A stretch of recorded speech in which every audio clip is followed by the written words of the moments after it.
Chapter 1 Prologue. Adrian Fenrir sat on the old, creaky bridge, the dim glow of the streetlights casting long shadows, as his mind replayed the painful revelation of betrayal he had seen an hour ago. His girlfriend, Emma, entangled with his half-brother, Joseph, and his parents, the people he thought he could count on, supported this treachery. Moreover, the family business he was set to own had slipped through his fingers, now in the undeserving grasp of his conniving half-brother, as he now had a family to care for. He had never liked his stepfather but thought his mother would at least be on his side, but he was wrong. As Adrian replayed the heart-shattering details in his mind, he felt the world's weight on his shoulders. The cool breeze carried the scent of despair, and he mumbled his disillusionment to the empty night. "Guess that's family for you," he sighed, his voice barely audible over the distant city sounds. During the countless challenges he had faced, he had always visited the Oakville Bridge. It was the place closest to his heart, as it was his father's favorite place and also where he had died on duty. Adrian felt like he was talking to his father whenever he was there, bringing him peace, and tonight was one such night.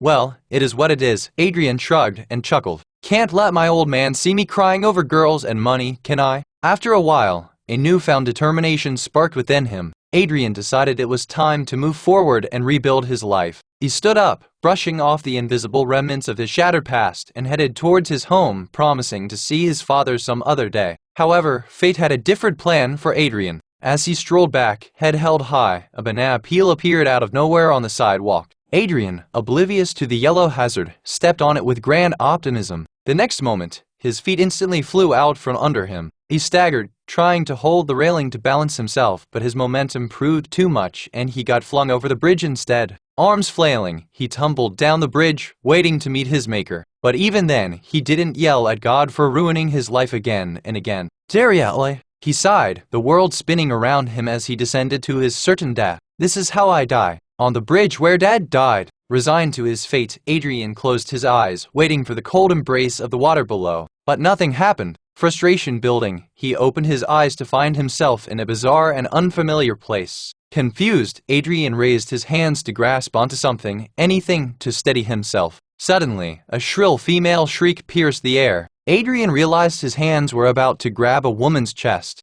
Just then, an elf, standing beside them, acted and pushed the woman away before flicking Adrian's hand away. Unfortunately, the force of the kicking made Adrian swing around and he ended up spanking the elf's ass. In a panic, Adrian glanced up and found himself awkwardly cupping a man's butt. "Watch where you're grabbing, you oaf!" he scolded, his cheeks flushed with anger. Adrian recoiled, releasing his unintended grip, but not before receiving a resounding slap across the face. He was sent flying across the room, his body bouncing off furniture until he collided with the wall, stopping abruptly. Dazed and embarrassed, Adrian surveyed his surroundings, a bewildered expression on his face. The room was filled with shocked onlookers, and the lady who delivered the slap stood with her hands on her hips, glaring at him. "How dare you touch Prince Vincent?" The female elf glared at him. "I am sorry, I didn't mean to," Adrian yelled and raised his hands defensively. But that wasn't all. The more he looked around, the more disturbing everything became. There were creatures that Adrian had only read about in fairy tales standing right in front of him. From centaurs to elves, such creatures were standing right before his eyes. Only then did Adrian realize he had no idea where he was and why he was there. After all, the last thing in his memory was falling from the Oakville Bridge. It didn't make sense to find himself in a weird room filled with strangers who definitely saw him as a pervert.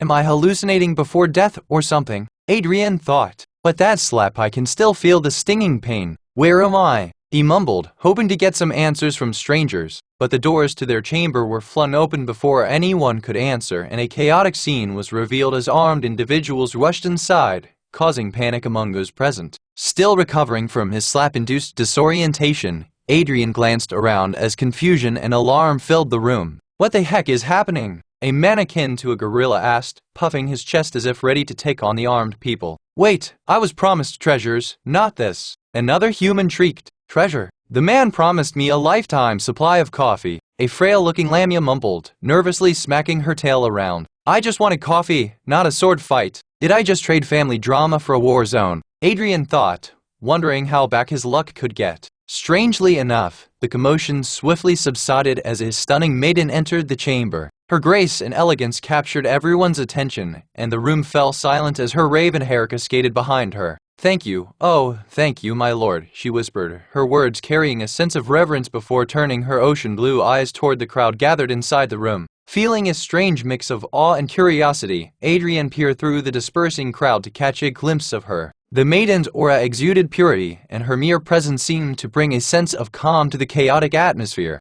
Greetings, dear strangers, she said, her voice resonating with kindness. I'm Seraphina, a guardian of this realm, where you have been summoned for a special purpose. With a gracious smile, Seraphina continued, I extend my welcome to each of you. I know you may have hundreds of questions going through your minds. Rest assured, I will answer all of them. But for now, we must leave this place. Enhance your reading experience by removing ads for as low as $1. Remove ads from $1. Chapter 2 Ravens. As blood drizzled out of countless open wounds on his body, Adrian couldn't help but remember the first time he arrived in Nyxeria, commonly known as the Nexus realm amongst the Outworlders. The place was a lot of fun. He made many friends and even forgot about the past mishaps of his life. But for what? 3 years later, he was being hunted down by the Ravens, a renowned group of assassins known for their notorious reputation. It wasn't supposed to end like this, Adrian panted as he struggled to get away from his assailants. The dark streets of Nyxeria, which seemed welcoming mere moments ago, now gazed at him mockingly. His life has always been a failure,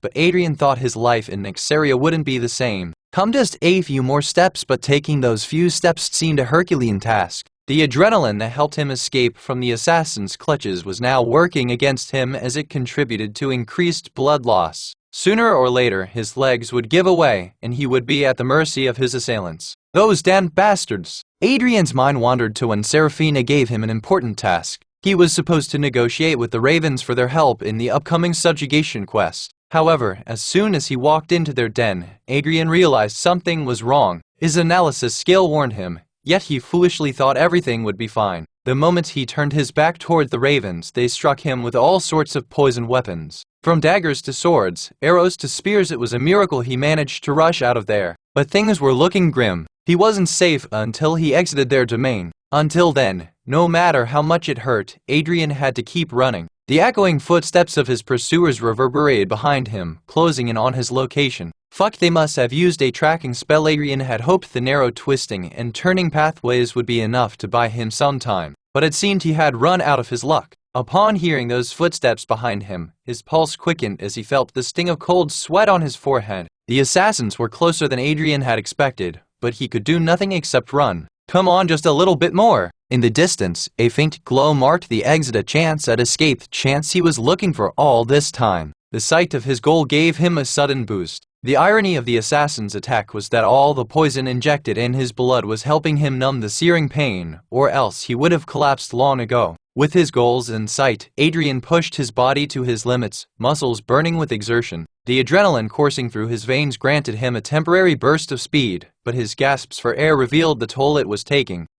Just when the exit was within his grasp, a sudden searing pain erupted in his right leg, and he stumbled forward, collapsing onto the concrete. As he looked down, Adrian saw an arrow embedded in his calf, the shaft protruding obscenely. Gritting his teeth, Adrian fought through the agony and tried to crawl toward the safety of the exit. There he is! Don't let him escape this time! A voice echoed in the dark. Adrian turned to see the faces of the ones chasing him. While it might not do him any good, at least he could die holding on to a grudge. Frud? Yes, it's the first time I felt angry about something, Adrian thought. Anger was a strange emotion for Adrian. He hadn't been angry once in his life before. Not when his brother stabbed him in the back, not when his mother threw him aside, yet now he felt angry when a bunch of strangers were going to rid him of his miserable life. However, his thoughts were interrupted by the assassins. The assassins closed in, emerging from the shadows like wraiths. The leader, clad in dark attire and wearing an emotionless mask, loomed over Adrian. Look at this bastard, a red-haired man murmured. A glint of steel flashed in the dim light as he unsheathed the wicked blade. His stubborn gaze makes everything we did totally worth it in the end. Not to mention the money we'll get for killing him. The dwarven assassin chimed in. Asterisk smack exclamation asterisk hey, you chubby. Why you do that? Shouted the dwarf, rubbing where he got hit. Why are you saying that stuff in front of him? The chubby guy replied. They looked like they were about to fight when their boss came in and banged their heads together. They both fell to the ground, rubbing their heads. Finish the job first. We can discuss the money later. Adrian wanted to know who was the one that paid for his death. But before he could say anything, the assassins descended on him like a pack of wolves. Redhead drove a blade into Adrian's side as he convulsed in agony. Meanwhile, Chubby loomed over him, a sadistic smile playing on his lips as he began pounding Adrian's face with his hammer-like fists. Adrian's breaths came in shallow gasps as he realized there was no way out. He tried to crawl away, but his strength waned with each passing moment. Finally, the masked leader gestured them to stop as he put away a holy necklace of Goddess Aria, a deity from Nyxaria known for mercy and love. It was pretty ironic to see the symbol of Aria in the hands of an assassin. "Oh Goddess Aria, keeper of serenity, grant me the strength to carry out this task in your holy presence," he murmured, his words barely audible in the stillness of the night. Once the leader was done praying, he knelt down and approached Adrian with silent grace, akin to a predator closing in on its prey. "Forgive me, as I commit a sin, but as a vessel of chaos, I must pray to the Goddess of Peace. May she welcome you with open arms." Adrian couldn't even open his mouth to convey his thoughts to the assassin as he acted all high and mighty. But if he could,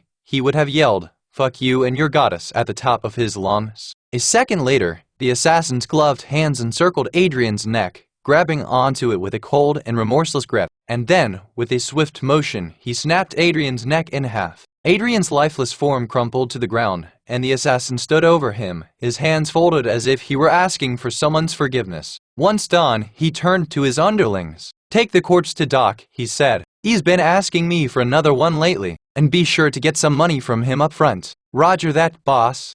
Chubby, help me." As his underlings got to work, the leader couldn't help but take another glance at Adrian. Although he had killed him, something told the leader it wasn't the end yet. Enhance your reading experience by removing ads for as low as $1. Remove ads from $1 Chapter 3 Dr. Victor Thane. "Hey, this isn't the agreed amount," Chubby complained as he counted the shards in the small leather pouch. "We agreed to sell the corpse in 20 radians. Huh? The money isn't enough? Doctor?" Victor Thane acted surprised before his face turned serious. "Guess what, moron? The body isn't in perfect condition either." Dr. Victor Thane was a man of a wiry frame and disheveled look. His once crisp lab coat, now stained with blood and other mysterious substances, hung loosely from his shoulders, revealing a mess of unkempt salt and pepper hair that fell over his forehead. His eyes were sunken deep in his skull, making everyone wonder how he even saw anything. But the most disturbing thing about his appearance was the countless scars that marred his body. Dr. Victor yelled, uncovering Adrian's corpse that rested on a stretcher. "You want me to pay 20 radians for this?" Before Chubby and Red could argue, Victor began pointing out the flaws of the corpse and how much he would have to work and pay out of pocket to make the corpse usable as a chimera. Before Chubby and Red could defend their case, Victor launched into a detailed critique of the corpse's imperfections. The skin, roughened and marred by bruises and cuts, rendered most of it useless.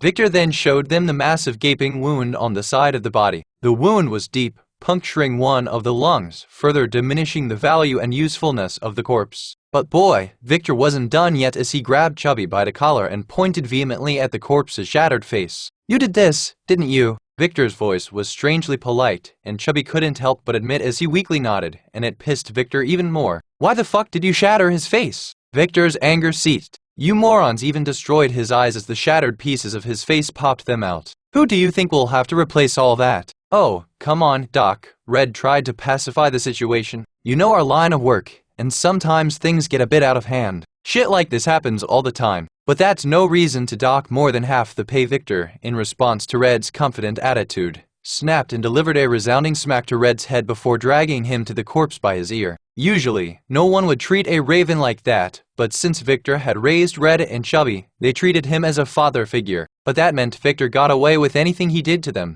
Things happen in the heat of the moment. Victor spat, pointing at Adrian's bent neck. "If you had already poisoned him, then what the fuck was the need to snap his neck?" Victor continued, "The spinal cord is beyond saving, and because of it, I would have to recreate the entire neural network. Do you have any idea how much time and money that costs?" Red and Chubby shared a look before turning their eyes away. They had gotten so excited from the chase that they didn't think what they were doing and unleashed all their adrenaline on Adrian, even after his death. Even though the assassins knew how bad they had messed up, Victor's tirade didn't seem to near an end as he kept yelling at the two. "Finally, I wanted a corpse with at least stage 2 magic affinity. This fucker was barely a stage 1. Victor yelled, wildly waving his hand around. "The more I think about your mistakes, the less it makes me want to pay you blithering morons." Sensing the severity of their blunder, Red retrieved the money pouch and made a sheepish expression, acknowledging their failure. I promise the next corpse will be in pristine condition, Red spouted while tucking the money bag in his pocket. You won't even know if it's dead or alive, just get lost, Victor roared, raising his fist. And don't come back till you get another corpse, and this time, ensure the guy has stage 2 or higher magic affinity.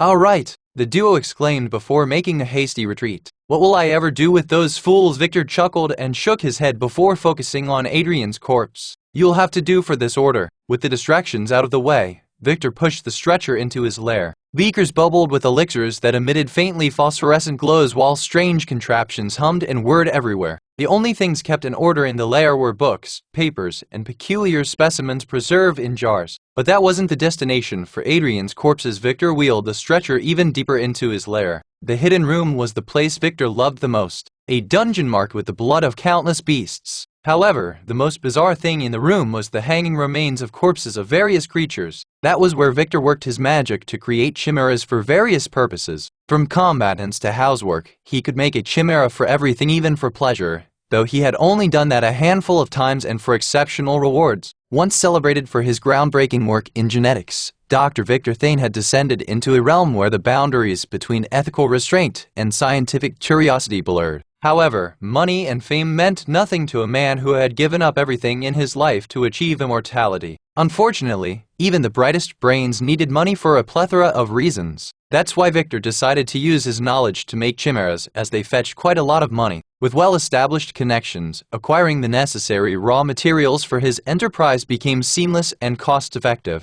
With everything in place, Victor thoroughly examined Adrian's corpse, taking note of each flaw and imperfection. His hands moved with a surgeon's precision, navigating the damaged terrain of Adrian's lifeless form. It's bad, but I can always make it better in time, Victor muttered with a determined glint in his eyes. For now, let's get the product prepped for demonstration. Enhance your reading experience by removing ads for as low as $1. Remove ads from $1. Chapter 4 Awakening 1. Sounds of metal clinking filled the dimly lit room as Victor began arranging the tools needed for the operations. With the tools came foul-smelling chemical concoctions and disinfectants to get rid of any diseases the corpse might have caught after death. Next to the tools, many jars with organs were lined up in various cabinets, from eyes to livers to tongues and even penises. Every organ a living creature had was present in the operating room. The operating table stood in the middle of the room, covered in old, dried blood stains. On top of it was Adrian's lifeless and naked corpse, awaiting the doctor to work its magic. Victor approached the table once everything was in place. He wore a tattered, stained lab coat that hinted at the countless experiments conducted within the walls of his workshop. Activating the recording device with his gloved hand, Victor placed it atop a cabinet, ensuring every detail of the operation would be captured. This age-old yet practical habit allowed him to document the procedure thoroughly, facilitating the recreation of similar chimeras should a customer demand multiple variations in the future. Subject 17's skin had been damaged in multiple places, which could prove distracting throughout the operation if not addressed promptly, Victor remarked, speaking into the recorder. He continued, while I have a plethora of monster skin prepped up for operation, given subject 17 frail appearance, I'll opt for ogre's skin, as it provides robust reinforcement and little magic resistance to otherwise frail human flesh. Saying so, Victor reached for a bundle of ogre skin patches, each carefully preserved and ready for use. He carefully applied them to the areas where the skin needed reinforcement, stitching them in place with delicate precision. However, he left some for later as he would them after fixing the internal organs. For now, he was happy with the result, as the gross patches of rotten human skin wouldn't distract him from performing essential surgeries. Once the skin drafting was done, Victor made a 6-inch long incision across Adrian's chest, opening the way to his heart and injured lungs. Once Victor got a proper look at the wound, he realized it was worse than he had expected. Saving the right side of the pair was impossible, as it had collapsed for a long following the injury. Even though Victor had told Chubby that he would need to replace the lung, he was only fooling them to reduce the cost of purchase. But this word turned true, and that's where the problem started. While Victor had no shortage of monster lungs, most were too big to be transplanted into a human body. Oh, I forgot about that, Victor exclaimed as he rushed toward the morgue hidden inside his workshop. It had been long since he had needed a merman's corpse, so it took him a while to find it in one of the freezers. Thankfully, the creature's lungs were still intact and ready for use. However, Victor hesitated before taking it apart. A merman's organs were quite expensive. On top of that, using the merman's lung would also allow the chimera to breathe underwater, but did he want to provide the chimera with more than one ability?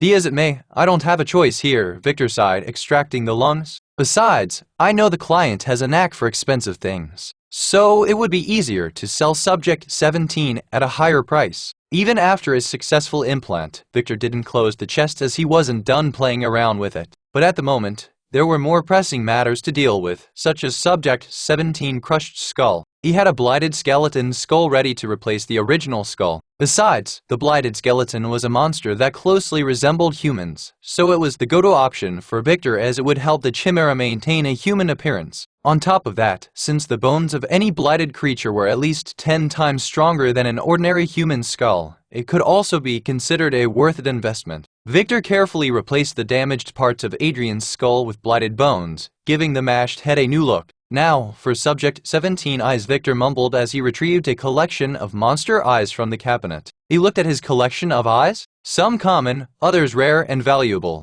Victor knew that the eyes he chose would not only affect the chimera's appearance, but also give it a unique trait. The first option that caught his attention was a pair of ghoul eyes, eerie and unsettling, with a sickly green glow. While inexpensive, they also lacked Victor's desired sophistication for his creation. Therefore, he dismissed them with a subtle shake of his head. As he pondered, he considered the quality of the chimera he was creating. Since he had already used a merman's lungs, he thought it wouldn't harm him to go all out, just for the sake of it. Expensive set of eyes. I have too many either way, Victor thought. One of the expensive eyes in his collection belonged to water nymph. They possessed an otherworldly beauty, but their subtle enchantment was better suited for aesthetic purposes rather than providing the chimera with a practical advantage. I need something special for these eyes. After all, the rest of the materials are pretty average, except for that merman's lung, and I don't want the client to think the chimera is ordinary. It needs a standout feature. Then his gaze landed on the eyes of a kitsune, the fox-like spirit creature known for its illusionary abilities. But that wasn't all. The slitted white eyes with red iris enchanted those who gazed into the eyes.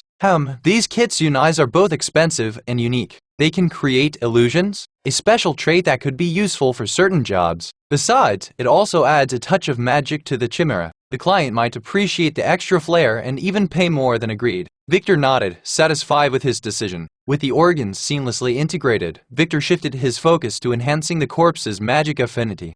After all, without enough affinity, the chimera won't be able to utilize the power of kitsune eyes effectively. It was for this reason Victor wanted the corpse of a mage. He shook his head and decided to move on, as dwelling in the past wouldn't give him any money. Instead, he moved toward the cabinet and retrieved a level 3 affinity magic core. This high-quality gem would impress the client and allow the chimera to utilize kitsune's eyes effectively. Once all the components were assembled, Victor initiated the painstaking process of bringing Adrian back to life. He used a cheap, liquefied version of an elixir made from the philosopher's stone under the church's possession. While the knockoff elixir was one of his creations, it was potent enough to resurrect a chimera. Therefore, he used a drip to introduce the elixir into the chimera's body. The elixir didn't just fix the damaged DNA, it also healed the spinal injury, stopped the body from decomposition, and improved the chimera's physical aspects, granting it stronger muscles and faster reflexes for a start. The elixir also played a crucial role in seamlessly integrating foreign organs into the body, which was usually the biggest reason for the failure to create chimeras. As the elixir worked its magic, Victor monitored the process.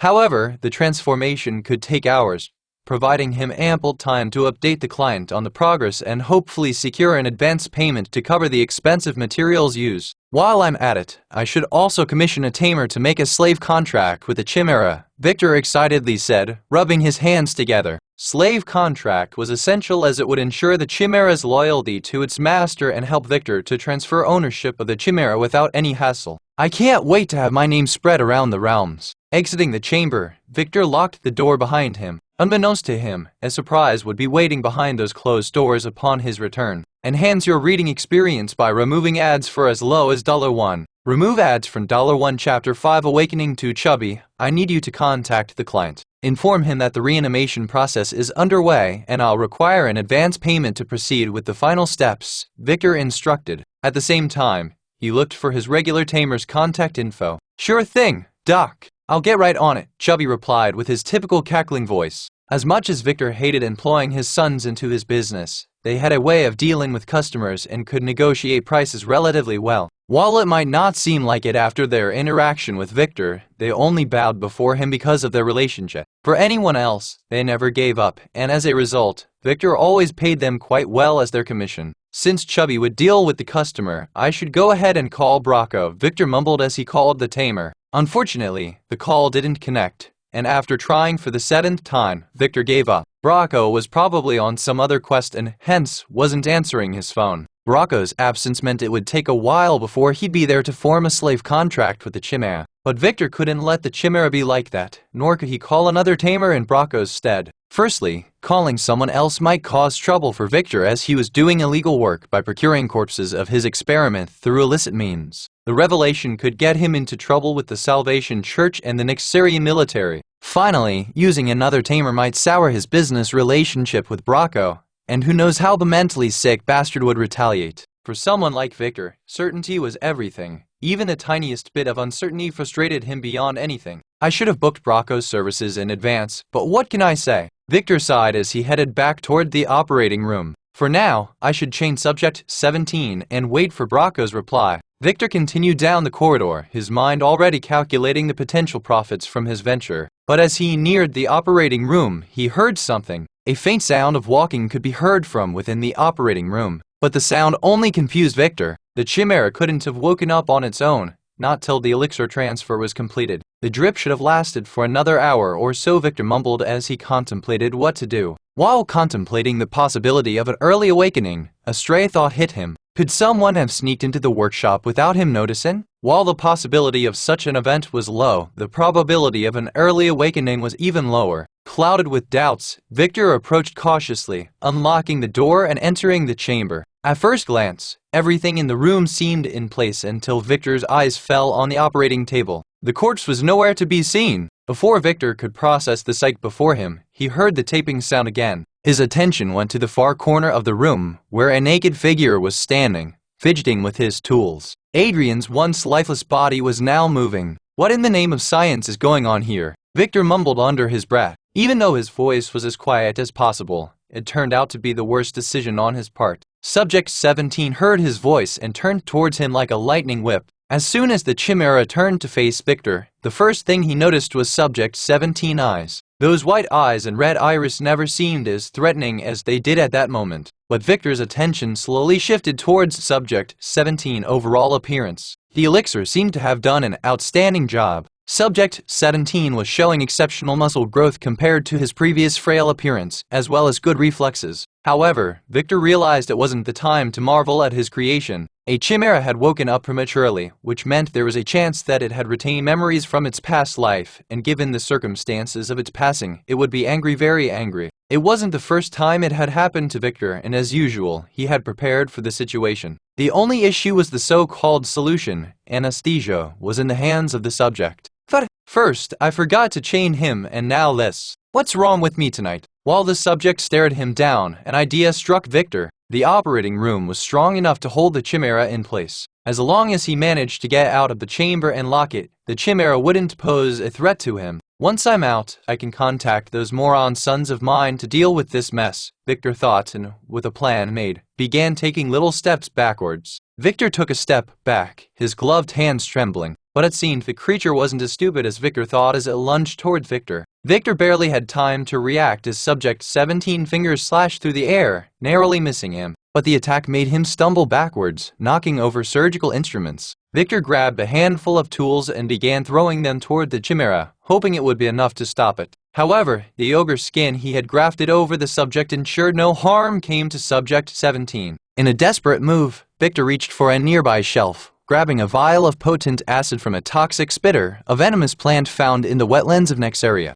However, Victor hesitated to use acid in his creation. The acid was one of the most corrosive substances found across Nexaria. As such, it would undoubtedly cause a lot of damage to the Chimaera. This meant not only would Victor lose out on the acid, but he would also have to fix the damage it would cause to the subject. Fuck it! I can create a lot more Chimaeras if I live through this, Victor decided, but the hesitation from before would cost him dearly. Sensing Victor's hesitation, the Chimaera seized the opportunity and pounced on him. Victor, now cornered, had no choice but to defend himself. He raised the vial, and with a swift motion, he splashed the acid onto the Chimaera's face. The acid had the expected effect. The Chimaera convulsed, its movements becoming erratic as it howled in pain. At the same time, Victor, momentarily relieved, slowly retreated his steps, hoping to lock the Chimaera inside. But the relief was short-lived as his face burned the next moment as if it were on fire. Victor furiously rubbed his face, but it was a mistake as his hands went through the same pain. At that time, the illusion was over, and Victor realized the Chimaera had cast illusion magic on him when he stared into those kitchen eyes. "Oh!" Victor screamed in pain as his face slowly melted away. "How could this happen to me?" The Chimaera remained exceptionally quiet as it retrieved a fallen amputation knife and walked toward Victor, who was blindly running around the room. Before Victor could realize what was happening, Subject 17 grabbed his head by his hair and sliced his throat, killing him. "As I thought," Adrian mumbled, emotionlessly watching Victor as he choked on his blood. "I feel nothing. Enhance your reading experience by removing ads for as low as $1. Remove ads from $1 Chapter 6 Unconcerned Allies. The atmosphere in the guild headquarters of the Valiant Blades was tense. While the rest of the team was on a mission, Serafina, leader of Area Church, had sent Adrian to negotiate with the Ravens Guild, but he had gone missing without a trace. While some knew about Adrian's mission, the group as a whole was informed about the incident upon their return a couple of days later, and now they were busy discussing what they should do next. Where could Adrian have disappeared to? Vincent, their leader and a magic swordsman, growled, his fists clenched in frustration.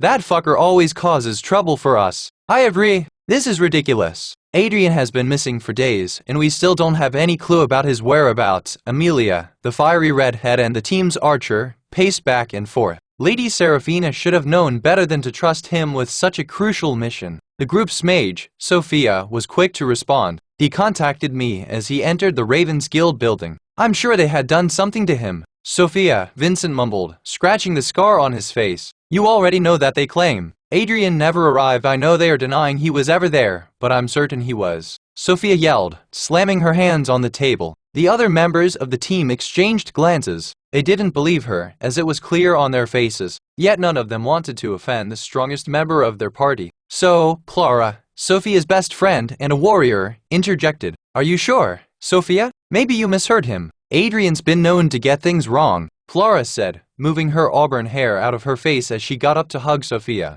"I didn't mishear anything," Sophia said, adjusting her spectacles with a glare that stopped Clara in her tracks. "Adrian specifically said he was inside the Ravens Guild building, and the negotiations were about to begin before disconnecting." Marcus, the group's tank and brawler, chimed in. "Come on, Sophia. Knowing Adrian, he's probably just flunking from his duty or got caught up in some other guild's drama. We don't need him as much as we used to, anyway." Amelia nodded in agreement. "Exactly. We've outgrown his analysis skills by now. Besides, the church might even send us someone better in combat now that Adrian's gone." "Well, that wouldn't be a bad thing. Even if the church can't, we can find someone ourselves, someone who can throw a punch." Clara scoffed. "It's not like Adrian contributed much lately in the mid-level dungeons." Vincent raised an eyebrow. His patience was getting thinner each moment with his group's blatant disregard for Adrian's disappearance. "All right, everyone, let's not jump to conclusions. Whether Adrian was useful or not, we need to find him," he stated before facing Sophia. "Sophia, are you sure he didn't mention anything suspicious?" "He didn't," Sophia replied firmly. "He said he was there for negotiations, nothing else. Maybe he just wanted to say goodbye to his favorite pair of spectacles before disappearing into thin air," Amelia snorted. Sophia abruptly stood up as the argument escalated, knocking her chair backwards.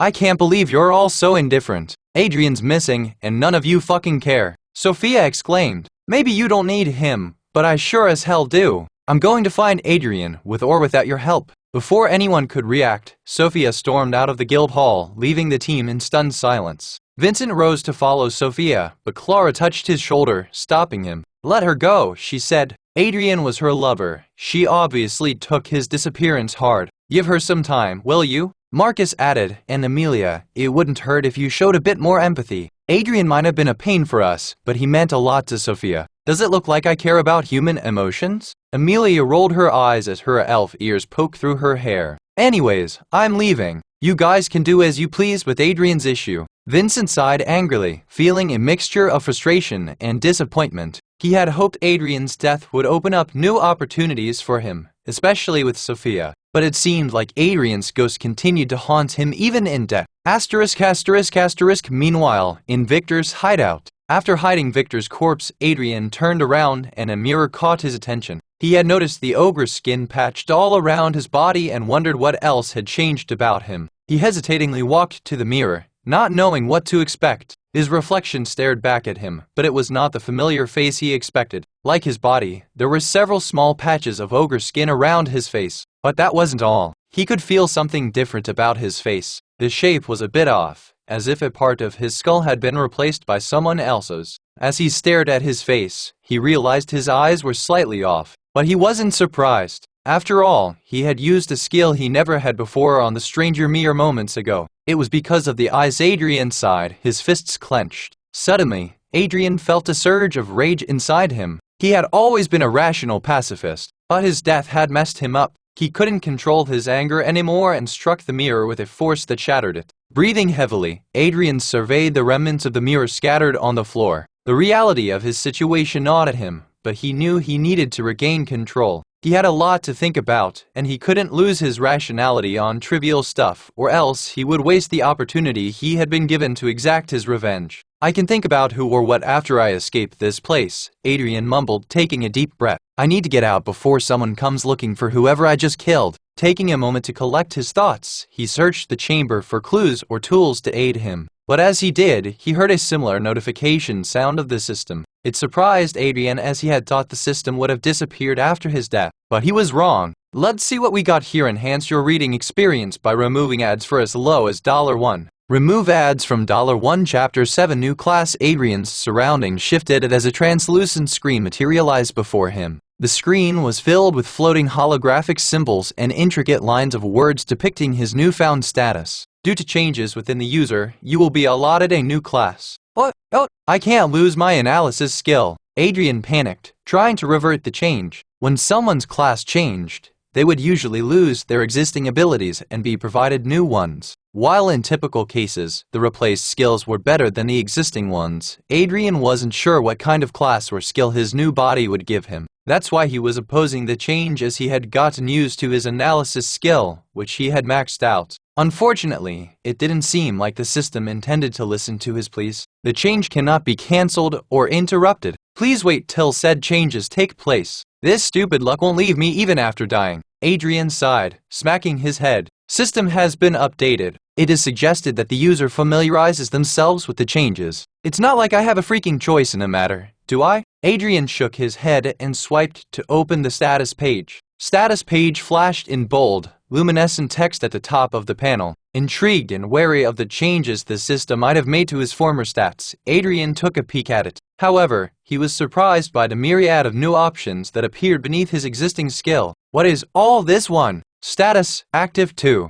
Health, 100%. 3. Mana capacity, 85%/90% enhanced due to the presence of the mana core. 4. Skills, analysis level 8 enhanced strength level 1 passive skill enhanced agility level 1 passive skill illusionary eyes level 2 monster codex level 1 passive skill organ absorption level 1. Adrian, who was probably the one to spend the most time dwelling on the status page, immediately noticed the changes. First was his status itself. To Adrian's knowledge, one could have only two types of output as there, either alive or deceased. But his status was showing him as active, perplexing him. The second thing that caught his attention was his increased mana capacity. In all his years in Nixaria, his capacity had been stuck at 10%. But now it had risen to 90%. What the hell did that bastard do to me? Adrian tried to act offended, but his excited voice betrayed his thoughts. It was all because of the shitty mana capacity that he had been unable to cast proper magic and couldn't expand beyond his analysis skill. He couldn't even imagine what he could accomplish with his increased mana capacity. But while he was enjoying the change in his mana, the thought of losing the analysis skill crossed his mind, and he immediately jumped to the skills section of his bio.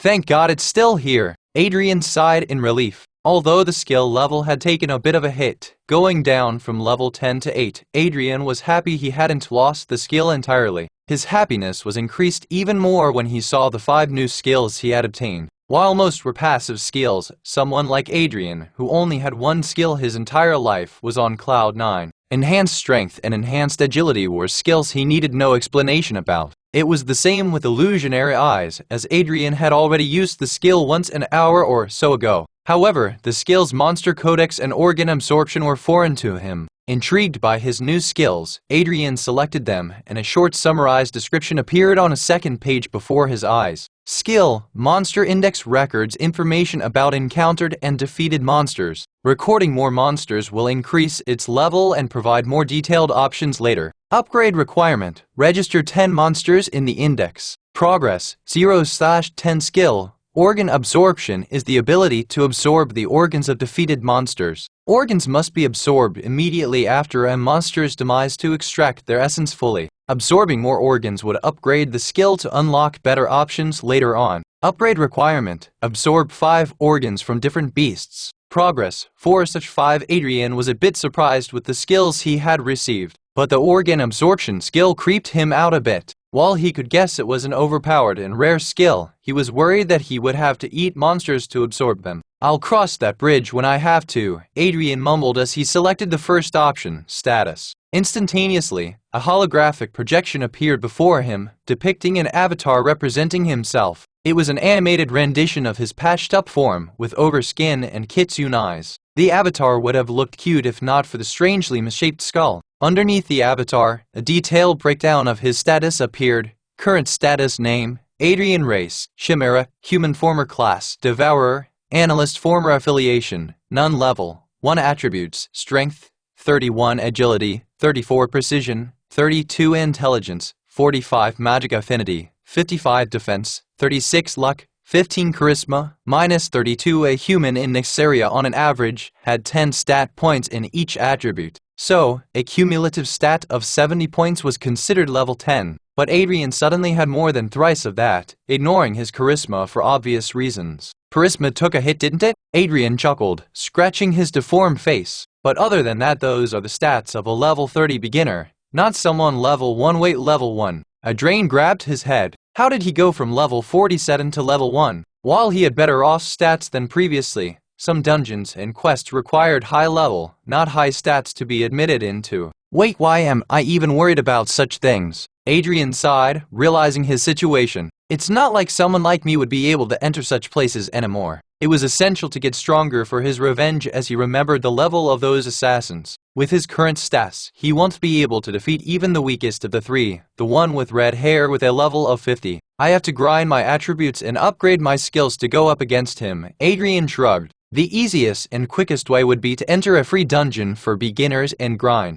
However, even if he were to ignore his appearance, there was one more problem. I would need a new identification to enter those dungeons for free. Adrian mumbled. I can't use my old identity as they won't allow someone level 47 to enter a beginner dungeon. Secondly, using my former identity would alert whoever had hired those assassins, and I can't afford that. He continued, I must remain anonymous until I'm strong enough to deal with the entire Nexaria. Until I know who my enemy is, I'd have to treat the entire world as my enemy. Still, brainstorming in the wrong direction wasn't going to help his situation. While he could try to kill a beginner to steal their identity, it might cause him some trouble down the line, and Adrian didn't want that. He could also try to steal someone's identity card and imitate them to enter the dungeon. But that won't be possible with how I look, Adrian remarked. I'd be thrown into prison or executed if someone noticed my eyes or skin. I guess I'm left with one choice: blundering. Enhance your reading experience by removing ads for as low as $1. Remove ads from $1. Chapter 8: The Art of Scavenging in Nexaria. The primary way of leveling up was through constant grind in dungeons.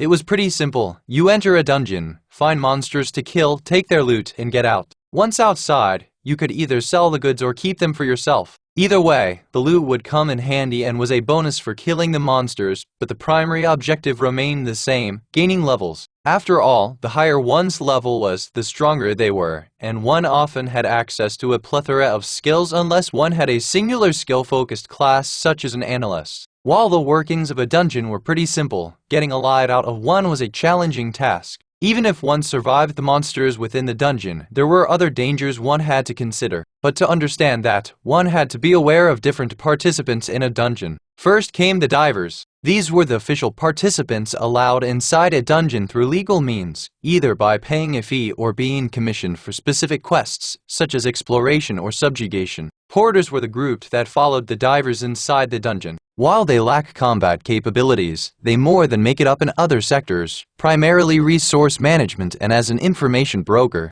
As long as the porters were with the divers, the latter did not have to worry about anything other than fighting the dungeon monsters. Before dying, this was the role Adrian primarily filled for his guildmates. In rare cases, there would be another support unit following the divers called extractors. Their expertise was in uncovering rare resources and minerals in some dungeons. Their contributions mainly extended beyond combat, adding an economic dimension to dungeon exploration. These units were responsible for making the most out of a venture inside the dungeon, and they were so important that not every guild had access to such units. Unfortunately, not everyone who enters a dungeon has pure intentions, and that's when invaders and plunderers come into the picture. As the name suggested, invaders were a group comprising of bandits and murderers. They slip into dungeons without proper documentation or passage, seeking not only to loot but also to hunt divers. Similar to invaders, plunderers also trespass into dungeons through illegal means. However, their goals were different. Rather than targeting divers, they hunt monsters and claim their loot. In other words, they were illicit divers. While it may seem cunning, plunderers often face disdain because they infringed on the rights of legitimate divers, who have paid entrance fees to access the dungeons and must recover spent fees through exploration. Adrian had planned to become a plunderer to hunt monsters, gain levels and attributes, and hopefully some organs for himself. It wasn't a noble way, but given his condition, it was the only way to get stronger without killing random people. I guess beggars can't be choosers after all. Adrian shrugged and got to his feet, looking around. Before leaving, I should protect what little dignity I have left and find some clothes. While Adrian would have preferred his previous gear, thanks to the brutal bashing the assailants gave him, they had become practically useless. But even if his gear were intact, he wouldn't have used it since it could give away his identity. What he needed was some basic armor and clothing that wouldn't gather much attention, something that would seamlessly blend in with the crowd outside. Considering how stingy that guy I killed seemed, there has to be something useful lying around here. Adrian's eyes first fell on the countless jars around him, each containing preserved monster organs. Neat labels marked the jars, detailing the origin of each gruesome specimen. Since most of the organs were illegally obtained, there wasn't much scope for Adrian to sell them outside without being suspicious, so he decided to leave them until his curiosity got the better of him. He slowly reached for a jar labeled Banshee Heart. He hesitated momentarily before attempting to absorb the organ, using his absorption ability as he would use his analysis skill and expected to gain some insight or power. However, a system prompt flashed before him. The user can only absorb fresh organs of monsters defeated by themselves. I should have known, Adrian sighed, placing the jar back on the shelf. It'd be too broken of a skill if I could absorb random organs like that. Still, he felt a bit down, but he quickly dismissed the idea of absorbing organs. After all, he needed clothes, not monster powers. Adrian's eyes darted around the room, hoping to find something more suitable. It was then a peculiar button, cleverly hidden behind a cabinet filled with organs, caught his attention.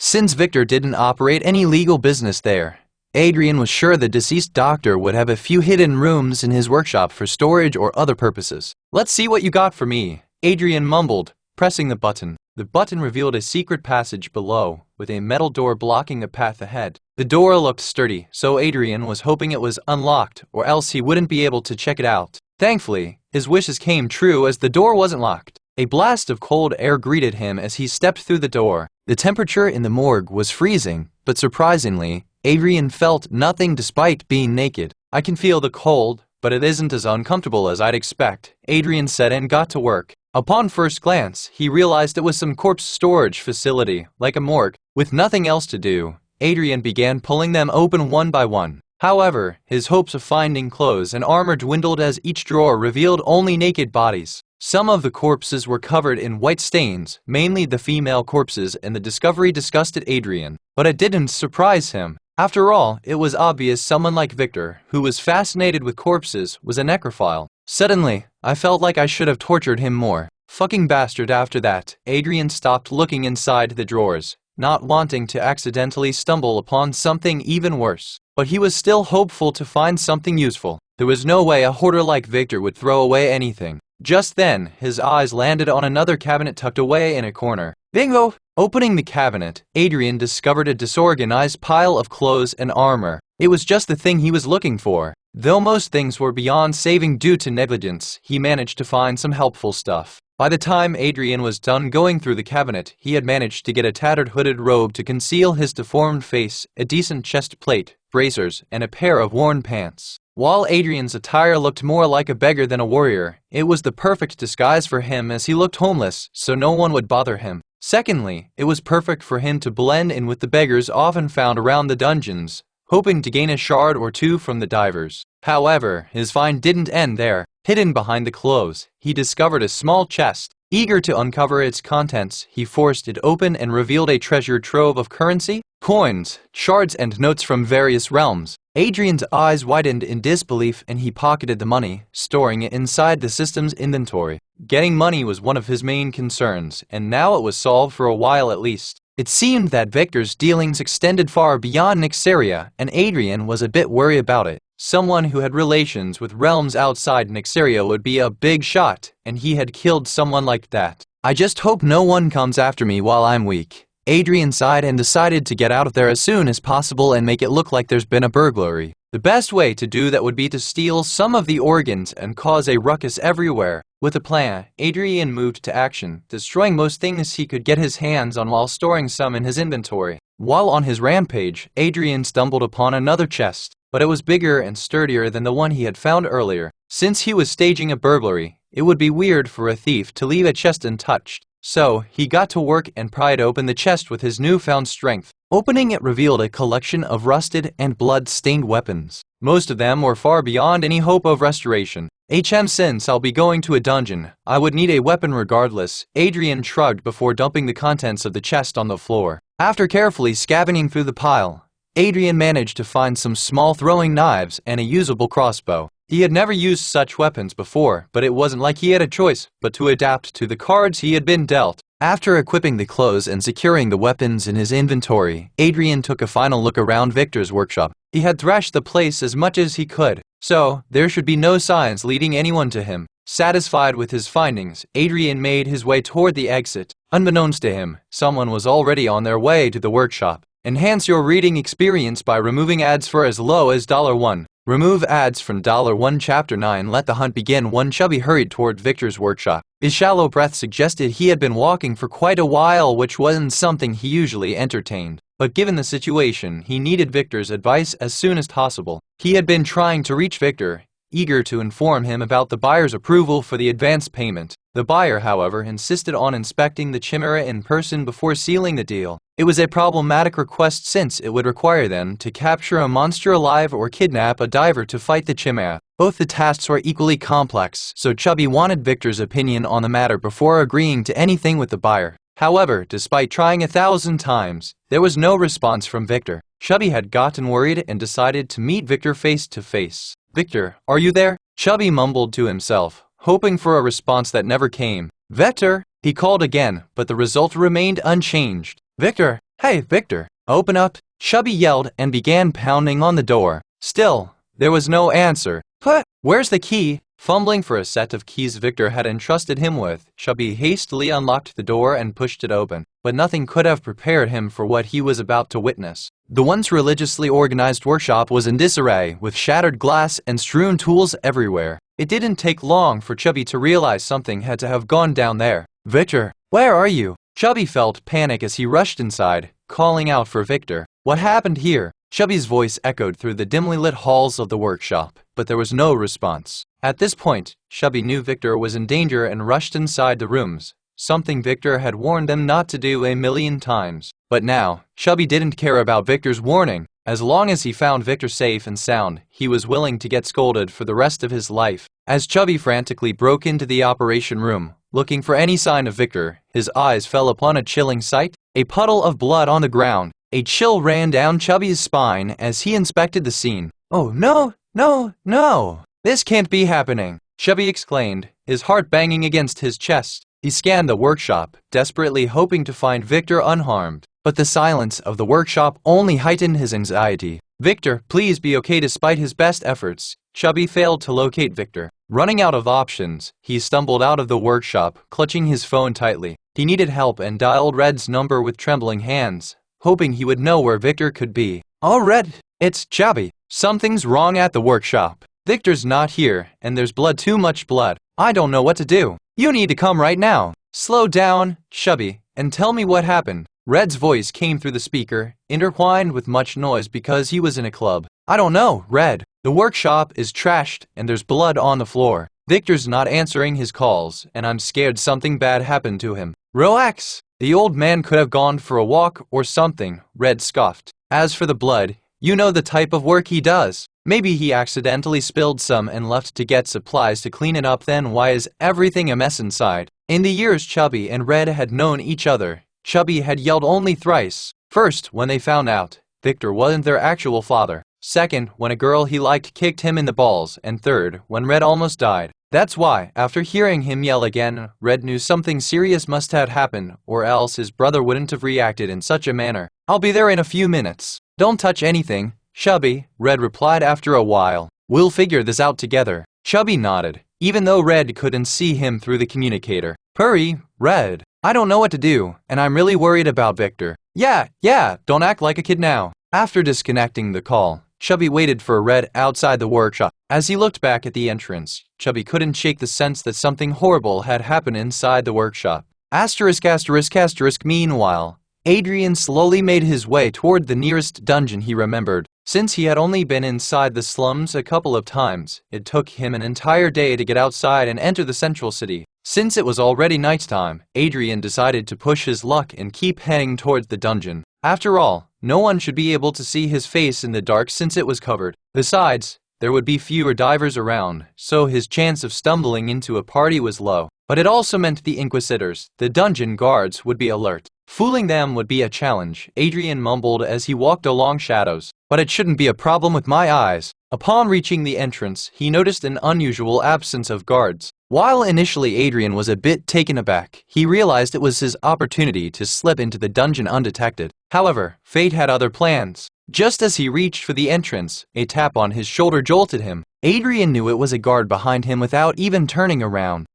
What are you doing here? This dungeon's reserved for the day, the guard demanded to know, his suspicion clear from his voice. Adrian's mind raced like never before, but his time was up before he could answer as the guard took out his weapon, instructing Adrian to keep his hands on his head and turn around. Adrian knew if the guard got a good look at this face, it would be the end for him. But since the guard was the only one there, Adrian was prepared to kill the guard if necessary. But before things got to that, there was something Adrian wanted to test on the guard, and if he failed, then he would dispose of him. With a sigh, Adrian turned around slowly, keeping his hands on his head as instructed. As expected, the guard moved to remove his hoodie. Before the guard could lift Adrian's hoodie and reveal his face, Adrian activated his illusionary eyes ability. The guard, now under Adrian's influence, let go of the hoodie and stepped back. But Adrian noticed that the guard wasn't entirely in his control as Victor had been. Still taking advantage of the guard's dazed situation, Adrian urgently spoke. I'm one of the porters, mate. I got held up with some work at the guild. Since my team's already inside, I thought it would be alright for me to join them. You know, since the porters are important and all he. What did you say your name was? The guard asked, retrieving the participation list. Arnold. Adrian gave the guard a false alias. The guard squinted, glancing at the list he held. I'm afraid your name isn't on the list, Mr. Arnold. Do you think there has been any mix-up? I don't think so. Adrian feigned ignorance. Well, I was added to the party at the last moment, so it could be because of that. I don't know, mate. The guard, still hesitant, scratched his head. It's against the rules to let anyone in once the reserved hours start. Regardless, you know how important porters are, don't you? Adrian began acting the part. Denying me entry could lead to severe consequences for the team. Are you willing to take the responsibility if something happened to them? All right, go in. The guard, swayed by the illusion and Adrian's act, finally relented. But don't let it happen again. Not all Inquisitors are as friendly as I am. Thanks, mate. I owe you one. Adrian nodded and rushed inside before anything else got in his way, leaving behind an utterly confused Inquisitor who had no recollection of what happened moments ago. Once inside, Adrian allowed himself a moment of relief. Illusionary eyes might have worked their magic, but the price of using the ability was relatively high as it slashed Adrian's mana by 15%. Well, it's not like I have a drop's worth of mana anymore, he shrugged before retrieving the knives and his crossbow. Let's hunt some goblins, shall we? Enhance your reading experience by removing ads for as low as $1. Remove ads from $1 Chapter 10. Let the hunt begin too. I'm pretty sure this was supposed to be a goblin dungeon. So what are they doing here? Adrian mumbled as he walked up to a rattling corpse. Rattling common has been registered into the Monster Codex. As their name suggested, ratlings were small, humanoid creatures that resembled a rat and were obsessed with collecting things. Known for their keen agility and sharp teeth, they often worked in groups to overwhelm their adversaries. While individually weak, their swarm tactics posed a challenge to even the most experienced divers. As such,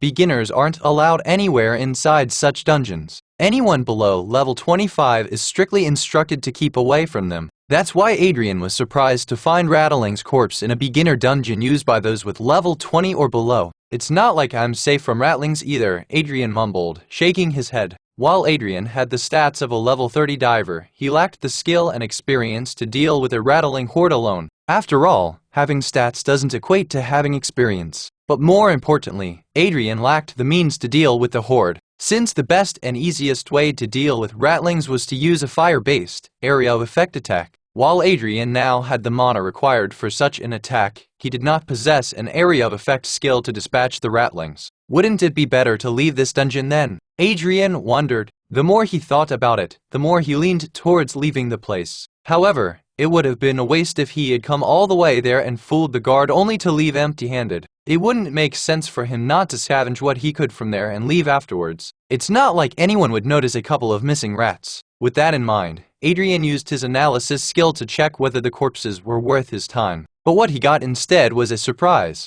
Loot drops, rat tail, common crafting material, small pouch contained a few random shards, devourable organs, adaptive fur coloration cells. By taking cells responsible for the rattling's fur color change, the user could possess a chameleon-like ability, allowing them to blend into their surroundings. Grade, common compatibility. Average 61-70% integration success rate. Remarks: the cells may not integrate seamlessly with the Chimaeras' physiology, resulting in occasional malfunctions or unintended color shifts. Status: unavailable. The user didn't kill the monster rattling venom sac. Extracting venom sacs from the rattling could give the user a venomous attack, adding a poisonous element to their arsenal. Grade: common compatibility. Good 71-80% integration success rate. Remarks: the toxicity may affect opponents to a certain extent, but it won't kill targets above level 10 as it lacks the potency to do so. Status: unavailable. The user didn't kill the monster. Note: due to the level limitations of the skill organ absorption, only one skill can be obtained from one monster. Adrian was not expecting a second prompt, but as he went through it, he understood more about his new system. Either way, the second prompt alone convinced him to move further into the dungeon, unlike what he had planned. Since Adrian was only required to absorb one more organ to upgrade his organ absorption skill, he had no reason to deny the opportunity. Moreover, the rattlings possessed organs that could significantly enhance Adrian's combat skills and stealth capabilities. However, his primary interest lay in acquiring the rattling's coloration cells, as it would help him hide and alter his hideous presence without the need to cover up his skin. Adrian's thoughts were interrupted by a sudden noise behind him. He turned around only to find an injured rattling standing there, but it seemed the rattling hadn't noticed him yet. It must have concealed itself while the divers wiped out the rest of its kin, Adrian mused. Well, that works in my favor. I can kill it, absorb its skin, and gain valuable experience points while at it.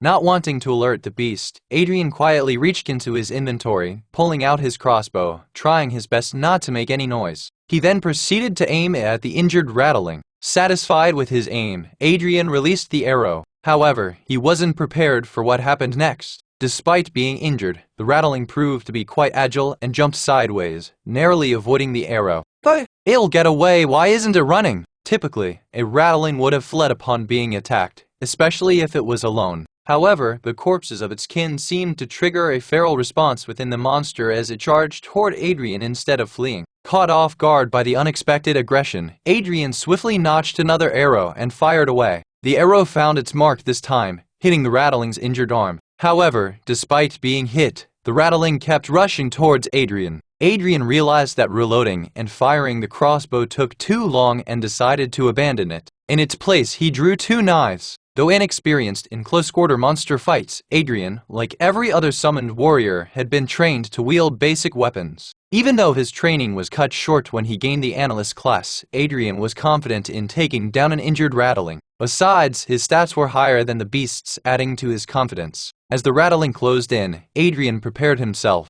The creature aimed its claws at his head, but being quick on his feet, Adrian ducked at the last second to avoid the attack. Following the attack, Rattling couldn't balance itself. Usually, since the creatures would be in a horde, such mistakes won't make any difference. However, for a lone Rattling to do the same thing was a death sentence, and Adrian knew that. That's why, instead of dodging or rushing in, he decided to duck and evade the attack, as he knew the Rattling wouldn't be able to balance itself. Being an analyst had its benefits. Adrian thought as he stabbed one knife into the Rattling's neck and the other into its chest, where its heart was. The Rattling shrieked in pain as the knives penetrated its flesh. Adrian, seizing control of the situation, held onto the blades, preventing the creature from retaliating in any form. "Stop screaming and die already!" Adrian slammed the creature on the ground and twisted the knives until the Rattling stopped screaming, ensuring the creature's demise. "You have killed a Rattling! X plus 50 total, exp. 50s 200." Adrian, catching his breath, surveyed the scene. The struggle was brief but intense. It was the first time he had killed a monster alone, unlike when his team fed him nearly dead monsters for him to level up as they needed his analysis skill. Phew, the adrenaline rush is no joke. Adrian took a deep breath and stored the knives in his inventory. Skill: Organ absorption has been triggered. Please select an organ to absorb from Rattling's corpse. Adaptive for coloration cells. Rattling venom sac. Note: if the choice isn't made in 120 seconds, the user won't be able to absorb any organs. 2 minutes? That's plenty of time to choose. Adrian shrugged as he clicked on coloration cells. Besides, I'm planning on hunting a lot, so it doesn't matter what choice I make, I'll get all of these organs for me. Please make contact with the target. Rattling's fur. Note: depending on the user's compatibility with the targeted organ, the user might or might not feel some discomfort. Kneeling beside the fallen beast, Adrian extended his hand toward the Rattling's blotchy skin. As his fingertips made contact, a subtle shiver passed through his body. A system prompt materialized before him. Target acquired. Adaptive skin integration in progress. Adrian gritted his teeth as he felt his skin was being ripped off. The surge of intense pain rippled through him, originating from the point of contact between him and the Rattling. Adrian wanted to pull his arm back, but it felt like his hand was superglued to the beast's skin, not allowing him to separate himself from the Rattling. But analyzing the desired component, incorporating a skill into Chimaera physiology. Please hold on. Adrian's vision blurred momentarily as the Rattling's skill seeped into his body. The pain intensified, making every nerve in his body scream. It was as if the very fabric of his being was adjusting to accommodate the newfound skill. Integration complete. The user has obtained the skill, Camouflage. Adrian withdrew his hand from the Rattling's skin, gasping for breath. The pain subsided gradually, leaving him with a lingering discomfort. While he was happy to get what he wanted, the experience left him a question. Will I have to experience this every time I absorb an organ? Adrian gasped for breath. Oh, right, I forgot about the compatibility thing. Note to self: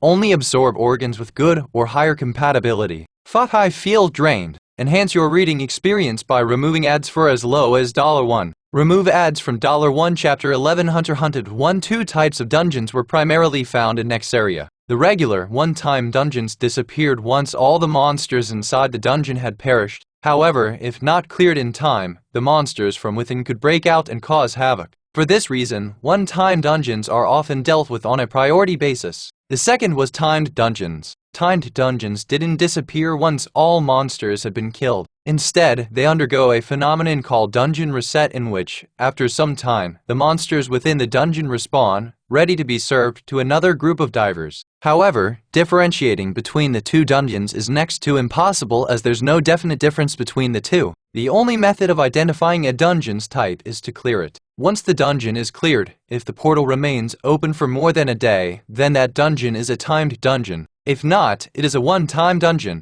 While one-time dungeons were often more difficult to clear than timed dungeons, a secondary phenomenon made venturing into timed dungeons more dangerous. A regular dungeon, Adrian mumbled as he came across another Rattling. It's the only reason why Rattlings are here in the first place. Someone needs to report it to the army. It ain't going to be me, though. Irregular dungeons lived up to their name. They were unpredictable. The rare phenomenon occurred when, after a dungeon reset, a new set of monsters replaced the previous ones. For example, the dungeon Adrian had ventured into was supposed to be a beginner dungeon of goblins. But instead of the goblins, intermediate-grade monsters such as rattlings appeared. However, the thing with irregular dungeon is one could know they are irregular upon reset. They temporarily release a strange aura visible to the naked eye. As such, it would be impossible for the dungeon inquisitor or the divers not to notice the change. But why would the divers risk their lives if they knew it was an irregular dungeon? Greed is a bitch, Adrian mumbled. Who wouldn't want to gain more exp and loot for free? Divers who invested in a standard beginner dungeon booking considered an irregular dungeon a hidden gem. They could enjoy the rewards of multiple dungeon expeditions with just one payment. Some even hoped for the chance to acquire rare artifacts. However, their intense desire for riches and experience points often blinded them to the potential dangers behind the promise of wealth.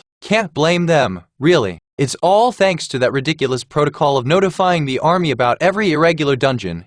Adrian scoffed as he walked deeper into the dungeon. He continued, not only do they get to claim the experience points and loot from the dungeon, but the money spent on booking the dungeon won't be reimbursed. The divers are expected to show goodwill toward the Empire and consider giving up their slot to the army as a service. As Adrian had to manage the funds in the expedition of his guild, he had suffered quite a lot at the hands of those sickly army bastards. But even though he sympathized with the divers, they had acted foolishly by venturing into the dungeon alone. They should have contacted some other party to help them. That's what Adrian did recently before dying. While they took a hit on the monetary aspect of things, they would be safer and still get something out of the dungeon. But instead of dwelling on others' bad luck, Adrian was busy trying to improve his own. Unfortunately, things were not going that well. Using his adaptive skin skill, Adrian hid in the corner, waiting for a stray rattling to find its way towards him. As soon as the rattling walked past him, he leapt from the shadows, grabbed the beast by the neck and snapped it in half before it could alert the rest. However, his luck remained as shitty as ever. No organ drops this time either. Adrian kicked away the rattling's corpse in frustration. Adrian had initially believed that every monster he encountered would provide organ absorption opportunities, especially after finding organs in 2 consecutive rattling corpses. However, after hunting 2 more rattlings, he realized his assumption was far from accurate. It looks like only the initial monster I register in the codex ensures organ drops. Adrian sighed, managing to control his frustration. I was eager to test the perk I earned after absorbing 5 organs, but it seems that won't happen. Adrian opened the tab and selected the skill tab. A glowing text was below the description of organ absorption skill. The text appeared after Adrian upgraded the skill and was information about a perk he now had. Perk, effective extraction level 1 has been unlocked. This perk allows the user to extract organs swiftly and efficiently, reducing the time and compatibility required for absorption by 5%. Note, the perk will automatically upgrade along with the associated skill. While the perk's effect might not seem much at a glance, Adrian, an analyst by nature, knew the importance of such skill. After all, at a higher level, it could significantly decrease Adrian's vulnerability during the absorption process. If it takes less time and causes less pain, I won't be as helpless as I was while absorbing Rattling's skin. Adrian looked excited as he said, but the excitement soon disappeared as he realized no organs were dropping for him to absorb from the Rattlings anymore. Either way, I better get moving before Rattling spots me. However, just as he was about to leave that section of the dungeon, he heard a sound coming from one of the paths ahead of him. At first, Adrian expected it to be Rattling, but as the sound got louder, he realized that wasn't the case. Sounds of metal scrapping on the ground. I don't think Rattlings are intelligent enough to wield weapons, could it be? As he was thinking about it, 2 divers in rough shape walked past him. The girl, equipped with a mage's gear, was supporting a man who looked like a tanker based on the heavy armor he was wearing. Though the mage seemed relatively unharmed, the same couldn't be said for the tanker. One of his arms had been blown away and blood streamed profusely from a wound on his head. It looked like they were attempting to flee the dungeon, and it didn't take a genius to know what happened to the rest of their party. It was a wipeout. But instead of worrying about them, Adrian was pissed. They were recklessly moving in a dungeon infested with rattlings. With the amount of blood the tanker was leaking, it was only a matter of time before the rattlings got a whiff of his blood and came rushing in. But I should kill them and make a break for it while I can. Adrian gritted his teeth. Fucking morons. You should have died somewhere else. However, before Adrian could make his move, he felt the ground lightly shake below his feet. Within moments, he could hear the footsteps of the approaching rattlings. At first, Adrian thought it was a horde rushing toward them, but he realized that couldn't be the case. After all, the sound of the footsteps was too rhythmic for it to belong to a horde. Don't tell me Adrian's worst fears had come true. It wasn't a horde chasing after the injured duo but the dungeon's boss monster. Enhance your reading experience by removing ads for as low as $1. Remove ads from $1 Chapter 12 Hunter hunted 2 some time ago, inside the dungeon.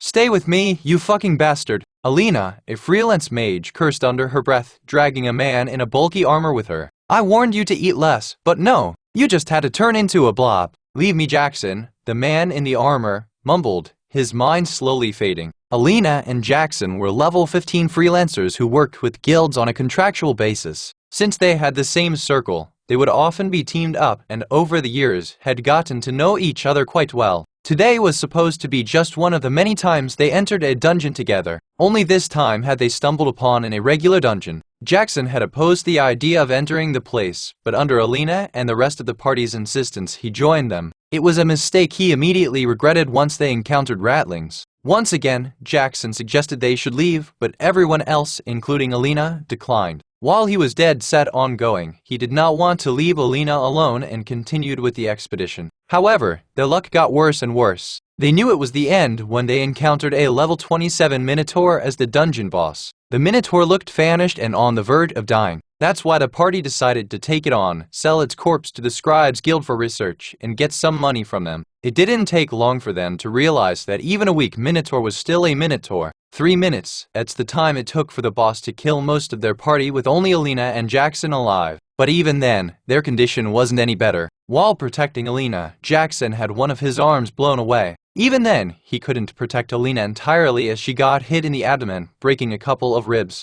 By some miracle, Alina successfully cast a flare spell, blinding the Minotaur long enough for them to make a break for it. However, the Minotaur was faster than them and had nearly caught up to them. Suddenly, Jackson's legs gave away, probably due to excessive blood loss from his severed hand. I can't feel my legs anymore. Go on, leave me behind, he weakly mumbled, unaware of the Minotaur's raging footsteps rushing toward them. But Alina cursed yet again while casting a low-tier healing spell on Jackson. I'm sorry, I should have listened to you earlier. The greed of stumbling across an irregular dungeon had blinded her. Now that they were on the verge of dying, Alina realized that no amount of riches was comparable to her life. Not only that, but she was aware of Jackson's family situation, which brought her more guilt. If he were to die in the dungeon, there'd be no one to help his family, and it would only be a matter of time before they joined Jackson in the afterlife. If only she hadn't been insistent, they would be outside, telling the folks about the irregular dungeon and sharing a laugh. But thanks to her,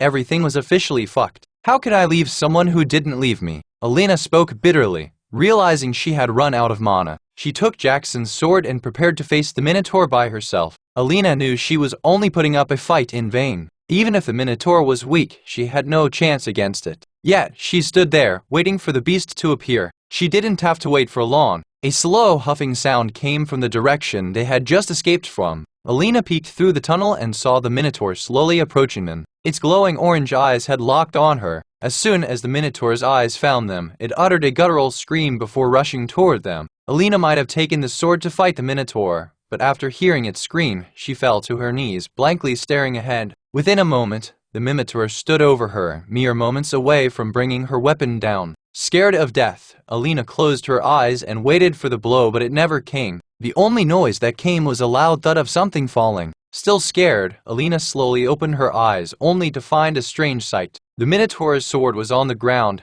mere an inch away from here. The sight shook her, but what she saw next made her dumbfounded. A man wearing a black cloak was on top of the Minotaur, stabbing what appeared to be knives into the Minotaur's eyes. What are you waiting for? The man yelled, and without wasting any time, Alina grabbed Jackson and dragged him to the exit. Hold on for a while. I'll get some help once we're outside, Alina exclaimed before disappearing into another tunnel. Do whatever the fuck you want, Adrian scoffed before leaping from the Minotaur's back. By the time they get here, this fucker would be dead, and I long gone. Adrian initially intended to exit the dungeon while the Minotaur was occupied with the stranger, and his decision to engage the beast had nothing to do with the pitiful divers but his greed. It was the first time Adrian had seen such a weak Minotaur in his life, but that wasn't the reason he decided to hunt the beast. As he saw the creature, it got registered in the Monster Codex, which meant if he managed to slay the Minotaur, he would get a guaranteed organ drop. Adrian was willing to risk his life for a part of the boss monster's body, as he knew it would be worth it. Only a fool would waste a golden opportunity like this, Adrian said quietly as the Minotaur struggled to remove the knives Adrian had plunged into its eyes. Adrian kept talking to himself while retrieving the crossbow from his inventory. Plus, thinking of all the experience points and loot I get from killing this dull monster got me all excited. Enhance your reading experience by removing ads for as low as $1. Remove ads from $1 Chapter 13 Hunter Hunted 3. As Adrian prepared to confront the Minotaur, an unexpected system prompt popped up before his eyes. He had heard about such prompts from his teammates, but it was his first encounter with one. A quest? Hi? Adrian mused as he expanded the quest. I was going to kill the Minotaur either way, but I won't say no to additional rewards. You have received a new quest. Quest title: The Dungeons Challenge Quest Level. Rare Quest Commissioner, the mother who loves her plants. Objective: hunt down the Minotaur within the Dungeon of Fury. Quest description: Greetings, adventurer. The time has come for you to face a challenge unlike ever before. It might be a difficult challenge for a first-timer, but the mother hopes for your victory. Your mission, should you choose to accept, is to confront and defeat the Minotaur, putting an end to the chaos it has unleashed in the dungeon. Task: confront and defeat the Minotaur in combat. Rewards: 2,000 experience points. Rare crafting material. Minotaur's horns. Bonus rewards for optional challenges. 2,000 bonus experience points. Penalty for failure: you will suffer a temporary debuff, reducing your stats by 30% for 24 hours. The dungeon's curse will haunt you, attracting other hostile creatures for the next 3 days. Time limit: this quest must be completed within 10 hours. Caution: the Minotaur is a formidable opponent, and preparation is vital.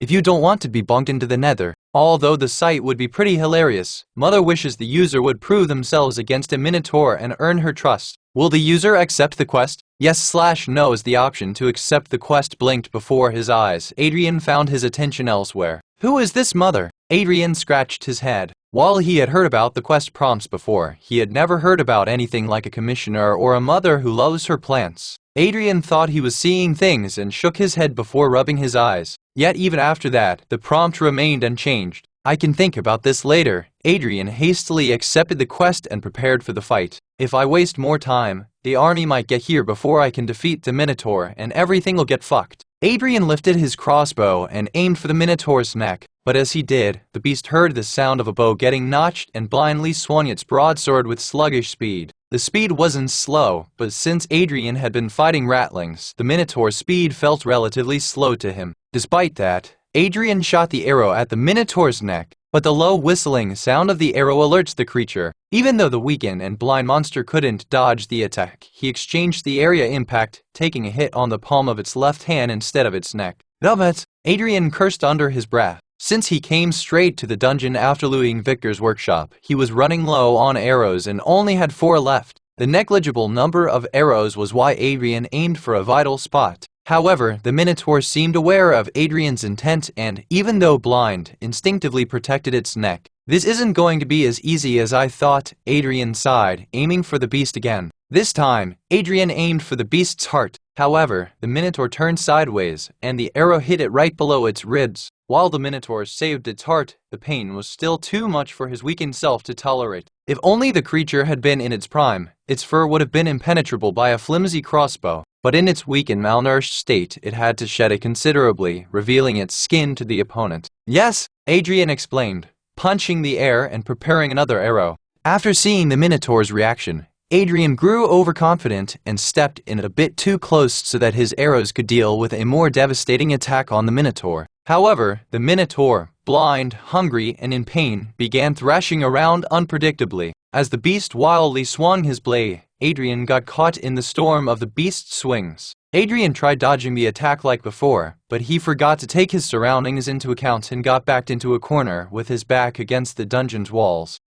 Adrian tried to duck, but the blow came sooner than expected, hitting him in the upper arm. A pained cry escaped Adrian's mouth as he clutched his arm. Thanks to the ogre's skin and Minotaur's weakened strength, the wound wasn't too deep, but the force of the blow made Adrian slam against the wall. Enraged and desperate to get some distance from the Minotaur, Adrian blindly shot an arrow at the creature from his injured arm. Thankfully, the arrow didn't miss, hitting the beast in the knee. The creature stumbled in pain, but its swings became even more erratic. The change in the attack pattern was enough for Adrian to create some distance from the beast. Just when Adrian thought he was safe, out of nowhere, the Minotaur's sword slashed through the air, narrowly missing Adrian's face. How the hell did the bastard get so close? Adrian was positive he had created quite a bit of distance from the Minotaur, but then he noticed the bizarre sight before him. Since he had hurt the monster's knee, it switched, and now he was using his hands to run along with its uninjured leg while wielding the sword in its mouth.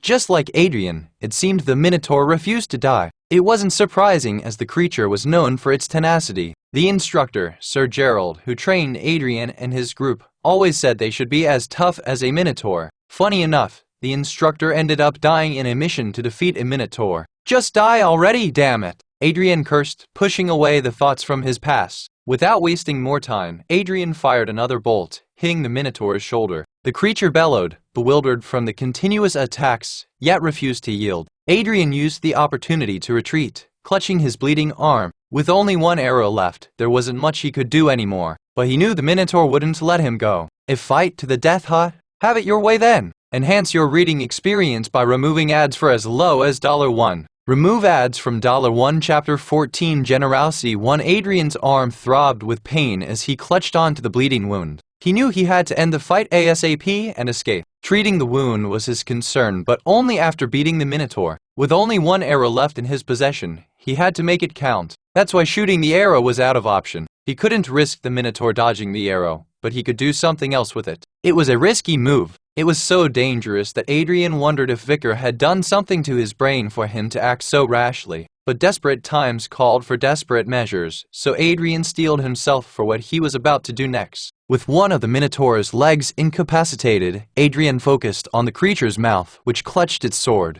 Usually, Adrian would think of using the ability of Kitsun's eyes, but it was out of the question as he had destroyed its eyes. But even if he hadn't, the magic won't work due to the Minotaur's high magic resistance, as he had discovered after using analysis before he engaged the damned creature. That's why Adrian took the bold move of removing the monster's eyes from the equation. Since he couldn't use the eyes to his benefit, there was no point in allowing the Minotaur to remain in its best shape. It was a calculated risk, with Adrian banking on the benefits of a blind Minotaur. However, he hadn't anticipated the creature's resilience to live, a premature mistake on his part. But thanks to their struggle, Adrian knew the Minotaur now relied on its hearing. While the erratic behavior of the Minotaur was troublesome, he decided to use that against it. Storing the crossbow in his inventory, Adrian retrieved his last arrow, holding it like a blade. He then proceeded to remove his cloak. He winced as he did so before using it to wrap around his injured right arm. Holding the arrow tightly, he thought, no backing down now. Taking a deep breath,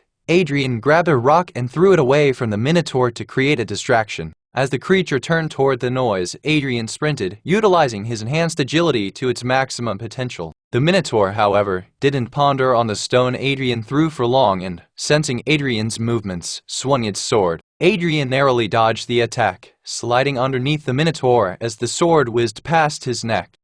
That was too close. Adrian wanted to thank his stars but didn't have the time to do so. He only had a small window to execute his plan before the Minotaur would turn to fight him. With agility fueled by desperation, Adrian stabbed the last remaining arrow into the creature's only good leg as he stopped sliding. The Minotaur howled in pain as both legs gave way, and it fell flat on its stomach. But Adrian wasn't finished. Quick on his feet, he jumped onto the creature's back, wrapping his cloak around the Minotaur's neck, choking the beast with all his might. Die already! Adrian grunted, pulling the cloak tighter. The Minotaur thrashed around, desperate to free itself, but its weakened body couldn't resist for long. Despite the strength Adrian displayed, the Minotaur fought till its last breath. Much like the beast, Adrian refused to give up and held on. His injured arm hurt like never before, and pulling on the cloak worsened the injury. Fresh blood gushed out of the wound, but Adrian didn't give up. Not until the system confirmed the Minotaur's death. You have killed a Minotaur. X plus 1000. Adrian released the lifeless Minotaur, his chest heaving as he surveyed the aftermath. The dungeon was utterly silent. The silence was only broken by Adrian's heavy panting. He looked at his shaking arms before focusing on the injured arm. His blood had stained the entire arm, but the adrenaline in his body made him numb to pain. Adrian immediately tore a piece of cloth from Minotaur's kilt, wrapping it around his arm to stop the bleeding.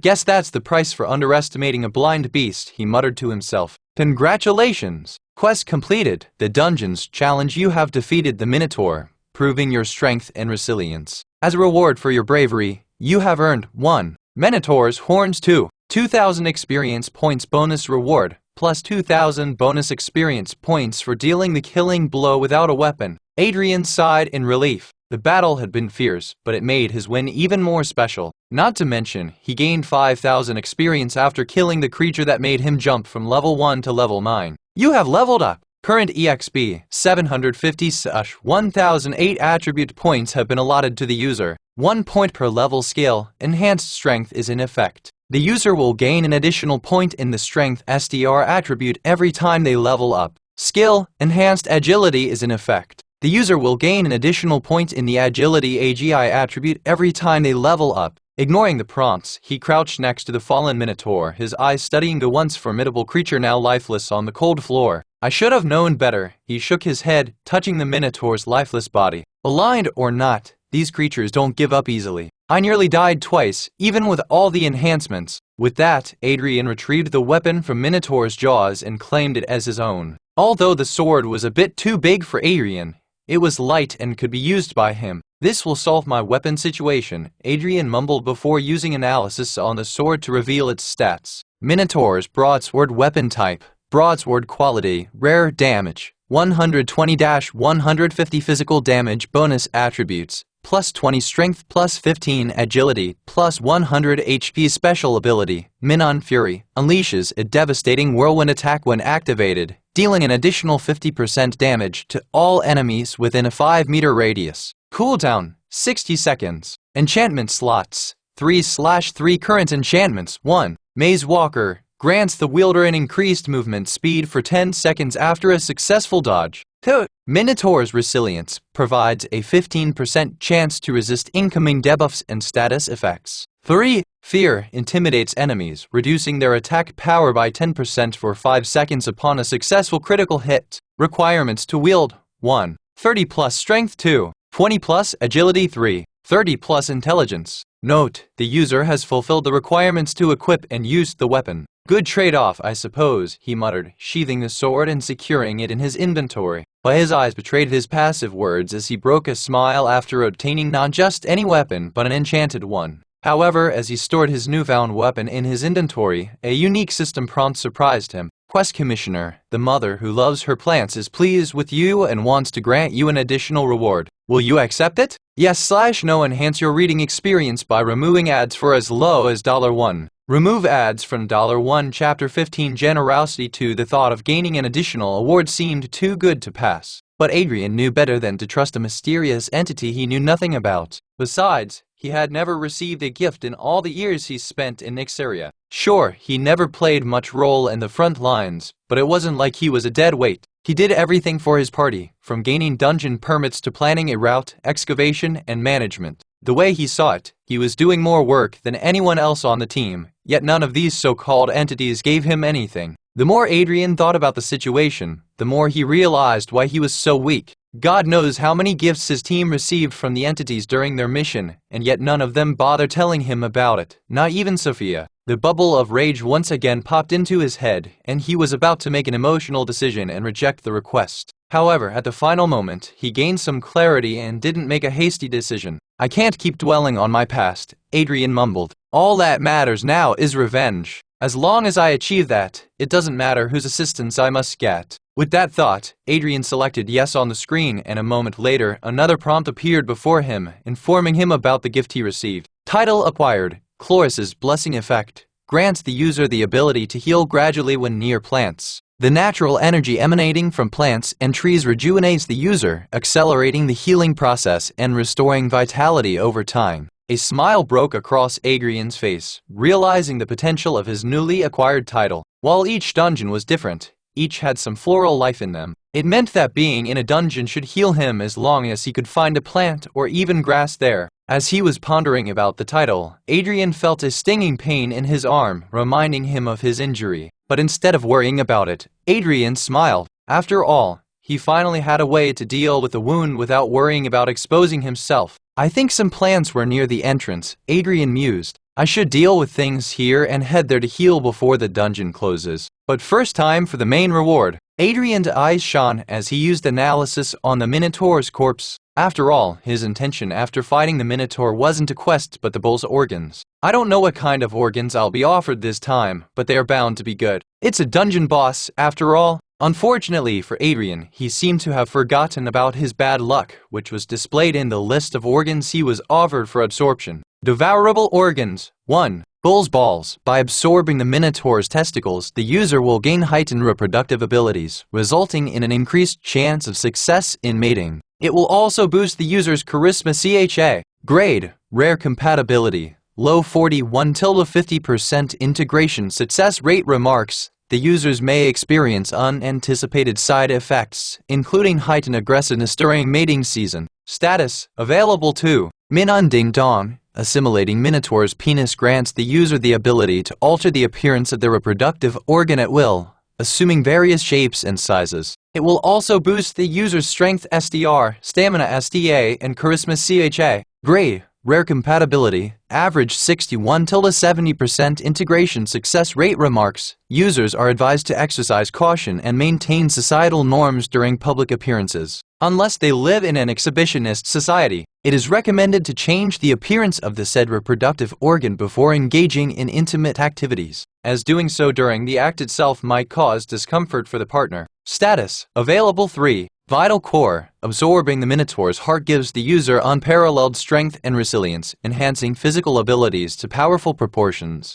Grade. Epic compatibility. High 71-80% integration success rate. Remarks. Users may experience occasional bursts of uncontrollable strength. It is recommended to avoid delicate tasks during these episodes. Status. Available. Adrian blinked in disbelief as he read through the system messages. He wondered if someone was messing with him or if it was for real. He offered a monster's private parts as a devourable option. Adrian wanted to know who the fuck was in control of these random choices. Wolf's balls and Minon Ding Dong? Seriously? He muttered, squinting at the screen. Is this some kind of prank? Solving the user's query. No, it is not a prank. It has been observed that the user has been sexually inactive for over a year. Absorbing the Minotaur's private organs might solve the issues the user might or might not be suffering in that department. Is the user feeling discomfort due to the size difference? It is expected to feel such emotions on not absorbing any private parts, Adrian exclaimed, dismissing the system's remarks. Besides, I've been inactive due to being away from my partner, who, for your knowledge, referred to my thing as the perfect size. I'm afraid it has a different meaning than what the user believes. It is not up for discussion. Adrian waved the prompt away before selecting to absorb the vital core, but as he did, an unexpected prompt blocked his action. Warning! While the Minotaur's heart boasts high compatibility with the user's physiology, their current vitality isn't sufficient to withstand the absorption process. It is recommended to wait until reaching at least level 35 for a higher probability of successful integration. Wait, level 35? Seriously? Adrian stared at the system prompt, clearly frustrated. I just took down that stubborn Minotaur, and now you're telling me I can't handle its heart? The user can override this suggestion, but there is a 99.99% probability of fatal consequences. So either obey or die trying. Geez, you should have informed me about it earlier. Explaining the situation in simple details for the user to understand. The user trying to absorb Minotaur's heart is like trying to fit a truck engine into a bicycle. The result wouldn't be pretty. Just when Adrian thought he had killed the Minotaur for nothing, the system began its yapping again. Adrian was about to close the window when he caught a glimpse of the text and couldn't ignore it anymore. The mother who loves her plants offers to store the Minotaur's heart in prime condition for future absorption. The process is expensive and requires karma. The user lacks karma. Unable to initiate the process, the mother who loves her plants has kindly agreed to sponsor the storage process. Would you like to proceed? Yes/no. Adrian thought about it for a while. He didn't want to be more indebted to a stranger more than he had to be. But then again, the heart was of epic grade and quite a find, and he had no idea when he would be able to get his hands on something like that again. Passing the opportunity felt worse than being indebted to an entity, so Adrian agreed with the arrangement. The Minotaur's heart will be stored safely for future use. The mother asks if the user has any other requests for her. Adrian shook his head, but the curiosity got the best of him, and he asked something he knew he shouldn't have. How about the bull's balls and Minon Ding Dong? Can you store those too? Mother who loves her plants has rejected your request to store bowls, balls, and min on Ding Dong. She has deemed your request as perverted and irrelevant to her interest. Aparu, but Mother who loves her plants wishes you to be at peace with your perfect-sized organs. Connection with the entity has been terminated.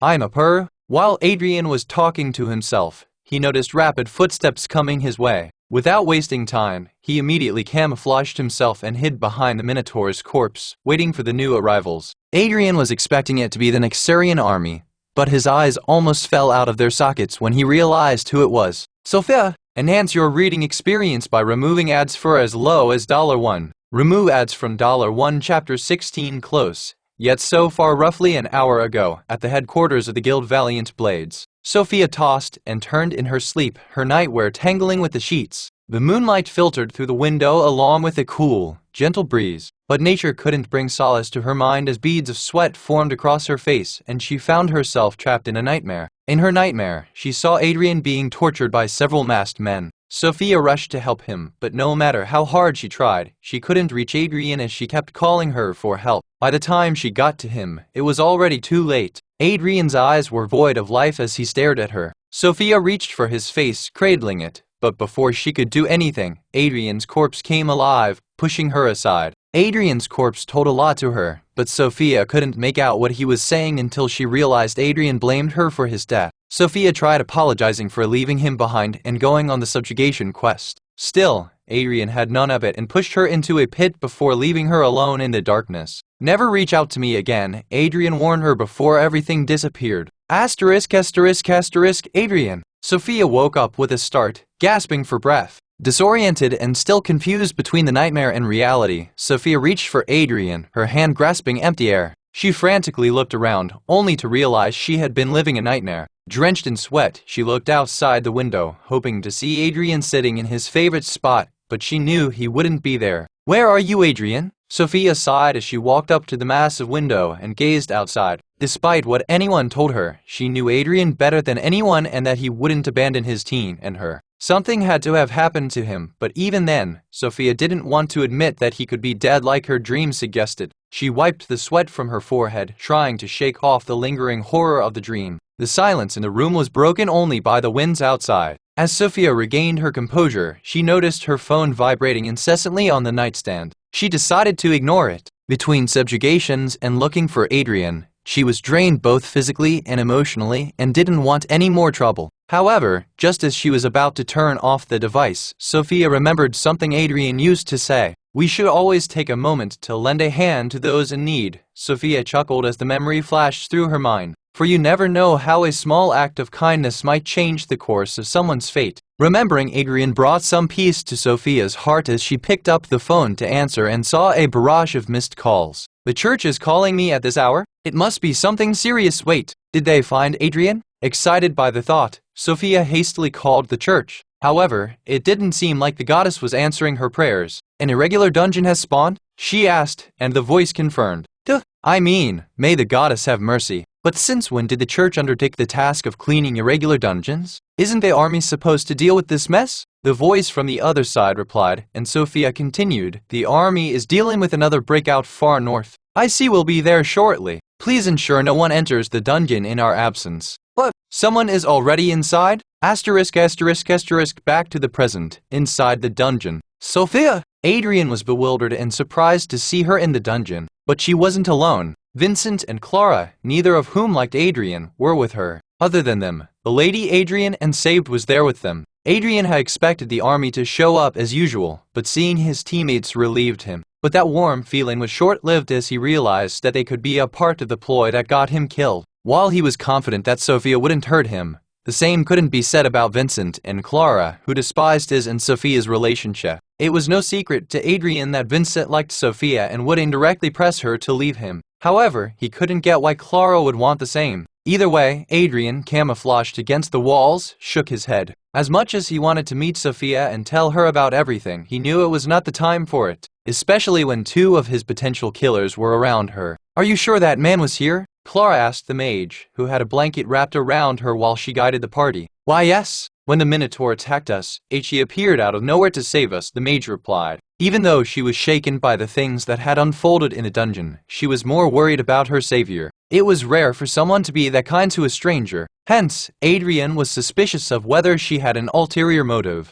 Stop asking stupid questions, Clara. Vincent rolled his eyes. We already got information from the guard. A plunderer had entered the dungeon under the guise of a porter. We will have answers as long as we catch the man. Stop treating the guy as a criminal, Sophia sighed, walking ahead. Whether the man was a plunderer or not doesn't change the fact that he helped two strangers. Yes, he did commit the crime of entering the dungeon without a permit, but he is also a hero. A dead hero, that is. Clara chuckled but stopped when she saw something in the corner. Wait, is that the Minotaur? Everyone's eyes followed Clara's gaze, and sure enough, they did find the dungeon boss dead. Vincent immediately went into investigation mode, staring at the monster's corpse. Looks like it was quite a fight, he mumbled after noticing the knives embedded into the creature's eyes. Whoever that plunderer was, he wasn't a porter, that's for sure. Agreed, Clara said, pointing at the arrows sticking out of the corpse. An archer who also uses knives. Take the weapons and send them to the forensics, Sophia chimed in, casting magic to pull out the knives and arrows without destroying the evidence. Good thinking, Vincent praised Sophia. If there are fingerprints on there, then we can find the plunderer and deal with them. Let's see if we can find something else to help the case.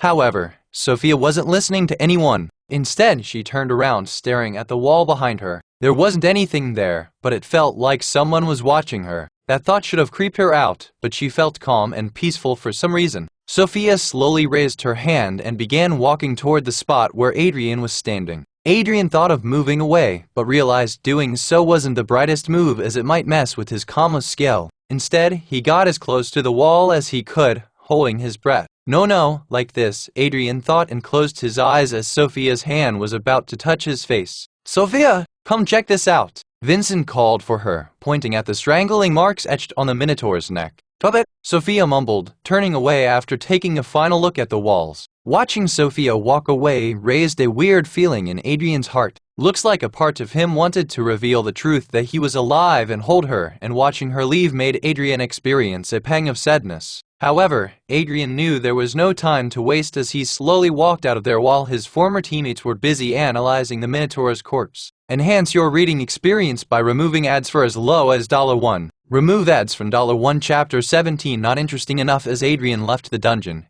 he kept thinking about Sophia. The bags under her eyes were enough proof for him to know she wasn't unaffected by his disappearance, unlike Vincent and Clara. While he wasn't exactly expecting them to mourn his death or disappearance, it didn't look like they were affected by him not being there. It made him wonder if Vincent or Clara had a hand in his killing. While Vincent might have a cause, he wasn't aware of my visit to the Ravens, Adrian thought as he peeked to check if the path was clear. Unless Sophia wouldn't tell him about it since I asked her not to. Despite thinking so, Adrian didn't appear convinced of his thoughts, but instead of dwelling on the past, he decided to spend his time on something else while searching for shelter to spend the night. Thankfully, he had plenty of questions to discuss with the system, but demanding answers was going to take a lot of work. The system, or as Nexarians called it, a blessing, had a mind of its own. Sometimes, it would behave like your best friend, but in an instant, it could treat you as a stranger. Adrian had never managed to get his head around the fact that a literal screen seemed to have an entire spectrum of emotions embedded within. Still, it's worth giving a shot, Adrian thought as he sat under a tree to analyze the effect of his title while opening his stats page. As much as Adrian wanted to chat with the system, he also wanted to check his stats after defeating the Minotaur. Name, Adrian Fenrir Race, Chimaera, Human Former Class, Devourer, Analyst Former Affiliation, None Level, 9 Attributes, Strength, 39 plus 20 Agility, 42 plus 15 Precision, 32 Intelligence, 45 Magic Affinity, 55 Defense, 36 Luck, 15 Charisma, minus 32 Current Exp, 750 1000 Attribute Points, 8 at a glance. Pretty much everything was the same except Strength and Agility. Not only did SDR and AGI get 8 additional points allotted to them as the system had informed Adrian, but his strength and agility were also boosted by his equipment, which comprised solely of the Minotaur's broadsword. A total of 35 additional stat points from one sword, not bad at all. Adrian mused while scratching his chin. But what should I use my attribute points on? Usually, Adrian would have dumped all the points to increase his mana affinity, as it would allow him to use more magic skills. but considering he only had analysis and illusionary eyes that consumed mana, doing so won't be wise. Improving charisma is out of the question. Adrian quickly scratched that out. No point in filling a leaking pot. Instead of mindlessly putting his points into random stats, Adrian reflected on his battle with the Minotaur. He knew what to do when he remembered the Minotaur's strength. That bull's blows hit me like a truck, no change that, a bike, Adrian sighed, putting 4 points into increasing his defense. Also, my luck is quite shitty, so might as well improve that a bit. With that dealt with, Adrian clicked on an adjacent tab marked Queries. He could never open that part in his old life, but he could now use it after his system was upgraded. At a glance, it looked simple, like an AI chatbot. The page made Adrian feel nostalgic as he used to work with AIs before being summoned to Nyxeria, but it wasn't the time or place to get lost in the past. Why can I access this section now? He asked the system a simple question, and it immediately replied, which was surprising, at least for Adrian. An entity sponsored the page to be opened. Remaining questions for the day. Who was it? That information is classified. Remaining questions for the day. 3. Adrian thought it would be the mother who loves her plants because she had been the only one helping him so far. But the system didn't show who the sponsor was, so it didn't make sense for it to be someone Adrian already knew. Besides, he only had 3 questions remaining, so it was better to use them to get definite answers from the system. Why was this section opened now, but not before? System responses are expensive. They can't be operated without a sponsor. Remaining questions for the day. 2A. Adrian felt a bit puzzled by the way the response was written. It made it seem like the system wasn't sentient, which differed from what the Nyxerians had told Adrian and the others. As much as Adrian wanted to ask the system about what he was thinking, he decided not to. For one, the system might say it's confidential information. Also, even if it didn't and someone was controlling the system, they might get suspicious, and who knows what might happen to Adrian then.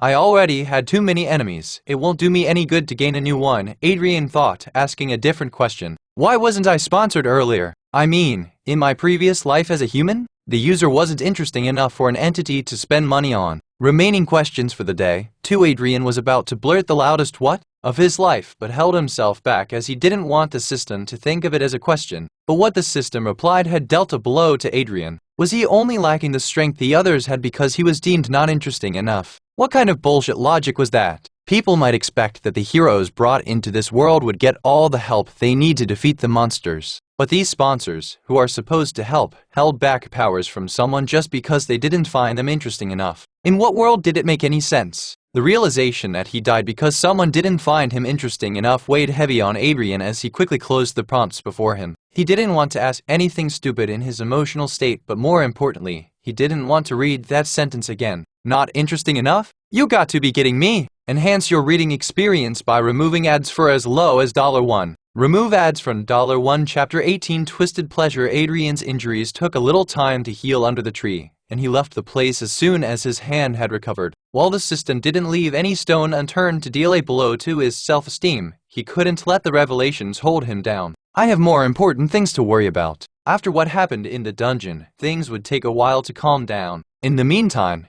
Adrian would have to look for another hunting ground. The obvious solution to his problem was visiting another floating island connected to mainland Nyxeria. Nyxeria was a group of several floating islands bound by a mysterious force called the Veil. Each island had a role to play in the bigger scheme of things. However, the island optimal for monster hunting was Verdantia. Compared to the other island, it was a small but primarily uninhabitable island full of forests and monsters. The presence of Nyxerian there was limited to only the access points. However, it would only be possible for Adrian to go there with a permit, and gaining a permit required an ID, which Adrian didn't have. Looks like I only have 2 ways now, Adrian mumbled as he headed towards the slums to spend his night in a cheap motel who wouldn't care about things like an ID. Adrian had 2 options to get into Verdantia, but both were against the law. If the army caught him, he could be executed. However, there wasn't another way for Adrian to become stronger without the constant worry of being discovered. The first option was to pay a smuggler to take him there, but this choice was very risky. First, it needed a lot of money to pay the smuggler, and second,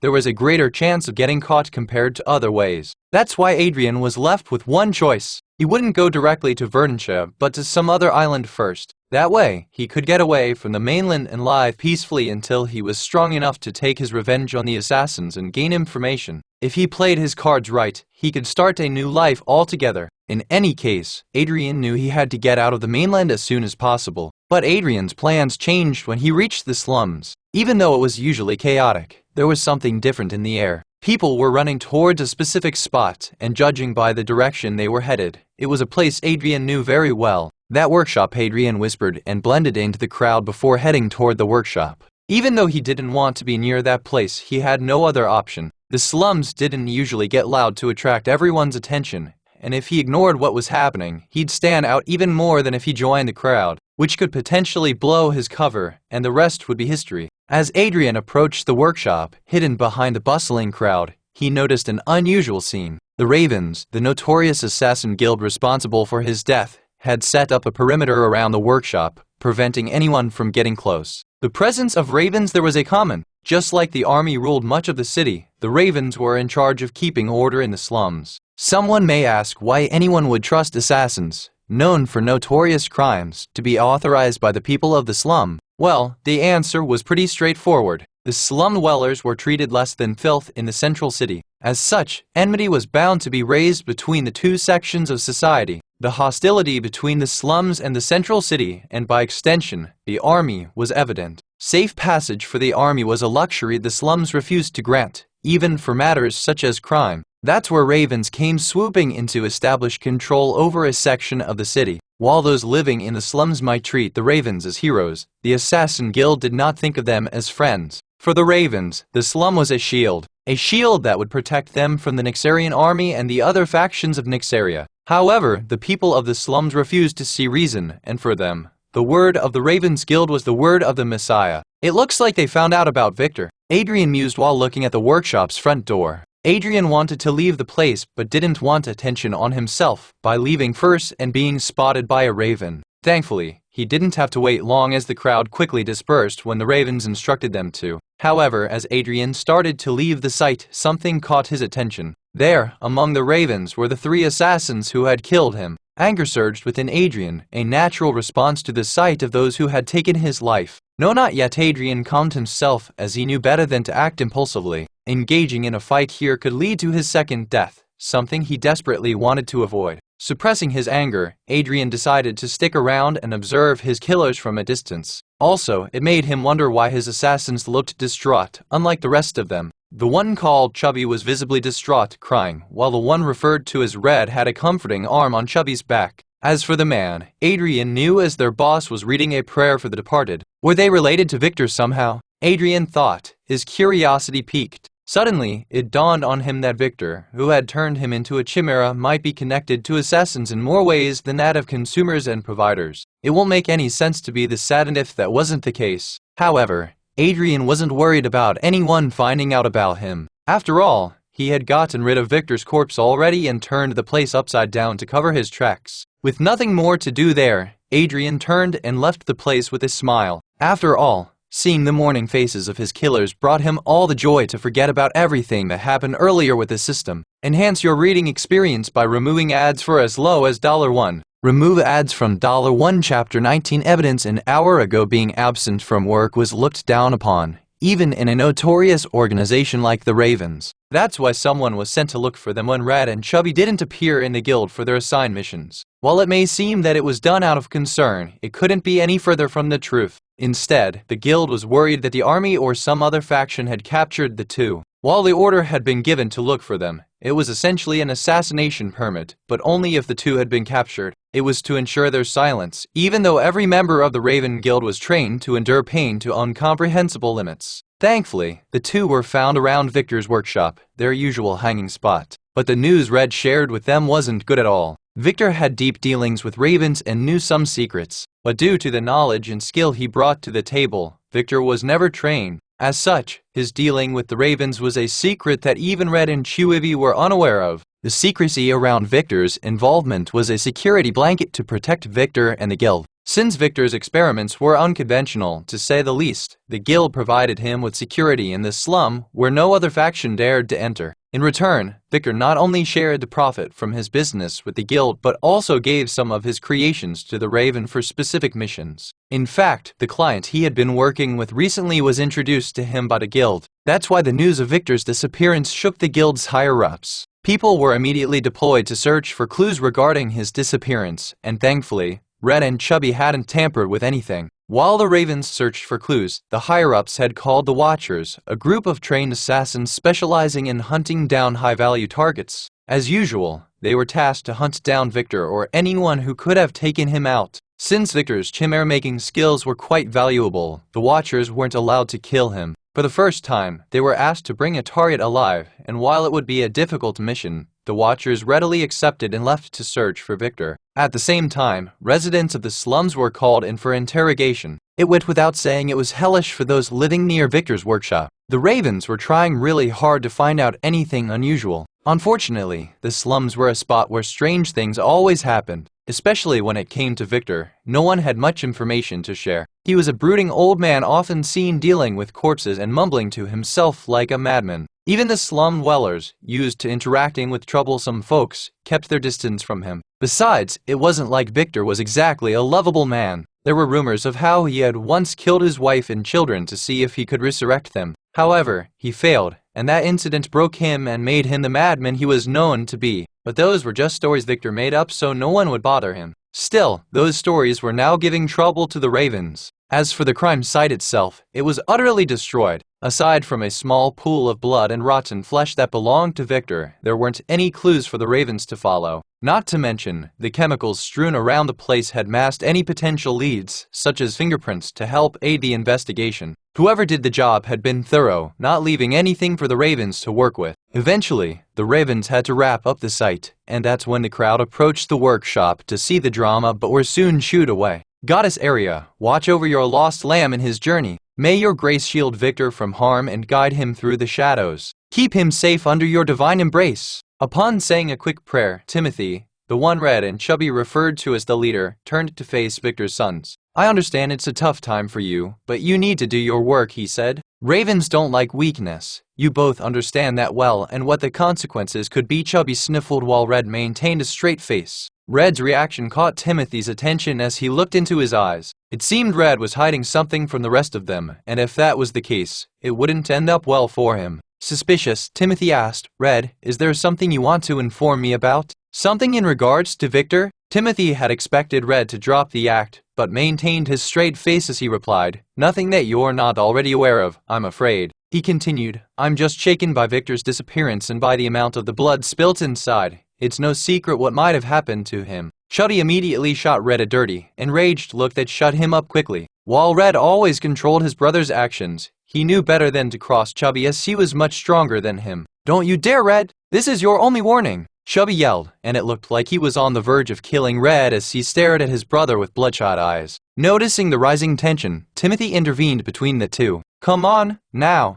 Deep breaths, and Red, why don't you take a walk and gather yourself? I'll take care of Chubby while you cool off. Red just shrugged and walked away. Antagonizing Chubby had been a deliberate move on his part, wanting to distance himself and check the evidence hidden from the prying eyes of the guild. The evidence was a recorder Victor used for his operations. The person who killed Victor either didn't know about the recorder or didn't care enough to leave it behind. Either way, Red was about to find out who was responsible for his father's death. And he wasn't about to let Timothy or the guild handle the revenge. This one was personal, and Red would make that bastard pay. Enhance your reading experience by removing ads for as low as $1. Remove ads from $1. Chapter 20. The price of secrecy. The sun slowly settled over the slums, casting long shadows on the grimy streets. Adrian, weary from his excitement-filled day, approached a rundown pub and motel that seemed to have seen better days. The flickering neon sign up of the entrance read Shady Haven, an apt choice for a place that looked far from welcoming. Pushing open the creaky door, Adrian stepped into the dimly lit place. Looks like the owner spent everything on the neon sign. Damn, this place is dark. Thankfully, Kitsun's eyes, which had replaced Adrian's natural ones, could do more than cast illusions as they helped him see in the dark. The air was heavy with the smell of stale cigarettes and cheap alcohol. The few patrons scattered around the worn-out tables eyed him with curiosity and indifference. After all, one could never be careless around strangers, especially in the slums. Ignoring the crowd, Adrian made his way to the worn counter where a grizzled owner with a scarred face stood. The man must have been sumo because he certainly had the build of one, but the missing eye and scarred body confirmed him to be a warrior. Looking for a room, mate? The owner grunted, wiping a glass with a rag that seemed dirtier than the glass itself. Adrian nodded, his hoodie pulled low to ensure no one saw his face. Yeah, a room for the night. There's no room for secrets here. The owner eyed him suspiciously. If you want to stay, take off that hoodie. Adrian's eyes narrowed as he wondered if he should use his eyes on the stranger. But after seeing how many people were eyeing him, Adrian knew he couldn't be reckless and decided to deal with the matter as violence-free as possible. Besides, a place like the pub should have its fair share of regulars. As such, one of them might notice something was off about the owner if Adrian tried using magic on him, which wouldn't be good for him.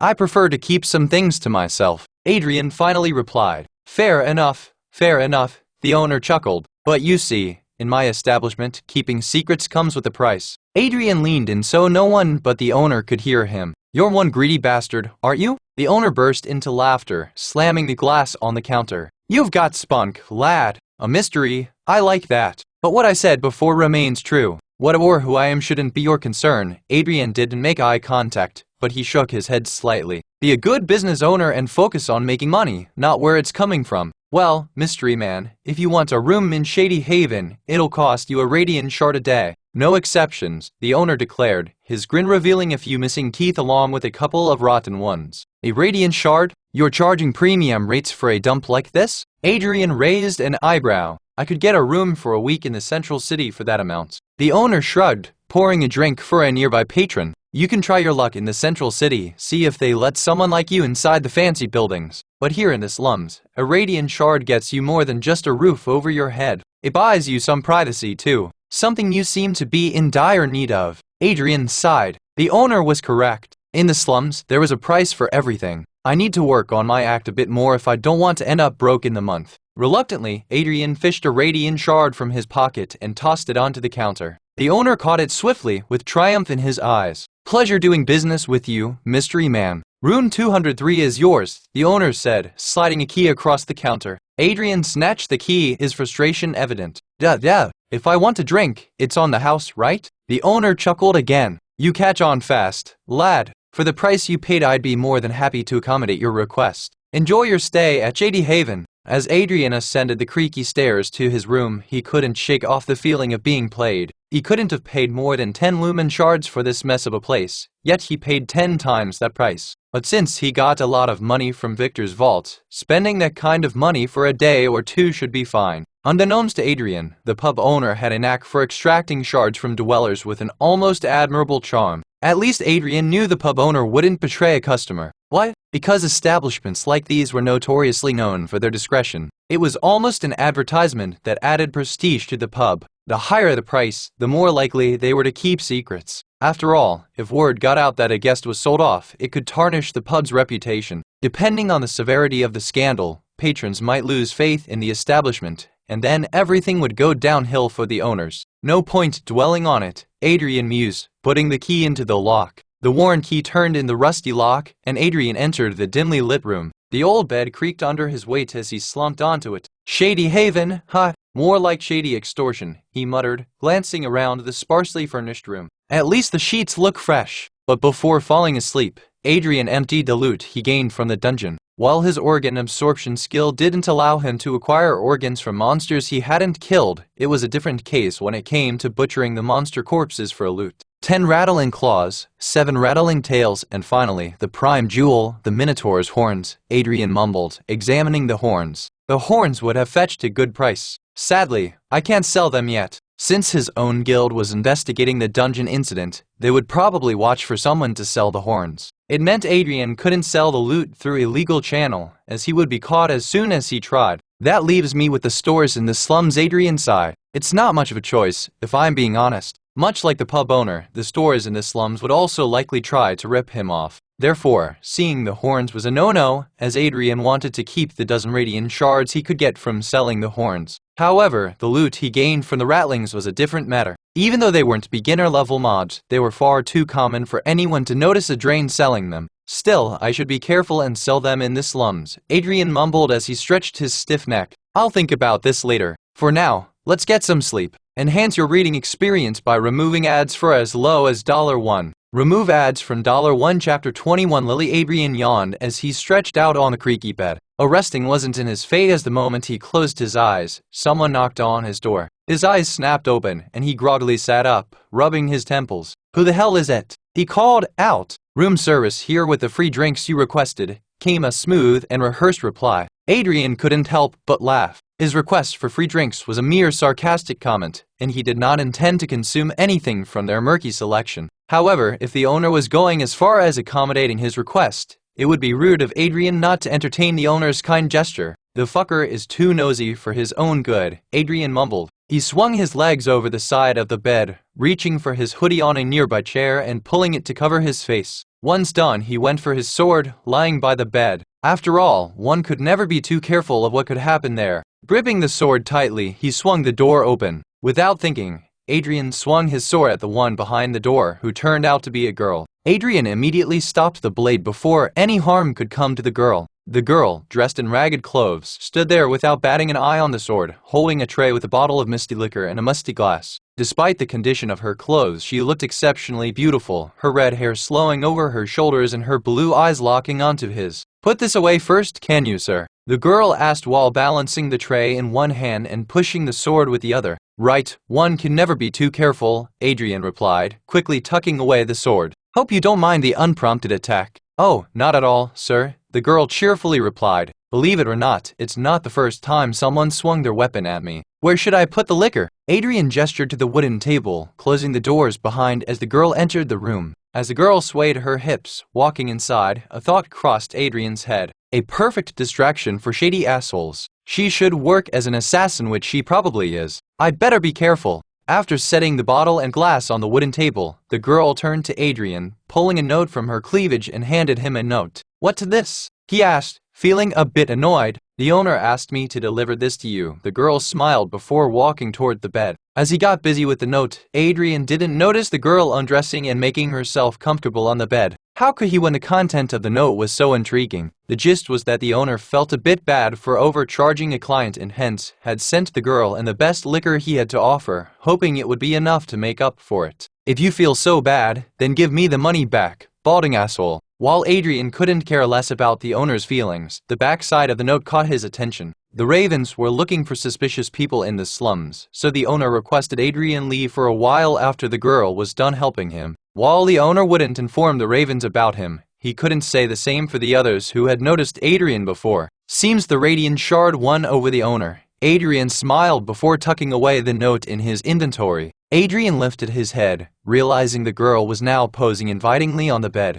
Temptation flickered in his eyes, but he knew better than to get entangled in such affairs. First, he still cared about Sophia enough not to cheat on her, and secondly, he knew what the owner was after. Despite being excellent secret keepers, people like the pub owner didn't like it when they were kept away from secrets. Hence, when Adrian refused to give the owner a name or show his face, he must have piqued the owner's interest. That's why he sent the girl to Adrian, expecting that the temptress might lead him to disclose his identity during an intimate encounter. After all, the combination of women and alcohol could make even the most guarded men become a blabbering mess. Just like that, the owner's attempt to use the girl as a spy failed. Adrian had seen through the ruse. Instead of succumbing to the temptation, he took a couple of lumen shards from his pocket and tossed them to the girl on the bed. Your work is done here, Adrian stated. Get dressed and leave. Oh, and tell the owner I enjoyed his apology. The girl looked surprised and slightly offended, probably because no one had turned her down before, but then immediately changed her expression. Much like the owner, the girl, too, found Adrian interesting, as there weren't many men in that shady place who would miss the chance to jump on her.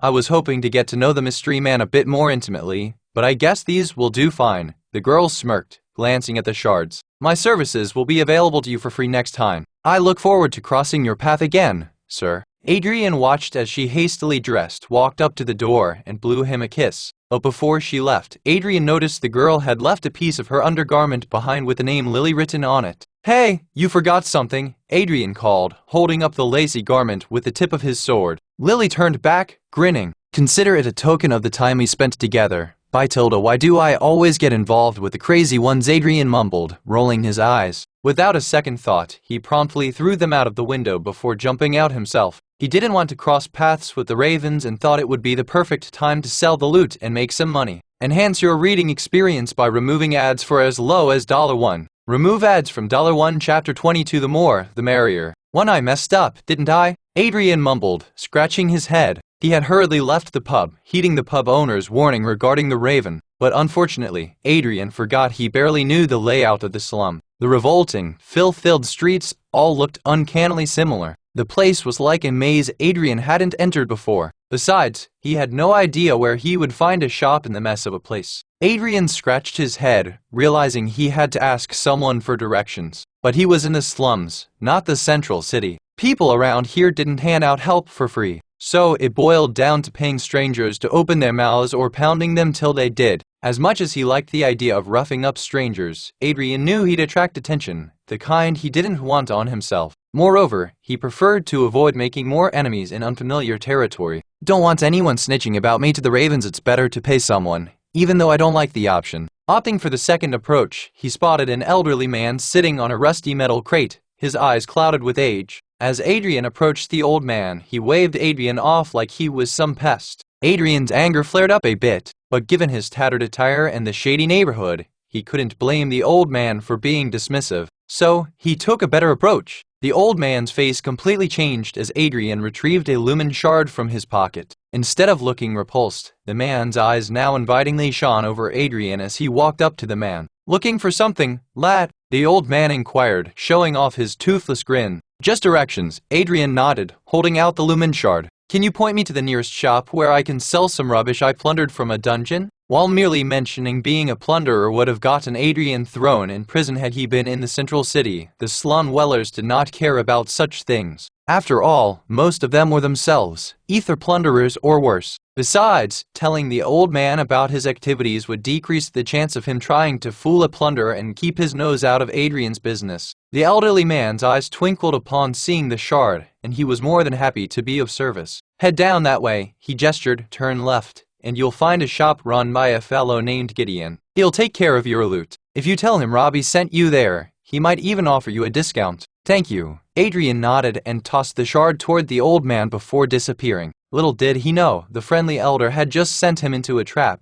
As Adrian walked toward the supposed shop, his gut was gnawing at him. With enhanced mana capacity came a little thing as sensory awareness, and it was that sensory awareness that was yelling at Adrian. It didn't take long for him to realize he was being followed. At first, Adrian thought it was the ravens but quickly dismissed the thought. The ravens were the literal owners of the slums. Someone like them wouldn't bother with sneaky tactics. If they wanted, they could jump him on the streets and beat the heck out of him while no one would stop them. It only left him with one answer to why he was being followed. Money. Someone must have seen him handing a shard to the old man and decided robbing him would be easy. However, not wanting to engage with them, Adrian chose to wave them off his trail. Adrian weaved through the twisted pathways of the slums, making abrupt turns left and right. But his followers were persistent. No matter where he went, the followers appeared shortly behind him. What else did I expect? They have probably lived their entire lives in the slums. It's obvious they know these paths better than I do. Adrian thought about using adaptive skin to trick his followers, but decided not to. He didn't know if any of them had sensory skills or not. If they did, using the skill would be pointless, and the skill would go under cooldown, meaning he wouldn't be able to use it for a while. But I got to do something.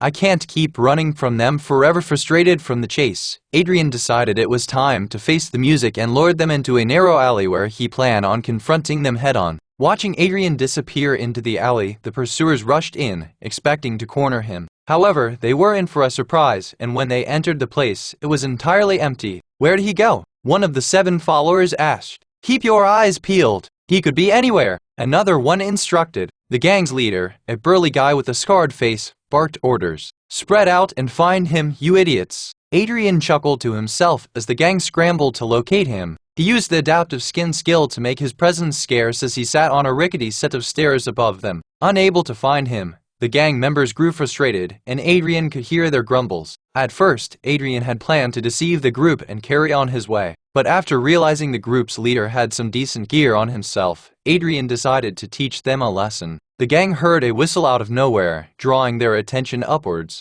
Before the gang could realize what was happening, Adrian leapt off the stairs and onto one of the men below. The impact knocked the guy out cold as his head met the hard pavement. Adrian stood up, gripping the sword tightly. Alright, who's next? Enhance your reading experience by removing ads for as low as $1. Remove ads from $1 Chapter 23. The more, the merrier. 2. Before Adrian could say anything else, the leader stepped up, smiling like a fool. It made him wonder if the leader had a screw or two loose. After all, Adrian had just taken down one of his men, yet the fool was laughing at him. Thought you could give us the slip, eh? The leader snarled, tapping the blade of his knife against his forehead. Are you blind or something? Adrian retorted, playfully eyeing the thugs before him. If I wanted to vanish, I could have done it without you catching wind. I practically handed myself to you, you dimwit. Why do you think I did that? It doesn't matter. The leader laughed again, gesturing to his men to surround Adrian. What matters is what you got in those pants of yours. Free advice. Don't go disclosing your fetishes to strangers. Adrian visibly cringed. It's hella weird.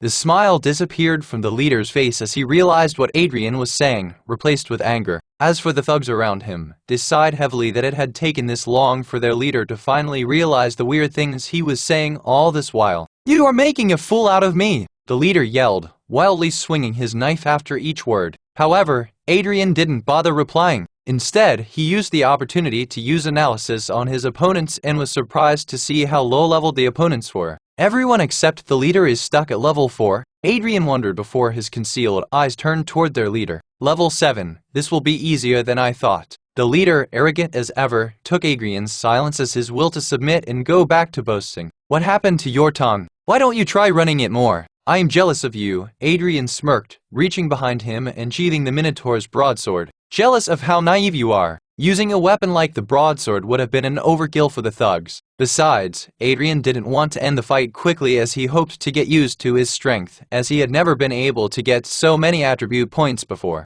What are you waiting for? Attack the fucker. The gang leader growled. You're gonna regret running that mouth of yours, stranger. Adrian didn't bother replying. Instead, he focused on his surroundings. Despite facing low-level opponents, it was Adrian's first time facing multiple enemies simultaneously, and he didn't want to drop his guard should a surprise be sent his way. While his silence could be mistaken for weakness, it was far from true, and the thugs were about to learn a lesson the hard way. As the first thug lunged at him, Adrian ducked before performing a leg sweep that sent the thug stumbling off balance. Despite the man's attempt to regain footing, Adrian denied him the chance. A well-aimed kick to the head left the thug sprawled on the ground, unconscious and defeated. Anyone else feeling brave? Adrian taunted, scanning the remaining gang members. The next attack came no sooner than Adrian said those words. But this time, instead of taking a physical approach, Adrian decided to fool the thug. Quick as a flash, Adrian grabbed the thug's head, making sure his eyes hidden under the hoodie were visible only to the thug. Before the thug could look at his face, he activated his illusionary eyes ability, tricking the thug into thinking he was fighting against one of his buddies. The thug hurriedly backed off before turning around and attacking one of his people, who now appeared before him as Adrian. The other thugs scratched their heads, utterly puzzled by their comrade's sudden change in behavior as he randomly attacked them. What's going on with Jerry? Why is he attacking us? One of the thugs scratched his head, bewildered.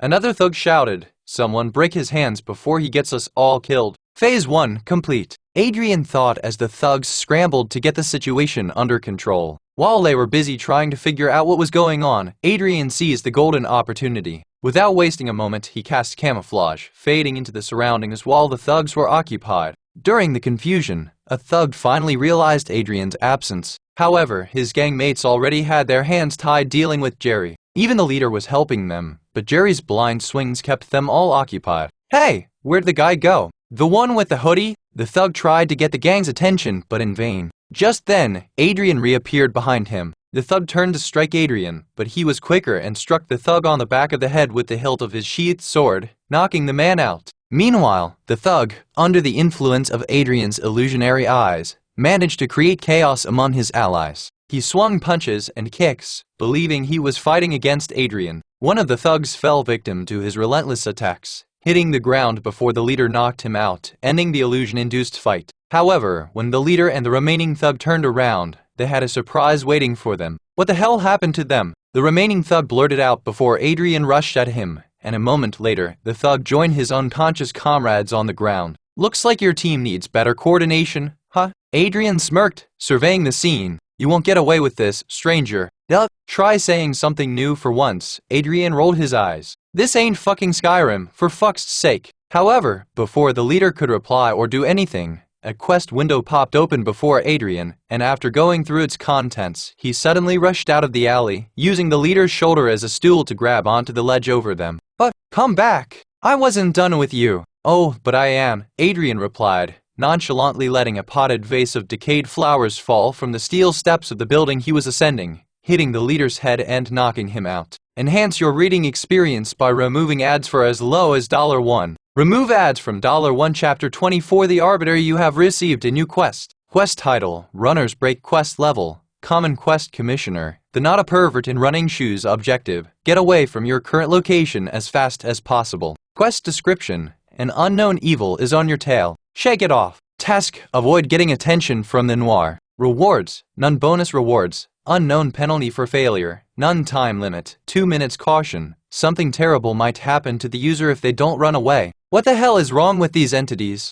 Adrian quizzed himself while running on the rooftops. While the quest didn't offer any rewards, Adrian thought it would be better to follow an entity's request to form a better relationship with them. After all, the entities were the only ones who would help Adrian in a world full of potential enemies, even though their intentions wouldn't be pure. Adrian had his theory of how these entities operated following his brief exchange with the system. According to the system, these entities were drawn to interesting individuals. Essentially, they were an audience, and to capture their interest, Adrian needed to stage a performance and keep giving him gifts. Despite his initial intention to keep a low profile in the slums, Adrian decided to fight with the thugs. He wanted to test out two things. First, if the entities watched over him at all times, and second, to gain something from them in return for fighting the thugs. However, his plan to gain a gift didn't pan out like he wanted, and instead of getting a gift like he got from the mother who loves her plants, he got a different quest asking him to run. Still, Adrian was glad that he had someone's attention on him.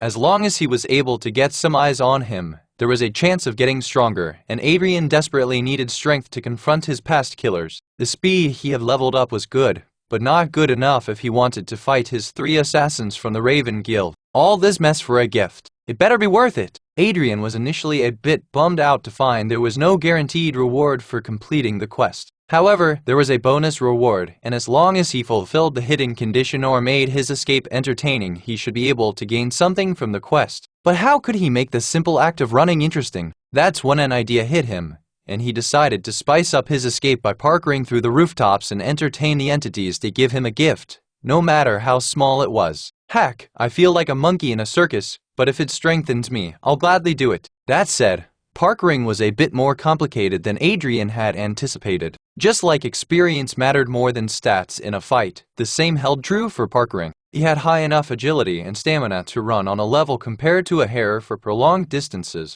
However, he lacked the techniques to effortlessly dodge unforeseen obstacles and alter his plans based on changing terrain. Still, Adrian was able to blow through the obstacles with much effort, and after running for 300 meters, the prompt appeared before him again, informing him about the successful completion of the quest. However, as he read through the notice, disappointment shrouded on his face. No bonus reward even after all that? Adrian blurted out while panting. The result was disappointing, but it taught Adrian something: not to trust those fucking entities. Just then, another notice appeared before him to rub salt on his wounds. The entity, not a pervert in running shoes, found your performance entertaining but refuses to disclose the requirements to gain bonus rewards. Not a pervert, you might not be a pervert, but you sure are a masochist. The not a pervert in running shoes is pleased to hear the user praising him and says, still won't cough up a reward though. Adrian wanted to say quite a few colorful things to the so-called pervert, but refrained. Not well versed in dealing with newly discovered entities, Adrian wanted to avoid crossing them so casually,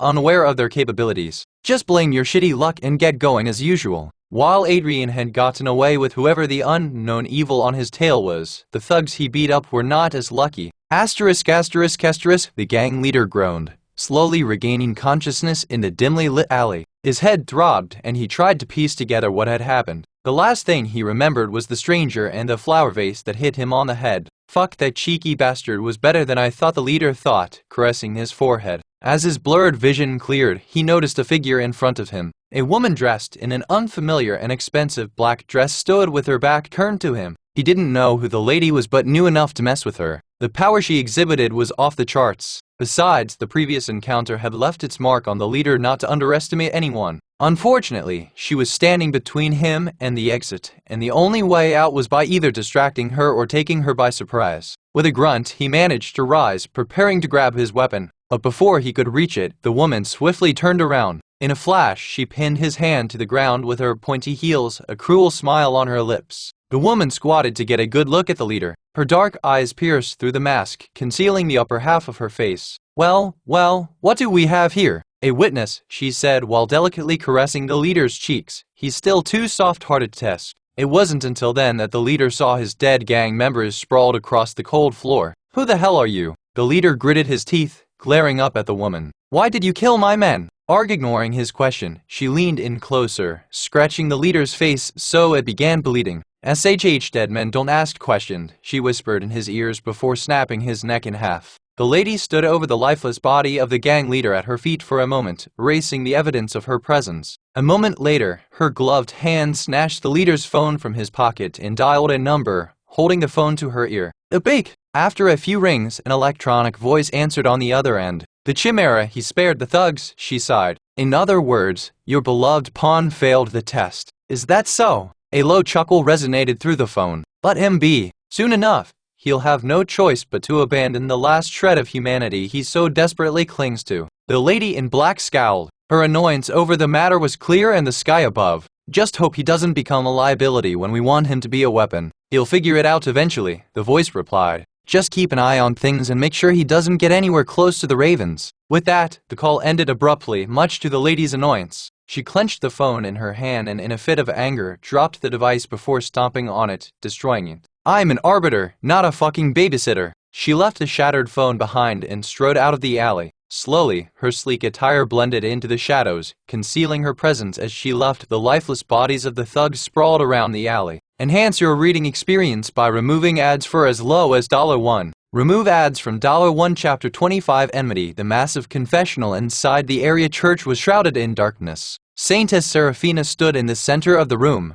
her white robes illuminated only by a dim light emanating from an ancient-looking chandelier overhead, waiting for her superiors to speak. The number of summoned heroes has dropped below 30. One voice murmured from the shadows. We'll need to summon new heroes to replenish our forces for the war with the Nether, added another. However, she wasn't as unemotional as the owner of the previous voice. I understand your concerns, the saintess nodded politely, her expression calm and kind. I will take care of the summoning immediately. Since their meetings usually lasted a minute or two, Seraphina expected it to be the end. However, as she turned to leave, a third voice interrupted, stopping her in the tracks. What about the boy? The one who wanted to unite every faction. Seraphina's kind and calm demeanor shifted as sadness clouded her eyes. She slowly turned back, facing the unknown faces in the shadows. Despite trying to remain calm and unaffected, she couldn't help but shed a tear. As reported earlier, the hero Adrian hasn't reported back from his last known mission, Seraphina mumbled, wiping away the tear with the back of her hand. It is unfortunate, but we have to move on and declare him dead. So, he's gone? No sign of him anywhere? Seraphina nodded, unable to speak, as she had always thought Adrian's blessing would find the path of victory for them. But with him gone, the path to victory against the Nether didn't seem so certain. Yes, after having looked for him everywhere, it is safe to say hero Adrian met an unfortunate end. That's unfortunate. We should commemorate and immortalize Adrian within the church like those before him. The room fell silent as if everyone expected the others to say something. Soon, Seraphina was dismissed from the room when no one did, and as soon as she left, the shadows began to laugh. While they didn't know who made their job easier, they were thankful to that person for getting rid of the nosy brat. Unlike the other heroes, who were ideal soldiers and didn't question the area church, Adrian's analysis skill and constant questions made the higher-ups realize that he would soon become a problem for them. As such, the church had been looking for anything they could use against Adrian and either have him killed as a heretic or at least exiled as one. Unfortunately for them, most of the remaining 28 heroes had a favorable opinion of Adrian. They often credited him for their successful expedition, whether or not Adrian was a part of it. Besides, it wasn't just the heroes who had a positive opinion of Adrian, but the residents as well. Although he wasn't a well-known celebrity, quite a few people knew Adrian, and all thought highly of him. Even Serafina had a soft corner for him. Whenever she was around Adrian, she would show everyone a different side of her. Even though everyone knew she was kind and lovable, she was incredibly affectionate towards Adrian, which made it more difficult for the higher-ups to get rid of him. A twisted smile played on their lips as one announced, "The problem we wanted to deal with has been taken care of by someone else. No need to get our hands dirty," and the Easter got what they wanted. Another one said, "Adrian's death ensures our path is clear. The church can now move forward without hindrance or worry about fate." "Still, we lost a hero," a feminine voice interrupted, trying to mask her true feelings. "May he rest in peace," another added, playing along with the charade. However, no matter how desperately they tried to hide their true feelings, they ended up laughing at Adrian's predetermined passing, not knowing someone within their ranks was plotting something more sinister. Hours later, enraged and with tears in her reddened eyes, Sophia rushed inside Serafina's home office, holding a pamphlet. "What is the meaning of this?" she yelled at the top of her lungs while shoving the piece of paper into Serafina's face, who dodged her eyes. "Explain this nonsense." Unbeknownst to Sophia, Serafina was dealing with urgent matters with one of the priestesses. However, seeing Sophia's condition, she urged the priestess to leave them alone. As the hurried footsteps of the priestess echoed away, Serafina turned her attention toward Adrian's beloved. "I understand how you're feeling, you don't understand shit." Sophia continued yelling. Anger and pain had clouded her judgment. "The church announced Adrian's death? Who are you to decide if he is dead or not?" "Sophia, please. Let's talk about this calmly," Serafina responded, trying to maintain composure. "Besides, we haven't found Adrian's corpse." "Sophia, there's still a chance?" Sophia cut her off, her tone escalating. "Why are you holding a funeral for him, then?" "Last time I checked, we only hold funerals for the dead. Regardless of whether he is alive or not, the people deserve to mourn their hero." Serafina sighed, her heart getting heavier with the passing moment. She continued, "We both know Adrian wasn't someone to ditch his responsibilities like this. If he is missing, then something must have happened to him." Upon hearing those words, Sophia's anger morphed into despair, and tears welled up in her eyes. "You're treating him as if he is already gone. Have you given up on him?" she blurted out. "Sophia, I want to believe he's alive and well somewhere," Serafina replied, offering Sophia some much-needed comfort in her arms. "But we must face the facts. Whether we find his corpse or not, Adrian is most likely gone." Sophia, unable to contain her emotions any longer, broke down. She collapsed into Serafina's arms. The grief was too much to bear for her. Serafina held her close, knowing the intimate relationship she shared with Adrian. "I don't want to believe it," Sophia whispered through her tears. "I can't accept that he's gone."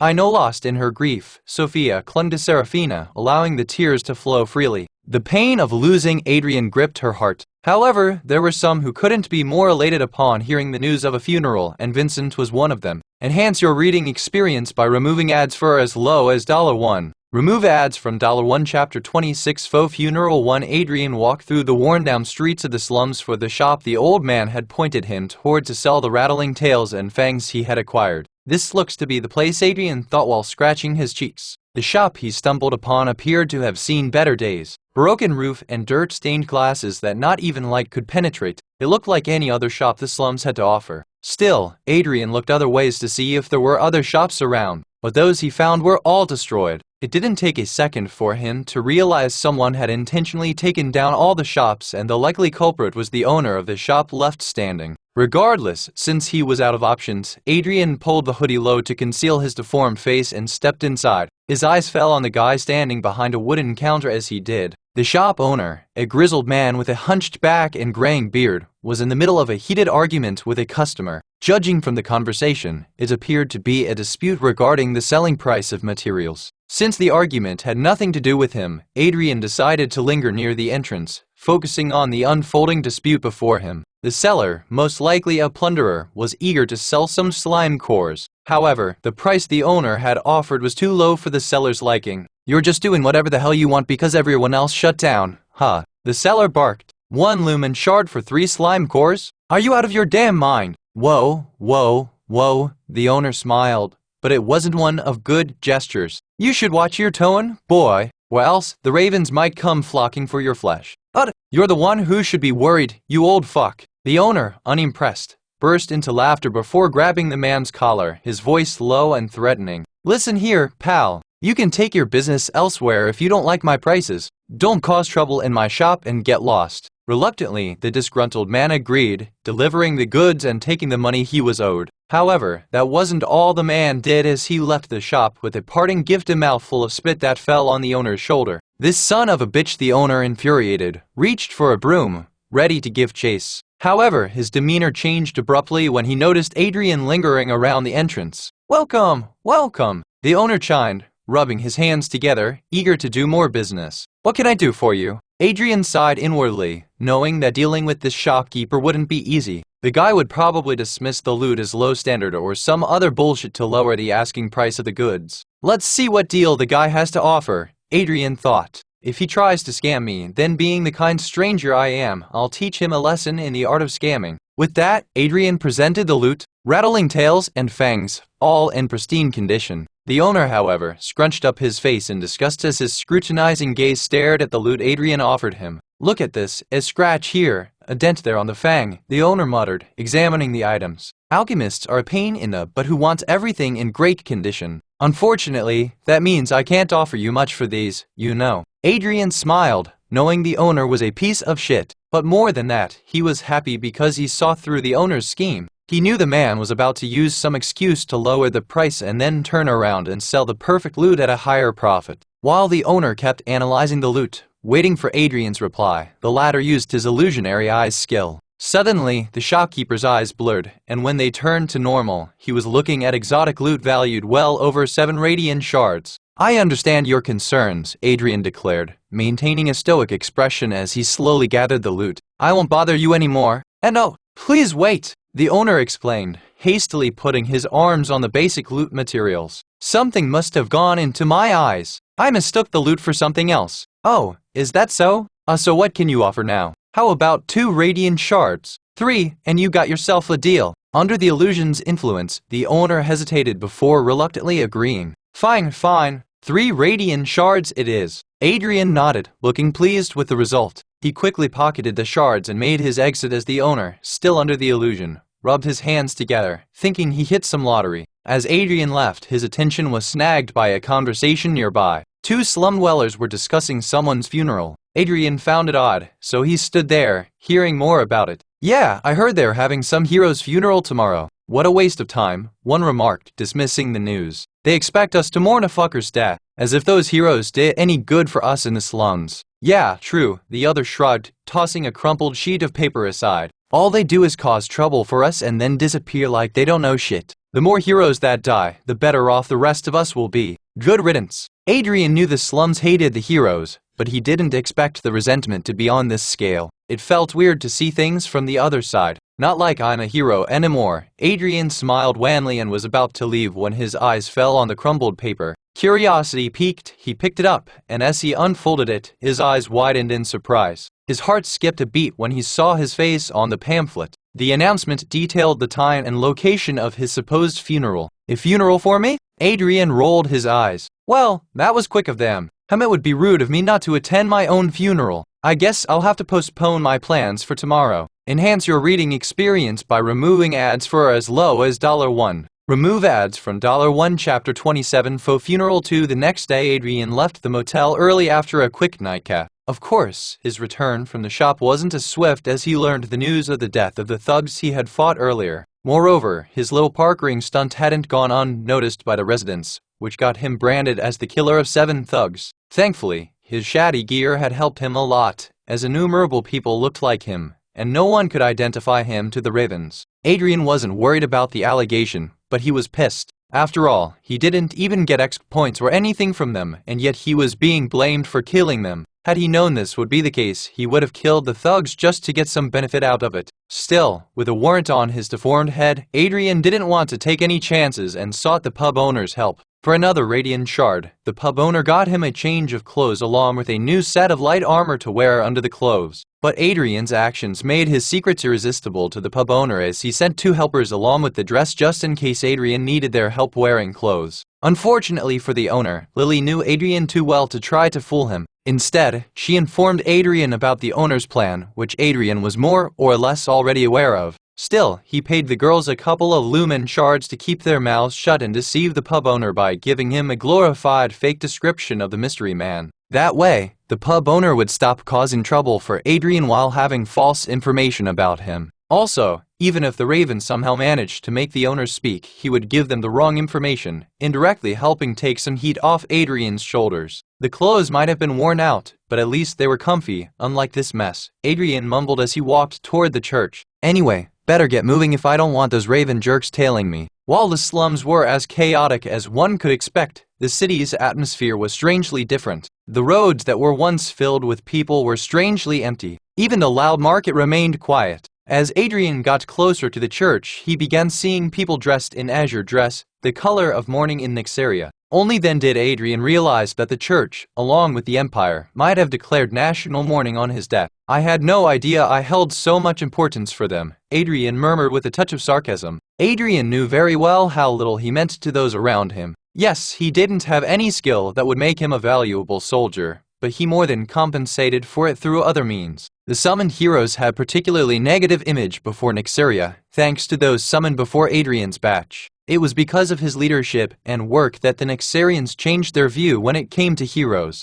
A bunch of heroes and saints also helped Adrian clean the tainted image of heroes. However, it was no secret that he did most of the heavy lifting and kept everyone in check whenever possible, limiting the crimes done by the heroes. Still, in the end, the Empire and most of the church preferred other heroes like Vincent, who could defend their territory and were a puppet in their hands. Adrian didn't mind as all the glory he had worked for alongside his guild was handed over to their leader, Vincent. But now, when he was dead and they were putting on a show, Adrian slowly began to lose his cool. The church and the Empire were only doing all the drama to get some sympathy points from the masses, as Adrian was the closest hero to them. Shrugging off the negative thoughts, Adrian entered the church's courtyard, where most of the city had gathered. Strangely enough, it seemed the church was doing an open funeral for him where anyone could come and pay their respects to the fallen hero. Adrian suspected it to be another attempt to gain more brownie points. Either way, the courtyard was already filling up despite the early hours. Pulling the hoodie closer to his face, Adrian could hear dozens of ongoing hushed conversations. At the front of the chapel was a closed casket resting on a simple stand, flanked by two large urns filled with white flowers that Adrian had never seen before. As beautiful as the flowers were, Adrian's eyes shifted to the row right in front of the empty casket, where a woman sat alone, her shoulders shaking with silent sobs. Sophia, the scene of watching a loved one crying was heart-wrenching, even more so because she wasn't the only one like that. Standing behind Adrian's coffin was Seraphina, the only one from the church that Adrian had ever respected. It was rare to see a joyful soul like her to have tears in her eyes, but there she was trying her best not to shed a tear. The only ones who looked annoyed were Vincent and Clara, which Adrian had expected. "What are they doing here?" Adrian mumbled. Adrian's eyes turned red with rage as he noticed the envoy bearing the flag of the Raven standing next to Seraphina. However, the funeral began before Adrian could get a closer look, and a hush fell over the crowd. The heroes spoke about their experience with Adrian and the jolly and helpful soul he was. Sophia got up to say something, but then she couldn't and walked back to her seat, where Seraphina consoled her. It wasn't until a figure Adrian had only seen once before stepped up to the podium that things began to make sense. It was the Pope of Goddess Aria's church, a man thought to be more fearsome than the ruling monarch of Nyxeria. A burly figure with flowy silk robes and a crown. Someone like him should be a king, but unfortunately for Nyxerian, he was the Pope and a master of deceit. Hero Adrian was a man like no other, the perfect soldier to carry the burden of this rotten world, he declared, glancing over a parchment with little emotion. But alas, he was taken away from us, and as unfortunate as that is, we must keep moving forward for the hero's sake. Hidden in the shadows, Adrian listened with simmering rage as the Pope continued. His last efforts, though feeble, have served their purpose. The Ravens have joined forces with the Church to rid Nyxeria of the foul creatures from the Nether. With their help, peace shall reign once and for all. Everyone was shocked to hear the Pope talk ill of their beloved hero, but the presence of the Paladins made them reluctant to oppose the Pope openly. Meanwhile, Adrian's eyes burned with fury as the realization hit him like a slap in the face. The Church's sudden alliance with the Ravens made it painfully clear. The Church had played a hand in Adrian's death. The only question was why? Enhance your reading experience by removing ads for as low as $1. Remove ads from $1. Chapter 28. Distrust. The Church could have gotten him killed, but no matter how hard Adrian thought about it, he couldn't come up with a reason for the church to target him. Yes, they were often at odds, but Adrian had learned his lesson from his time on Earth and didn't challenge the church's authority. Instead, he always turned a blind eye to matters that didn't concern him. Unbeknownst to Adrian, all the thoughts about betrayal made the transplanted mana core within him go rampant. Feeling a sudden pressure coming from him, the people around him began to retreat, eyeing him suspiciously. Even one of the paladins noticed the situation and walked in Adrian's direction to confront him. However, before the man could reach him, a series of explosions went off, shaking the entire courtyard. Chaos erupted as debris flew in all directions. Paladins, clad in their traditional armor, rushed to shield the Pope. One yelled, "Protect His Holiness! Form a barrier!" Without delay, the paladins covered the Pope with shields, pushed him inside the church and locked the premises for the safety of His Holiness. Amidst the smoke and confusion, heroes attending the funeral unsheathed their weapons while scanning the crowd. Healers and mages began casting barrier magic to protect their respective teams. Who dares to attack the church when the paladins and all the heroes are present here? Rowan, a royal elf, yelled over the chaos. "Do you need to ask?" Vincent scoffed. Given his rivalry with Rowan, he spared no time taking shots at his half-brother. "Of course, it's those nether bastards." "Ah, such uncouth language from an elf," Rowan retorted. "You're a prime example that no matter how refined one's upbringing and education, their actions and words always align with their lineage." "What did you say?" Vincent clenched his fists, anger boiling within him. His face reddened as he moved towards Rowan, eyes burning with rage. However, the elves around him, including Emilia from his team, pointed their weapons at him to protect the crown prince of Ulfania. "Vincent, don't do anything foolish," Emilia mumbled a warning while pointing an arrow right at Vincent's forehead. "You'll only get yourself in trouble." Vincent stared at Emilia as if he was going to rip her to shreds, but he wasn't foolish enough to go through with hurting an elf. Besides, being the son of a concubine, he wasn't exactly favored in Ulfania and was relieved to have found his way to Nyxaria. However, his happiness didn't last for long as he got to know that the half-brother whom he detested with all his being was also summoned to the strange world. The elves surrounding Rowan were initially meant to follow Vincent but changed their allegiance upon learning about Rowan's summoning. Everyone except Emilia shifted to Rowan's side, dealing a blow to Vincent's wounded pride. It was why Vincent, despite his noble status, found himself in a guild alongside humans and dwarves, groups traditionally looked down upon by the elves. Swallowing his pride, Vincent rudely pushed past Emilia, moving toward the crowd. Before anyone could notice what he was about to do, Vincent unleashed a barrage of attacks from his aura blade into the disoriented crowd. Innocent civilians cried out in pain as Vincent's aura blade cut through the crowd. All the while, the elf had a twisted smile on his face. Everyone was startled by Vincent's sudden aggression and struggled to react quickly. But Seraphina was the one to vocalize everyone's thoughts. "What are you doing, Vincent?" she exclaimed, her voice filled with disbelief. "Just taking care of the miscreants who caused those explosions." Vincent, still attacking the crowd, had a sadistic smile on his face. "I apologize if some innocents got caught in the crossfire, but it was necessary to take swift action." Seraphina, shocked and appalled by Vincent's callousness, approached him, but Vincent smacked her hand off his shoulder. "Saintess, this isn't a safe place for you," Vincent remarked, his eyes red with bloodlust. "You're injuring innocent people. This is unacceptable. Innocents always lose in wars. This is merely another such incident." Vincent replied, shrugging Seraphina's remarks. "Vincent, this isn't the way. We need to find a solution without causing harm to the innocent. They shouldn't have been in the way." Vincent, unapologetic, met her gaze with a cold stare. "If they're harmed, blame those who caused the chaos. You Seraphina, being a saintess, rarely loses her emotions, but when she does, it always ends badly for the one on the receiving end."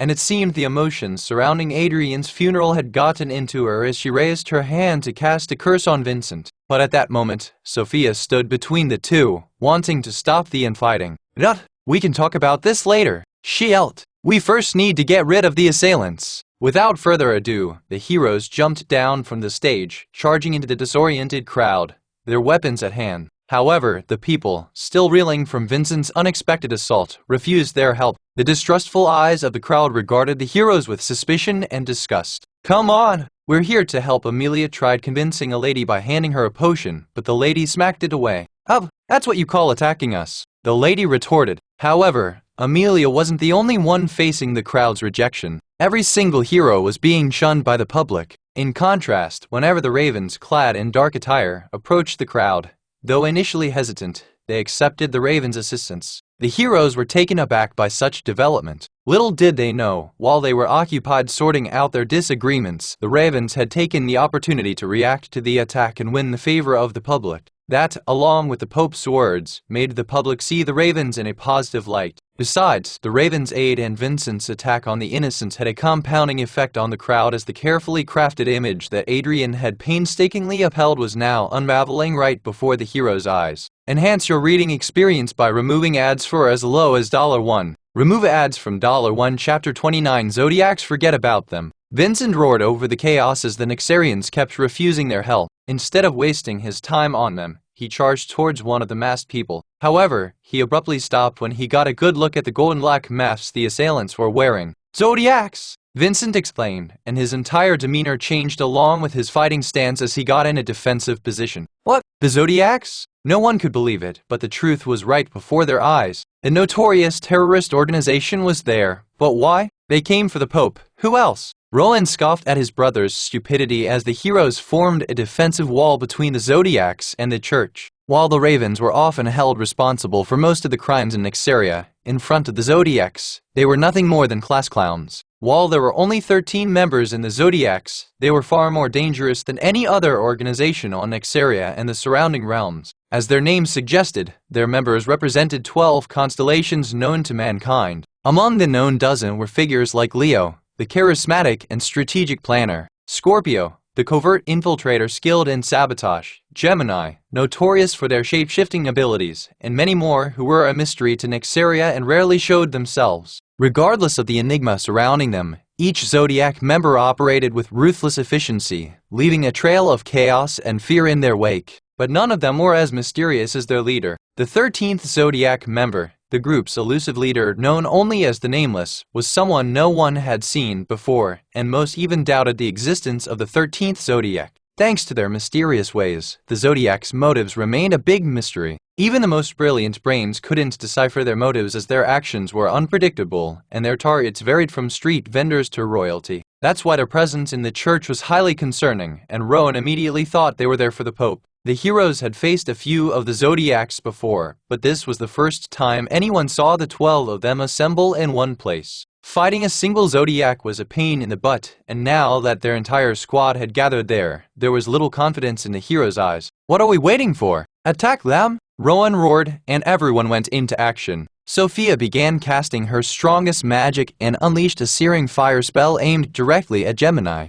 She had fought Gemini once, and thanks to Adrian's analysis skill back then, she knew the creature was weak to fire. However, as the spell was about to hit Gemini, the elegantly dressed lady sporting a ram's mask intervened. With a snap of her fingers, she turned the deadly spell into a shower of rose petals. "Not a bad attempt," Ares chuckled, playing with Gemini's luscious green hair. "But no one can touch my darling without my permission." Gemini stood there like a stone statue, as if they had no interest in whatever was happening around them. Infuriated by Ares' interference, Vincent charged toward the pyromancer. However, before he could reach them, Tor's bulky figure charged at him. Vincent tried blocking the attack, but was too weak. As they collided, Vincent was flung backwards, shattering the hero's carefully crafted barrier and hitting the church's entrance. The great hero fell to the ground, struggling to breathe as Tor's attack destroyed his right lung. "Vincent!" Clara screamed, rushing to administer first aid to him. Although Vincent was unimportant compared to Rowan, he was still a part of Ulfanian royalty. After watching him getting wrecked like that, the elves couldn't stand still and, under Rowan's orders, charged toward the enemy to avenge their bruised egos. Their action prompted the Zodiacs to retaliate in kind. However, they stopped when Libra made a move and quietly backed down. The heroes were confused about why they stopped, but Rowan was glad they only had to face one of the Zodiacs.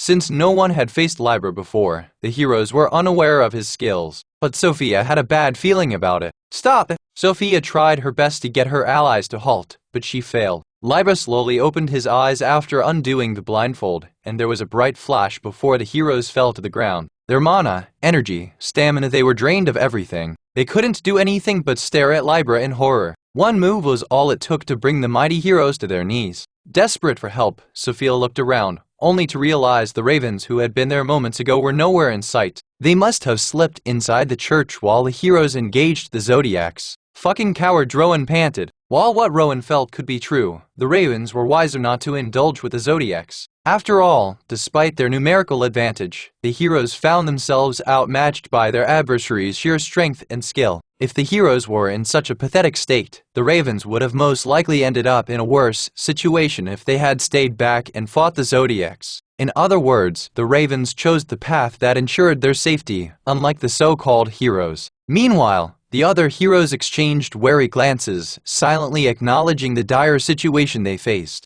They knew that with the power the zodiacs possessed, it could easily obliterate the church and all within it if they wished. Libra, enough. We're not here to kill them. Not today, at least. Leo's voice echoed in the silence, and following Leo's words, Libra closed his eyes, freeing the heroes from their prison. Even though the heroes were free from Libra's clutches, they were still drained and couldn't move, no matter how hard they tried. Despite Leo's words, the heroes thought they were done for. Yet, to their surprise, the zodiacs showed restraint, refraining from attacking their weakened foes. Not only that, Libra had only targeted them, leaving the civilians unharmed. What is going on here? Sophia wondered. Suddenly, a figure materialized between the zodiacs and the heroes. As soon as the man appeared before them, the zodiacs bowed to him, clearing the doubts everyone had about the man's identity. He was the 13th constellation and the leader of the zodiacs. Unlike his underlings, who wore elaborate masks representing the constellations, the leader's mask was a simple masquerade mask, adding to the mystery of his identity. The other zodiac members, recognizing their leader's arrival, formed a protective perimeter around him. With silent steps, the leader approached Adrian's empty coffin.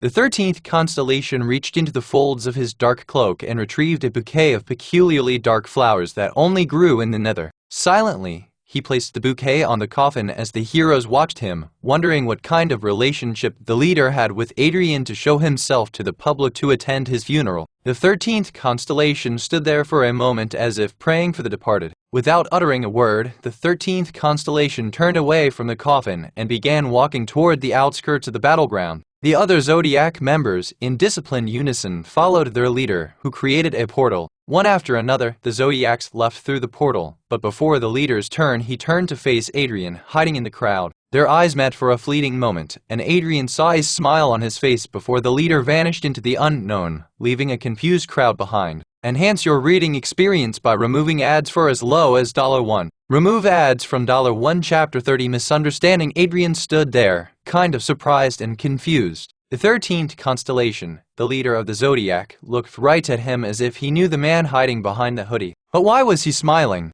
Adrian wondered. In the 3 years he had spent working for the church, he had come across with a few zodiacs, though none of them seemed interested in him, given how low-leveled he was. But their short skirmishes were the extent of their relationship. However, the fact that they pulled his stunt and even the mysterious 13th constellation came forward to attend his funeral contradicted Adrian's knowledge. From a stranger's perspective, Adrian must have shared some close relationship with the zodiacs for them to show up at his funeral. But why? Unfortunately, no one seemed to know the answer to the question, not even Adrian. Now, Adrian was left wondering, why would the leader show up at his supposed funeral? And why the smile? It made him scratch his head, thinking if the 13th constellation somehow knew he wasn't really dead. Fuck, they must have done it to destroy my image in the eyes of the public. The public didn't exactly hate zodiacs as, unlike the ravens, they rarely appeared in public. But at the end of the day, they were a terrorist organization, and having Adrian's name associated with them would deal quite a blow to the shaken image the people now had for the heroes. Adrian immediately thought maybe they weren't the real zodiac, but someone hired to play the part. However, he quickly dismissed the theory. The skills the zodiacs had shown there mere moments ago couldn't have been faked. Even if the other heroes had sold themselves for the act, Adrian knew Sophia wouldn't. Moreover, considering her attack had proven ineffective against the zodiacs, Adrian was convinced that the group was the real deal. Fuck, all this thinking is getting on my nerves. I should get out of here first. However, before leaving, Adrian scanned the place where the portal had been when he felt some residual mana emanating from the ground. Though it was next to impossible, Adrian still wanted to give it a shot and try to triangulate the source of the residue in hopes of finding the place the zodiacs teleported. But right when he approached the spot, he felt something coming towards him and quickly ducked. A second later, a wave from someone's aura blade zoomed past his head. If Adrian had dodged even a moment later, his head would have been blown away. Adjusting his hoodie, Adrian turned around to see Rowan holding his blade with both hands, panting heavily. The after effects of Libra had taken a heavy toll on the hero, yet he was already on his feet while the rest were struggling to sit up. Get away from that spot! Rowan yelled. Adrian, however, didn't respond. While his body had changed a lot, his voice was still the same. Therefore, if he uttered a single word, someone might recognize him, and Adrian didn't want that, not before he got his revenge on his killers. Despite that, Adrian had no intention of getting into a fight with his fellow heroes and decided to obey Rowan's command. Adrian began walking out of the premises, raising his hands over his head, but Rowan attacked him again. "I didn't allow you to leave yet," Rowan said, slowly walking towards Adrian. "I noticed the Zodiac leader's gaze lingered on you for a while, and I want to know why. You're not allowed to leave before you have answered my question." Adrian cursed his luck yet again. He was hoping no one had noticed the 13th constellation's eyes on him, but he was too naive to think that would be the case. "Regardless of the circumstance, I have to leave this place," Adrian thought. Fighting Rowan, a level 50 magic swordsman, is not an option. Meanwhile, upon seeing their prince willingly fight someone, elves also struggled to get to their feet. With each passing moment, the situation was taking a turn for the worse. Just when Adrian thought things couldn't get any worse, they did. "You have received a new quest." Quest title: Warrior's Might Quest Level, Uncommon Quest Commissioner. The Harbinger of Strength, who completed 12 Labor's objective. Defeat Hero Rowan. Quest description: Greetings, adventurer. The time has come for you to face another challenge. It might be a difficult challenge, but the Harbinger hopes for your victory and offers you a handicap. Your mission, should you choose to accept, is to confront and defeat the hero Rowan, a disciple who has caused displeasure to the Harbinger through his actions. Task: fight and win against hero Rowan in a sword fight. Rewards: 20 SDR points, 1000 experience points. Bonus rewards for optional challenges. Unknown guaranteed reward given to the user by simply accepting the quest. Nemean Blessing penalty for failure. You will suffer a temporary debuff, reducing your stats by 30% for 24 hours. The Harbinger's curse will haunt you, reducing your stamina by 10% for the next 3 days. Time limit: this quest must be completed within 1 hour. Caution: the hero appears to be stronger than the user. However, the hero's previous encounter has left him weak. Will the user accept the quest? Yes/no. Adrian was about to reject the quest without even bothering to go through the details when his eyes fell on the guaranteed reward. Even though it had been a short time since Adrian got the interest of the entities, he knew blessings were something most of them were stingy to hand over. Therefore, seeing such a precious thing offered to him without any catch was too enticing to pass up. While Adrian had no idea what a Nemean blessing was, he hoped it would be enough to justify the risk he was about to put himself in. Since the commissioner is being so generous, it's only right to reciprocate them. Adrian mumbled, accepted the quest, and took out the Minotaur's broadsword for a real fight. ****** Author's notes: 2 bonus chapters for achieving the weekly goal will be published on Sunday and Monday. Thanks for all the love and support. Enhance your reading experience by removing ads for as low as $1. Remove ads from $1. Chapter 31, Dual 1 title acquired. The holder of Nemean Blessing Effect. Named after the formidable Nemean lion, the blessing imbues the recipient with an impenetrable defense for a short duration. Renders the user invulnerable to physical attacks for 5 minutes, deflecting blows and reducing damage by 90%. Cooldown: once used, a cooldown period of 1 hour is required before the Nemean blessing can be invoked again. Limitations: it does not protect against magical or elemental attacks. Its strength lies in negating physical harm. A blessing that protects me from physical harm, Adrian sighed. I would have been useful if only I weren't fighting a freaking magic swordsman. However, Adrian didn't dare put his ungrateful thoughts before the entity. If they were giving him a blessing just because Rowan offended them in some way, the entity certainly wouldn't hesitate before making an example out of Adrian, either. Hell, if they decided to heal the heroes, it would be the end of him. That was something Adrian didn't want to entertain, even as a thought. Besides, as Adrian peeked at Rowan's stats using analysis, he realized the opponent did not have much mana to perform sudden magic attacks. So Rowan should be going for physical, which would benefit Adrian.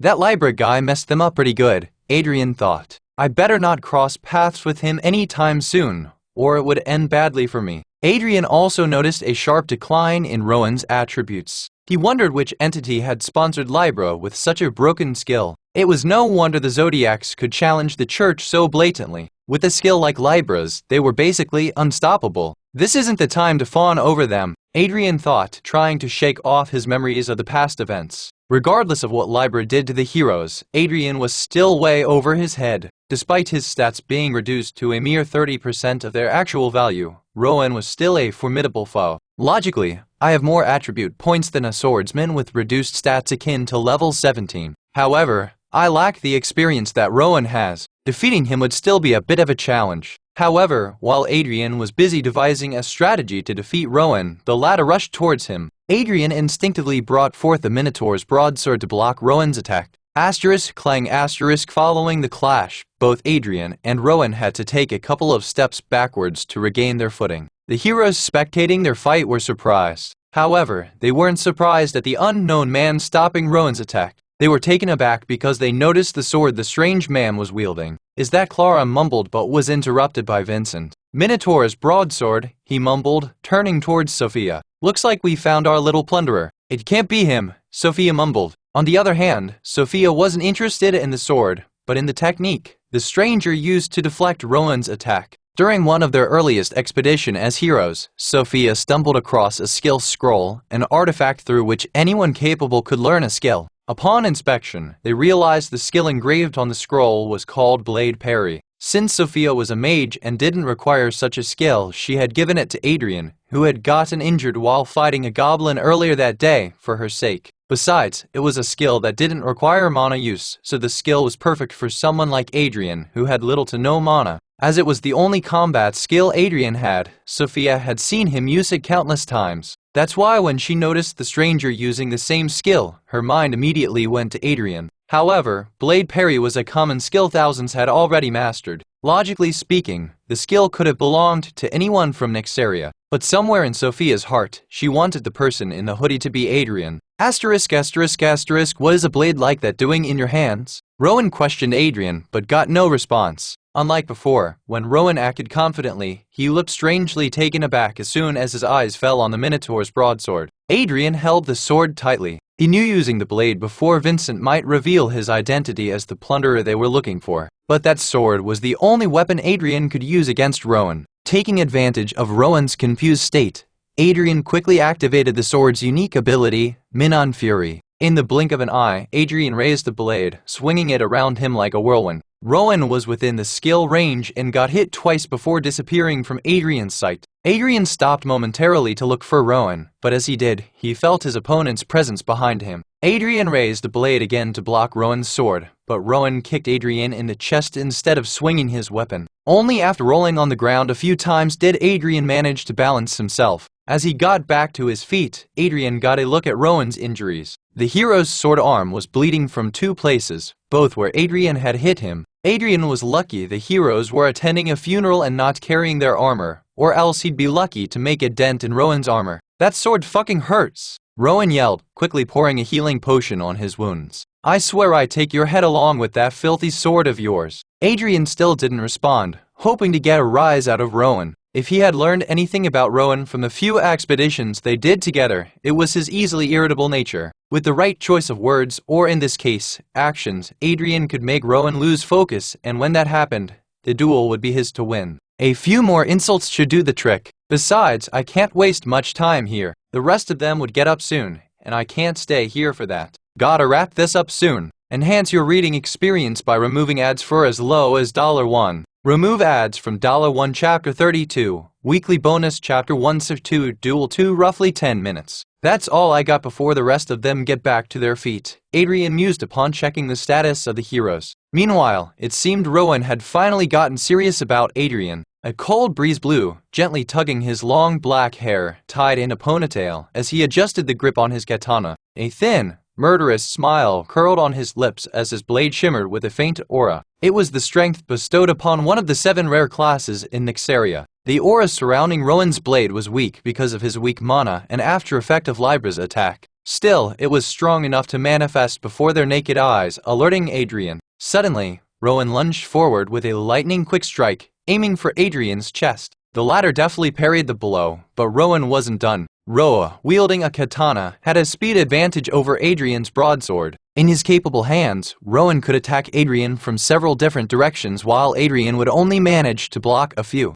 However, due to Libra's interference, Rowan only performed 3 continuous attacks without straining himself. Surprisingly, Adrian blocked 2 of Rowan's attacks, but the third one hit him in the shoulder. The impact was loud as the katana tore through Adrian's clothes and slashed the armor. Even with the potent aura surrounding the blade, no blood seeped from Adrian's wound, shielded by Ogre's tough skin and the lightweight armor concealed beneath his clothing. "What?" Rowan exclaimed in surprise. "How the heck are you unaffected after that?" Instead of replying, Adrian just smirked. Watching his opponent's smile was like rubbing salt in a wound for Rowan, and he lost his cool. He began attacking Adrian recklessly, leaving a lot of openings. However, Adrian didn't strike Rowan even once. Had he used Minon Fury again, there was a chance Rowan would have dodged like before. That's why Adrian wanted Rowan to be so engrossed in attacking him that he wouldn't notice when things suddenly went wrong for him. With a swift spin, Rowan unleashed a flurry of strikes that forced Adrian to retreat, parrying desperately to ward off the relentless assault.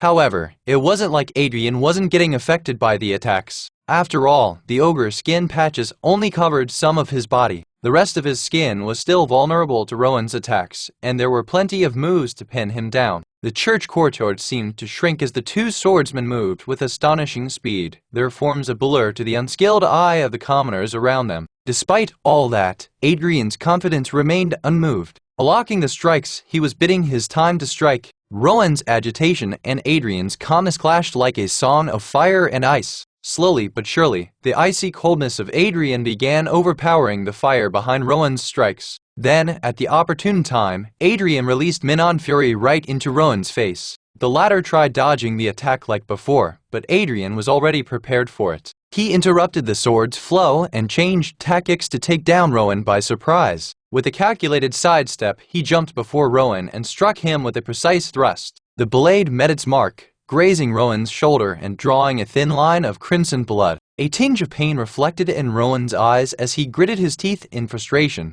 The courtyard seemed to hold its breath as the two swordsmen locked eyes once again, only, this time, Rowan was out for Adrian's blood. Rowan raised his katana once again, but something was stopping him. The exertion from going against the Zodiacs and then recklessly attacking Adrian had finally taken a toll on him. Rowan's muscles burned with exertion, his breaths heavy and measured. In contrast, Adrian, though marked with a few wounds, was in a much better condition. "This was your plan all along?" Rowan asked, panting. However, Adrian shook his head. It wasn't his plan, but just a part of it. Now that Adrian had Rowan where he wanted, it was time to end the farce. With a swift and sudden movement, Adrian kicked Rowan's calves, making him fall to his knees. It was a disgraceful position for an elf, but Adrian wasn't thinking about it. He had an opportunity to win, and he wasn't going to pass it up because of some stupid code of honor. But the next phase to work, Adrian had to ensure Rowan was in a dazed state, so he did what any sane man would and began slapping the heck out of Rowan's face. The onlookers were confused yet found the scene to be hilarious.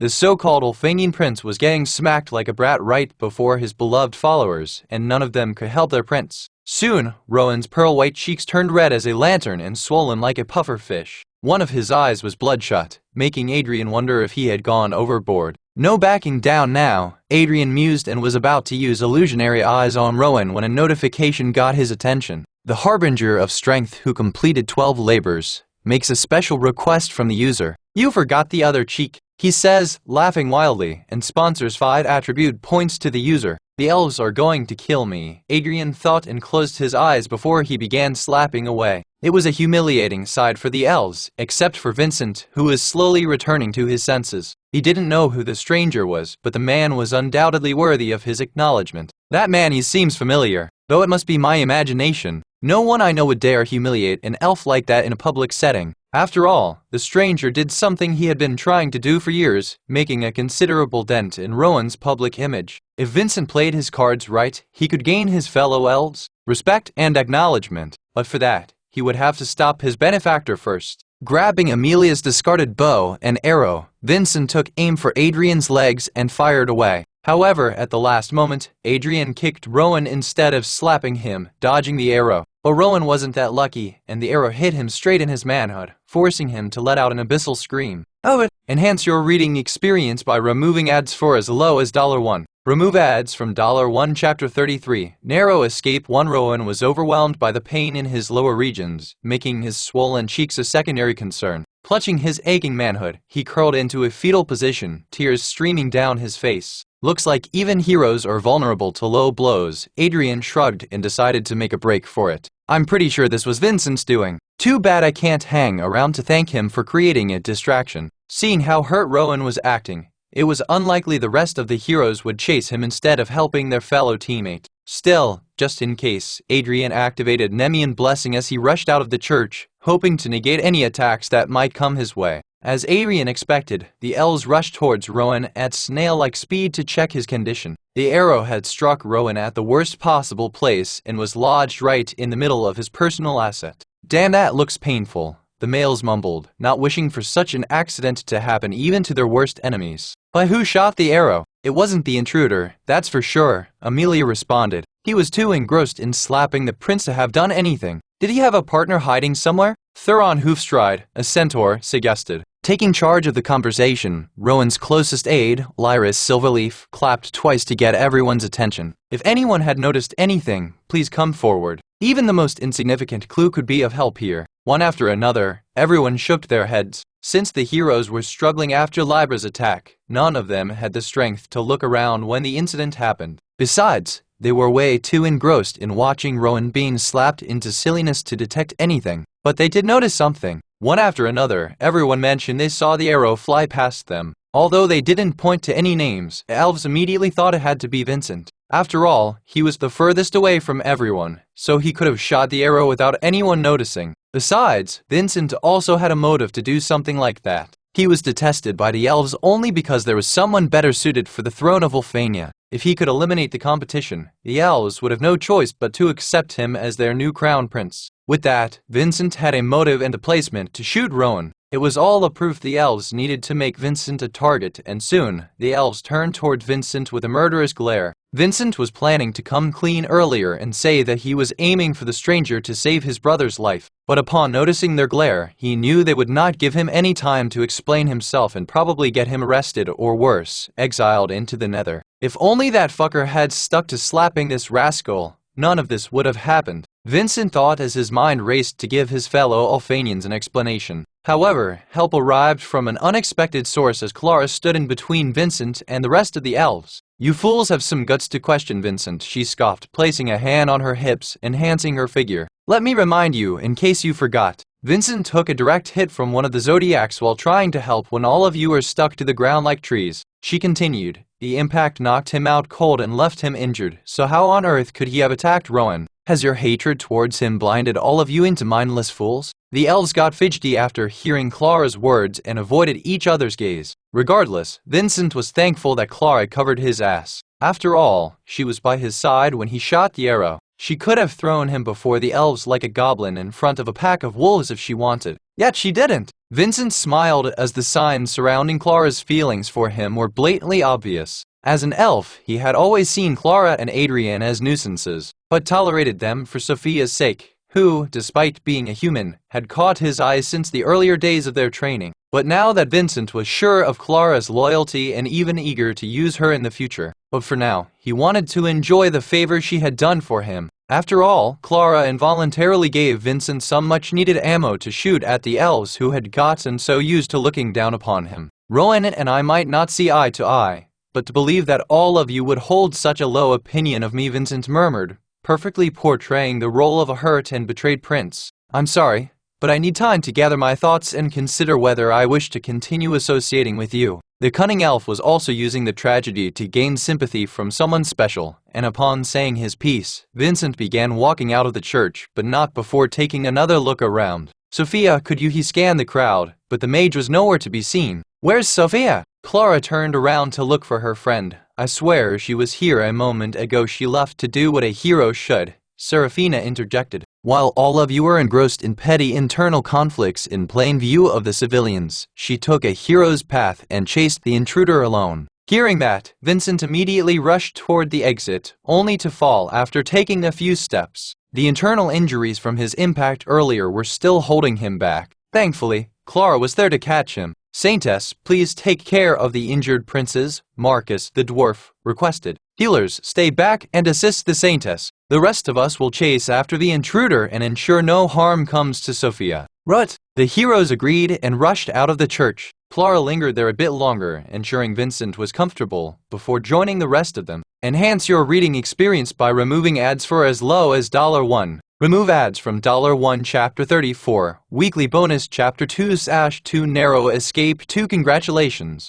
Quest completed. Warriors might you have defeated the hero Rowan, proving your strength and resilience to Quest Commissioner. As a reward for your bravery, you have earned 20 SDR points, 1000 experience points. Nemean Hide bonus reward. You have leveled up. Current level 10. Current EXP 750. Such 1101 attribute points have been allotted to the user. 1 point per level. Skills Enhanced Strength and Enhanced Agility have been upgraded to level 2. Skill Enhanced Strength is in effect. The user will gain 2 additional points in the Strength SDR attribute every time they level up. Skill Enhanced Agility is in effect. The user will gain 2 additional points in the Agility AGI attribute every time they level up. Adrian's efforts had bore fruit. Unfortunately, he didn't have the time to pat himself on the back as he hastily dismissed the notification and kept running through the maze-like streets. Out of all of them, why did she have to come after me? Adrian cursed under his breath as he navigated his way within the city. Sophia was hot on his trail, and she always got to him no matter how he tried to outsmart her. Using camouflage was out of the question because Sophia possessed a tracking skill which would lead her to him. That's what made it even more difficult for Adrian to evade her. While he could have rushed toward the slums to hide his presence, he knew Sophia too well. She would most definitely follow him inside, and then it would lead to a different problem altogether. Firstly, the people of Central City might have accepted the Ravens, but the same wasn't true for the heroes inside the slums. Besides, Sophia was a pretty well-known figure in Nixaria because of her abilities and appearance. As such, the slum dogs would jump on her the moment their eyes fell on her. Even if Sophia was a level 60 mage, there was only so much she could handle. In the worst case, her presence alone might trigger a war between the church and the slums. I don't want to put her in any danger, that's for sure. Fuck. A dead end? Are you kidding me? Adrian punched the wall while looking for an exit. I must have taken a wrong turn at the square, darn it. Focus, Adrian. Think. Sophia would be close behind, meaning he had to leave as fast as possible. However, retracing his steps was not an option. With no other way out, Adrian opted to climb the wall before him. But as he was about to reach the top, a wind blade struck his hand, causing him to lose his grip and tumble back to the ground. Adrian didn't even have to turn to realize Sophia had caught up to him. But since she didn't use any lethal attacks on him, maybe there was some hope he could go past her. Who are you, and why do you have that sword? Sophia demanded, her eyes narrowing. Instead of answering, Adrian looked down, seeing his reflection on the wet surface. Good, at least my face is still covered. I was worried the fall might have revealed my face. Sophia's eyes immediately went to the man's face. Unfortunately, the hood concealed the man's features, leaving only a silhouette in the dim light. The man might have turned to face her but didn't answer her question. Sophia, growing impatient, took a step closer, the hem of her robe brushing against the damp floor. I won't ask again. Tell me who you are. A muffled chuckle came from beneath the hood as Adrian was reminded of Sophia's feisty nature. Being a Latina, it would be surprising if she didn't lose her cool now and then. The lack of response from Adrian made Sophia's frustration grow as she channeled her mana. Soon, her hands crackled with magical energy. Fine, if you won't talk, then I'll just have to make you. Sophia then conjured a ball of fire in her palm, ready to unleash it on the stranger. However, she hoped the man would see her magic and change his stance.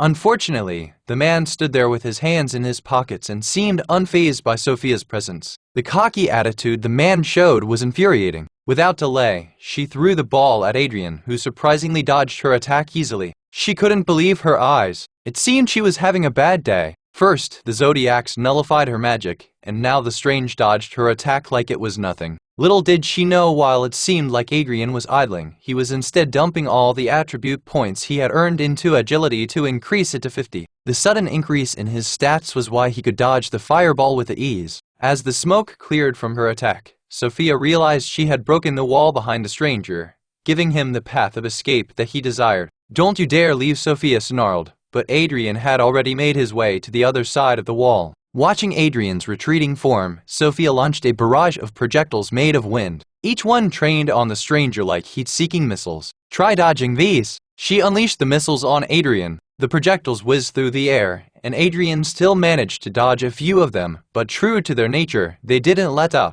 Eventually, Adrian was blown away by the following explosions. Are you willing to talk now? Sophia asked, conjuring a gust of wind around her to convince the stranger. However, to her surprise, the stranger rushed towards her instead of giving up. Before Sophia knew anything, she was already within the man's vice grip. With her hands compromised, she couldn't weave the signs to use her magic. "What are you doing? Let me go!" A wise lady once told me sometimes words aren't enough to speak the truth. Adrian finally broke his silence, his voice muffled by the hood covering his face. This happens to be one such instance. "Adrian?" However, before Adrian could respond, he felt a sudden distortion in the air behind him. Both of them knew what was about to happen, and Adrian tried to throw Sophia away to protect her. However, the dungeon portal spawned sooner than expected and made Adrian lose his balance, and they tumbled into the mysterious dungeon together. Enhance your reading experience by removing ads for as low as $1. Remove ads from $1 Chapter 35. Dungeon Date 1. Why did we spawn in the sky? Adrian thought as the two began free-falling toward the ground. The world around them blurred as they descended into the unknown. Once inside the dungeon, Adrian released his grip on Sophia, hoping she would somehow get outside. If not, he wanted to get away from her at least and clear the dungeon on his own. However, Adrian's plan hit a snag. Sophia wasn't going anywhere until she saw his face, especially after hearing his voice. Earlier, Adrian had revealed his voice, thinking it would shock Sophia for long enough for him to escape, but now his plan seemed to be falling apart. "I should have invested the points to improve my intelligence. But I feel like a stupid good-for-nothing porter." Had he met Sophia alone before, he would have jumped at the opportunity to tell Sophia about everything had he found her alone. But he hesitated after his newfound suspicion of the church's involvement in his supposed demise. The risk of exposing the truth to Sophia, potentially putting her in harm's way, was a chance he couldn't and wouldn't take, no matter the consequences. While Sophia was important to the church, Adrian believed they wouldn't hesitate before silencing anyone who could cause trouble for them. Rather than his revenge, his priority had turned to keeping her safe, even if it meant living his life apart from the girl he loved. That's why he wanted to distance himself from her.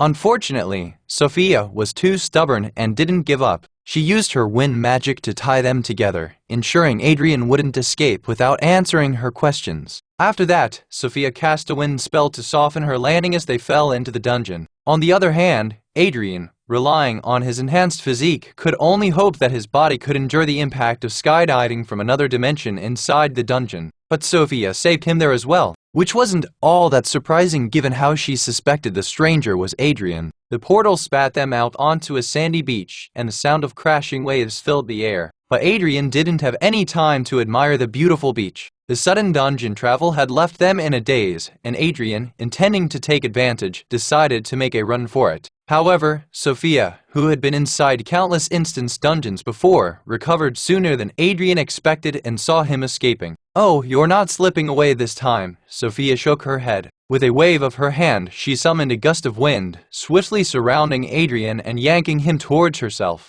Adrian still struggled, but in vain. "Adrian, stop!" she yelled, sending another gust towards him. "I know it's you behind that hoodie." The attack caught Adrian off guard. He stumbled backwards to dodge, only to fall. The tender gust hit his face, sending his hood flying off and revealing his face for Sophia to see. Sophia gasped, her hand covering her mouth in shock. Tears welled up in her eyes, and she couldn't look away. Adrian instinctively covered his face, remembering how disfigured his face was and didn't want Sophia to see him like that.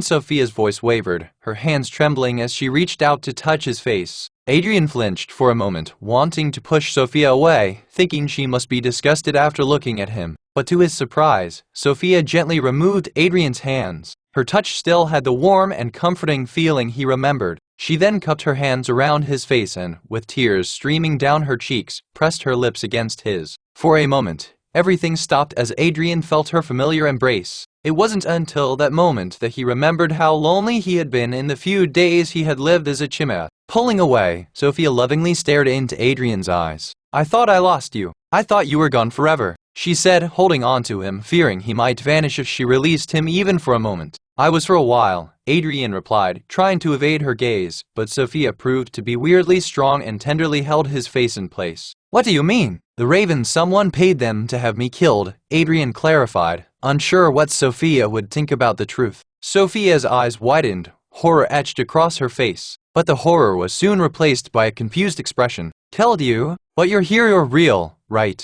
Sophia mumbled, looking doubtful. "This fucking dungeon better not be playing tricks on me." Adrian smiled. It was rare to see Sophia curse so openly, but Adrian always found her reaction cute. Still, he wanted to quell her doubts first and pulled her in for another kiss. "What do you think now?" he asked. "Definitely real." She smiled back but then quickly got serious. "Seriously though, how are you alive if they killed you?" Adrian took a deep breath, preparing to recount the tale of his survival. "They sold my corpse to someone called Victor," he said. "That lunatic turned me into a chimera, wanting me to serve as a soldier, but through dumb luck I regained consciousness earlier than he planned, and now, here I am." Hearing what Adrian had been through, Sophia buried her face in his chest. It was a joyous occasion, but she could only let her tears flow wildly. But it didn't take long for anger to replace the tears. "I swear I'll make them pay for what they did to you." "No, you won't." "Oh, if the church gets to know what the ravens did to you, even the slums won't be able to protect them." "Why do you believe the church would take action?" Adrian scoffed. "Why wouldn't they? You were a member of the church. They have an obligation to protect you." Adrian sighed before smiling at Sophia's trusting nature. Well, he couldn't blame her. After all, he was like her for a while after being summoned to Nyxaria. "Think about it. The ravens killed me before our supposed meeting could take place. However, the church managed to form an alliance with them. Don't you find it strange?" Adrian could see the wheels turning in Sophia's head, but before the two could continue, a guttural howl pierced the air, reminding them that they weren't on a date but inside a dungeon. "Let's talk after we're done dealing with the monsters," Sophia muttered. "As you say, madam. Enhance your reading experience by removing ads for as low as $1. Remove ads from $1 Chapter 36, Dungeon Date 2 within moments. The beach was littered with direwolf corpses. The white sand was now marred with patches of crimson blood, mingling with the endless sea before them. "Wow, this takes me back." Sophia grinned, her face glowing with joy, and Adrian couldn't keep his eye off her. "Is there something on my face?" "Now I was remembering the last time we were stuck in an instance dungeon," Adrian replied before they got busy butchering the monster corpses for valuables. Like him, Sophia had been weak in the beginning when they first arrived in Nyxaria. In fact, she was the last one in their group to manifest an ability. But before that time, Adrian and Sophia were the support team members. In other terms, they were the porters for the other heroes. During those times, the relationship blossomed and never changed, even when Sophia became the strongest hero in their batch. Back in their support team days, they used to butcher many monster corpses. Now, as they found themselves doing it again, a wave of nostalgia washed over them. While Sophia couldn't care less about the loot, Adrian couldn't let the opportunity to earn money go away. So she decided to help him out, like in the old days. "That reminds me, you killed that minotaur, right?" Sophia asked, turning to face Adrian. "I mean, you're never mind, relax, will you?" Adrian chuckled. He understood that Sophia was curious about how he was able to defeat a minotaur despite being weak, but she didn't want to offend him by calling him weak, so she didn't bother asking the question. That said, Adrian didn't know how much he should tell her. While Sophia would never betray him, Adrian didn't want her to view him as the monster he had become. In her eyes, he still saw himself as human, despite being a chimera, and wanted to keep things as they were. For that reason, he wasn't absorbing organs from the monsters they killed.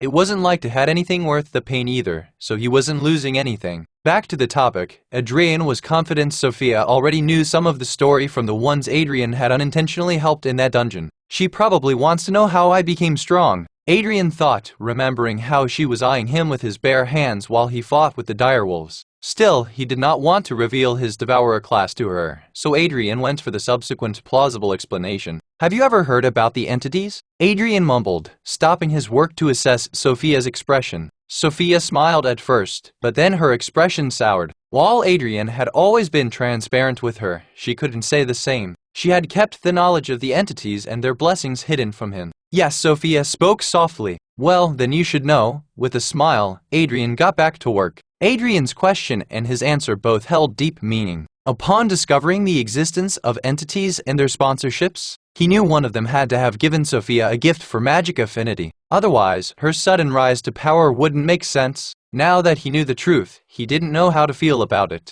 Though he tried to keep up a facade of a smile, inside, he wondered how blind he had been in his last life. Even the one person he thought would always be truthful to him had been hiding something, leaving him questioning everything he once believed about the people he knew in Nyxaria. "I wanted to tell you about it," Sophia said, immediately going into damage control mode. "But I was forbidden by who? An entity?" Adrian asked calmly. Sophia sighed. She knew her answer would upset him, but lying wouldn't help the situation either. "The church," she admitted. Hearing that, Adrian gave a long and deep sigh before shaking his head. Sophia knew exactly how he felt about the church, yet she valued their instructions more than respect for her partner. Adrian felt a more profound pain, not from the deceit itself, but from the realization that Sophia had concealed information that might have been beneficial to him. Had he known about the entities, he could have sought their attention and gained their blessing. Armed with the blessing, he might have avoided the fatal encounter with the assassins. He could have survived and lived as a human, not a creature of the dark. His head began throbbing as anger surged within him.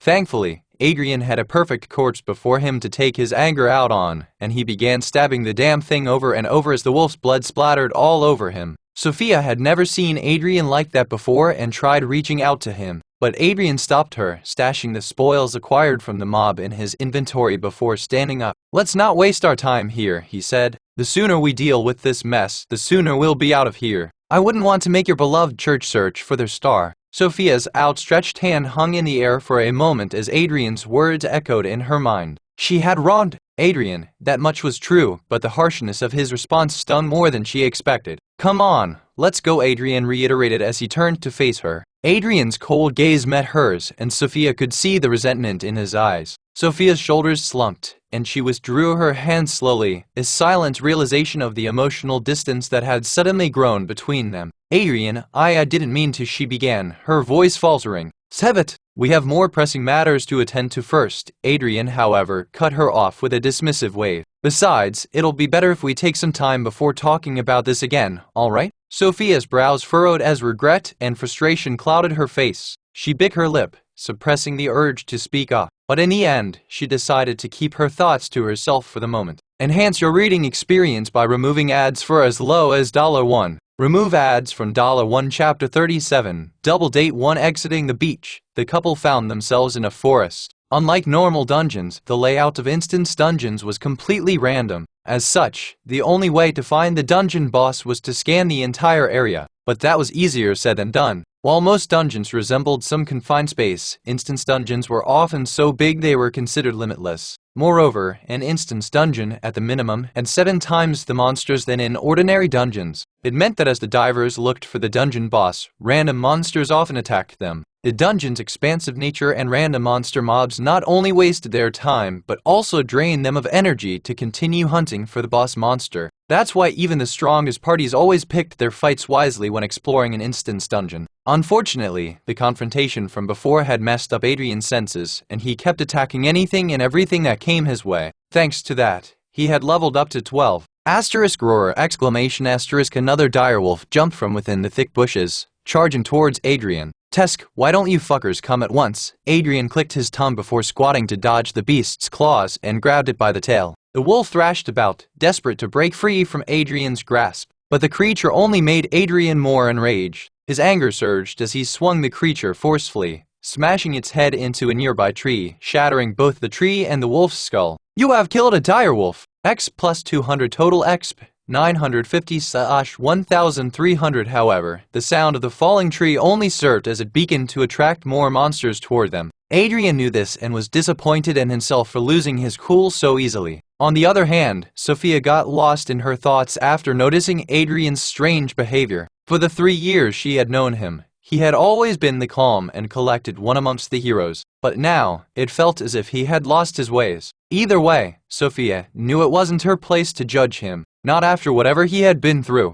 Only God knew what Adrian had gone through after his death. Sophia thought somewhere within those experiences, something must have altered his personality. On top of that, Adrian, in his mind, had been betrayed by those he once held close. The mess must have had a compounding effect on him, making him the raging mess he had become. While Sophia was lost in her thoughts, a direwolf tried to jump her from behind. She nonchalantly swung her hand without breaking her train of thought. Her simple gesture emanated a massive wind blade, effortlessly slicing the creature in two. The severed halves of the direwolf fell to the ground, and its blood scattered in all directions. Adrian saw her from the corner of his eyes and knew she must have received another power-up from her previous expedition. He would have congratulated her earlier, but now he couldn't utter a single word of appreciation for her. "Shit, what's wrong with me?" Adrian mused. "This ain't the time to hold petty grudges, especially knowing it might be a while before I get to see her again." Suddenly, they heard the distant rustling of trees. It didn't take a genius to know what was happening.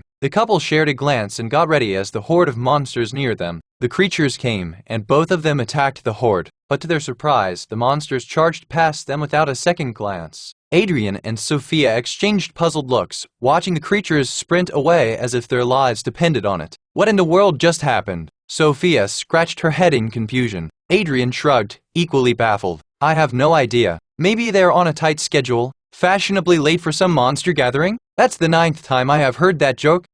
Sophia rolled her eyes. I remember you laughed the previous 8 times, so why not now? Upon hearing those words, Sophia broke a smile, not at the joke but at the absurdity of the situation. However, the relief only lasted seconds as the ground beneath them shook. Initially, Adrian believed another horde might be approaching. However, the rhythmic thumping sound didn't agree with his thoughts. Something was headed their way, something big and strong. Adrian's eyes widened, realization hitting him like a ton of bricks. Oh no, what do you mean oh no? Sophia squinted ahead and saw the creature approaching them. That's definitely an oh no? As the towering creature emerged from the foliage, the forest seemed to shrink in comparison. A massive troll, with a face only a mother troll could love, stood before them. Its eyes glared down at Adrian and Sophia with hunger. A fucking troll of all things? Sophia scoffed. It would be difficult, but we can take it down. However, as she said that, a second troll appeared behind the first one, cutting her off. Yup, we're fucked.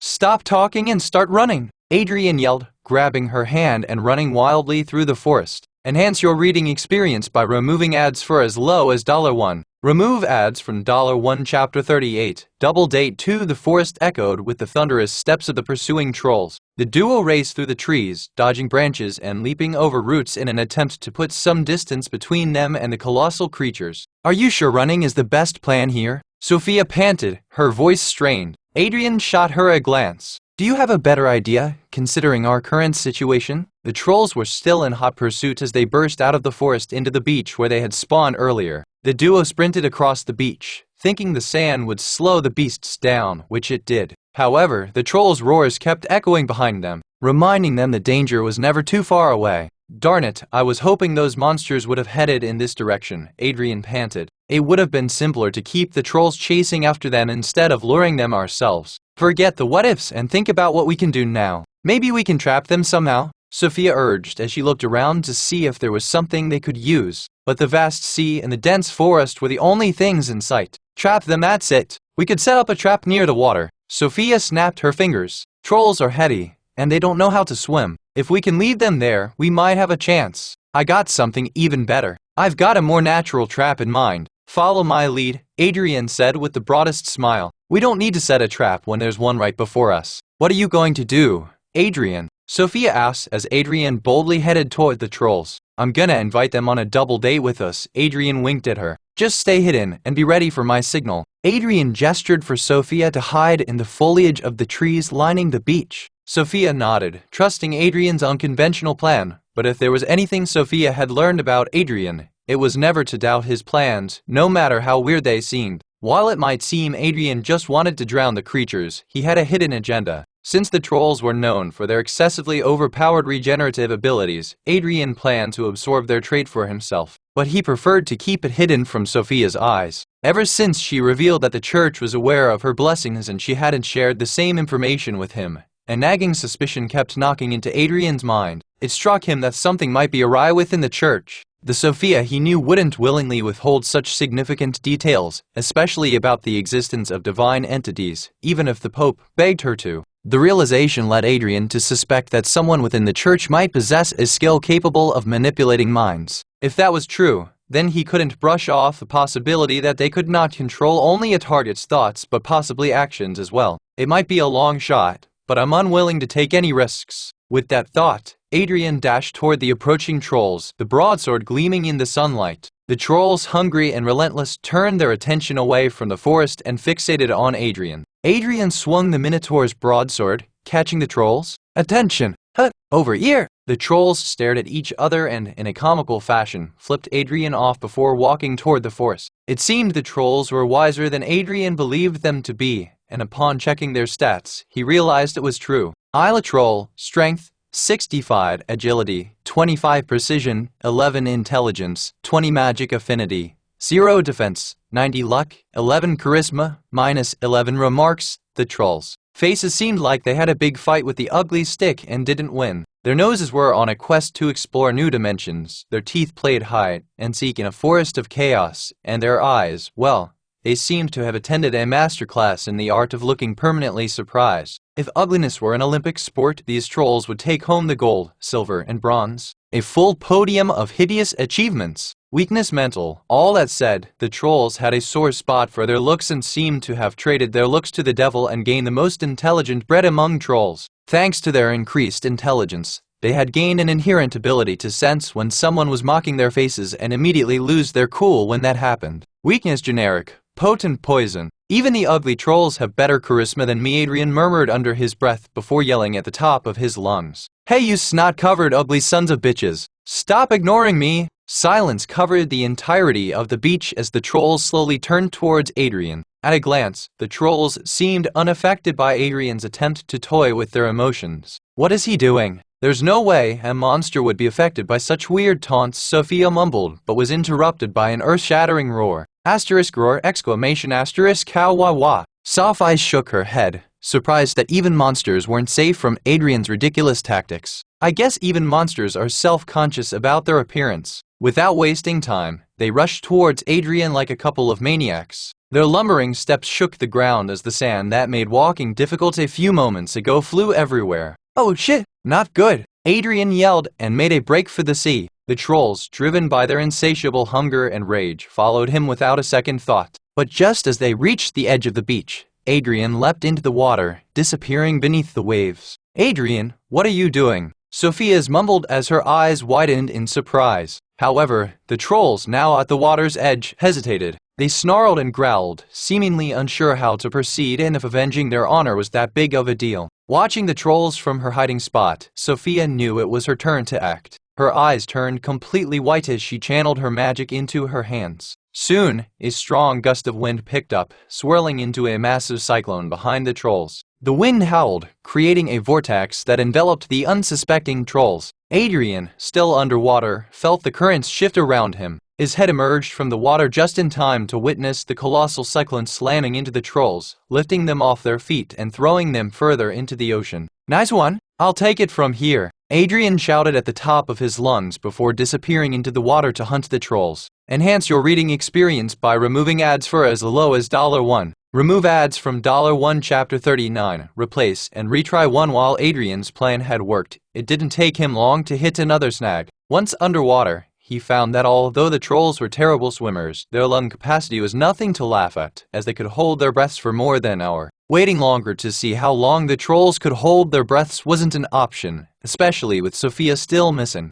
The time inside the dungeon shared a different flow than the outside world, which posed another problem. Besides, Adrian knew the other heroes were looking for Sophia, and the more time passed inside the dungeon, the greater the risk that they would discover the dungeon and block Adrian's escape. He wanted to avoid that at all costs. If that wasn't enough, there was another problem. Holding the Minotaur's broadsword, Adrian realized something. He didn't know how to fight underwater. He could barely hold his own on land, so he could forget about fighting under the sea. This isn't what I had in mind, Adrian thought as he swam toward the trolls. Although he knew it would be difficult, he didn't want to back out. As he got close enough, he swung the sword, only to realize the sword underwater was way slower than he had thought. The thick water had made everything sluggish. This is gonna be tougher than I imagined. While his attacks successfully connected, the monstrous and resilient trolls seemed unfazed by the slow swings. Adrian's attacks barely scratched them, and any damage he managed to inflict was healed in no time.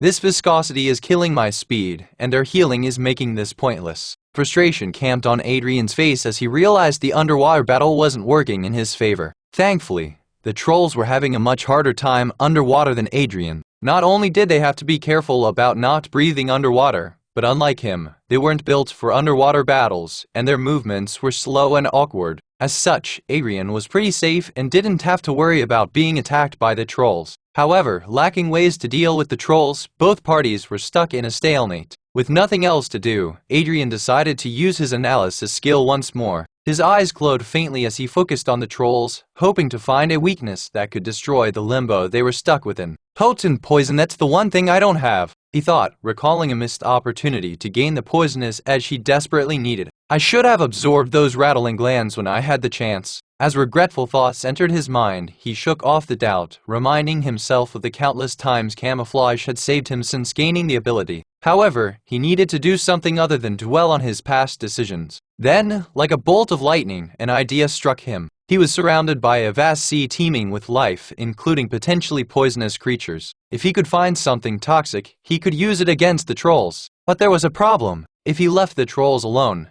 they would probably escape by the time he returned with poison. Adrian needed to keep them occupied, and luckily, he knew just how to do it. Swiftly, he swam towards one of the trolls, evading its sluggish attack before using his illusionary eye's ability to manipulate its vision. He repeated the process with the second troll. Soon enough, the trolls were entangled in a misguided brawl, each convinced the other was the enemy. Adrian knew it would work since it was a tried and tested technique. Besides, the illusion wasn't harming the trolls, so there was a negligible chance that their regenerative abilities would fix their clouded vision. With the trolls distracted, Adrian sped toward the ocean floor, his eyes scanning the ocean floor for anything useful. Thankfully, luck was on his side for once as he stumbled upon a nest of sea snakes nestled under the protection of a reef. This should do the trick. He grinned, satisfied with his find. The vicious-looking snakes were not one to be messed with, but Adrian had no choice. He used Minon Fury Nest to the reef to crack it open, and before the serpents could gather their thoughts, he snatched a couple of them in his arms and began the journey back to the trolls. When Adrian returned, he noticed the trolls were still fighting, swinging their massive arms at each other, but none of their hits seemed to do any damage. He hoped there would be some damage on the trolls that would hasten the poison's effect, but that didn't seem to be the case. Still,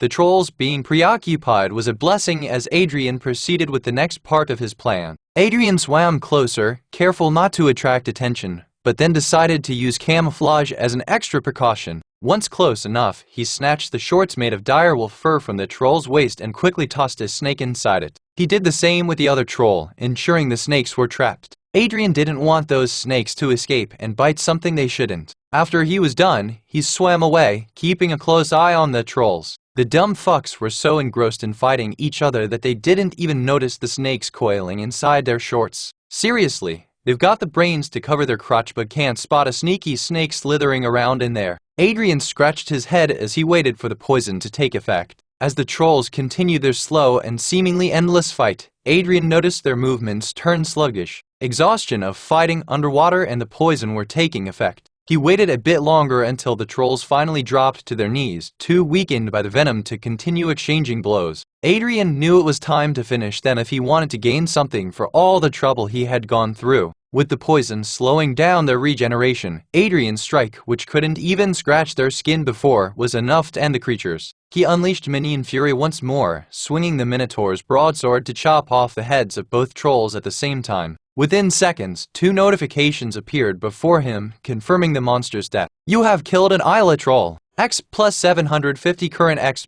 400/1400. You have killed an Isla troll. X plus 750 current exp, 1150/1400. You have leveled up. Current level 13. Adrian ignored the notifications and got to work using the organ absorption skill, but something weird happened. Instead of a list of available organs, Adrian received a separate notification. You've hit the cap on simultaneous organ usage. Kindly choose an existing organ to replace and try again. Enhance your reading experience by removing ads for as low as $1. Remove ads from $1 Chapter 40. Replace and retry 2. The prompt was followed by a drop-down list of all the organs inside Adrian's body. However, as Adrian went through the list, he realized there wasn't anything he could replace at the moment. Adrian wondered if there was another way to increase the number of organs he could use. The system didn't fail to respond, but Adrian did not like the response. Upgrade the Monster Codex skill to level 5 to unlock 2 more organ slots. You got to be kidding me!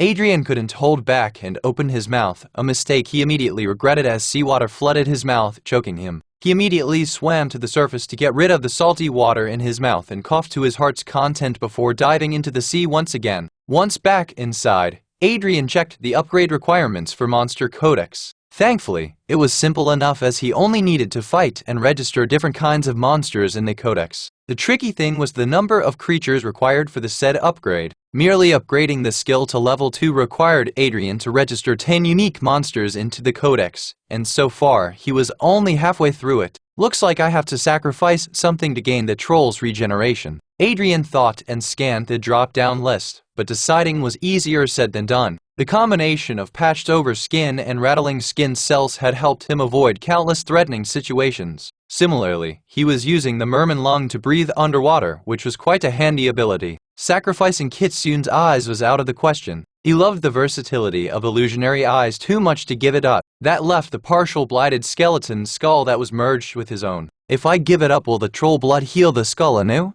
Adrien wondered. As much as he wanted to get rid of his deformed face, he wondered what the implication of giving up half of his forehead would be. Since trolls were known to generate entire body parts, including their heads anew, theoretically, troll blood should heal his skull. On the other hand, if Adrien sacrificed a part of his skull and the blood failed to generate it, then it would be pretty much over for him. Even with all that considered, his greed for the legendary regeneration ability was too big for him not to take the risk. Sacrificial organ selected. Please proceed with absorption as usual. Devourable organs. 1. Troll's blood. By replacing the blood of a troll with their own, the user will gain the legendary regeneration ability inherent to trolls. Wounds and injuries heal at an accelerated rate, providing near immunity to non-fatal damage. Grade, legendary compatibility, moderate 61-70% integration success rate. Remarks, the regenerative properties extend to internal organs, enhancing overall health and longevity.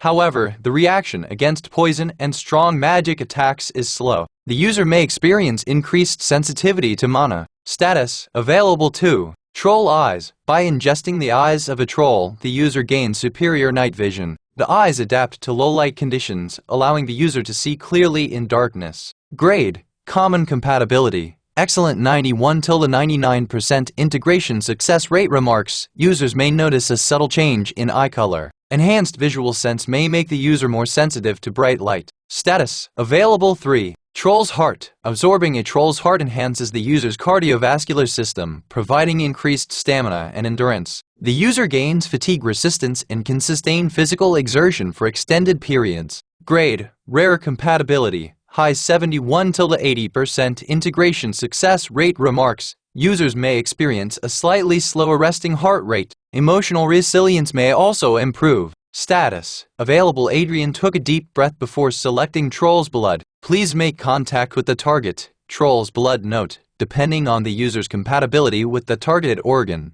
the user might or might not feel some discomfort. Kneeling beside the fallen beast, Adrien extended his hand toward the troll and then touched its head where he had stabbed him earlier. Target acquired. Integration in progress. Adrien knew what came next and braced for the pain. However, no amount of resilience could have prepared him for the pain he was about to receive. Adrien writhed in agony as his blood was slowly siphoned off the system. It hurt bad, like someone was ripping him apart from the inside. But he gritted his teeth, knowing he had to do this. He needed the troll's blood to survive, to gain their powers. At the troll's, warm blood replaced his own. The pain intensified. It was like a fiery river coursing through his veins. Yet, that wasn't the worst of it. The real kicker was when he felt the blighted skeleton's skull, merged with his own, crumbling away. It was brutal, and Adrien could feel the blighted skeleton's skull disintegrate and disappear slowly and painfully. The monster's skull seemed to be settling a score with Adrien, inflicting as much pain as possible in retaliation for his decision to sacrifice it.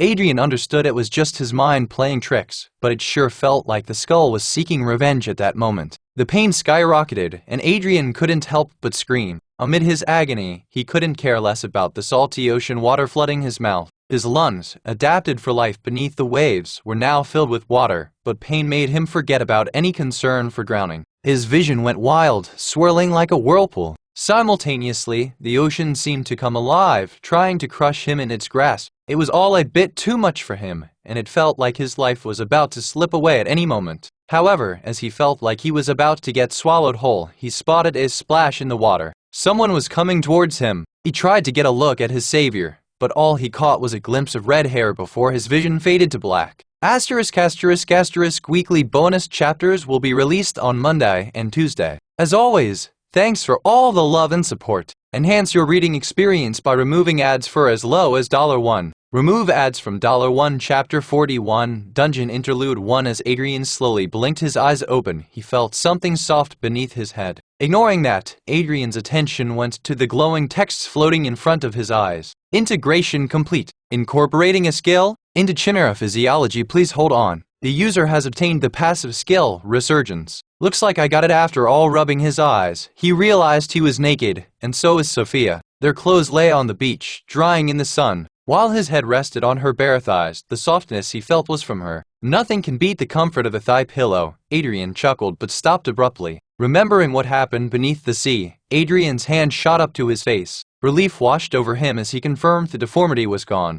The blighted skeleton's skull had been replaced by his own, thanks to the troll blood he'd received. Fucking hell! It worked, he said with a strange relief in his voice. Breathing a sigh of relief, Adrian's gaze shifted to Sophia's face, her eyes closed in sleep. She must have been exhausted after saving him from drowning while he absorbed the troll's blood. She had saved him, and that was enough for Adrian to push aside the things she'd hidden from him. But only for now. He would eventually need answers from her, but for now, he was happy with where they were. Wanting to wake her, Adrian raised his hand to caress her cheek, but his foggy mind led his hand astray, and it ended up in her cleavage instead. Sophia's eyes flew open, startled, and without a second thought, she used her wind magic to blow Adrian away, thinking some monster was touching her. What the hell? Sophia exclaimed, covering her bare chest. Who's there? Sophia! Adrian yelped as he tumbled backwards, landing with a thud in the sand. Sophia gasped, covering her mouth with her hand. Adrian! I thought I'm so sorry. Adrian raised a thumb to show he was okay despite his head buried in the sand. Thankfully, he was there with Sophia and not someone else, showing off his bare ass.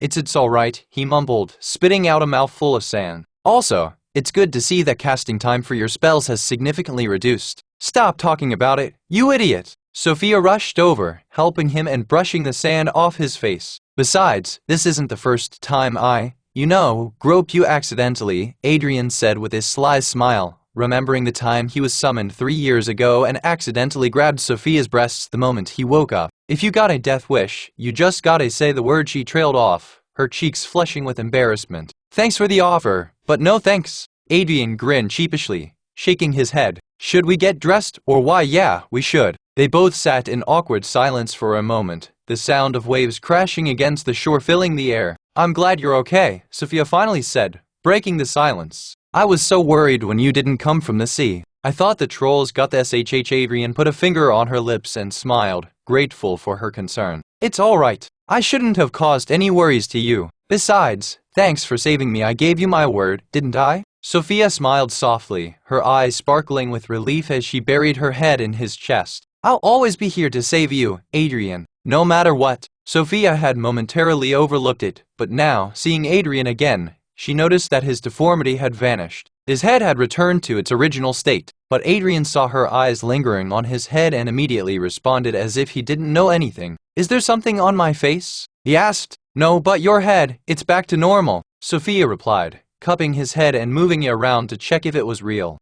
Adrian acted surprised and touched his head to confirm Sophia's words. Inez, how did it happen? Sophia shot him suspiciously, but before she could voice her thoughts, Adrian swiftly changed the topic. Hey, we defeated the boss monster, but why isn't the exit appearing? Sophia pointed his attention to the timer, showing they had a few hours left before the dungeon exit would appear. It was rare, but sometimes, upon killing the boss monsters, a break period was given to dungeon divers to recuperate and hunt additional monsters. Adrian hadn't been in such a situation before, so he was unaware of the bonus time given to them. But once he knew about it, he wanted to gain as many experience points and loot drops as possible. But Sophia was there to rain on his parade. We've got some time, Adrian suggested. Let's go hunt some monsters. Sophia smirked. I already took care of most of it while you were unconscious. What? Well, I was unconscious, so I don't have the right to complain. Adrian nodded, but then he remembered something. Wait, you attacked me earlier, thinking I was a monster. Why did you attack me if you had already dealt with all the monsters? Oh,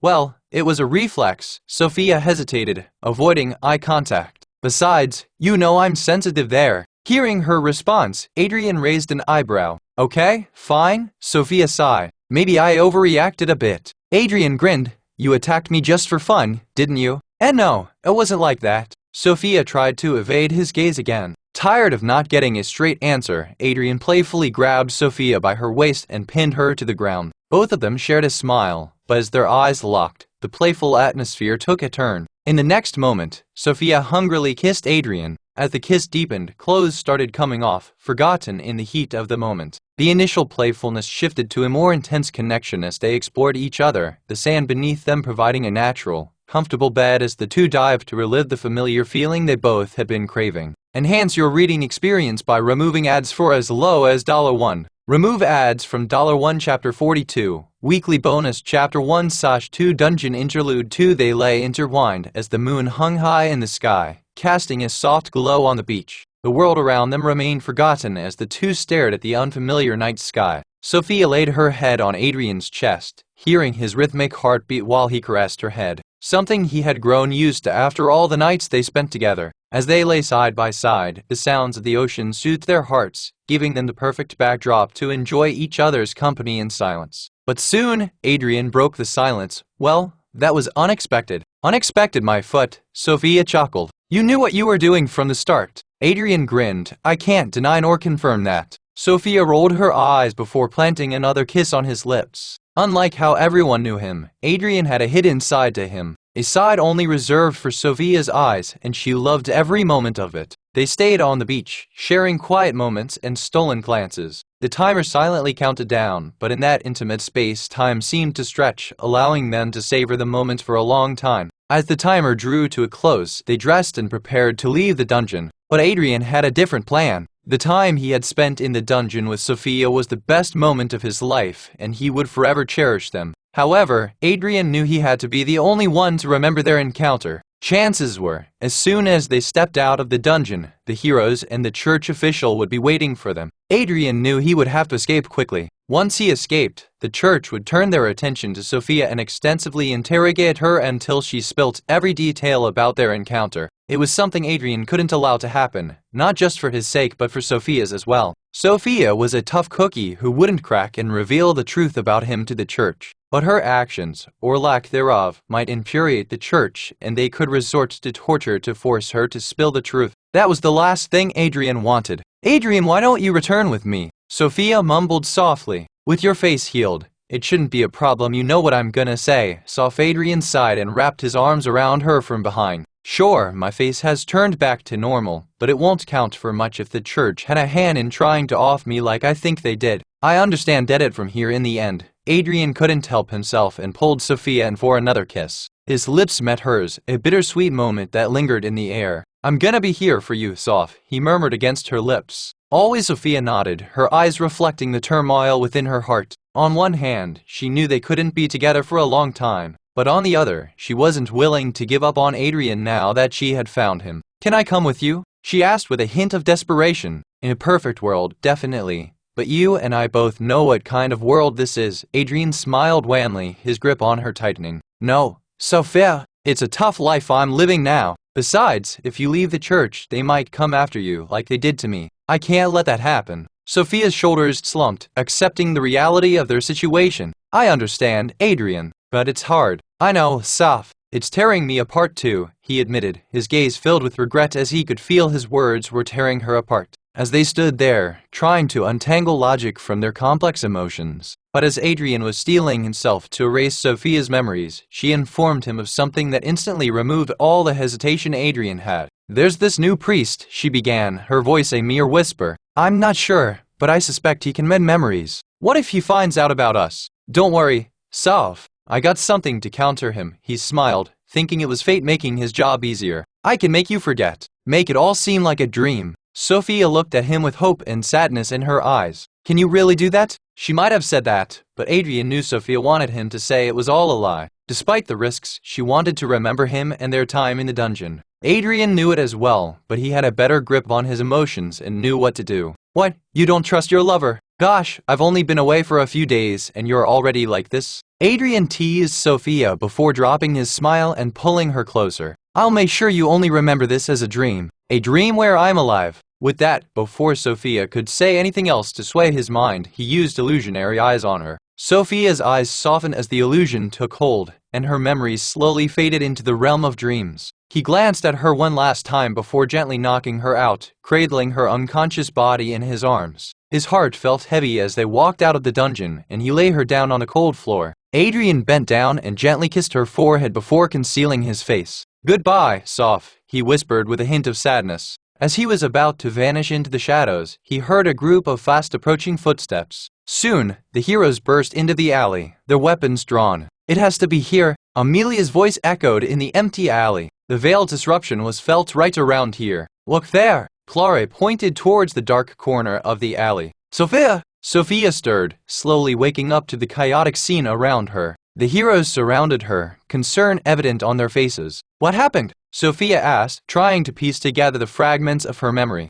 "Thank goodness we found you!" Clara exclaimed, hugging her. "Looks like the intruder attacked you, but don't worry, you're safe now." Adrian watched from the shadows, relieved that Sophia was in capable hands. He spared one last glance at Sophia before disappearing into the darkness. Enhance your reading experience by removing ads for as low as $1. Remove ads from $1 Chapter 43, moving away 1 as the night shrouded Nyxeria in its starry veil. People began retiring to their homes. Adrian pulled his hoodie out of habit as he treaded through the cobblestone streets. He no longer needed to hide his face to cover his deformity. However, he still had enemies lurking in the shadows and couldn't afford to have his identity leaked. That's why his hoodie was still his best friend until he left Nyxeria for good. Lamplights flickered as he made his way toward the store to sell the loot, casting an amber glow on the worn buildings. Despite the rundown condition of the slums, he often spotted people laughing their hearts out, but it didn't take long for him to spot someone fighting in some corner for the pettiest of reasons. While people of the central city might be repulsed and threatened by the unpredictability of the slums, Adrian had grown used to it.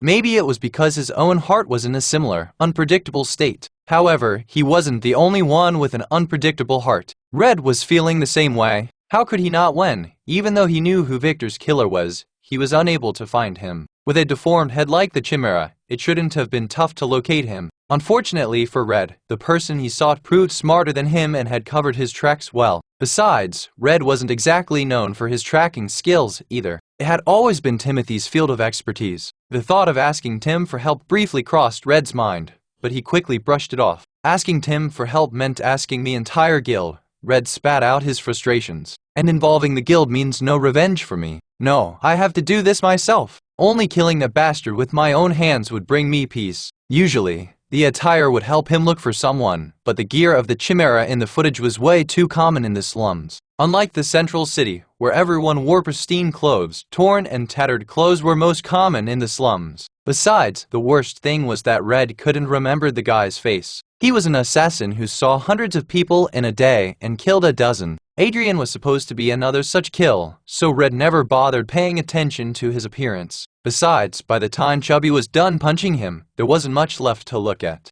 As for the recorder Victor used, it never showed the Chimera's healed face either, as it fell to the floor during the scuffle between Victor and the Chimera and only got this target's legs and family jewels. Unfortunately, it wasn't enough for Red to move forward with. After all, he couldn't go on inspecting every slum dweller's private parts. He could have taken help from one of the brothels owned by the Ravens, but then again, the word would get back to the higher-ups, and that's the last thing Red wanted. Deep in his world, Red accidentally bumped into someone on the street. Although the bump didn't cause any pain, it annoyed his already irritated mind, and that irritation made him lose his cool. "Hey you, where do you think you were walking off to without apologizing?" he questioned, grabbing the man's shoulders. "Do you fucking know who I work for?" Adrian sighed under his hoodie. He wasn't having a great day and wanted some peace, but it seemed his patience was being tested yet again. He turned to see someone he didn't want to cross paths with just yet. What the hell is this fucker doing here? Adrian thought as the memories of his death flashed before him.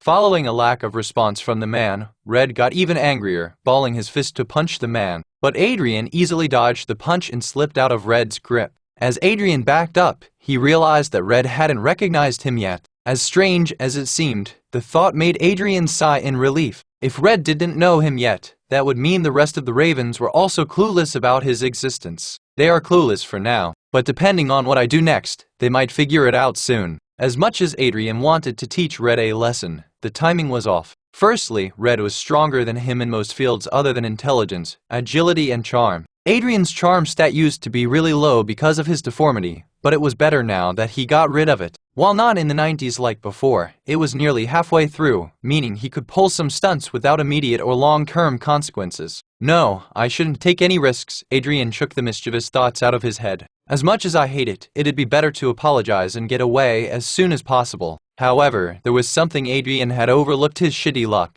Dodging Red's attack and then unintentionally smacking his hand away made the fiery redhead lose his crap, and he lunged to attack Adrian again. Sadly for Red, things didn't get better. Adrian dodged his attack again, but the trouble didn't end there. Red couldn't catch his balance in time and ended up falling into a stinky drain connected to a nearby pub's restroom. The drain had been opened earlier, but the workers, in their usual half-assed manner, left the place uncovered as they were done for the day. Oda! Red yelled at the top of his lungs. While everyone else covered their noses, Adrian nodded sympathetically towards Red. No one sane would ever want to swim in the piss and shit.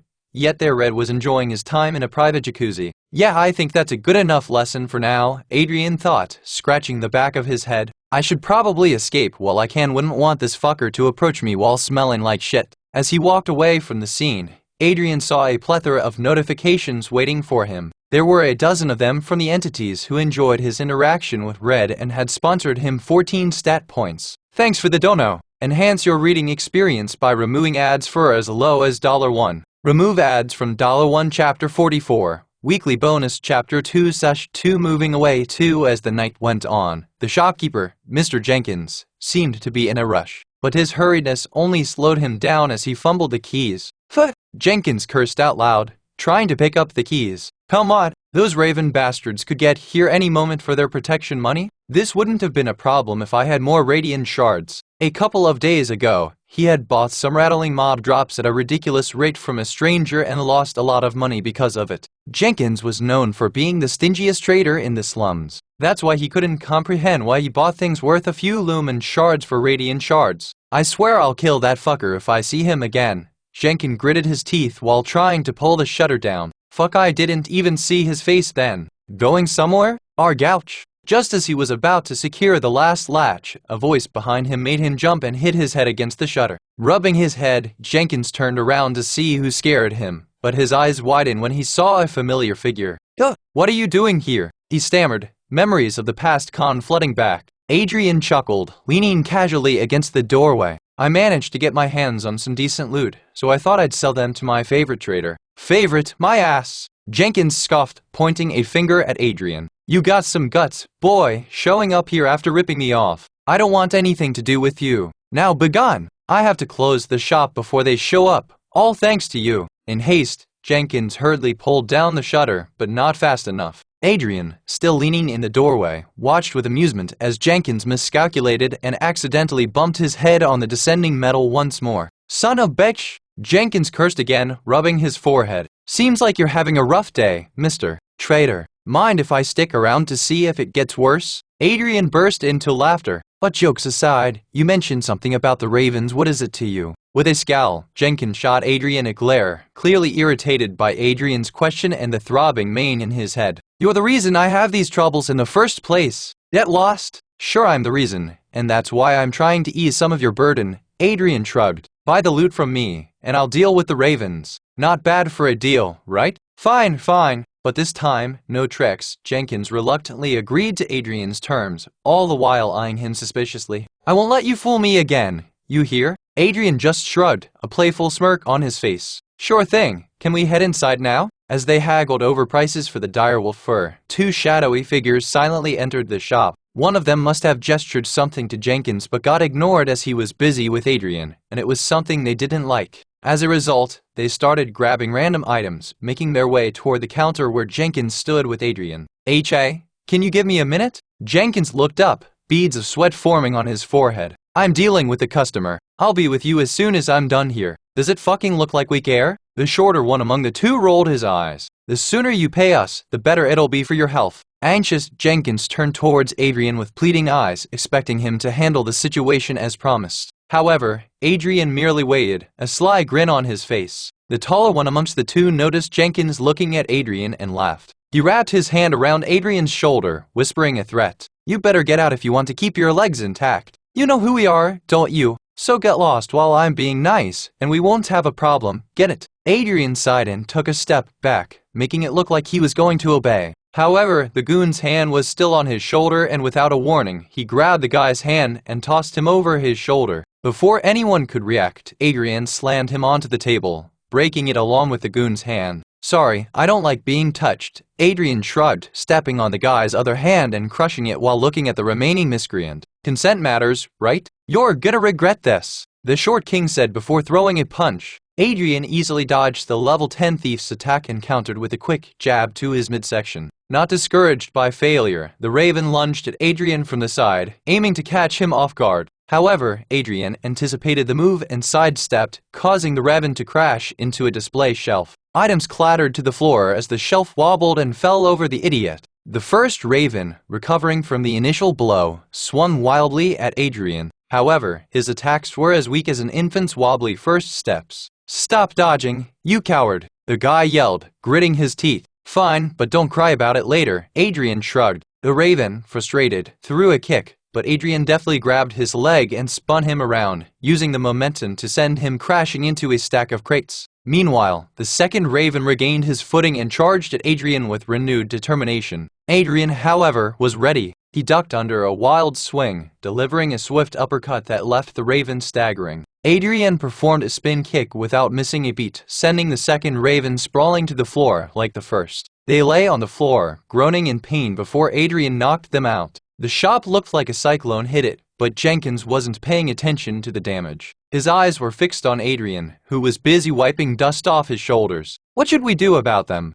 Jenkins broke the silence, pointing at the unconscious ravens. I'll take care of it. Saying so, Adrian effortlessly dragged the two goons outside by their legs, dumping them in the trash cans. He then dusted off his hands and strolled back into the shop as if nothing had happened. You're something else, Jenkins, still in shock, stammered. Adrian grinned, returning to their negotiations. Now, about that direwolf fur, enhance your reading experience by removing ads for as low as $1. Remove ads from $1 Chapter 45. Moving away 3 as Adrian strolled out of the dimly lit shop. Mr. Jenkins hurried after him with the broom. Adrian had made quite a mess of the shop, and it looked like Jenkins was planning on dealing with it immediately. Hey, be careful out there. The ravens don't take kindly to folks messing with their goons, Jenkins warned, scratching his face. They won't forget what you did to those two goons. Don't worry about me, Adrian replied without turning back. I have my ways of dealing with the mess I create. You're not planning on making more trouble, are you? Jenkins raised an eyebrow, concern etched on his face. Not like it's any of my business, but I hope you don't push your luck too much. Keep working, old man. You got a lot to clean up, Adrian said and departed. Reflecting on Jenkins's words, Adrian found it weird that people from the slums knew how to be grateful. As Adrian walked away, he smiled as messing with the ravens was all part of his plan, and he got paid for it. The ravens would soon be on the hunt, scouring the slums for him, but he'd be long gone by the time they caught wind of his whereabouts. That should keep them busy while I'm gone. Adrian chuckled at the thought of them turning the slums upside down in a fruitless hunt. Unfortunately, things might not go that well for Jenkins. The ravens, frustrated by their inability to find him, would likely turn to the shopkeeper for answers. The problem was that Jenkins genuinely didn't know anything about Adrian, but ravens, being the ruthless crooks they were, wouldn't believe him. They killed me once. It's fair game to mess up their operations for a while, he thought to himself, not giving much thought to the consequences. With that thought, Adrian shrugged off the guilty feeling. Jenkins had lived long enough in the slums to know the ravens better than him. Chances were he already had a plan to escape as well. Besides, Adrian didn't care much for the fate of one trader in a bustling city. Also, his destination lay far beyond Nixaria, where he wouldn't need the likes of Jenkins or any other traders. With a pouch of lumen shards tucked away in his inventory, Adrian made his way toward the inn for the final time. Asterisk, asterisk, asterisk, the entrance to the shady inn swung open with a creak as Adrian walked in. The innkeeper welcomed him with his usual sly grin as he looked up from polishing a glass. Well, if it isn't my prized customer himself, he said. You've been gone for so long that I thought I'd never see your face again. Adrian rolled his eyes, knowing the innkeeper didn't miss him but the radiant shards he brought. Without wasting time, he tossed a shimmering shard onto the counter, conveying that he would rather the innkeeper shut his mouth. Missed these? You mean? Adrian mumbled. Ah, you know me too well, good sir, the innkeeper said, eagerly pocketing the currency, a grin widening on his face. Straightforward customers like yourself are always good for business.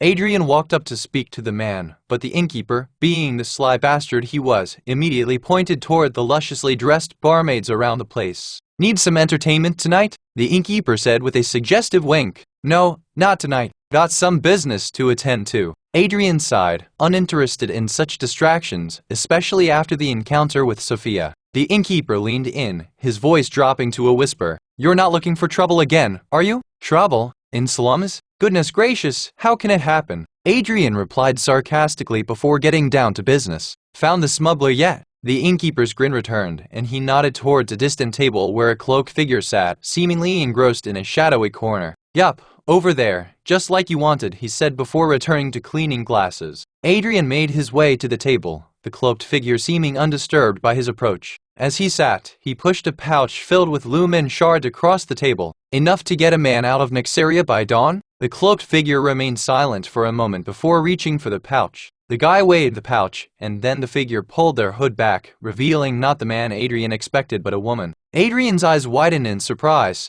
not because the smuggler turned out to be a woman, but because it was someone whom he had worked with back when he was a hero. "Vesper?" he asked, his voice tinged with disbelief. "You're the smuggler? That's surprising," Vesper replied with a smirk. "You seem to know my given name, and I don't like that. But it narrows down the list for me. Not a lot of people know me by that name. If you want me to reveal my face, that won't happen." "But yeah, you do know me," Adrian replied. "I know your face, Vesper, but you don't know mine. That's an advantage I plan to keep." Vesper couldn't help but chuckle at the unexpected turn of events. Fair enough. Fair enough. "So, can you do it?" "Consider it done," she nodded, her tone businesslike. "You'll be out of Nyxeria before dawn. Be ready for my signal a couple of hours before sunrise." "I never said I was the one leaving the place," Adrian quizzed her. "Oh honey, once you've been in this business long enough, you learn to study people and hear the words they never said." Vesper winked. "See you later, Mr. Hero." Saying so, Vesper put the hood back over her head and left the inn, leaving Adrian confused about what she knew about his identity from the few words they exchanged. Adrian took a slow sip of his wine, savoring the rich flavor as it danced across his tongue. His eyes remained fixed on Vesper as she gracefully made her exit. "A wise man once said," he muttered with a wry smile, "women can be more dangerous than any monster lurking in the depths of a dungeon." Seems like he was right. Enhance your reading experience by removing ads for as low as $1. Remove ads from $1 Chapter 46. Moving away for Adrian realized something while drinking. The troll blood in his veins worked quite effectively as despite drinking 2 bottles of wine, he didn't get drunk. It was likely because the alcohol in his blood was detoxified before it could take effect. Adrian didn't know if he should be grateful or cry about it. In the end, he shrugged, let go of the fact and retired to his room for a while before leaving Nyxeria for good. While there, he laid awake, remembering Vesper. Among the mentors assigned to teach the inexperienced heroes, Vesper was the one he was the closest to. She was the one who drilled them on stealth and sneaky tactics. Most heroes didn't take her lessons seriously and instead focused on learning about brute strength and flashy moves. But not Adrian. Being the weakest among them, he grasped Vesper's teachings like they were the holiest of bits of knowledge as they suited him the best. Then his mind went to one of their initial subjugation quests, where Vesper mysteriously disappeared. At the time, the church had declared her missing in action, but now, reflecting on it, Adrian couldn't shake the suspicion that the church might have played a hand in her disappearance. From what he recalled, the church didn't seem keen on locating her, much like they hadn't bothered much when he went missing. It dawned on him that Vesper might have faced the same fate he did, but she got lucky and somehow escaped death, and like my dumbass. Adrian chuckled, remembering how uptight she used to be, but she appeared chill. Guess I'm not the only one who changed after the church's betrayal. Still, Adrian was happy to see her alive, even if it was as a smuggler and not the teacher he remembered. Adrian closed his eyes to sleep. Instead, the memories took hold of him. Vesper's lessons had saved him more times than he could count. He recalled her emphasizing the importance of staying unnoticed, moving silently, and striking from the dark. These lessons had become the cornerstone of his survival against monsters in Nyxeria. Maybe we should team up just to fuck with that damn pub's mind. A faint smile appeared as he thought at the irony of the situation. The church might have deemed both of them expendable, but here they were, alive and thriving, albeit in the underbelly of Nyxeria. Enough reminiscing. I should get some sleep while I can. A couple of hours before sunrise, Adrian was ready to start his new life. As he walked out of the inn, the innkeeper had a sad look on his face. Why wouldn't he be sad when his golden goose was leaving the nest? Either way, Adrian didn't pay much attention to them and stood outside the inn. The cold early morning breeze greeted him before a vehicle approached from the sky and stopped before him. While vehicles were no longer common in Central City, thanks to the teleportation hubs at every corner, the slums still lived in the past. One could say the Ravens never invested the taxes they collected to modernize the slums and instead focused all their resources on expanding their influence. As such, owning vehicles in the slums was a luxury few could afford, let alone one that resembled a limo. That's why Adrian was taken aback when he saw the mobile stop before him, but he was even more surprised when Vesper stepped out of the back seat to greet him, flanked by two level 60 brawlers on either side. I guess she had made quite a name for herself in these years. There you are, punctual as always, Vesper said, patting Adrian's shoulder. Adrian got wide-eyed after noticing a familiar greeting. He was confident he hadn't given away his identity during their meeting, but it seemed he underestimated his former teacher's capabilities. I know you're surprised, but let's get in the car before we talk more, all right? Vesper suggested, already sitting in the vehicle. She motioned for Adrian to join her. Adrian felt slightly worried but understood he had to follow her instructions. The two muscular guys with her looked at him as if they wouldn't let him do anything but what she wanted. Jacob, be a dear and take us to the North Port, Vesper said with a smile, and the vehicle soared into the sky. Adrian remained silently inside the vehicle, not knowing how to start a conversation with someone like Vesper now that she knew who he was. Vesper, sensing his hesitancy, gently touched his hand after pressing a button on the holographic console before her. Don't worry, the rest can't see or hear us now. However, Adrian still didn't react. His reaction was expected, but Vesper wasn't one to give up so easily. She called him by his name. Adrian, are you seriously going to ignore your pretty teacher like this? Vesper continued as he slowly turned to face her. It took me an hour to figure out it was you. But after a mental game of guess who, I knew it had to be you under that hoodie. You seriously remember that stupid game? Adrian smiled, pulling back his hoodie. Been a while, Teach. Vesper's eyes lit up with warmth as she hugged him. Cupping his cheeks, she scanned his face. God, you've changed so much since I last saw you. Eventually, she let go of his face, but there was more she wanted to say. I figured those pamphlets claiming your death were wrong. The roach I knew wouldn't kick the bucket that easily. The mention of his old nickname brought a nostalgic smile to Adrian's face. He was the weakest among his peers and still managed to survive every single quest he went on. That's why Vesper named him Roach. Even though his name might give the impression of being linked to cockroaches, in Nexaria, Roach referred to someone unbeatable. Nonetheless, it was an odd name that always prompted a chuckle from Earthlings when they heard it. Unfortunately, Vesper was wrong about his death. He had already died once, but that was something Adrian decided to keep to himself. Besides, Adrian had questions to ask her and decided to do so before his teacher could change the subject. What about you, Teach? He asked. Where were you last couple of years? You just had to ask, didn't you? Vesper sighed, turning her gaze out of the window. I guess we could talk about it since we got some time to kill. Enhance your reading experience by removing ads for as low as $1. Remove ads from $1 Chapter 47. Amp 20 Remember the goblin subjugation quest we went on, right? Vesper said, waiting for Adrian's response before continuing. Adrian nodded. How could he forget about the quest that claimed the lives of 7 hero candidates and a couple of teachers? According to the briefings, they were supposed to deal with an overgrown goblin colony. Nothing unusual for them, but boy, were they wrong. Upon reaching the location, they found out the intel was false, and instead of a goblin settlement, they found ogres waiting for them. Had it not been for the paladins accompanying them, a lot more people would have died back then. Yeah, well, one of the paladins accompanying us struck me while I was dealing with an ogre. Vesper sighed before revealing part of a massive scar on his back. The church, huh? Adrian scoffed, but on the inside he felt anger rising. Can't say I'm surprised. Still, they must have had a reason for it, right? I found proof that we were intentionally misinformed about the quest.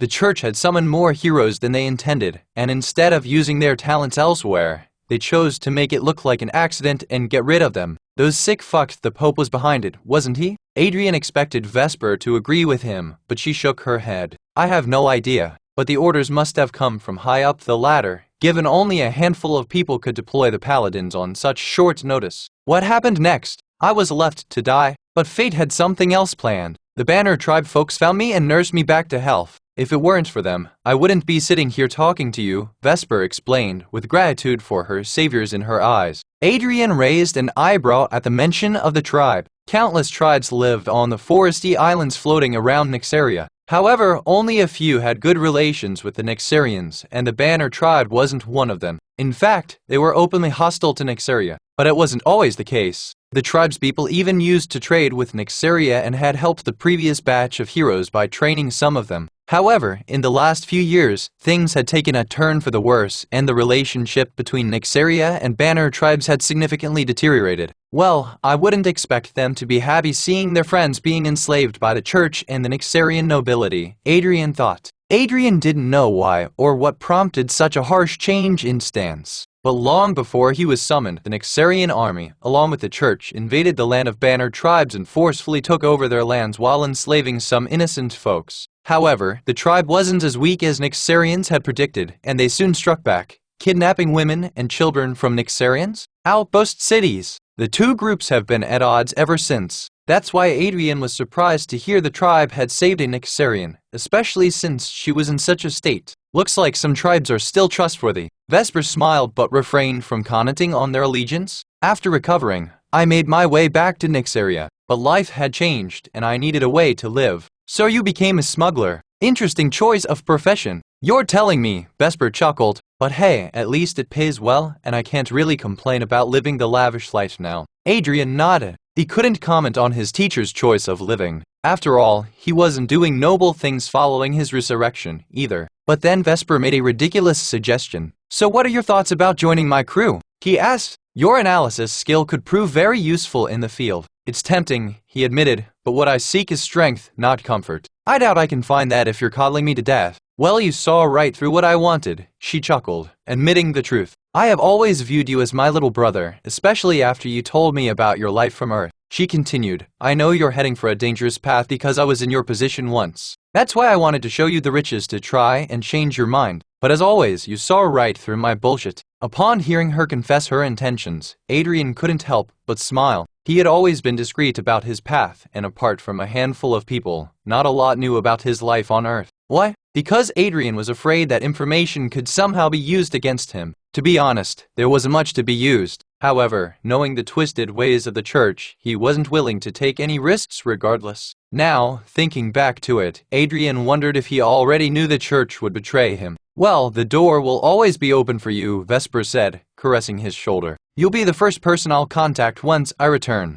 As they spoke, the car descended to their destination, softly landing in a secluded spot where a man in Nyxeria army uniform awaited them. Ah, Madam herself came to drop off a client? The man raised an eyebrow, trying to scan Adrian's hidden features under his hoodie. You must be quite a big shot. I don't pay you to bother my clients, do I, Captain Lark? Vesper reprimanded the guy, wearing a mask of her own. But yes, he is someone special, so make sure he crosses the veil without any trouble. Ah, that sharp tongue never misses the mark, does it? Lark replied, clutching his chest. But sure, I'll see to it that he crosses the veil safely for the right price, that is. Without any hesitation, Vesper took 7 radiant shards and threw them towards Lark. Adrian was surprised to see that because he had given her much less during their exchange last night. While this is quite a surprise, Lark gave her a sly smile before pocketing the money. Don't you worry, madam, for this kind of money, I'd even strip dance before Netherites. Keep your fantasies to yourself and start the preparations, Vesper sighed, shaking her head as Lark left and turned toward Adrian. I'm sorry for hell. I don't even know how to apologize for this. Don't mind it, Teach. I have seen a fair share of weirdos lately. Though this guy certainly takes the cake unfortunately, Adrian's exit from Nyxeria wasn't going to be as smooth as he had planned, as one of Vesper's guards had his hand blown off following a thunderous gunshot wound. Before they could know what was happening, Lark returned, but this time he had some friends with him. Ravens! Vesper yelled, retrieving her dual blades. Enhance your reading experience by removing ads for as low as $1. Remove ads from $1 Chapter 48. Ambush 2. As Lark walked into the clearing, a dozen more ravens jumped from their hiding places, concealed within the thick foliage of trees. Soon, Vesper and the rest were surrounded with no way out. Lark, you dare betray me? Vesper yelled at him, pointing one of her blades at him. Betray you? Oh no, no, no, madam. I just found a more profitable customer, that's all. Lark smiled slyly. I did mention I'm all about the money, right? The church made me an offer I couldn't refuse, so I exposed your identity. Please don't take it personally, Vesper gritted her teeth, frustrated with her own decision. Usually, she traveled with a contingent of guards with her. She did the same when she met Adrian, as the entire inn was filled with her men. However, since she wanted to talk to Adrian personally and didn't want to intimidate him, she didn't bring her usual group of guard there. She thought it would be a quick affair, but now her decision had bit her in the ass. Thanks to that bastard Lark, the church found out about her and decided to complete the unfinished job by killing her. And here I thought they'd have forgotten about me, fucking bastards. Vesper thought as her eyes trailed off in Adrian's direction. To her surprise, Adrian was wielding a sword, something she hadn't seen him do in a while. But she knew he was no match for the assailants. Maybe Adrian had learned a thing or two over the years, but still, it didn't mean anything. The enemies were too high level, and even with reduced stats, it would be too much for him. I'm no better than him in this situation despite being a level 80 assassin. Vesper knew she couldn't handle the entire Raven group alone, primarily because of the limitations of her assassin class. Dealing with them would have been possible if the guards were in perfect condition, but the odds were against them, especially with one guard injured and losing blood rapidly. It didn't look like they would make it out alive. No, I have to get Adrian to safety. That's the least I can do after getting him involved in this mess, Vesper thought, clutching her blades tightly. If only the paladins had come after her instead of the ravens, she would have gladly surrendered herself in exchange for Adrian's safety. But she knew the word of the ravens was worth less than dogshit. No matter what she did, it would kill them all. Vesper shifted her gaze toward the crack in the veil, the mysterious force that held all of Nexaria's floating islands together. If she could buy enough time for Adrian to slip into the crack, she could die in peace. With her mind made, she prepared to engage the ravens, but they were a step ahead and attacked first. Vesper and the guards braced for impact, but before the ravens got too close, something unexpected happened. Out of nowhere, Adrian appeared amongst the group of assassins. Taken aback by his boldness, the ravens stood there, stunned. Before they knew what was happening, Adrian activated Minon Fury. The more vigilant ones in the crowd managed to step back just in time to dodge Adrian's powerful swing. However, some unfortunate ones found themselves slashed in multiple places. Some even had their entire arms blown away, causing them to cry out in pain, desperately clutching their wounded limbs. Blood splattered everywhere, but it was just the beginning. While Adrian was only level 13, thanks to all the sponsorships and quests he had received, his stats were akin to that of a level 30 warrior that, coupled with his titles and skills, made him a tough foe to deal with for those in similar level range. But no one other than him knew about it. Vesper, like the ravens, was too stunned to speak. However, the surprises weren't over yet. He yanked back his hoodie, revealing his face to the ravens. What the hell? Red, hiding amongst the crowd, recognized Adrian immediately. As for Adrian, since he was dead sad on leaving Nexaria, he didn't care about revealing his identity to the assailants anymore. Instead, he wanted to go all out and deal with the mess as soon as possible. Adrian's eyes glowed with a dark shade of red as he unleashed the power of his illusionary eyes. Confusion struck the ravens, making them turn on each other. But since Adrian had cast it on everyone, those with high enough resilience broke through the illusion. However, even if they had countered his magic, the ravens would have difficulty dealing with those under Adrian's influence. Seeing the chaos unfold, Lark realized things were spiraling out of control. Besides, his mission was accomplished, so he tried to slip away. But before he could get far, a raven under Adrian's influence spotted him and shot him in the face, thinking he was an enemy. "Come on, let's go!" Adrian yelled as he grabbed Vesper's hand and decided to take advantage of the chaos to slip away. Vesper hesitated as she didn't want to abandon the guards who had stood by her through thick and thin. "Oh, madam, we'll hold them off," one of the guards yelled while the other kept struggling against the ravens. "Thank you," Vesper mumbled back and took the lead, rushing toward the cracked veil. However, just as they reached the spot, a shot rang out and pain seared through Adrian's shoulder. Red had shot him, seeking revenge for his father, Victor. The shot disrupted Adrian's momentum, and he fell right before the crack. "You're not going anywhere!" Red yelled and took aim for another shot, but the guard with the injury jumped in between, taking the shot meant for Adrian and fell dead. Things took a turn for the worse as the ravens slowly broke through Adrian's illusion and jumped like hyenas on the remaining guard, tearing him to pieces. "Got him met!" Adrian cursed under his breath and tried to help, but Vesper stood in front of him. "What are you doing? Get through the veil, Adrian. I'll hold them off," she calmly muttered as if they were discussing the weather. "I can't leave you here." Adrian protested, but his words didn't mean anything to Vesper as she turned towards him with the calmest look ever. Their eyes met briefly, and Adrian saw a tearful yet cheery smile on Vesper's face. "Thank you, Adrian," she whispered, her voice barely audible over the chaos. "I'm glad I got to see you one last time."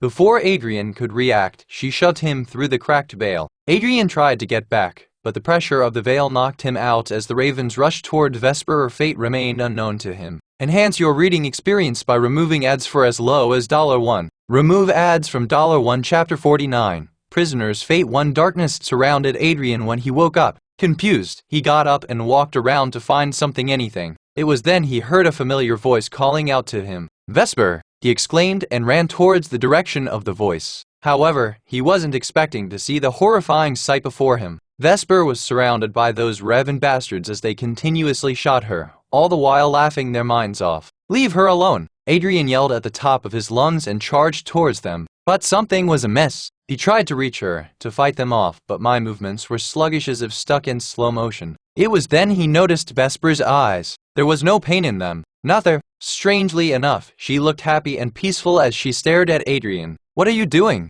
Adrian asked her, but a Minotaur approached them from behind before she could reply. Watch out! Adrian shouted to warn her about the creature, but his voice seemed distant, drowned out by the strange silence. The Minotaur swung its sword in her direction, slashing her back. Still, her smile didn't disappear. Carry on, Adrian, she whispered, a faint smile on her face. I'll be waiting for you. Adrian struggled against invisible chains that bound him to his place. But no matter what he did, nothing could have saved Vesper as the Minotaur and the Ravens teamed up to slaughter her right before his eyes. Asterisk, asterisk, asterisk. Adrian jolted awake with a gasp, his heart pounding in his chest. Sweat soaked his clothes as he tried to shake off the haunting images. What was that? Adrian mumbled, looking around himself. He noticed his wound had healed, but his head continued to throb. It looked like even the troll's blood could not cure his headache from crossing the veil in an unconventional way. As he gathered his senses, Adrian realized the place around him looked unfamiliar. The bed beneath him felt hard and uneven, which wasn't surprising as it was made of grass and stone. Where am I? Confused, Adrian attempted to sit up, only to discover his legs bound by a chain. But that wasn't all. His hands were tied as well, and a leather collar gripped his neck, ensuring he couldn't get up even if he wanted to. What the hell is this?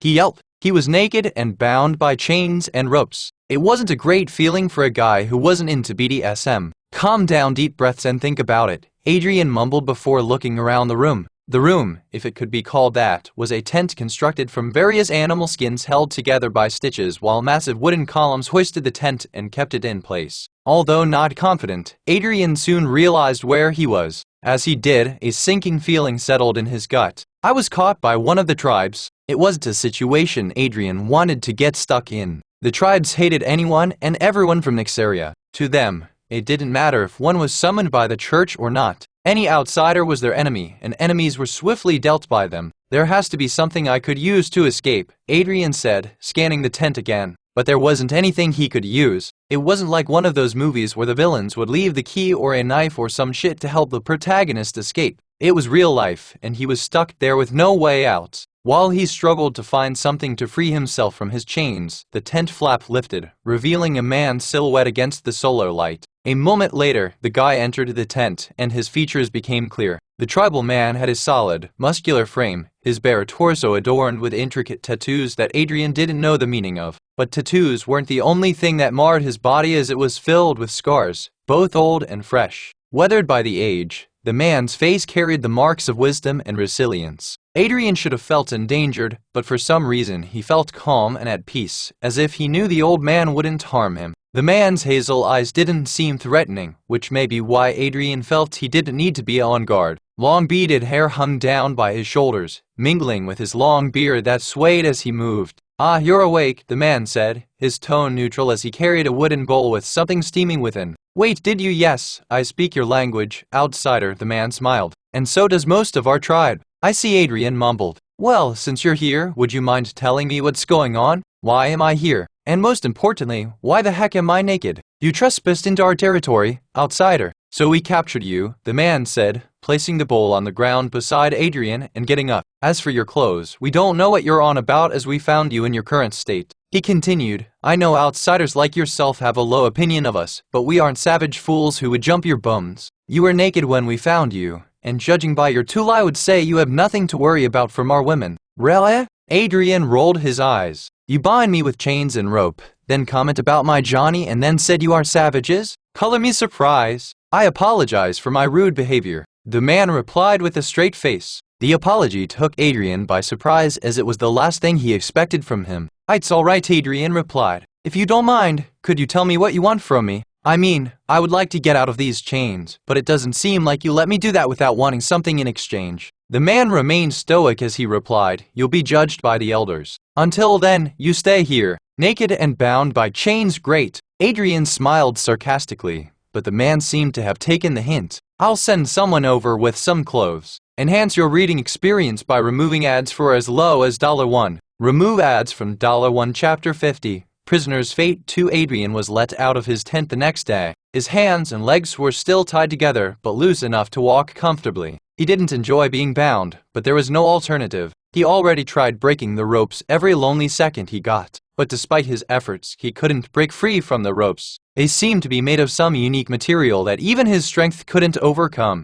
Thankfully, he wasn't brought out naked and was given one of the fur kilts the tribesmen wore. Going commando under the kilt was uncomfortable, but not as much as the tribeswomen eyeing him. Unlike what Aquila, the old man who saved him, had said, the women seemed quite interested in him, and Adrian had his charm stat to thank for the attention. But they didn't know about it yet. "Fuck me, I feel like an animal being paraded in the city," Adrian thought as his gaze turned toward the men. Why do these elders have to leave far deep into the settlement? Unlike the women, the men didn't like the fact that Adrian was receiving so much attention. Being a matriarchal tribe, the women were usually in charge of the household. So, for the men to get noticed, they had to be good at many things to be considered as husband candidates. From hunting to performing exquisite dances, nothing was out of the ordinary. In simpler terms, if a man wanted to woo a woman, he had to follow her lead, no matter how odd her requests might be. It wasn't like they were forced to do anything, but rejecting a female's request often led to discrimination from the entire tribe.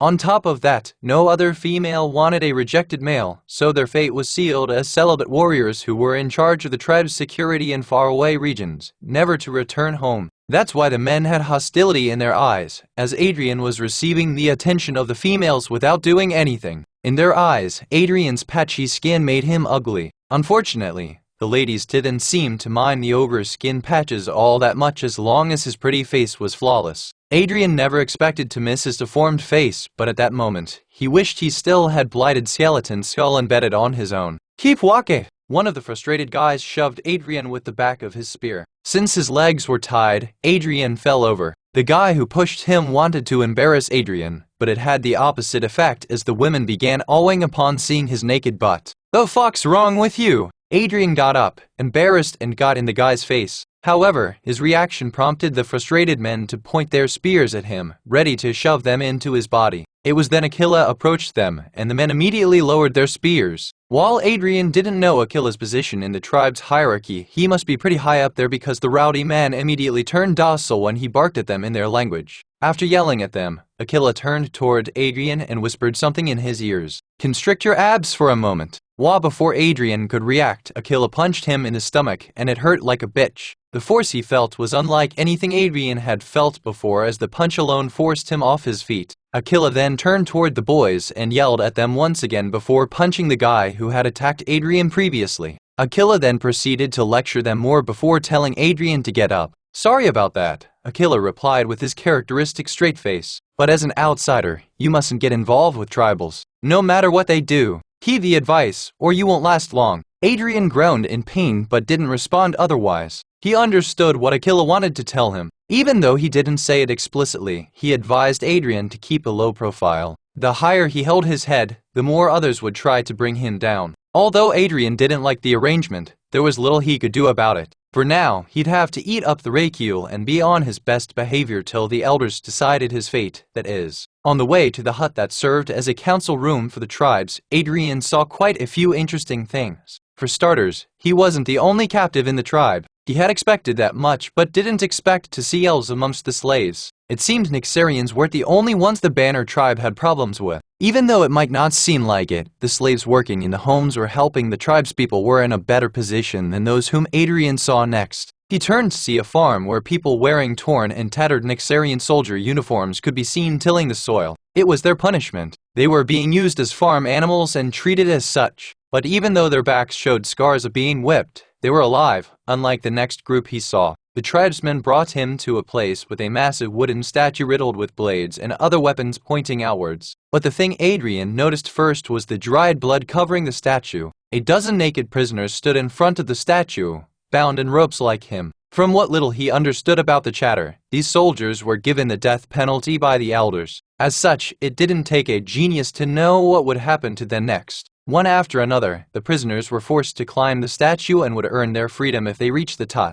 The only problem was that the statue was extremely smooth, with no way to grasp the thing. That's where the protruding weapons came into play. If the prisoners wanted to earn freedom, they would have to climb the statue using the bladed weapons as footholds. Obviously, the prisoners hesitated, but they had to do it because the other choice they had was certain death. Some brave souls chose death rather than entertaining the twisted bastards. In Adrian's eyes, such people were both brave and wise, as the choice they made didn't matter, for death awaited them in any case. Those possessing a trace of honor and devoid of fear preferred facing certain death over subjecting themselves to the twisted pleasures of the tribespeople. However, most were foolish enough to try and gain their freedom. They didn't know that they'd meet a grim fate even if someone somehow scaled the 15-foot-tall statue. With just a glance at the blades extending from the statue, Adrian could tell they were covered with poison. Not just any poison, but the kind that would slowly kill them in the worst ways possible. Ultimately, regardless of their choice, they would die entertaining the enemy. Even after knowing all that, Adrian didn't feel much sympathy for them.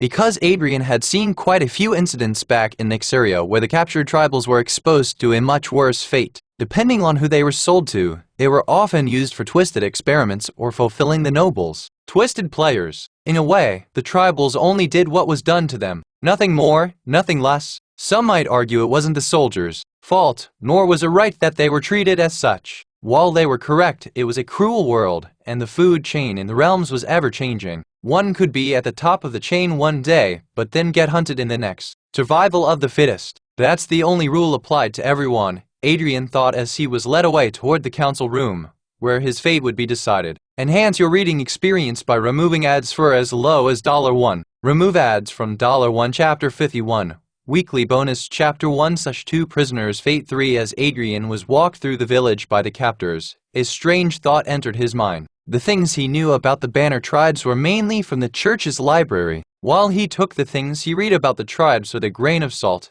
thanks to the church's habit of altering truth, he was aware of some tribal customs. One of the most prominent customs he knew was partner hunting. While the outsiders were either turned into slaves or executed, depending on their crimes, some of the stronger individuals were given a peculiar opportunity. It was a unique opportunity to gain their freedom that didn't involve climbing the statue, known as partner hunting. In this ritual, selected captives chosen for their strength or sometimes their appearance were released into a forest to try and escape. The tribespeople then pursued them as if in a monster hunt. While it may seem like an opportunity for the prisoners to escape, it was more like playtime for a few higher-ranking tribe members. If someone managed to catch the captives, they would earn them as their plaything or partner, as the ritual's name suggested. According to the books Adrian read, women were the ones who actively participated in the ritual. Since he was a guy, there was a slight probability he would be chosen for the hunt. There, he might have a chance to escape the tribe altogether. Though Adrian knew it wouldn't be easy. I don't know if they still use such customs now, but if they do, the hunt would be my best chance of survival. While Adrian's head was occupied with his thoughts, he was led to a deserted section of the village. It was a place where most tribals were only allowed to enter if they had done something exceptional or worthy of punishment. In other words, it was an area only accessible to the tribal council. As Adrian looked around, he realized the place looked cleaner and had more facilities in the Forbidden Zone. While they still lived in tents, they were massive compared to the ones Adrian had seen earlier. He assumed the ones living in the Forbidden Area were strong because of their hierarchy and not because of strength. They probably didn't lift a finger to help the tribe physically, yet they got the best service from the ones beneath them. It was a classic example of the whole survival of the fittest law. Just then, they reached their destination. The council room was set within the biggest tent in the area. Adrian was shoved inside the tent, and the entrance was locked. The first thing he noticed was the chairs made of stone and wood circled him. However, tribeswomen occupied all but one seat, which belonged to Aquila, so he was a higher-up after all, Adrian thought as his gaze turned to the women. The women there wore different clothes compared to the rest of the tribe. They were still made from monster hide, but those monsters were creatures that even the church's heroes hesitated to face head-on. But what captured Adrian's attention the most were their headdresses, crafted from skulls and bones that showcased various monsters they had conquered. However, none looked like the lazy bastards he thought they were. In fact, the ones occupying the room were some of the strongest people Adrian had seen while walking through the village. So he is the one you found, Aquila, one of the women said, carefully eyeing Adrian. Something feels strange. You said he traveled through the veil, didn't you? Aquila nodded, and the woman with Elizabeth's skull helmet continued. You say that, but his body tells a different story. I agree, said the one-eyed female who was busy tending to her blades. The veil should have severely punished his body, but I can't see anything strange other than those hideous patches all over his body. Soon, all of them got busy talking about Adrian like he wasn't even in the room until the woman sitting on the highest chair raised her hand, and they immediately closed their mouths. Aquila is not one to lie.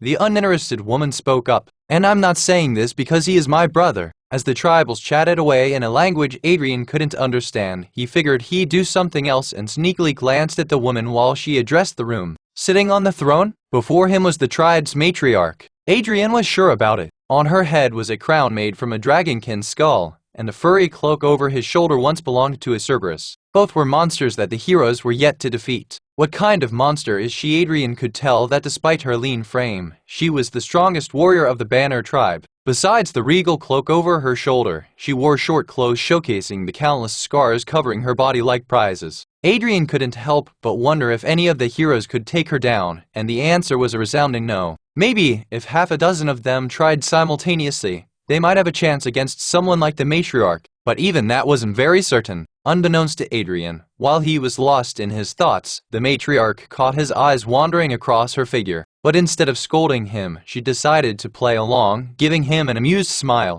Realizing he had been caught, Adrian hastily averted his eyes, thinking the matriarch could mistake his gaze for something else and punish him. Witnessing his reaction, the matriarch chuckled, finding the situation rather amusing, and continued the discussion, leaving Adrian slightly embarrassed. Once the matriarch joined the talks, the council quickly made up their minds regarding Adrian's punishment. While they didn't know who he was, they were sure he was capable. After all, not everyone could survive the veil's pressure like he did. It meant there had to be something special about him, and the tribals were interested in that. Since the war started between the tribes and the Nyxarians, it was the latter who kept invading them. Unlike the Nyxarians, who could use fancy tech to move through the veil, the tribals could only attack those who came into their land. The matriarch thought if they kept Adrian alive, they could also figure out how to cross the veil. Then, they could go and fight the Nyxarians instead of constantly defending themselves and be done with their stupid war once and for all. As such, Adrian would be allowed to live, but he would have to prove himself first. Enhance your reading experience by removing ads for as low as $1. Remove ads from $1 Chapter 52, Weekly Bonus Chapter 2/2 Face Off 1. It was an awkward feeling for Adrian, standing there like a dog on a leash with no say in the choice the tribesman made regarding his future.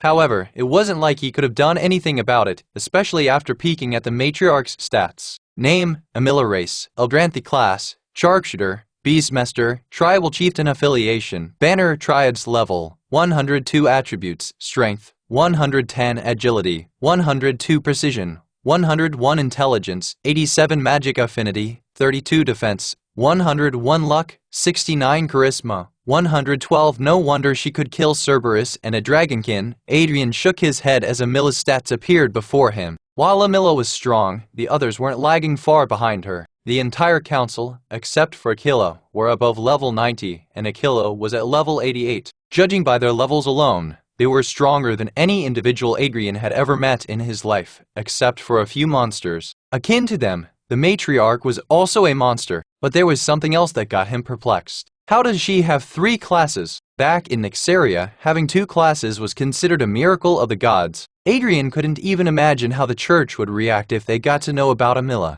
They'd definitely try to form an alliance with the tribes just to find out how she got 3 classes. Adrian sighed. Seeing how they treated Rowan and Vincent, the ones with dual classes, those greedy people would go to great lengths, even selling their souls to the tribes just to get someone with 3 classes. Despite Adrian's criticism, he, too, was interested in the mystery of getting a 3rd class. How could he not? Driven by a desire for revenge, he was willing to do whatever it took to become strong, even if it meant resorting to immoral methods. However, he didn't think the leader of one of the most honor-driven tribes would do anything immoral to gain strength, at least not unless they were driven into a corner, desperate for strength like him. While he was lost in his thoughts, Amila rose from her throne and appeared before Adrian in an instant. The gust of wind that followed her almost knocked him over, but he somehow held on. Amila looked amused as she had expected Adrian to be scared by her little display of power. but her actions seemed to have wielded a completely different result. Instead of being afraid, Adrian was amazed as it was the first time he had seen someone move with incredible agility. The most agile person he had known before meeting Amila had to be Vesper, and even she was nowhere near Amila's level. Suddenly, his face fell as he subconsciously remembered his master, worried what might have happened to her. But the matriarch noticed he wasn't paying attention to her and lifted his chin with her finger, wanting him to focus on her instead. "I can tell you're strong even if it's not your own strength," Amila whispered, hinting towards Adrian's chimeric transformation. "I don't really care about that, but there's a familiar scent around you. I'm wondering if we share a mutual acquaintance." At that moment, Adrian recalled what Vesper had told him about being rescued by the tribe. Luckily, he landed in the territory of the Banner tribes, or it would have been a different story. But now wasn't the time to dwell on what-ifs. He hadn't thought about Vesper at all while exploring the village. But now, thanks to Amila bringing her up, Adrian saw a chance to earn some favor from the tribe and wasn't going to let it slip away. "Vesper," Adrian whispered back and noticed the confident look in Amila's eyes changed to surprise. "So you do know her," Amila replied, smiling. "Interesting, very interesting." With that, Amila returned to her seat, but her eyes never left Adrian's. She said something in their language to the others, and they all looked surprised. All but Akila, who had a knowing smile on his face. "I assume you're the student she kept talking about?" Amila inquired, and Adrian nodded. "HM looks like it's a small world after all. Even though billions of souls lie throughout the realms, you met us. I can't help but find it suspicious." Without warning, Amila released the brunt of her aura and targeted Adrian. Despite trying his best, he couldn't do anything as breathing became difficult and he collapsed on his knees, grasping his neck. Adrian couldn't believe someone's aura could be strong enough to make the other feel physical discomfort. But there he was, gasping for air as everything started to blur. "You appear in our territory out of nowhere, and you turn out to be my name's sister's forgotten student." Amila's angry look got even fiercer as she breathed out like a dragon. "You think I'll buy that? Now spill the beans on what you did to Vesper before I tear you apart." "Duh." Akila finally spoke after staying quiet throughout the meeting, and Amila retracted her aura almost immediately. "At least give the child a chance to explain himself." The others sitting in the room shot dirty glances toward Akila. They agreed to allow Akila to be a council member, but on the condition that he never intervened in the council proceedings unless asked to. They were upset because Akila had made his own decision without consulting the council. However, since the matriarch didn't scold him, they stayed quiet and stared angrily at Akila. Amila, though still angry, took her brother's advice. She valued his suggestions, which is why Amila wanted to include him in the council that previously only consisted of females. As for Adrian, he was too occupied coughing to say anything. The presence he felt just now was nothing to laugh at. If Akila hadn't stepped in, he would have definitely died. "Fine," she said, turning her gaze toward Akila. "I'll allow him to prove his innocence. If he is Vesper's student, he shouldn't have any trouble facing Bakira." But Akila tried intervening again, but knew his words wouldn't affect his sister's stance. Not when she had turned blind with rage. "Enhance your reading experience by removing ads for as low as $1. Remove ads from $1 Chapter 53. Face Off 2. Before Adrian could gather his bearing after meeting Amila, he was dragged out of the tent like he had been brought in. The next minute, he was tossed into a cage made of tough wood from a tree called Darkwood, held together by ropes. Adrian recognized it because destroying it was a test for them back when he was a hero trainee. While their task was to break the wooden bark by any means, all the heroes failed to even make a dent in it. Once they were tried and defeated, the instructors revealed that Darkwood wasn't something that could be chopped by mere strength and a tool. It required a particular skill only a handful of blacksmiths seemed to have in Nexaria.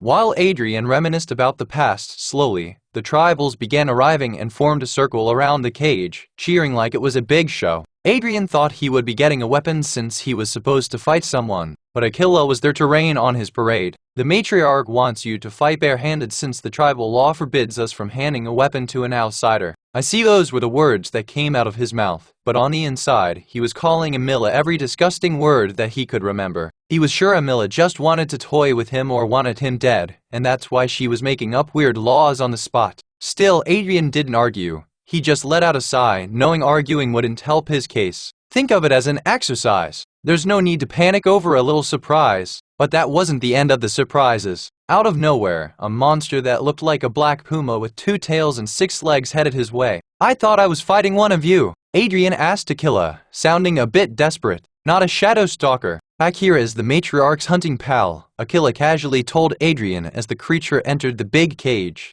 If you want her acknowledgement, you gotta beat it. Who the heck wants that psycho's approval? Adrian wanted to say that to Aquila, but on second thought, decided to keep the words to himself. Bakira let out a low growl, almost as if it could hear Adrian cursing its owner in his head. But strangely enough, the creature didn't attack him. It's well trained as expected from a beastmaster, Adrian thought as he stared into the creature's menacing emerald eyes. Just then, the roaring crowd went silent, and as Adrian looked back, Amila had finally graced them with her presence, along with the rest of the council. Maybe Adrian was just seeing things, but he noticed the council members laughing at him. Not fond of men, are you? Adrian scoffed and rolled his eyes. Fighting a shadow stalker wasn't a big deal if he had a weapon. Thankfully, the veil had only taken Adrian's clothes away, not the broadsword which was in his inventory. Sure, Amila didn't want him to use a weapon, but in her hastiness to make a law, she overlooked a crucial thing. The law stated that the tribe couldn't give him a weapon, but nowhere did it say he couldn't fight with one. But where will be the fun in that? Adrian thought as a twisted smile appeared on his lips. With the Minotaur's broadsword, he could have finished the fight in a matter of seconds. But that wasn't enough for him. Ever since waking up, the fuckers had humiliated him over and over, but due to his position, he couldn't do anything to them. However, things were different regarding Amila's beloved Bakira. The mighty matriarch wanted him to fight her prized creature, so Adrian would do just that and humiliate her through her pet. Would it be an underhanded thing to do? Absolutely. Would such a thing considered to be unbecoming of a hero? Definitely. But did Adrian give a crap about it? Not one bit. After all, he wasn't a hero anymore. Besides, if she had heard about me through Teach, then Amila most likely thinks I'm weak. I can't wait to see her face when I'm done playing with her pet. Once the council people assumed their seats, Amila nodded, and Bakira jumped towards Adrian. He tried to dodge, but the beast caught him, slamming him to the cage's edge. However, that was just the start. Suddenly, Bakira turned around, its tails lashing out like whips. Adrian saw the attack coming and threw his elbows to protect his face. Though he managed to block the hit, the force behind those whips caught him off guard, leaving his hands numb and him defenseless. Before Adrian could shake off the numbness in his limb, Bakira struck him again. Only this time, the shadow stalker used its claws to graze Adrian's face and chest. Blood immediately gushed out of Adrian's wounds as he struggled to keep up with the beast. This is a waste of time, Amila sighed. While she had expected Adrian to be weak, based on what Vesper told her, she never imagined he'd be a complete failure. Amila took a final look at the mess, disappointment on her face. She was ready to call it off and turned away. But then, out of the blue, something odd happened. She heard her beloved pet yelp for help. As Amila turned around, she couldn't believe her eyes. There was Adrian, locking the beast's head in a headlock with one hand and landing punches with the other. But what surprised her more was that all the cuts and gashes Bakira had given him were gone like they never existed. If not for the blood all over him, she would have thought Adrian wasn't hurt at all. Everyone was scratching their heads, trying to make sense of it. But while they did, Adrian did something entirely unexpected from someone Vesper mentioned being weak. Adrian suplexed Bakira into the cage and kept punching until the beast was too tired to fight back. Then he got creative, tying the creature's feet with its tails and sat on it like Bakira was his throne, all while grinning at Amila. "What's next?" he asked before sighing as if he was bored. Enhance your reading experience by removing ads for as low as $1. Remove ads from $1 Chapter 54. Weekly bonus Chapter 1/6 Snooze New. Following Adrian's win, the crowd went silent, trying to figure out what just happened. One moment, it seemed the outsider would die, but the tables had turned in the blink of an eye, and the mighty Bakira was whimpering on the floor. They were surprised because Bakira wasn't someone to mess with, even with a weapon, let alone without one. The tribe's people knew that. Bakira was a fierce creature with no bounds other than its master's words. A beast whose day began with wrestling with the chieftain and ended while hunting for prey. Yet it was defeated so quickly, and everyone found that strange. But the winner didn't care about what the rest thought of him. Adrian was busy acting like he owned the place, i.e. the cage, and stared Amila down, still grinning. Meanwhile, Bakira, pinned and helpless, let out another yelp, making Amila angrier. "Ah!" she yelped. "Open the cage." Aquila instructed the men to open the cage, and Adrian hopped off Bakira, walking toward the other end of the cage. He was well aware of everyone's reaction to his victory. While he wanted to get some payback for the humiliation he had been through, rubbing his win in Amila's face wasn't the only reason Adrian put on a performance. It had been a while since he toyed with the entities and made them empty their wallets. Thus, when faced with the challenge of fighting Bakira, he saw it as the ideal moment to attract sponsorships. True to his expectations, the entities were intrigued by his performance, and he got 7 stat points as a reward for his efforts. A little less than I expected, but hey, it's free points, so I ain't complaining. The lesser entity, hunting is my passion, wants to know how you defeated the Shadow Stalker, as she had never seen a mortal defeat such a majestic beast barehanded.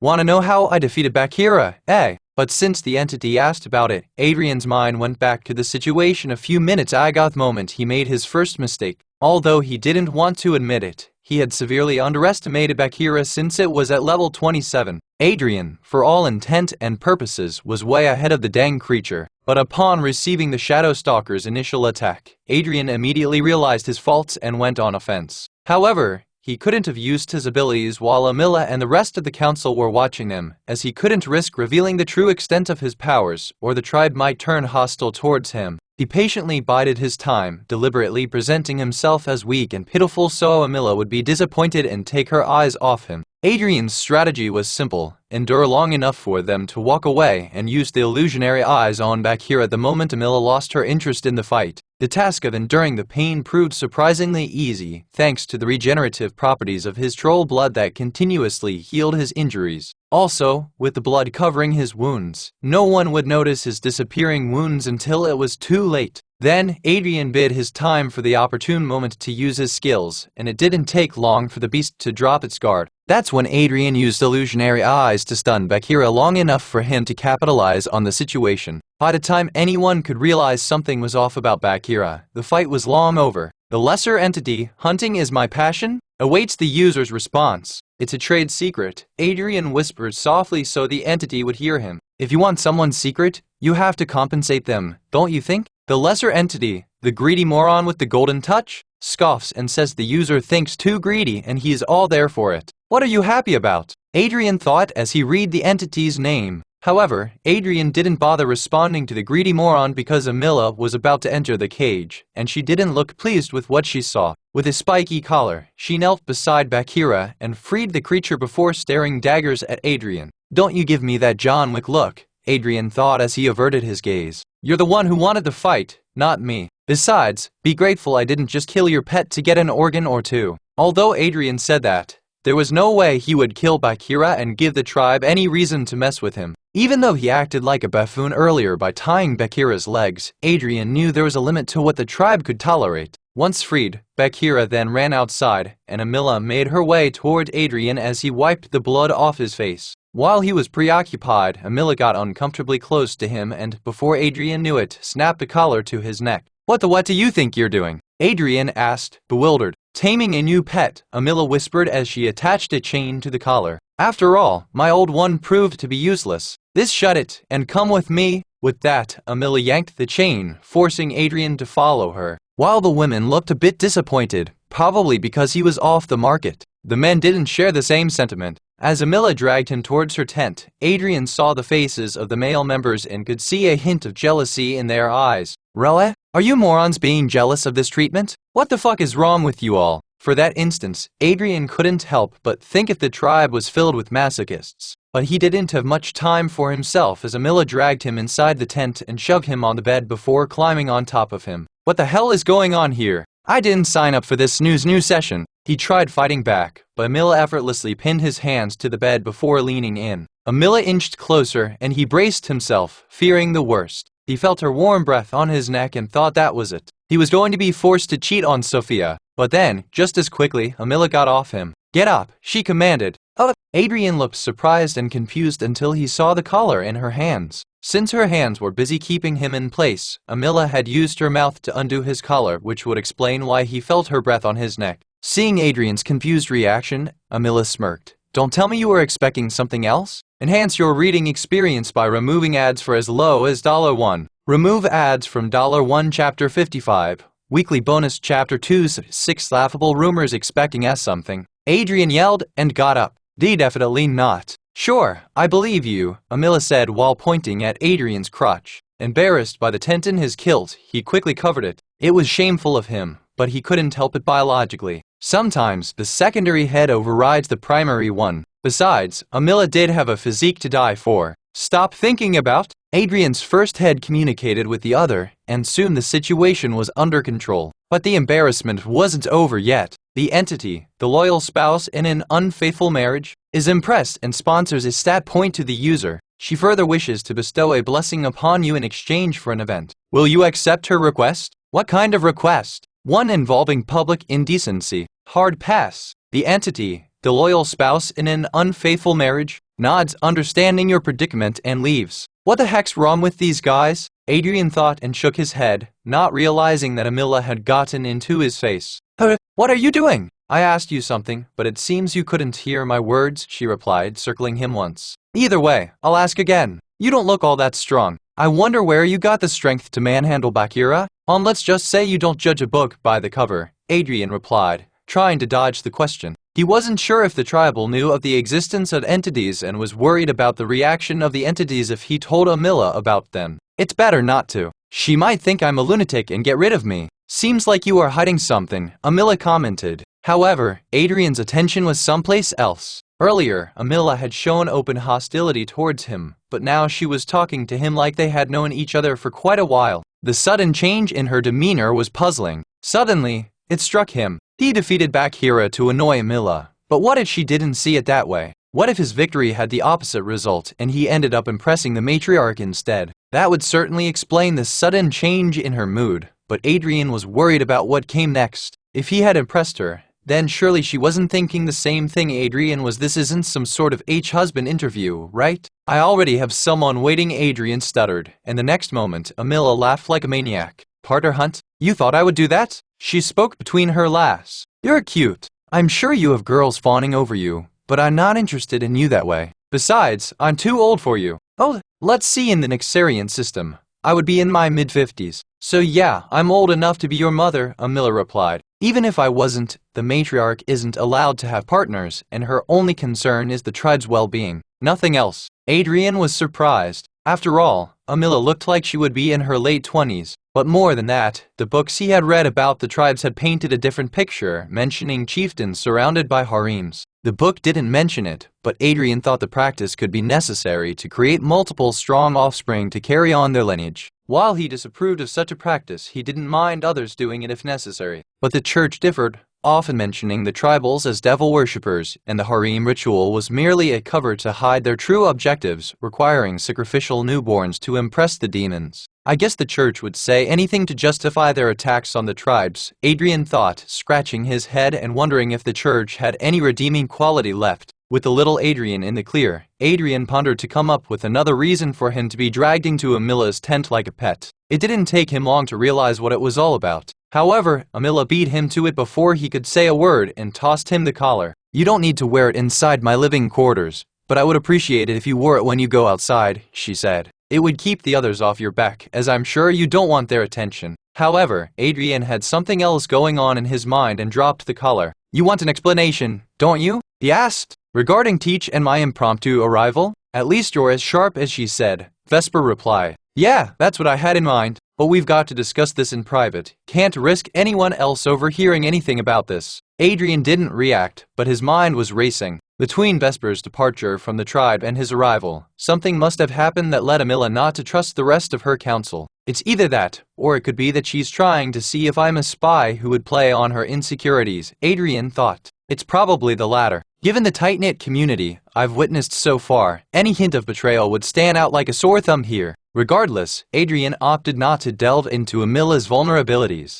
Instead, he told her about his encounter with Vesper and their subsequent unwilling farewell. Amila quietly took in what Adrian had to say in silence. Then, without a word, she stepped outside, heading for the tree beside her tent, and Adrian followed her out. In a single punch, she snapped it in half. Usually, it wouldn't have surprised Adrian. After all, many people could do something like it. But his eyes widened when he learned what kind of tree it was. She destroyed a darkwood tree? With the anger out of her, Amila turned toward Adrian. I'm sorry that you had to see the crude side of me attracted by the noise. The tribals came rushing towards Amila's tent like moths to a flame, and the matriarch's foul mood didn't go unnoticed by them. Come on, let's continue this inside, Amila said as she noticed their presence before grabbing Adrian and taking him back inside the tent, leaving people wondering what could have prompted their leader to act like that. She seemed to have taken a liking to the outsider, so the only thing that could have enraged her voice murmured within the crowd. Could it be that the outsider is unable to perform down there? And that's what angered the chieftain.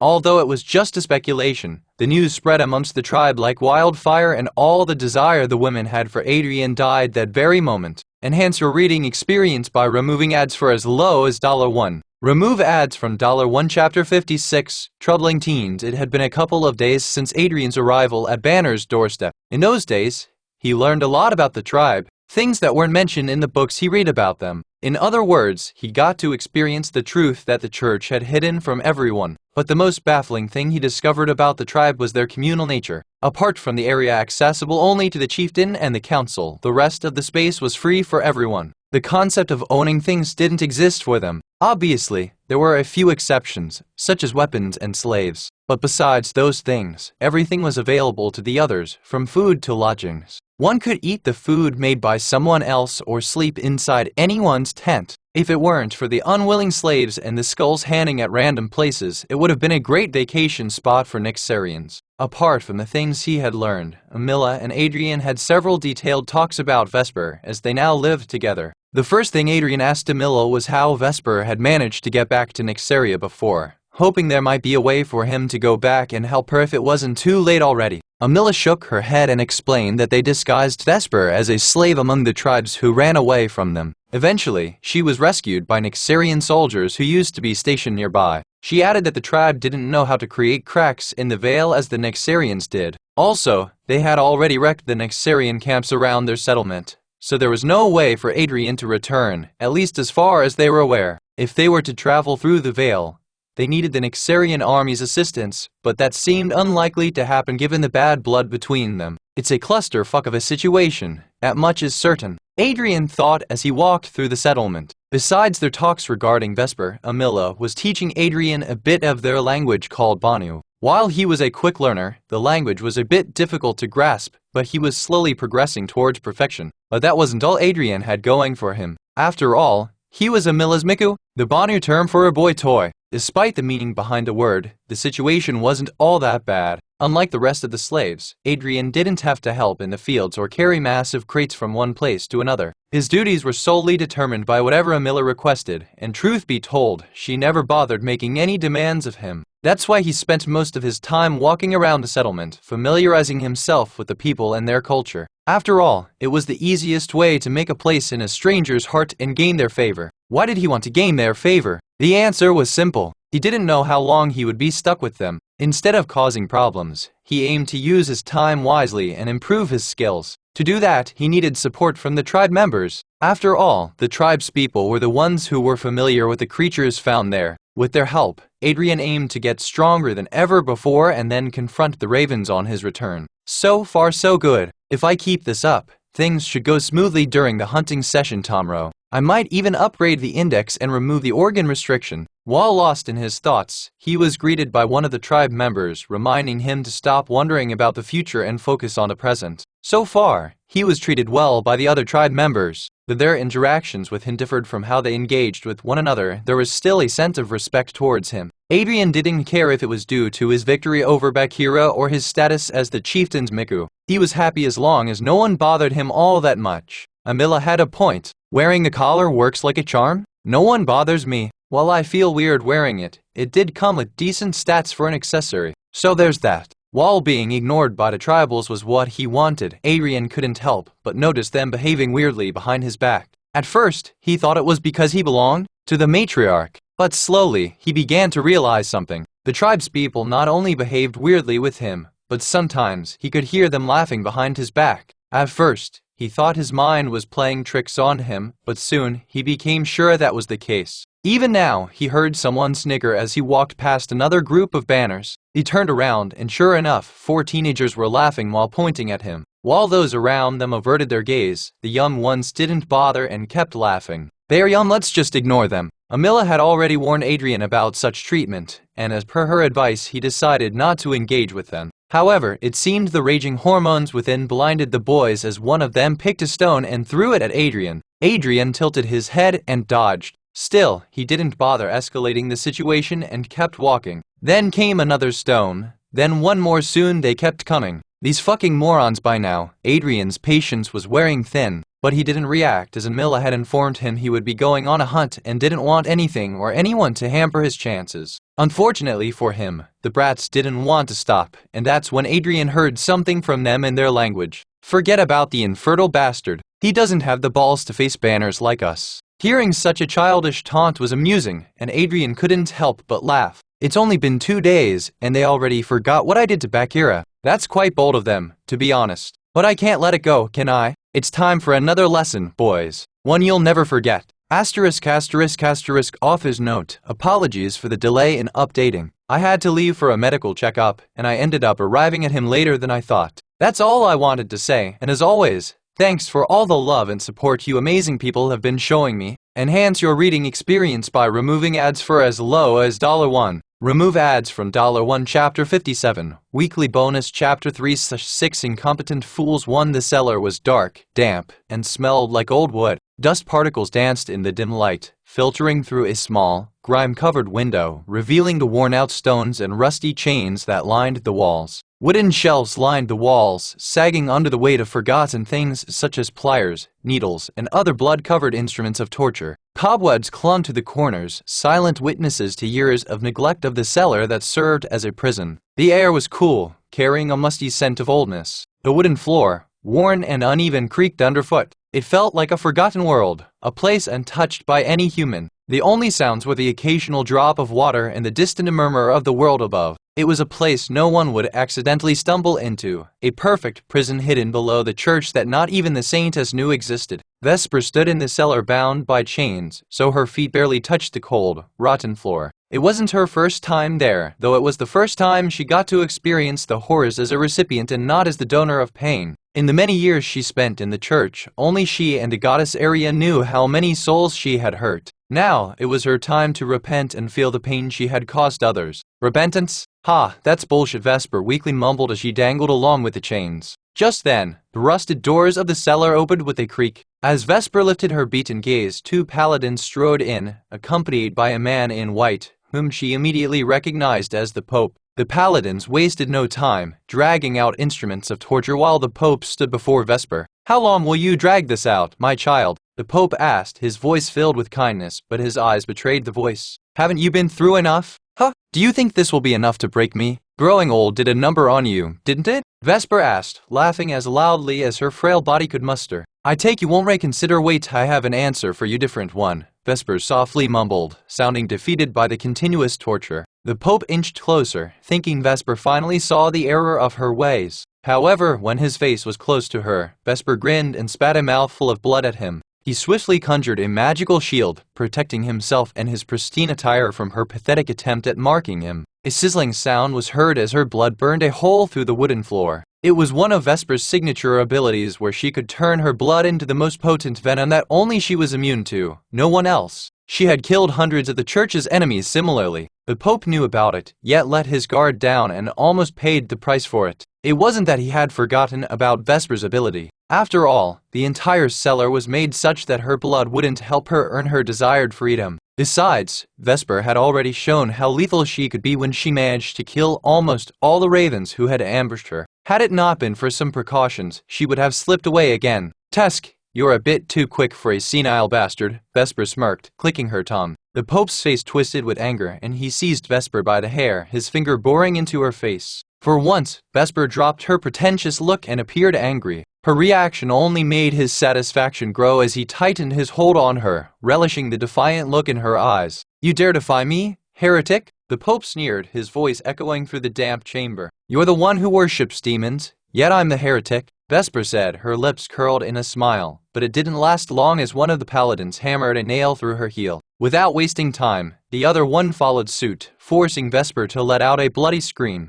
The Pope backed down, smiling as tears flowed down Vesper's face. You had your chance, my child, but you were too stubborn to take it, the Pope sighed, bringing his palms together to pray. How about it? Vesper suddenly began laughing before turning her cold gaze toward the Pope. You seriously thought these little needles would make me scream? Guess you didn't know me even after all those years. As she spoke, the paladins hammered another set of nails between her fingers, but Vesper kept laughing and refused to let the pain show. Irritated, the Pope snatched her face once again, ready to snap Vesper's neck at any moment. But he didn't, and Vesper knew why. While the Pope was the highest authority figure in the church, that power came with a price. The curse of no killing is a bitch, isn't it? Vesper taunted, and the Pope let go of her face. While it was called the curse of no killing, it was essentially a curse of non-violence. As the name suggested, if the Pope were to kill someone or cause them grievous harm with his hand, he would die instantly. It was one of the reasons why he raised Vesper as his personal executioner, and now the paladins had taken her place since the relationship between the two had soured. You think your rebellion will save you, but it only seals your fate,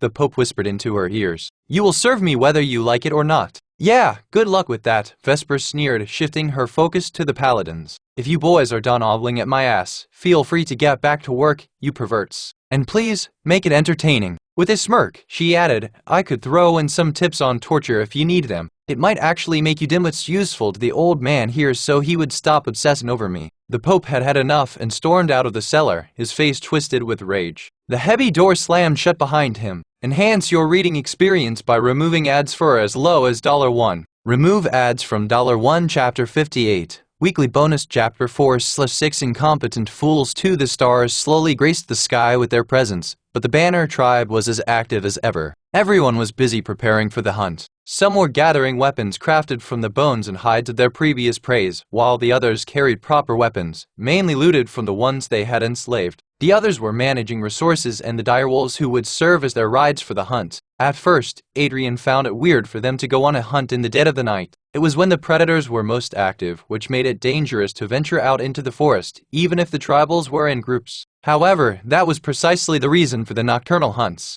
The thrill of the hunt took precedence over the need for food. With abundant plantations to feed themselves within this settlement, the hunt at night was merely a sport in the name of survival. I know what you're thinking, and it's not that, Aquila mumbled, appearing behind Adrian as he saw everyone prepare for the hunt. While it could be considered a sport, it's more like paying homage to our predecessors. Call it a cultural thing, if you will. I see, Adrian replied. Then I guess I shouldn't be participating then? Just then, someone smacked him on the head. Adrian sighed and turned around to see Amila standing behind. If you want to earn the tribe's respect, then you'd have to do more, pet? She smirked, crossing her hands over her chest. You have heard the rumors, haven't you? Sure have. Adrian shrugged. It's a shame none of them send their women my way to witness my skills up close. I'd enjoy proving who's fertile and who's not. Amila didn't know whether to laugh or be disappointed with his words. Instead, she chose the third option to encourage Adrian to participate in the hunt. She explained to him that the hunt wasn't just about fun,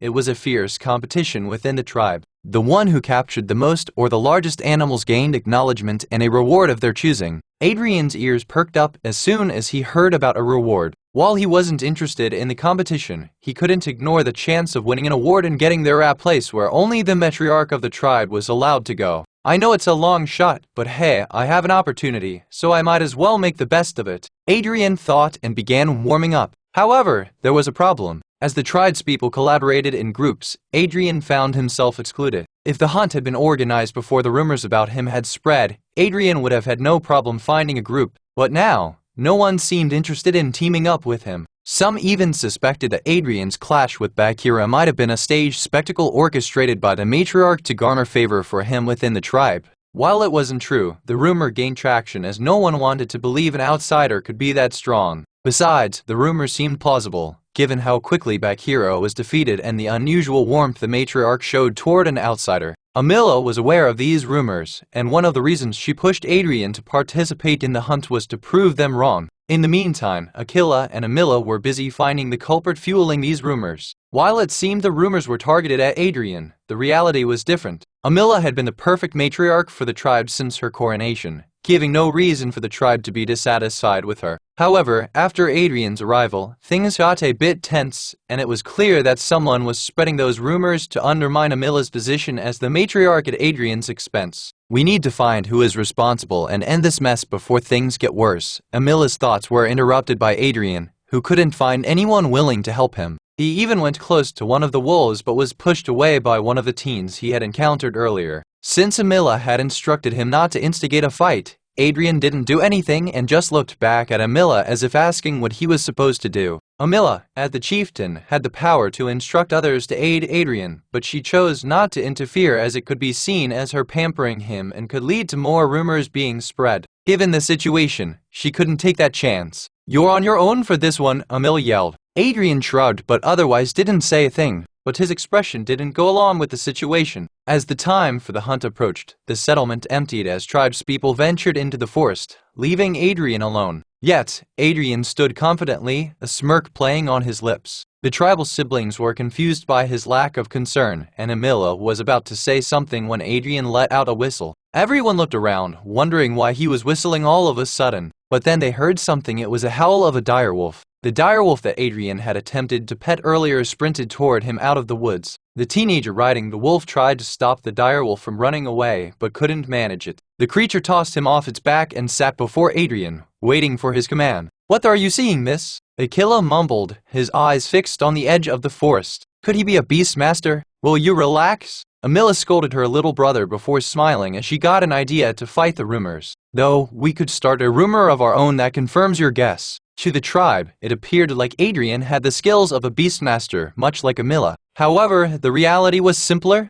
Adrian employed illusionary eyes and commanded the direwolf to return when he whistled. "What kind of warrior are you if you can't even control your pet?" Adrian softly whispered to the teen before riding off into the forest. Adrian's actions against the guy might seem like bullying, but in the tribal setting, nobody would raise an eyebrow. The banner had a simple logic when it came to survival. If one could snatch something from the other, it was on them for not preventing it. It might be twisted logic, but that's what Adrian had figured out about the tribe during his strolls and was applied in the situation. However, he did it to teach the kids a valuable lesson for the future. All right, 1 down, 3 more to go. Unbeknownst to Adrian, the tribals weren't the only ones hunting in the forest that night. A familiar face was also hiding in the shadows, waiting to strike him down. Enhance your reading experience by removing ads for as low as $1. Remove ads from $1 Chapter 59. Incompetent Fools 3. Somewhere in the forest, Adrian's 3 targets had grouped together and were trying to hunt a mammoth-like monster called the King of the Forest that no one had dared to fight, let alone kill. However, the teens, fueled with testosterone and fire to prove themselves as the greatest hunters in the tribe, thought they would kill the creature and then ask for a reward that only the most degenerate and horny kids could think of. But that wasn't the only reason they were trying so hard. The matriarch's pet outsider had been getting on their nerves, and if their first request were rejected, which they knew it would, they would ask for Adrian to be ousted from the tribe. Since the matriarch would have already declined them once, she would have difficulty denying them again. That was their plan. But first, they needed to hunt the biggest prey the forest had to offer, something that wouldn't be as easy as they had thought. "We shouldn't be here. This place is haunted," the one named Shika cried in his squeaky voice. "There's a reason why this place is called the Forbidden Forest." The Forbidden Forest was a far-off section in the Banner tribe's hunting area. Only high-ranking warriors of the tribe were allowed to enter the place, not because of the mammoth but because of the frequent intrusions from the nether and other realms. In fact, the tribe had been slowly taming the King of the Forest by feeding it around the border regions of the Forbidden Forest and training it to roam around that region of the forest. That way, the intruders would have a difficult time getting past the mammoth and the King of the Forest would act as a guardian for them. But the council didn't want anyone from their tribe accidentally coming across the king, so they decided to name the place the Forbidden Forest, where the souls of their ancestors rest. In other words, it was a place where no one was allowed as it would disturb their ancestors. Unfortunately, the teens had no idea about the tribe's internal matters and went inside the Forbidden Forest to hunt.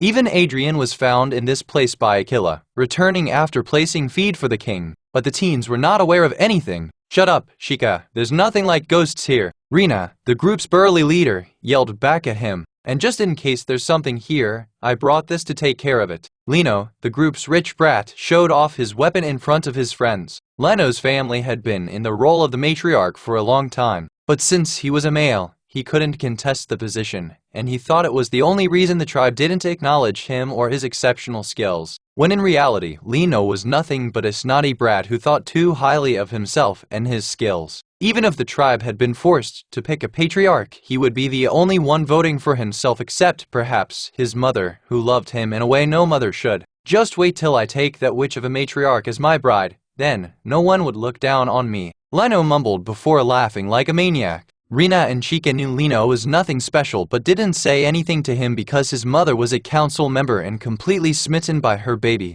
If they dare break her boy's heart, then God knows what she would do to them. As for the weapon Lino held, it was indeed special. It was a weapon that cost more than what most Nyxarians made in a lifetime. Obviously, Lino's family got it for free after killing its true owner during one of the skirmishes with the Nyxarian soldiers. It was a silvery sword, known to be made with the remains of the first ever S-ranked boss monster that appeared in Nyxaria. It was a beast resembling the saber-toothed tiger, with the difference being in size and the color of its hide. The blue-skinned cat was nicknamed King of all Beasts due to its majestic mane, and it had an astonishing weight of 600 kg and a height of 211 cm. Not to mention, its razor-sharp canine had killed countless divers who had tried to challenge it. No one could kill it, but eventually, the king of all beasts succumbed to the countless wounds that covered its majestic body. A blacksmith got his hands on the creature's backbone and used it to craft a sword like no other. The sword was eventually bought by a noble who gifted it to his son. Unfortunately, none of them could use the sword to its true potential as it was way above the one who wielded it. The son of the noble eventually made his way into the Banner Tribe's region, hoping to capture a woman as his slave.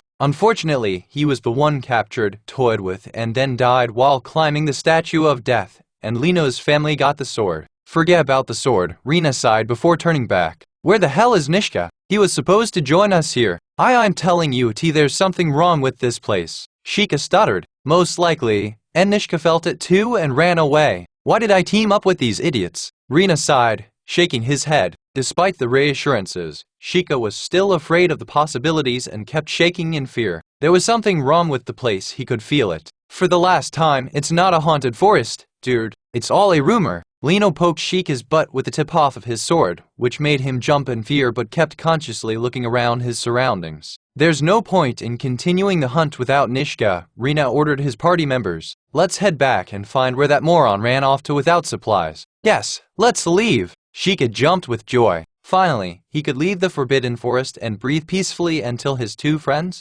dragged him back into the forest along with them. Yeah, let's go. Even I'm a bit tired after carrying around this sword for this long, Lino replied, not knowing what was going to happen next. While Chica was happy about leaving, a hand emerged from the trees and grabbed him by his head. Before the rest could do anything, the hand lifted him off the ground and snapped his neck in half right in front of his friends. The teenagers were scared beyond their limits in the face of the thrill they had been seeking for so long. Even the almighty sword had slipped away from Lino's hands. Although he had been trained to fight monsters, this was Lino's first ever encounter with a monster without his trainers, who had always helped him when things went wrong. It was the same for Rina as well. None of them knew what they were going to do next. Fortunately for them, death was already at their doorstep, and they wouldn't need to do anything to cross it as a kind soul was right there to help them out. Enhance your reading experience by removing ads for as low as $1. Remove ads from $1 Chapter 60, Weekly Bonus Chapter 5/6 A Fight Long Overdue 1 I'm sorry Rina mumbled while running away in random directions. I'm sorry, Lino. I just did what I had to. The monster had just killed Chica, and now it stood between Rina and Lino,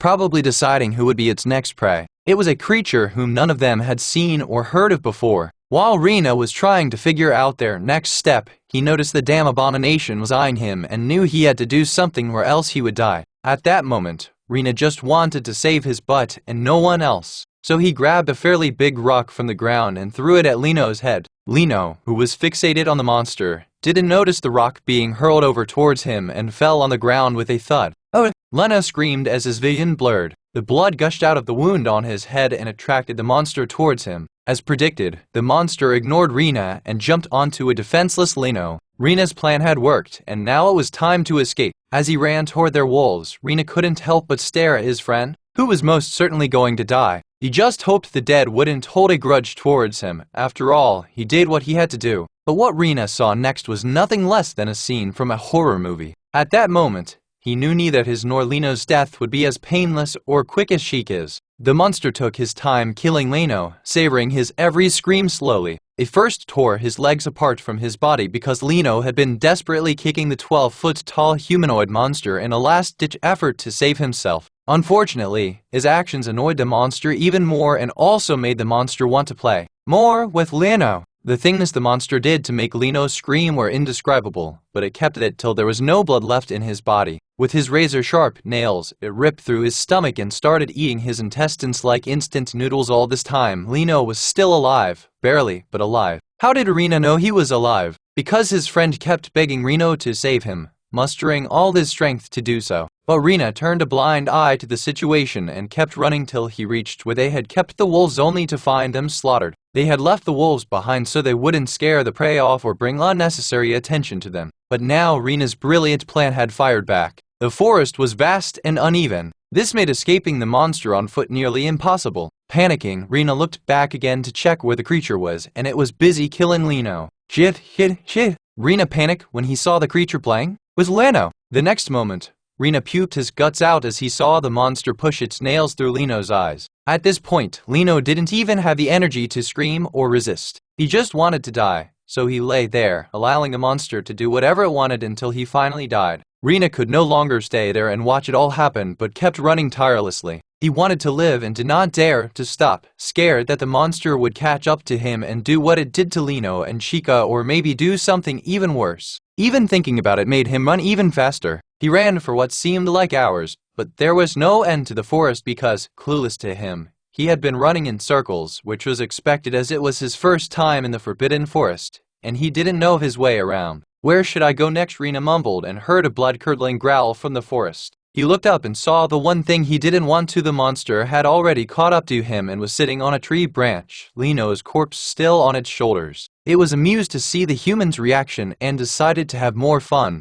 The monster threw the gutless corpse of Lino in front of Rena, who stumbled over Lino's body, his eyeless face gazing through his soul, almost cursing at him for doing what he did to him. Right as Rena was about to get up and run, something grabbed his legs and lifted him off the ground. The monster turned him upside down and smiled in Rena's face. It was no ordinary smile, it was filled with murderous intent. No. Rena's fears overwhelmed him, and he ended up wetting himself. This pleased the monster even more, and he started laughing hysterically while touching his wet crotch. His ear-piercing laughter echoed through the forest. Monster's laughter helped Rena regain his senses. He knew it was a do-or-die scenario for him right now. Adrenaline once again rushed through his body. He wasn't going to go down like Chica or Lino, not without a fight. He gathered whatever strength he had left in his body and used the only magic spell he knew, Fireball. You wanna laugh? Laugh at this, you bastard! As the monster opened its mouth, Rena barraged him with fireball after fireball. It didn't do much damage, but it temporarily blinded the monster and he dropped Rena on the ground. Rena ran away once again, and this time he successfully got out of the forest, where he found an elder overseeing the hunt and told him everything.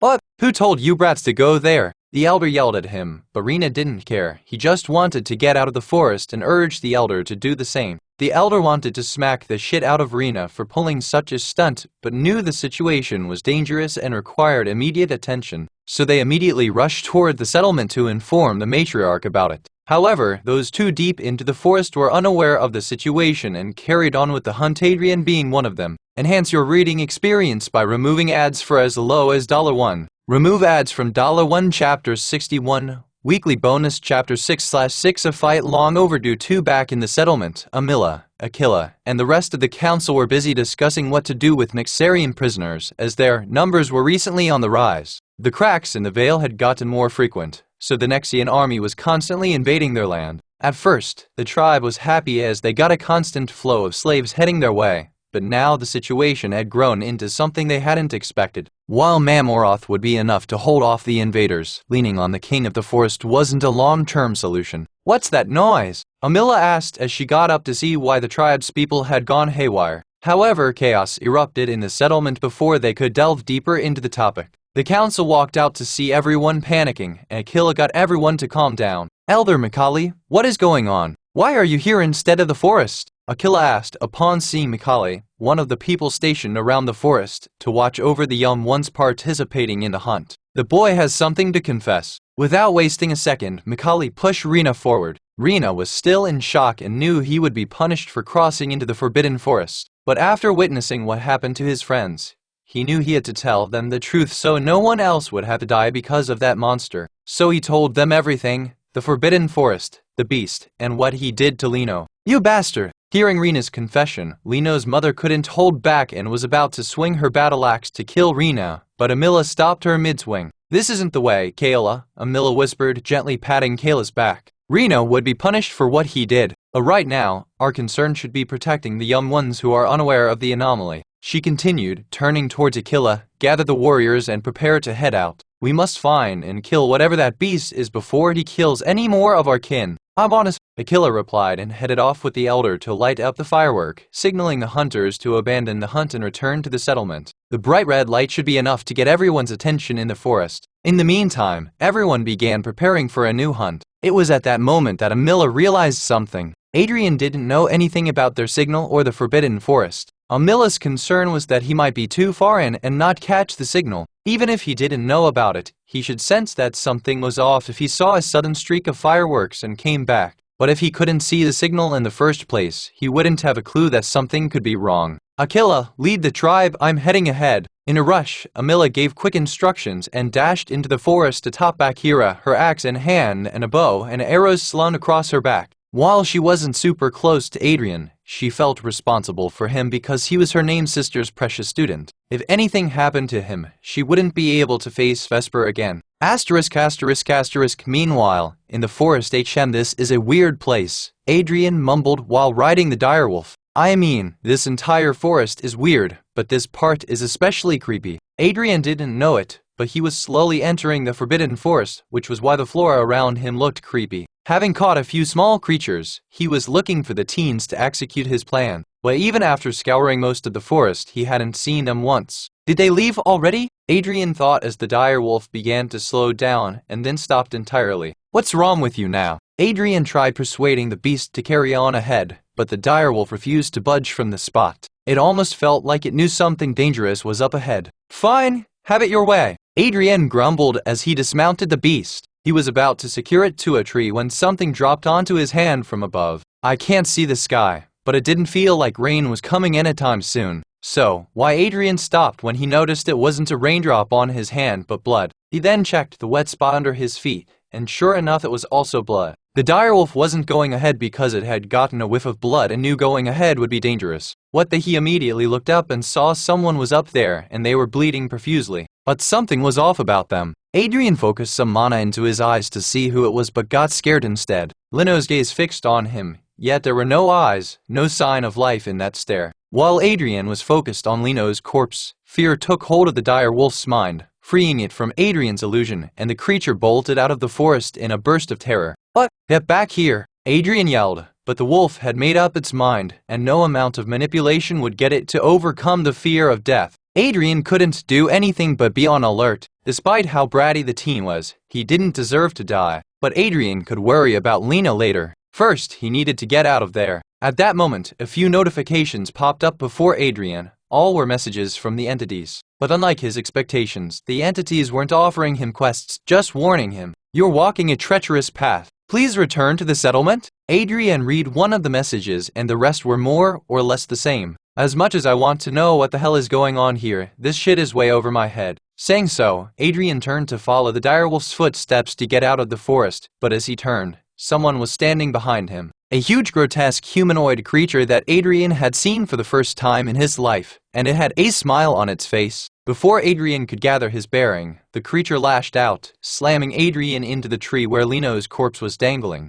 "Long time, I have waited a long time," the creature snarled as Adrian's vision blurred. "Enhance your reading experience by removing ads for as low as $1. Remove ads from $1 Chapter 62. The spare one. Adrian's sight went fuzzy, but he was sure the monster's blow wasn't strong enough to make his body react in that manner. Yes, the blow hurt, but not nearly enough as the Minotaur's attack. "I can feel something is wrong. The air smells slightly funny," Adrian thought, and the next moment, the system confirmed his doubts. Analysis of the user's bloodstream indicates the presence of a hallucinogenic drug. However, the troll blood within your system is actively counteracting its effects. No immediate cause for concern was detected. In a blink, Adrian's sight got better. And not just that, the whole scene in front of him transformed. The gloomy forest that was there a moment ago now matched the rest of the area, all vibrant and green. But most importantly, the monster before him also changed, and it turns out there was no creature. It was a familiar face that made Adrian enraged.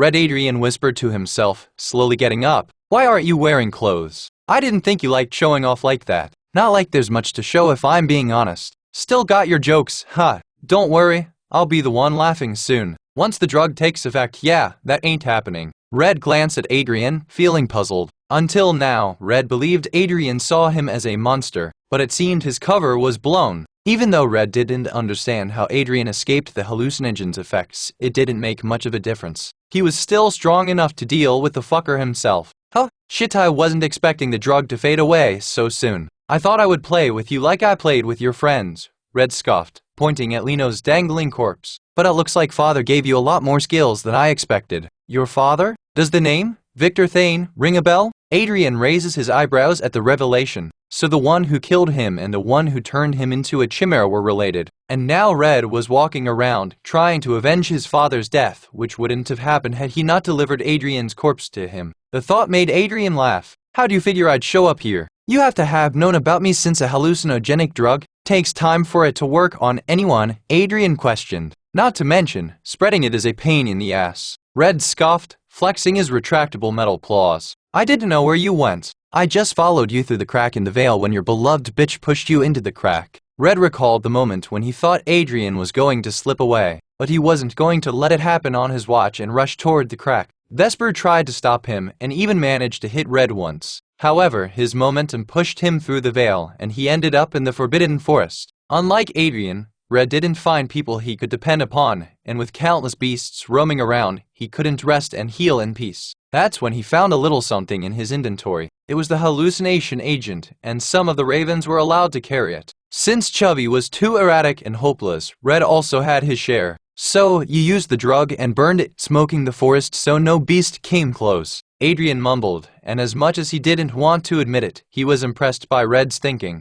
Adrian believed that many heroes he knew would probably panic if they were in Red's situation. Some might even choose to fight the beasts directly, risking injury or exhaustion. Both options were risky in an unfamiliar place as it could lead to their death. You're quick to catch on, Red smiled, licking the blood off his metal claws. Unfortunately, they weren't as intelligent. Adrian scoffed and nodded. The teens were cocky, he knew that, but despite what they didn't deserve to die. Not by Red's hands, at least. What about Vesper? What about her? Red taunted. There was no way she would have won against my brothers, but they probably didn't kill her before playing with her first, haha. All right, I have heard enough, Adrian said, retrieving the Minotaur's broadsword from his inventory as his eyes turned red with rage. Adrian knew Vesper got caught in the mess because of her own deeds, but he blamed himself for the ambush as he was why she wasn't moving with her usual army of guards. Thankfully, someone was right before him to take his anger out on. You sure? I'm in no hurry to kill you, Red smiled, revealing his rotting teeth. Oh, but I am.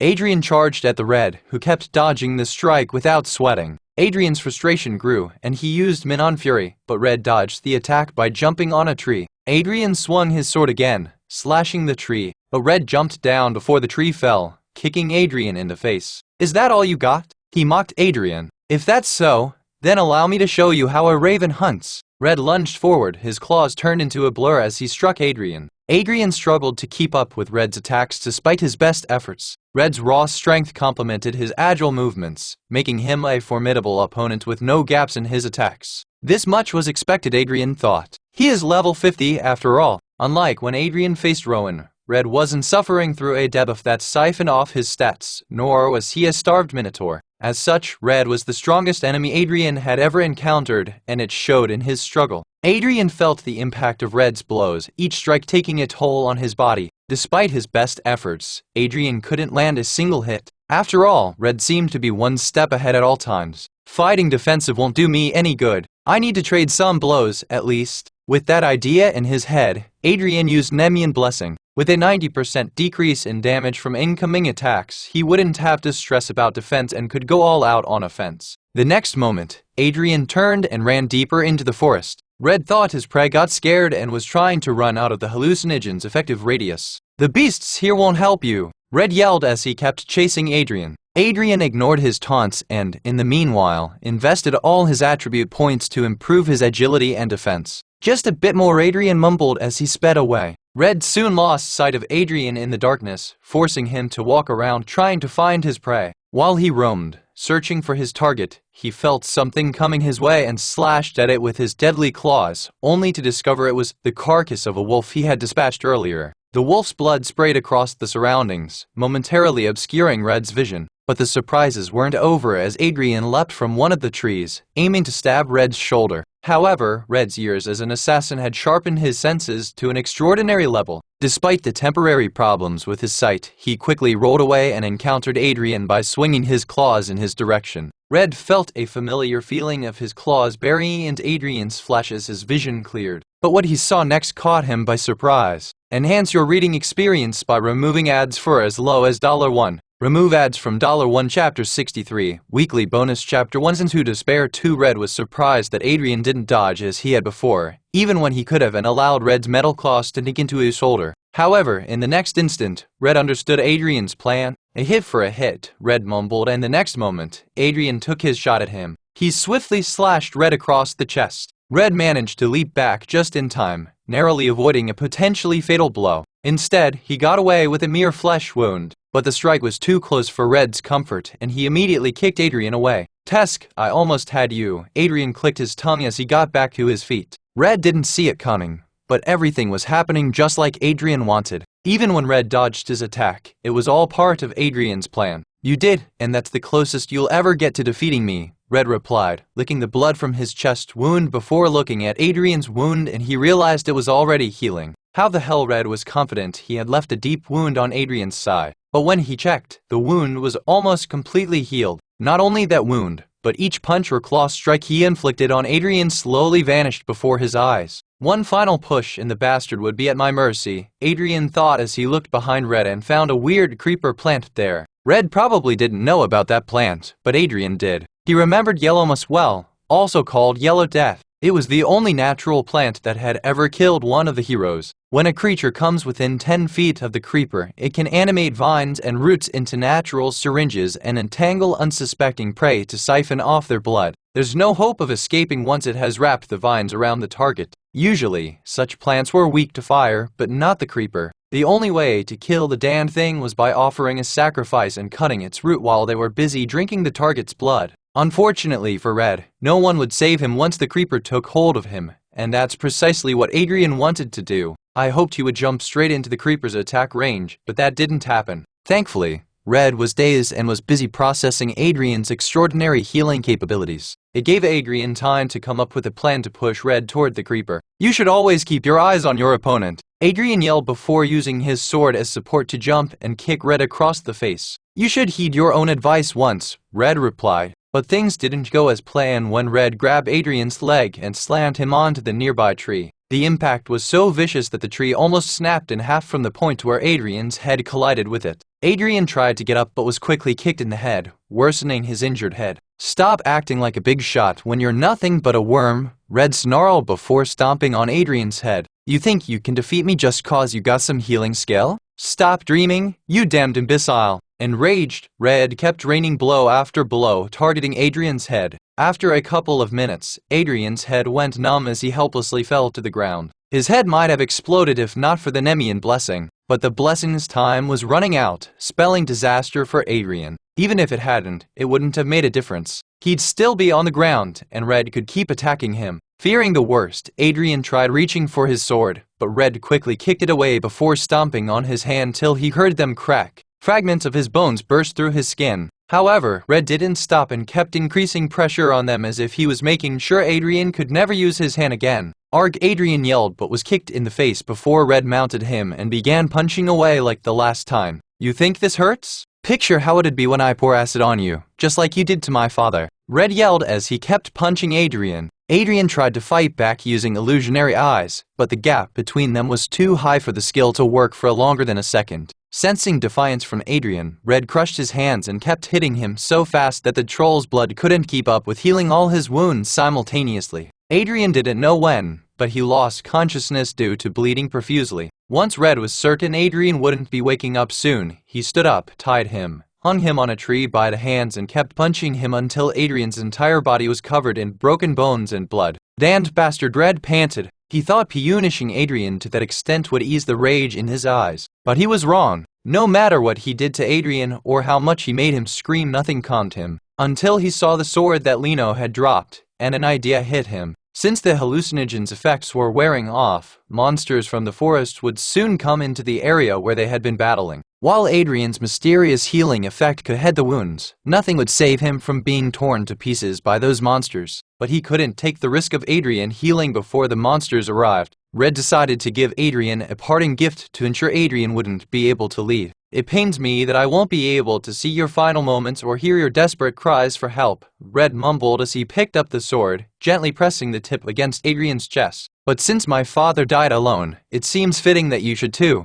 With that, Red shoved the sword into Adrian's chest, destroying his heart once and for all. Satisfied with his revenge, Red left, now focused on finding a way back home. But the story wasn't finished. Not yet. After all, the entities watching over Adrian still wanted to see more of the Chimaeras' tale unfold. Enhance your reading experience by removing ads for as low as $1. Remove ads from $1 Chapter 64. Despair 3. Adrian's bloodshot eyes slowly opened. He finally gained consciousness, but that was the end of good news for him. From what little vision he had left from his puffy eyes, all he saw was blood. Slowly, Adrian began assessing his situation, and it wasn't bad, it was horrendous. He couldn't feel either of his hands, his head hurt like he was caught between two wrecking balls, and there were countless other wounds on his body that he couldn't bother about. Why isn't any wound healing? Adrian wondered what the troll blood in him was doing and got his answer when he looked down. He was pinned to a tree by a sword that had pierced through his heart. It seemed the entire attention of his troll blood was on healing the heart, but it was a losing situation. As long as the sword was lodged in his chest, his heart wouldn't heal enough for the blood to focus on healing the rest of his broken body. But he couldn't pull the sword with his numb and busted hands, and his hand won't heal until he got rid of the sword. It was a vicious circle of misfortune all around him. But that wasn't the end of his troubles. He got worse news when he used analysis on the surroundings to see if something could help him. The hallucinogen that Red had used was about to disappear from the air. When that happened, nothing would stop the creature of the night. To make things worse, the smell of Adrian's blood would attract them, and given his state, it didn't take a genius to figure out what would happen to him once the beasts reached him. "Fusike," Adrian mumbled in his groggy voice. It wasn't how he expected his second life to end, but he knew there wasn't anything he could do in his situation. His only hope was that someone from the tribe would find him like Aquila did. But Adrian knew it was just wishful thinking and nothing more. As the situation looked grim, help arrived from the most unexpected place in the form of a system notification. The higher entity, faithful spouse in an unfaithful marriage, looks at the user with a pitiful gaze and asks, "Is this your limit? Yet lost, I want to die in peace." The higher entity, faithful spouse in an unvowed marriage, asks, "You think this is peace?" The question made Adrian angrier. No, he wasn't at peace. How could he be at peace in his situation? But he was trying to be, because he could do nothing about it except curse his luck. The higher entity, faithful spouse in an unvowed marriage, reminds the user about the reward from one of his previous victories. The Minotaur's heart. Adrian's eyes widened as soon as he read those words. How could he forget about it? His human heart might be failing, but if he could get a new heart, then it would solve his problems. But there were some catches. First, Adrian already had his organ slots full. Absorbing Minotaur's heart meant he would have to sacrifice something. Second, even if he were to sacrifice his existing organs, there was a risk that he would still die during the assimilation process, as he had been warned about it before. Absorbing the heart before reaching level 35 could kill me. The higher entity, faithful spouse in an unvowed marriage, scoffs and says, "Aren't you dying already? What difference would it make even if you die during the assimilation process?" Strangely enough, the entity's words made sense. If he was going to die, it was better to die trying rather than pitifully hanging onto a tree. Still, there was another problem. Even though Adrian owned the heart, he didn't have it with him. Instead, the mother who loves her plants was keeping the organ safe for him. Unfortunately, he didn't have a way to reach out to her, and even if he did, Adrian knew an entity wouldn't assist him without wanting something in return. The higher entity, faithful spouse in an unvowed marriage, summons the lesser entity, the mother who loves her plants. Or you could do that. Adrian would have laughed at the conversation between the two beings if he wasn't on the verge of losing his life. Clearly, a lesser entity didn't have the will or strength to refuse a higher one, but the mother who loves her plants did her best to say no. She wanted to help Adrian because she genuinely cared, not just because someone told her to, and knew the higher entity had some hidden agenda. But it didn't look like the higher entity gave a shit about her reasoning and ordered her to hand over the heart to the system so they could carry on with the assimilation process. In the end, The lesser obeyed the instructions and gave the heart to the system. Adrian wanted to begin right away, but he couldn't. Something or someone was getting in the way, and it turned out to be none other than the higher being who had been so willing to assist him mere moments ago. What's going on? Adrian wondered, confused, why someone who wanted to help him was interfering now. The higher entity, faithful spouse in an unvowed marriage, laughs and asks, "How naive can you be? One shouldn't expect rewards without making suitable sacrifices." "My eyes, I am willing to sacrifice the kitsune eyes in exchange for," Adrian said, realizing that the entity was probably referring to his organ limit. But he was wrong. The higher entity, faithful spouse in an unvowed marriage, asks what I would do with his eyes. "Play marbles. I desire something precious to you, something that you can't live without, something that would make a great addition to my collection." "What do you want?" Adrian asked, not liking where their deal was heading, but he couldn't do anything because of his desperate situation. The higher entity, faithful spouse in an unvowed marriage, smiles and asks for a part of your humanity, your soul, your memory of your loved one. "You don't, I can't." Sophia was part of why Adrian held on to his humanity, or whatever was left of it. With her gone from his mind, there'll be nothing to stop him from going berserk on his path of vengeance. But if he didn't accept the deal, then he would die, and he couldn't let that happen. "I accept," Adrian replied, gritting his teeth. The higher entity, faithful spouse in an unvowed marriage, asks you to speak louder. "I accept your deal." "Louder." "I accept your deal, you fucking bitch. The contract has been signed. Proceed with the terms of the said deal. An additional organ absorption slot will be provided to the user." "Oda!" Adrian screamed, feeling like his head was ripping apart. One by one, his memories of Sophia were torn away, replaced by thoughts of vengeance. He tried to hold on to something, anything, but even the tiniest bit of Sophia's memories was ripped out of his mind until there was nothing about her left. Proceeding with Minotaur's heart integration. Integration failed. Retrying. Integration complete. Incorporating a skill into Chimaera physiology. Please hold on. The user has obtained the passive skill, Soul Devourer. Enhance your reading experience by removing ads for as low as $1. Remove ads from $1 Chapter 65. Weekly bonus Chapter 2/2 Minotaur's Bane 1. The forest was pitch black at night, making it hard even to see one's fingers. Wolves howled in the distance. Red had been walking for almost an hour, but the edge of the forest was nowhere in sight. "Fucking hell! I can't see a thing here," Red mumbled as he walked through the shadows of the trees looming overhead. "I need to find an Ixarian camp before one of the tribes finds me having taken his revenge." Red had no other reason to stay in the land of barbarians. He had heard about the vicious punishments the tribals gave to those who ventured into their lands, and Red had no interest in suffering at the hands of vicious morons. That's why he was looking for an Ixarian outpost. In his current state, stripped and covered in grime, pretending to be one of the tribes, runaway slaves was a simple way to seek help from them and find his way back to Nyxaria. "I might have to play it cool and hope nobody spots me. But yeah, I'll be safe once I locate an outpost," Red murmured as he climbed a tree to figure out his direction. It's a shame they don't share outpost info openly now. But what someone like me can do about it? In the beginning, when the tribals and Nyxarians got along, details about outposts, like where they were and what facilities they had, were shared openly as the sovereign of Nyxaria hoped to attract tourists to the region. However, things went wrong when war erupted between the Nyxarians and the tribals. As the tribals captured more and more Nyxarians, the citizens spilled the beans about the outposts in exchange for their lives. The leak was the prominent reason why most of the bases were wiped out within days, and it was decided the locations of the outposts were never revealed to the public. In other words, if someone accidentally stumbled into the forests, they were on their own to try and find an outpost. As Red climbed down, he heard the rustle of the leaves and stopped. It felt like someone was watching him. He turned, his eyes scanning the trees around, but saw nothing. "I'm being paranoid." Red chalked it up as some random beast and kept moving. Then, a twig snapped behind him, and Red knew he wasn't alone.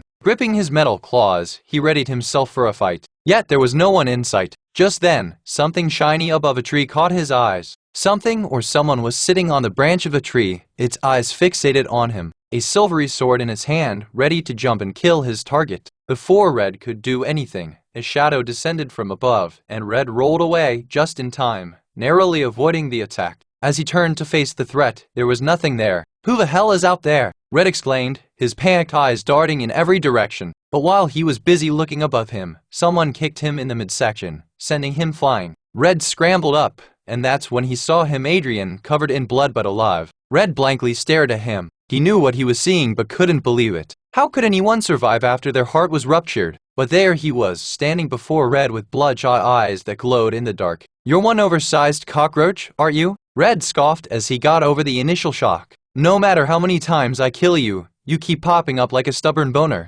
Adrian might have dodged death again, but it didn't mean anything. After his fight with the Chimera, he was confident in his ability and knew he could take Adrian down no matter how many times he got up alive. Red lunged forward, slashing with his metal claws, aiming for Adrian's chest. But Adrian disappeared from his sight, only to reappear behind him, grabbed his head and slammed it into the ground. Blood gushed out of Red's nose like a broken faucet, disorienting him. Before Red could understand anything, Adrian grabbed the fingers of his hands and ripped them apart from the middle. Red screamed, but Adrian stomped on his head like Red had done to him. Red tried to claw his leg using his other arm. He hit the mark, but nothing happened because the ogre's skill patch protected Adrian. Pissed, Adrian grabbed Red's hair, pulling him closer so he could look into his eyes. But the next moment, Red spat a mist-like substance in Adrian's face, prompting the Chimera to drop him involuntarily. Without a second thought, Red tried to run away from there. He couldn't understand what was going on, but the person he was facing now was entirely different from the one he believed he had killed.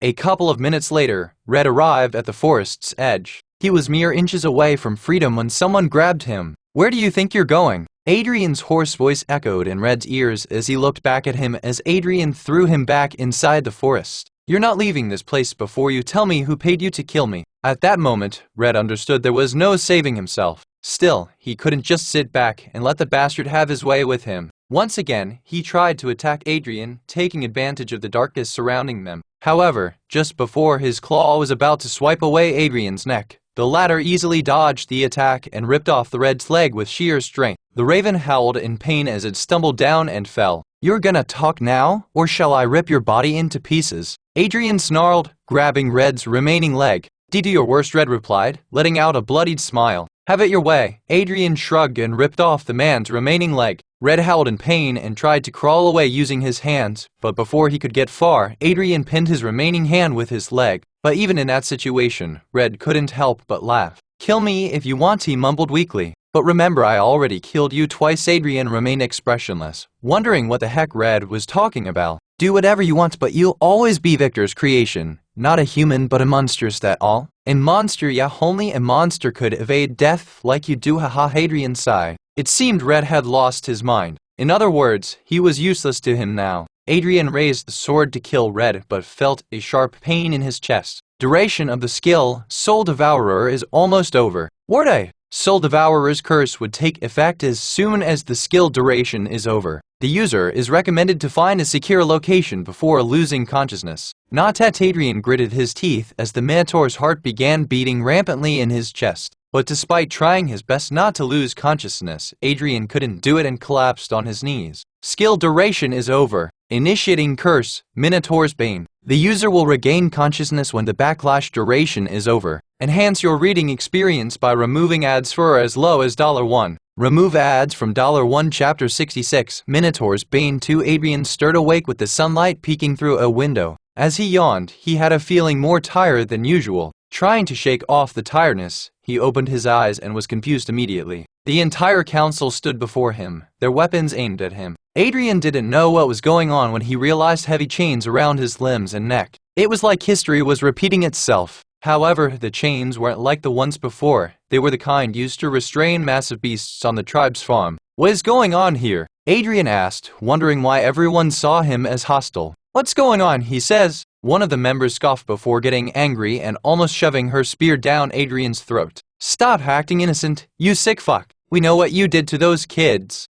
What kids?" Adrian quizzed, but no one seemed to buy his words or reaction. Adrian was generally confused until the memories of the past flashed before him. He could remember fighting with Red, and then everything went dark. When he opened his eyes again, he was in the settlement, but there was a blank spot in his memory. Adrian felt annoyed because he couldn't remember what happened during that gap. Something had happened during that time which made the tribe act hostile towards him, but nothing came to his mind, no matter how hard he tried to remember. It was then that Amila and Aquila entered the tent, and Adrian had a look of relief in his eyes, but it didn't last for long as both of them refused to look towards him. "What kids?" "The ones you killed." Silka, Leno's warrior mother, yelled before kicking Adrian's face with all her might. "You killed my boy and dare act innocent!" Amila immediately rushed to Silka's side, restraining her. "Enough, sister, killing the outsider now won't give you peace." "I know," Silka mumbled before breaking down right there. "Look, I really don't know what's going on here," Adrian pleaded, staring at Akila, who shook his head in disappointment. "Someone explain it to me." Without saying a word, Akila roughly grabbed Adrian's collar and dragged him outside on his knees. Adrian struggled and was about to yell for Akila to stop before he threw him to the ground. Adrian wasn't allowed a second to gather himself when Akila grabbed his hair and yanked him to look in front. Adrian wanted to free himself, but all his strength left his body when he noticed the settlement's state. The lively settlement he remembered was nowhere to be seen, replaced by chaos and despair. Corpses of countless tamed beasts were scattered about, surrounded by injured tribesmen who, while tending to their injuries, were busy cleaning the places. Blood and remains were scattered everywhere. The once thriving community now resembled a disaster zone. No matter where Adrian's eyes went, all he saw was pain, destruction, and death. Not only the settlement, but the forest was also torn up with uprooted trees scattered about. It looked as though a hurricane had swept through, leaving devastation in its wake. "How did this happen?" Adrian mumbled, genuinely worried about the tribe, but the answer shocked him. "You did this!" Akila snarled through gritted teeth. "What?" Adrian explained, but the anger in Akila's eyes didn't subside. "I should have let you die back then. None of this would have happened if I just kept to myself," he retorted. "All you outsiders ever do is cause us pain and repay kindness with betrayal." Adrian was baffled by the allegations, but he knew if all of them were accusing him of it, then there might be some truth to it. Moreover, the gaps in his memories of that time weren't doing him any good. Just then, Amila appeared behind them and asked everyone to leave as she wanted to talk about something with the outsider. Although hesitant, the council followed her orders and returned to rebuilding the settlement. Once everyone had left, she sighed, asking Adrian to return to the tent, which he did. A moment later, she followed him inside and locked him in chains again. "Why did you do it?" Amila demanded to know while tightening the restraints. "I don't remember anything," Adrian replied. "The last thing I remembered was fighting Red, the guy who ambushed Vesper." Amila asked with a raised eyebrow. "How did he get here?" Adrian then proceeded to narrate everything that happened in the Forbidden Forest. Once he was done, he looked at Amila's face, hoping to see anything that would assure him of her support, but she had a poker face while Adrian said his piece. "So this Red fellow was the one who killed the young guns?" Amila broke the silence after what felt like an eternity. "Yes, I swear it's the truth." However, Adrian knew she didn't believe him, and he was about to find out why. "If what you said is true, then where's this guy?" Amila quizzed. "What do you mean?" Amila then recounted Adrian's tale, emphasizing the part where he tore off Red's limbs. "Someone without their limbs won't live for long and will die of blood loss." That was the logical explanation, but if Red was in the Forbidden Forest and Adrian had killed him, then where was his corpse? Not only his but Sika's and Leno's corpses were also missing, as well as those of their direwolves. Where were they? Amila brought up her questions before Adrian, and he had no answers for her. He never saw Sika's corpse, and the last time he saw Leno's corpse, it was dangling on a tree branch. He told her as much, but as usual, Amila didn't respond. "Red's corpse is the only thing that could provide your innocence, but we found nothing in the forest," Amila mumbled with a strange coldness. "How are you planning to explain this loophole in your plan? You don't believe me, do you?"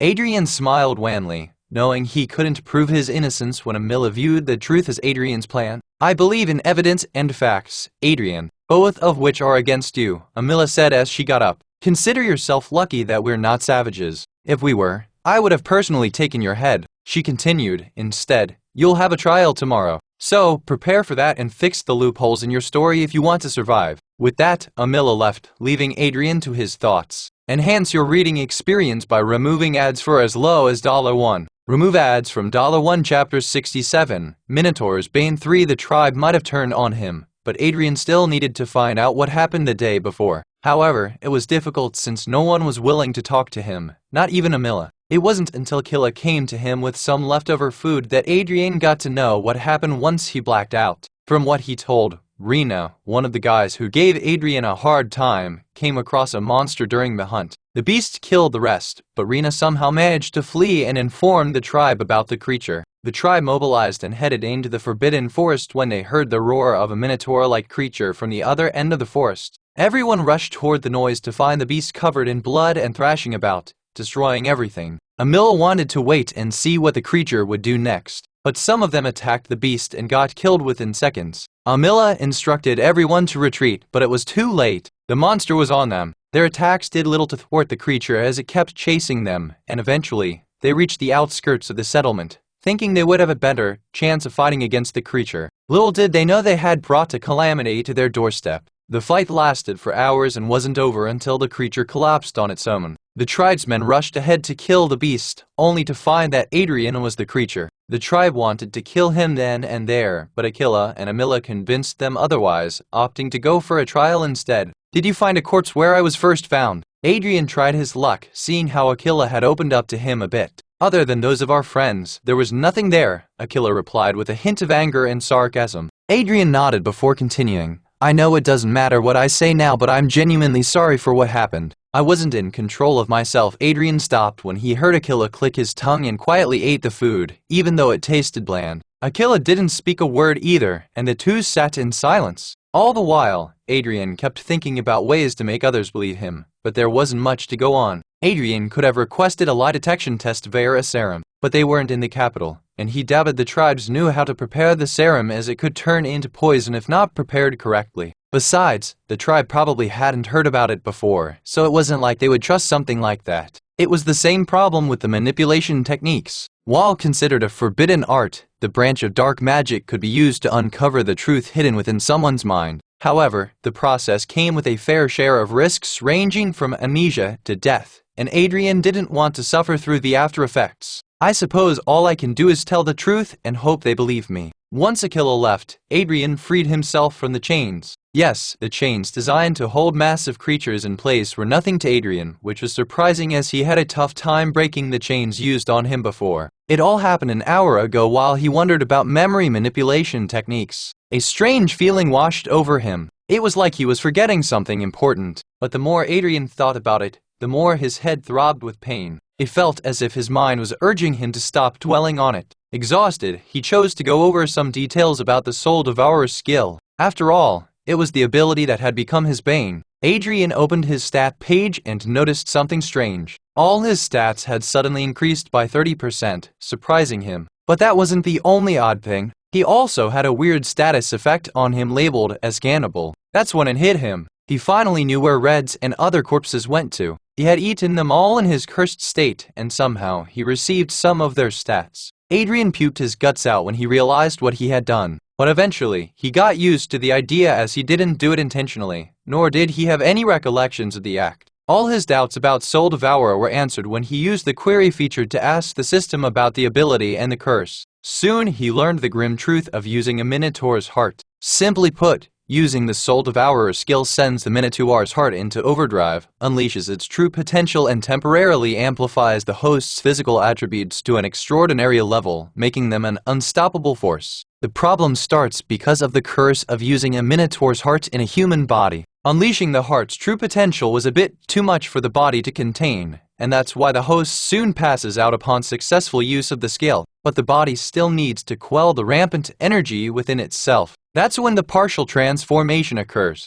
However, during this transformation, the host loses all control over their actions and retains no memories of the unfolding events. Once the curse takes over, the host becomes a frenzied beast driven solely by an insatiable hunger for destruction, much like a minotaur in heat. In the minotaur-like state, the host rampages through the surroundings, devouring anything and everything in their path. The curse's influence compels them to seek out and consume life forces to sustain their heightened state. The information was enough to make Adrian lose his cool, but he didn't want to worsen his situation and kept his frustrations under control, swearing never to use the skill again. But that wasn't the thing troubling him the most. How do I make Amila and the others believe me? While Amila had informed him about the trial, Adrian knew it was all for a show. Most likely, his punishment had already been decided, and the trial was just a formality. Adrian understood he was responsible for the events that unfolded, including the deaths of some tribe members. Despite this guilt weighing heavy on his conscience, he couldn't let himself die just yet, not before avenging his first death.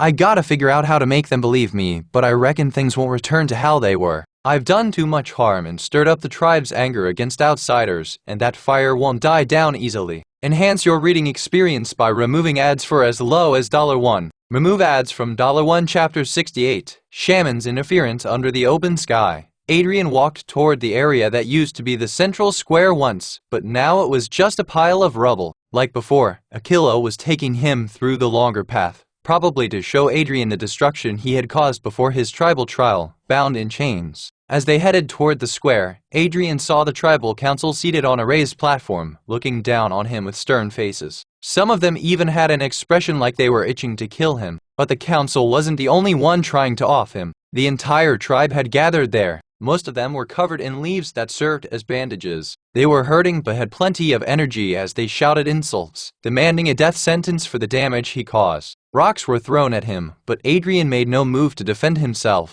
partially because they couldn't even tickle him. Not like he was going to let them know about it. As the crowd got louder, Amila raised a hand, signaling for silence. The tribe members reluctantly quieted down, but the resentment in their eyes didn't. Outsider, Amila coldly addressed Adrian. You stand accused of slaughtering our kin and destroying the peace of our settlement. Before we deliver judgment, do you have anything to say in your defense? Adrian opened his mouth to speak, but the tribe's people erupted into shouts and insults, drowning out his voice. Amila raised her hand, silencing the crowd. Let him speak, she commanded, her tone firm. Everyone has the right to defend themselves, even the outsider. Adrian took a deep breath before continuing, his gaze fixed on Amila's. As you said, I have been accused of the crime. However, I do not have any recollection of committing such acts. But I trust that you and the tribe wouldn't lie to me. You showed me hospitality for days. The crowd murmured, not buying Adrian's words, but Amila silenced them with a stern look. She might have lost some favor because of her association with Adrian, but she was still the tribe's chieftain, and they had to respect her.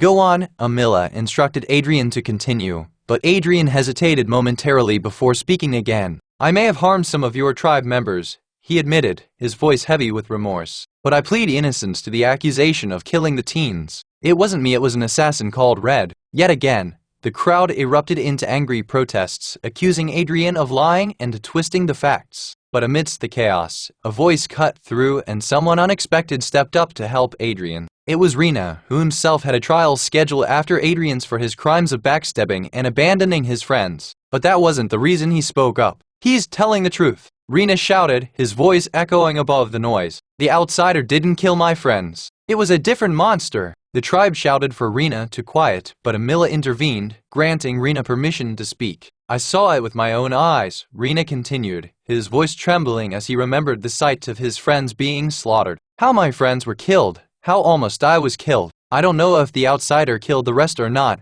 but I know it wasn't him who killed Lino and Shika. Amila then raised her hand, gesturing she had heard enough, and asked Rena to step back and await his trial. Once the guards took him back, she turned her attention to Adrian. Rena's account of events may be true, she acknowledged, but the outsider still killed members of our tribe and destroyed our homes. As such, he must be held accountable for his actions. Hearing those words, Adrian stared at his feet and nodded. He knew it was wishful for him to think he would get away from the trial unscathed. Besides, he could feel the disapproving gaze of the tribe directed towards Amila. His uncontrolled actions had made Amila untrustworthy in the eyes of the others. By punishing him, Amila would recover some of the lost respect. Adrian got all that, but he wasn't willing to be the sacrificial lamb for someone else when he had his own revenge to take. Amila had been kind towards him, but that didn't mean he would die for her or for justice. I'm sorry, it got to this, Adrian mumbled, looking up at Amila. But I have no plans of dying before I take my revenge. Without hesitation, Adrian shattered the chains binding him without any effort. The tribe gasped in shock as the unbreakable chain was destroyed in a moment.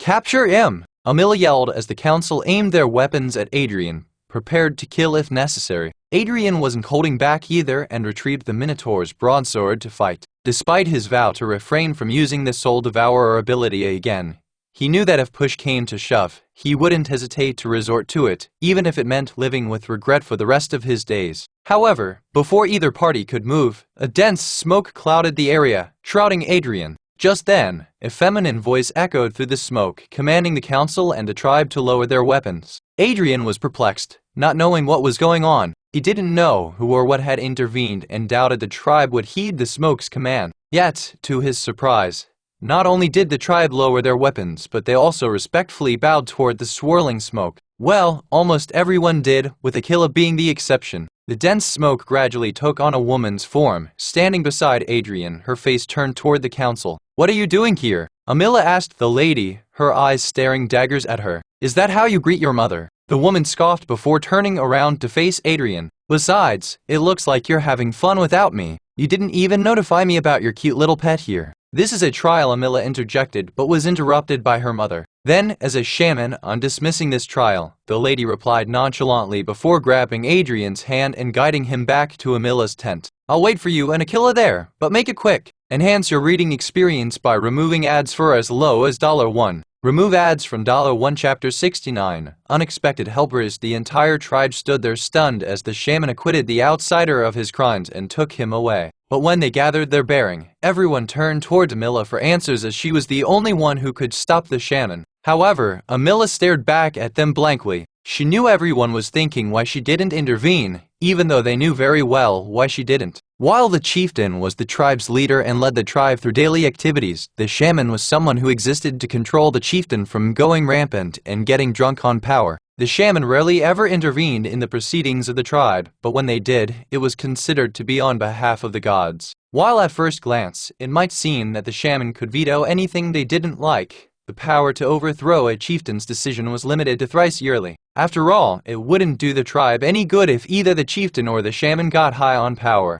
Hence, both roles existed to keep the other in check. To think she would use her authority like this after not using it for years, Aquila shook his head, enraged by his mother's decision to save Adrian from punishment. But she wouldn't appear after more than a year to do something like this. One of the tribal spoke. Maybe the gods wanted her to intervene. Was it? Why would it make sense? It's not like anyone could inform her about what's happening on such short notice. Yet another chimed in. It has to be the gods' decision to spare the outsider. Within moments, the tribe had divided into two groups. The first group wanted to follow the shaman as she had saved them from tragedy before, despite living hundreds of kilometers away from the settlement, and wanted to trust her judgment this time as well. But the other group, led primarily by Aquila, wanted Adrian to pay the price for what he had done. As the yelling and arguing continued, the two groups turned against each other, and a fight was about to break out until Amila stepped up to stop the drama. "Ah!" she roared, and everyone got silent, their eyes on her.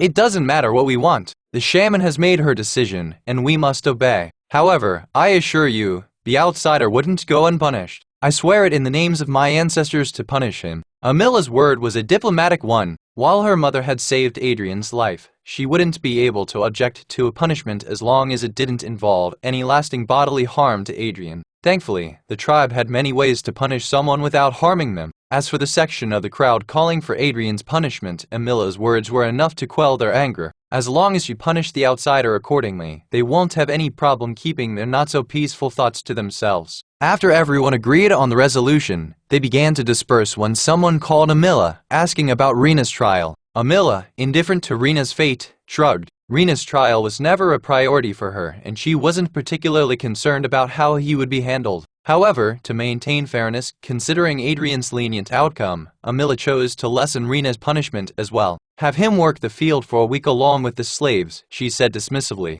"He is to be treated as a slave throughout the week, and that's the end of it." Saying so, Amila and Aquila left to question their mother about her sudden return and the deal with the outsider. A look of relief washed over Rena's family upon hearing the judgment. Usually, the rest of the tribe would have made a fuss about such light punishment, but most were too upset about Adrian to pay attention to Rena. That said, Rena knew what he did to Lino was inexcusable. While the tribe might have forgiven him, he would never forgive himself for doing what he did to Lino. Knowing Lino's family might never forgive him, Rena chose to dedicate his life to them and harbored no resentment towards Adrian. Despite their initial ill intentions, Adrian faced the monster and avenged Lino and Chica, albeit unintentionally. Rena felt genuine gratitude towards him, although he couldn't express it openly. However, not everyone thought the same as him, especially Silka. In her eyes, Adrian was still the one who killed her boy and was saved because of the shaman. The thought of the outsider getting away with murder made her blood boil. However, she wasn't the only one who felt that way. Everyone close to the ones Adrian killed during his rampage wanted revenge, and it wouldn't take long for them to unite under one goal. That bastard needs to pay. Meanwhile, inside Amila's tent, Adrian couldn't help but stare at the woman from before. She called herself Amila's mother, but she looked more like her sister. She was young, fit, and had a physique that put Adrian to shame. For a shaman, she looks way too barbaric. Never judge a book by its cover, the lady replied without turning towards Adrian. You can read minds? Of course not, but your face tells me everything. It's clear what you're thinking when you stare at me like that. Since they were now talking, Adrian didn't waste time asking what he had been itching to do. Having experienced the harsh realities of life, he had come to understand that ulterior motives often accompanied acts of kindness. He used to be one of those individuals driven by care for others and not the reward that he got, but that approach had cost him his life. Now, Adrian doubted anyone would be as foolish as he once was, especially someone in the position of the shaman. There had to be a reason why she saved him, and he wanted to know why. "Why did you save me?" he asked her. "Ha ha, I couldn't bear to see someone with such an adorable face meet their end, could I?" She laughed before facing Adrian, who knew she was lying. "You didn't buy it, did you?" "Well, lying was never my forte. So, I'll tell you the truth," she admitted. "I saved you because I was asked to." Adrian was confused. After seeing how she saved him from the trial, he realized that the shaman was at the top of the hierarchy, and that's why no one objected to her. But it seemed someone even higher in the order wanted to save him, which was strange considering he didn't know anyone who would protect him there. "Either way, thank you. If you want to thank someone for saving you, you can thank them," the shaman said, pointing to the entrance. Adrian hastily turned around to see Amila and Aquila standing there. Enhance your reading experience by removing ads for as low as $1. Remove ads from $1 Chapter 70. Some scars never heal. Wait, is this a joke? Adrian raised his eyebrows when Amila and Aquila entered the tent. The shaman referred to them as his saviors, but didn't they want him to suffer? While Amila could have had a change of heart, the same couldn't be said about Aquila, who still viewed Adrian as a criminal. While Adrian was lost in his thoughts, Aquila moved forward, and the others instinctively retreated. Something was about to happen, and everyone else seemed aware of it except for Adrian. The next moment, Aquila lunged forward before Adrian could grasp the situation, landing a swift blow to Adrian's abdomen. He was forced to take a few steps back, hunched over and caressing his stomach. Though Aquila's blow didn't inflict as much pain as before, it still made him wince. 3 punches daily until I decide otherwise, Aquila mumbled as he turned to leave the tent. Consider it my punishment to you. Also, I won't tell you when I'd strike you. It'd do you good to be alert around me. Huh? Adrian asked, but Aquila didn't bother replying and left. Don't mind him, the shaman said. He's angry because he lost soldiers under his command while subduing you. That's what confuses me. Adrian groaned as he got back to his feet. Why bother saving me if he despises me so much? Is it too hard to understand? He wants you to suffer, and just killing you would be too easy. At least that's what he thinks, Amila replied. As for me, I believe your tale. It wouldn't be right to punish you for something you couldn't control. She continued, for all I know, that red fellow might have done something on you, triggering your berserk state. Adrian wasn't sure, but the way Amila framed the last sentence, it felt like she was heavily implying that red was the reason for his cursed transformation. She was saying it perhaps because that was the tale she used to convince Aquila to help, and she wanted Adrian to stick to her version of the story. Well, she's not wrong, Adrian mused, scratching his head. If Red hadn't stabbed me in the heart, I wouldn't have needed the Minotaur's heart, and I wouldn't have gone berserk in the first place. Regardless of the situation, Adrian was grateful for the help. Although Amila never admitted it, Adrian knew she was the one who asked her mother to intervene during the trial. All in all, everything that happened earlier was merely an act to save him. But something was bothering Adrian. Aquila had his reasons for saving him, but what about Amila? She never told him why she saved him from the terrible fate that awaited him. She said she believed him, but that didn't mean Adrian was cleared of his charges. After all, he killed the tribesmen without any reason. You think you're safe? Amila replied with a murderous look. I may have spared you, but don't kid yourself into thinking you're off the hook. Whether what you did was intentional or not, you're paying the price for what you did, starting now. Adrian nodded, waiting to hear his punishment. He expected it would be something along the lines of harsh labor, lashes, or around those lines. While difficult, seeing him in pain should quell the tribe's anger. My initial plan was to explore the forest and level up the index so I could absorb more organs, but that would have to be put aside for now. Given the circumstances, it seemed unlikely that Amila would allow him to venture into the forest anytime soon. He could remain hopeful, but that wasn't going to change anything. Your first task is rebuilding all the tents you destroyed. Amila finally informed him about the said punishment. What do you mean? Hey! Amila stared at him. If you think that's easy for you, I can change it to something else, like being thrown into an insect pit. Now that I think about it, it would be better to give the tribe a show and no. I'll do the rebuilding thing, Adrian quickly replied. Then what are you waiting for? Amila asked, pointing towards the exit. Adrian nodded and turned to leave, but Amila threw something at him before he could exit. It was the spiked collar from before. Wear it so no one bothers you, she said before turning towards her mother. Adrian smiled and walked away. Asterisk asterisk asterisk. Once Adrian was out of there, Amila turned serious, while her mother had a playful expression. What are you doing here? Amila asked. What do you mean? The shaman acted surprised. You wanted my help, so as your mother, I felt obligated to be here, but the crap, Amila scoffed, rolling her eyes. I didn't call you here. Neither did Akila. I only went along with the tale because it was convenient. I'll ask you again, why are you here, traitor? It's been a while since someone called me that, the shaman replied, smiling wanly.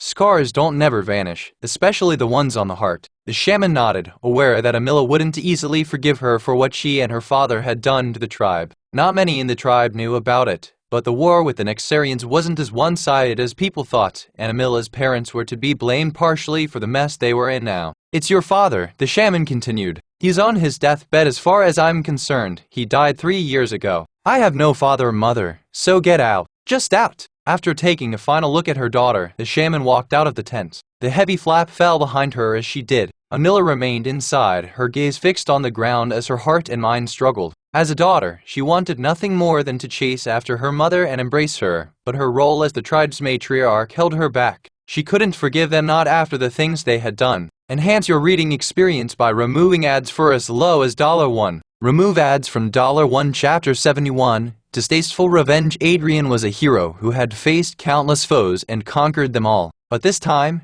things were different. It seemed he had met an enemy like no other. Architecture. Not again! Adrian sighed as the tent he made crashed once again. Even though Adrian had raised countless tents during the dozens of subjugation and exploration quests he had embarked on, building a sturdy structure from just animal hides, sticks, and stones was a new experience for him. No matter how many times he tried, the tent ended up collapsing, much to his dismay and the entertainment of the tribal who were watching him intently. How the heck do they stay up? Adrian wondered, staring at the tents around him. He thought they had to have support from metal pins or something else to help the central beam stay in place, but he was wrong. There was no underlying secret like Adrian expected. Next to him, Rena and some other slaves worked hard, making a tent in groups. Since he was failing independently, Adrian decided to take some time off and analyze how the others did it before returning to work on his own. This is a tent? Adrian wondered upon seeing the structure Rena had made from scratch. The first thing Adrian noticed inside the tent was the tiny hole in the ceiling to allow unfiltered light to enter.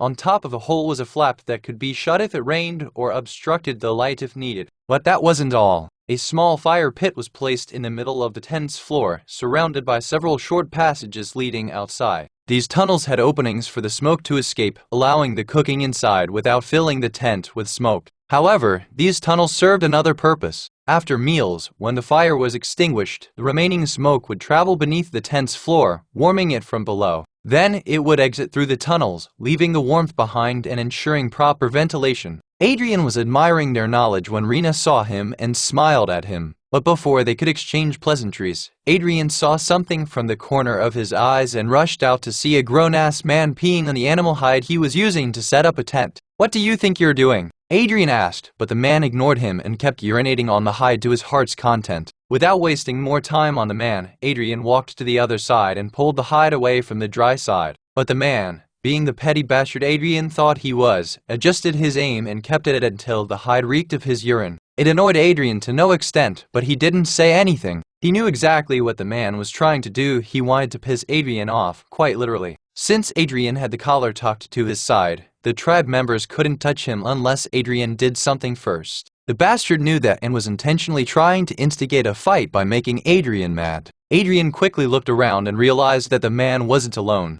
A few others were looking at them, making their plan even more obvious. So they wanted to take matters into their own hands, Adrian thought. He had expected something like this to happen, but it was happening sooner than he expected. Just because the shaman forcefully dropped his charges didn't mean the tribe would forgive him. The man urinating on the tent was just the start. They would soon escalate their attempts, getting unhinged with each attempt. If I try to take on the guy now, the others might jump in and claim I started it, making me look like the bad guy. The man was soon done emptying his load and then looked around, confused. Adrian was supposed to attack him, but since he didn't, the man didn't know what to do next and after a second or two, walked away. But it wasn't long till another guy showed up there, doing the same thing. Adrian sighed. He didn't have the patience or the time to deal with brats, so he left to chat with Rina about setting up the tent. However, as he was about to walk past the man emptying his bladder, he intentionally spewed a few drops in front of Adrian, stopping him. "What do you think you're doing?"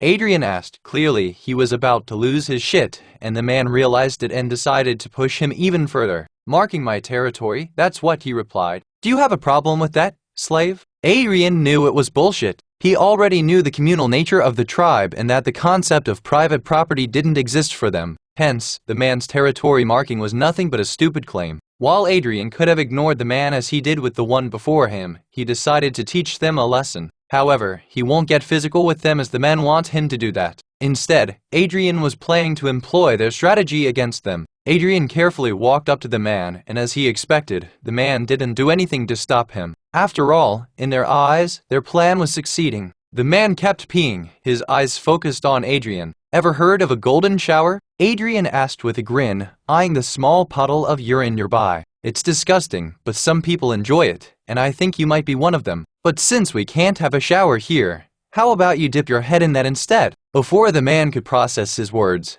Adrian's eyes glowed as he used illusionary eyes on him. He then gave the man some instructions before stepping back. A moment later, the man finished what he was doing and slammed his head into the smelly puddle, enjoying himself while Adrian walked away without care. Rina noticed Adrian approaching and was about to ask why his uncle seemed to be happily bathing in urine. But before he could, there was a loud explosion at the opposite end of the settlement, and a massive cloud of smoke was seen in the sky. "What happened?" Rina asked, baffled by the explosion. "I got no idea," Adrian replied as everyone rushed toward the explosion source. Enhance your reading experience by removing ads for as low as $1. Remove ads from $1 Chapter 72. Proposal of Loyalty. Meanwhile, back in Nexaria, the church, together with the Ravens Guild, was holding a press conference to address the situation from last week where Zodiacs invaded Nexaria. While the event was being marketed as that, the heroes knew it was more of an event to officially integrate the Ravens into the church's faction and make them even stronger. As such, the Pope sat in the middle and to his side were the guild master and the guild manager of the Ravens Guild.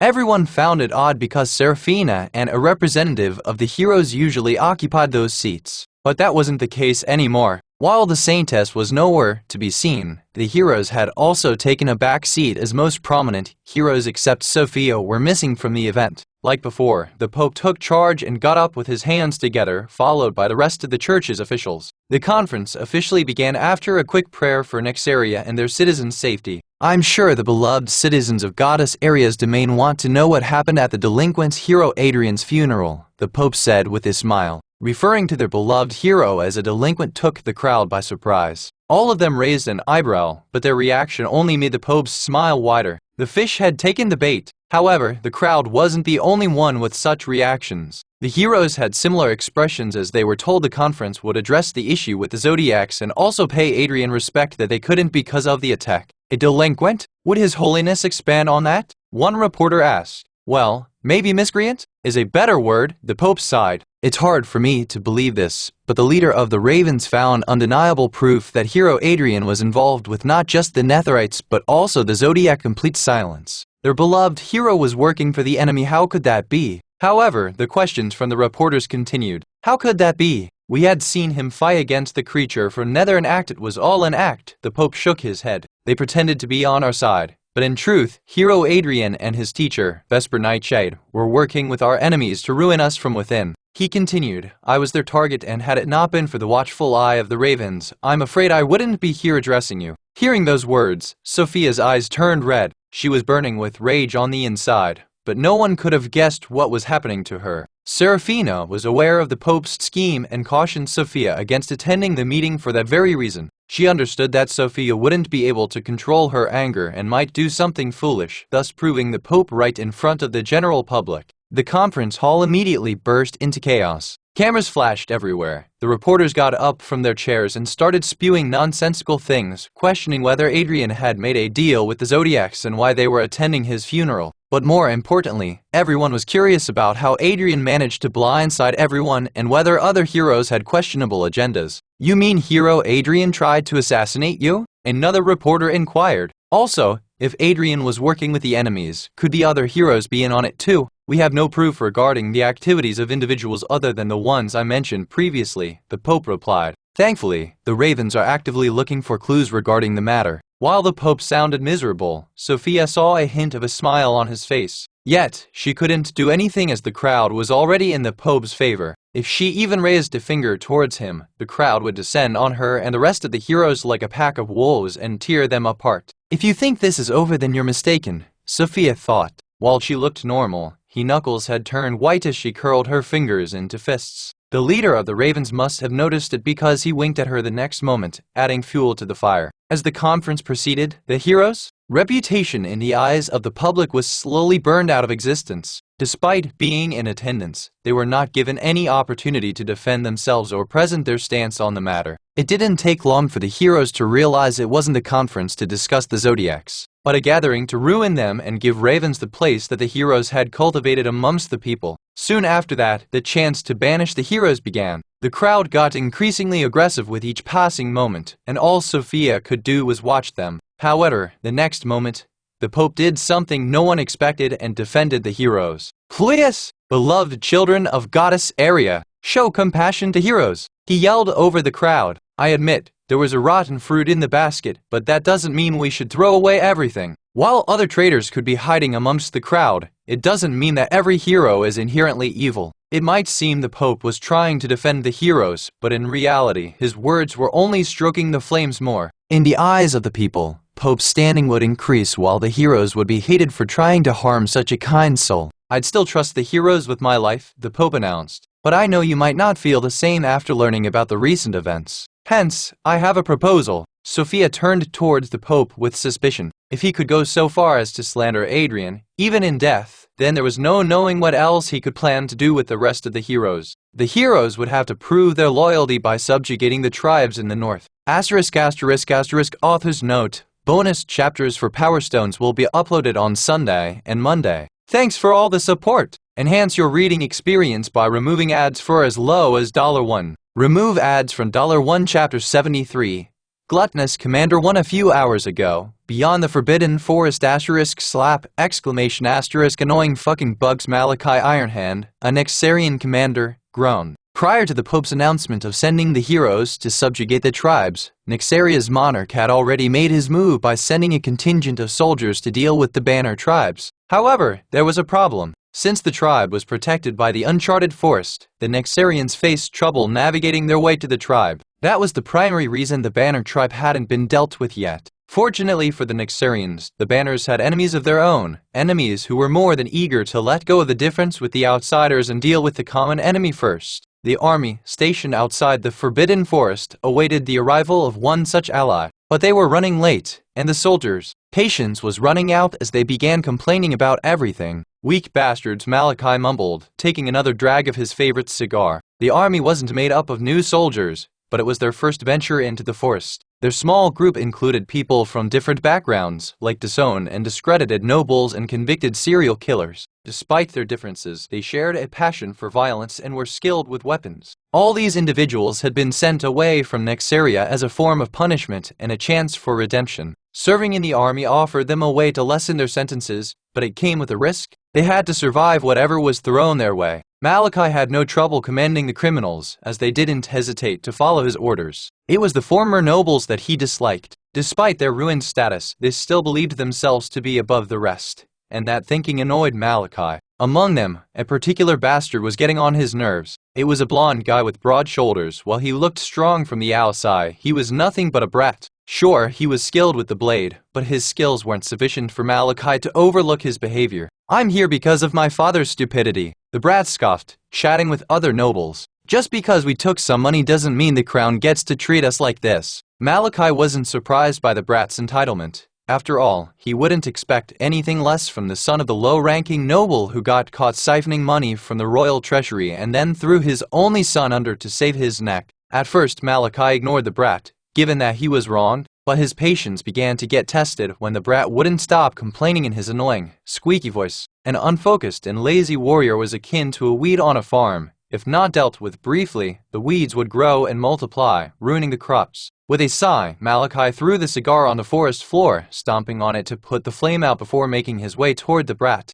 The guy had his back toward the commander and didn't notice Malachi until his rapier was pierced through the guy's chest. While the brat mumbled but couldn't continue as he choked on his blood before collapsing on his knees. The rest of them were shocked to see their commander kill one of their own so nonchalantly. The healers within the army stared at each other, not knowing if they should try to help the noble. Fortunately for them, Malachi made their decision easier by stabbing the brat again. But this time, his sword let out a faint dark glow before consuming the noble brat's body till only his bones remained. While everyone stared at the bones, Malachi retrieved another cigar from his inventory and returned to smoking without saying anything. Yet, the message he intended to convey was crystal clear to everyone. They weren't there for a picnic and should behave as such, or else thankfully, they didn't have to worry for long as their allies showed up just in time. The bush parted, and one by one, direwolves emerged. 50 or so of them came forward, each with 2 men from the Tulka tribe who lived on the other side of the forest. "Would you look at that?" Malachi said,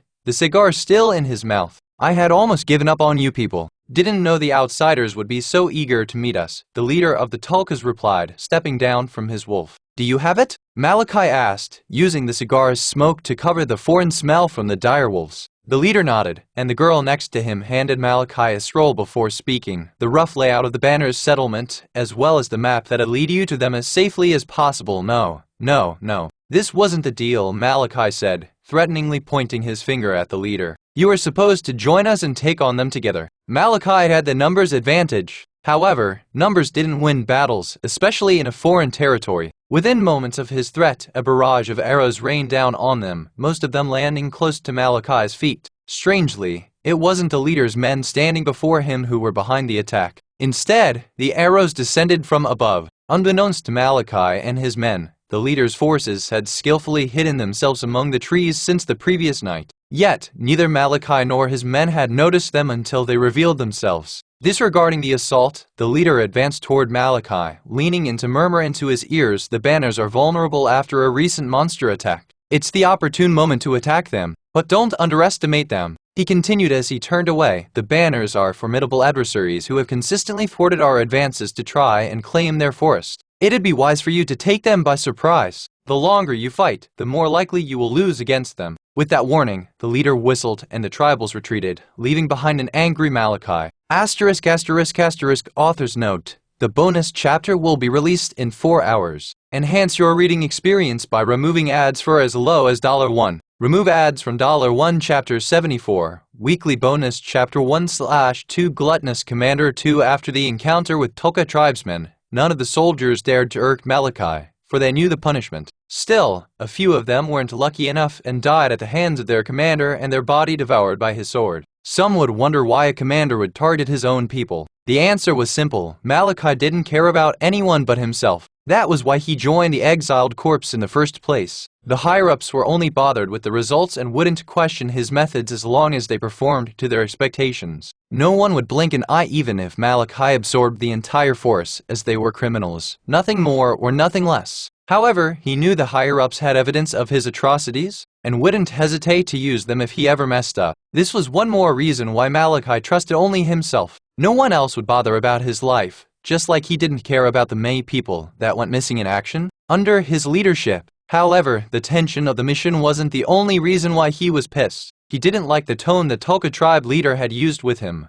nor how he underestimated him. But Malachi couldn't do anything except bite his tongue and leave. The Tulka tribe had been a crucial ally for the Nexarians and would continue to be one as long as the Banners were around. If he made a wrong move against them, it would have invited an execution squad to hunt him down. After all, he was as replaceable to the higher-ups as the ones beneath him were to him. "The day Banners die, your downfall starts," Malachi growled, remembering the leader's arrogant demeanor. "Remember my words, you savage scum. Giving us this map is the only right thing you've accomplished in your entire life." As angry as Malachi was at the Tulka tribe, he was also thankful for the map they had given to them. Finding their way through the forest would have been almost impossible without it. In the worst scenario, they might have died even before commencing the attack on the Banners. While Malachi continued on his angry charge, the rest of his team wasn't as confident as him. While all the nobles were ignorant, most of the criminals there had heard about the demonic tribe and the rituals they performed using the hostages. Many of them joined the expedition, hoping they could sneak past Malachi without him noticing and be free. But they knew it wouldn't be that easy once they set foot in the forest. Without the map to guide them, the forest would swallow them alive if they dared attempt to escape. So now, They were stuck hoping to defeat the tribe or die before the banners caught them. It didn't take long to arrive at the edge of the forest with the destroyed settlement of the Banner tribe in sight. However, instead of attacking them without a second thought, Malachi decided to wait and watch them. Most of the tribe was busy rebuilding and didn't carry much weaponry. Those few that did have weapons were stationed on or near tamed beasts. Keeping the beasts on guard was a good strategy, as they could spot an enemy and alert the rest. However, this time, the strategy would lead to the tribe's downfall. Perfect, Malachi smiled, licking his lips excitedly. We will proceed as planned. Unload the chilies and load them up. Everyone got to work without loitering around. The massive packs of chilies were unloaded and quickly mixed with gunpowder, along with some other explosives. The plan was simple. The soldiers would craft deployable explosives and throw them towards the settlement. The noise from the explosions would confuse the beasts, while the chili would make the creatures go haywire and add more panic. The soldiers would take advantage of the chaos and keep using explosives while charging in, and before the banners could fight back, the battle would be over. Let's do this! Asterisk, asterisk, asterisk. The explosions kept going on one after the other. The tribe panicked as explosions endlessly echoed through the air. People screamed and ran for cover as debris flew around them. The ground shook with each blast, causing chaos and confusion. Meanwhile, the beasts in the vicinity were also frightened by the explosions, which, coupled with the spicy smell in the air, caused them to forget all their training and run for their lives. They ran wildly, attacking anything and everything in their path. The sound of their roars added to the terror of the tribe, who huddled together in fear, unsure of what to do next. Amidst rampant explosions, a massive direwolf, scared and frantic, charged through the commotion. Unaware of its surroundings, it thundered forward, its path dangerously close to a small kid who had fallen in the creature's way.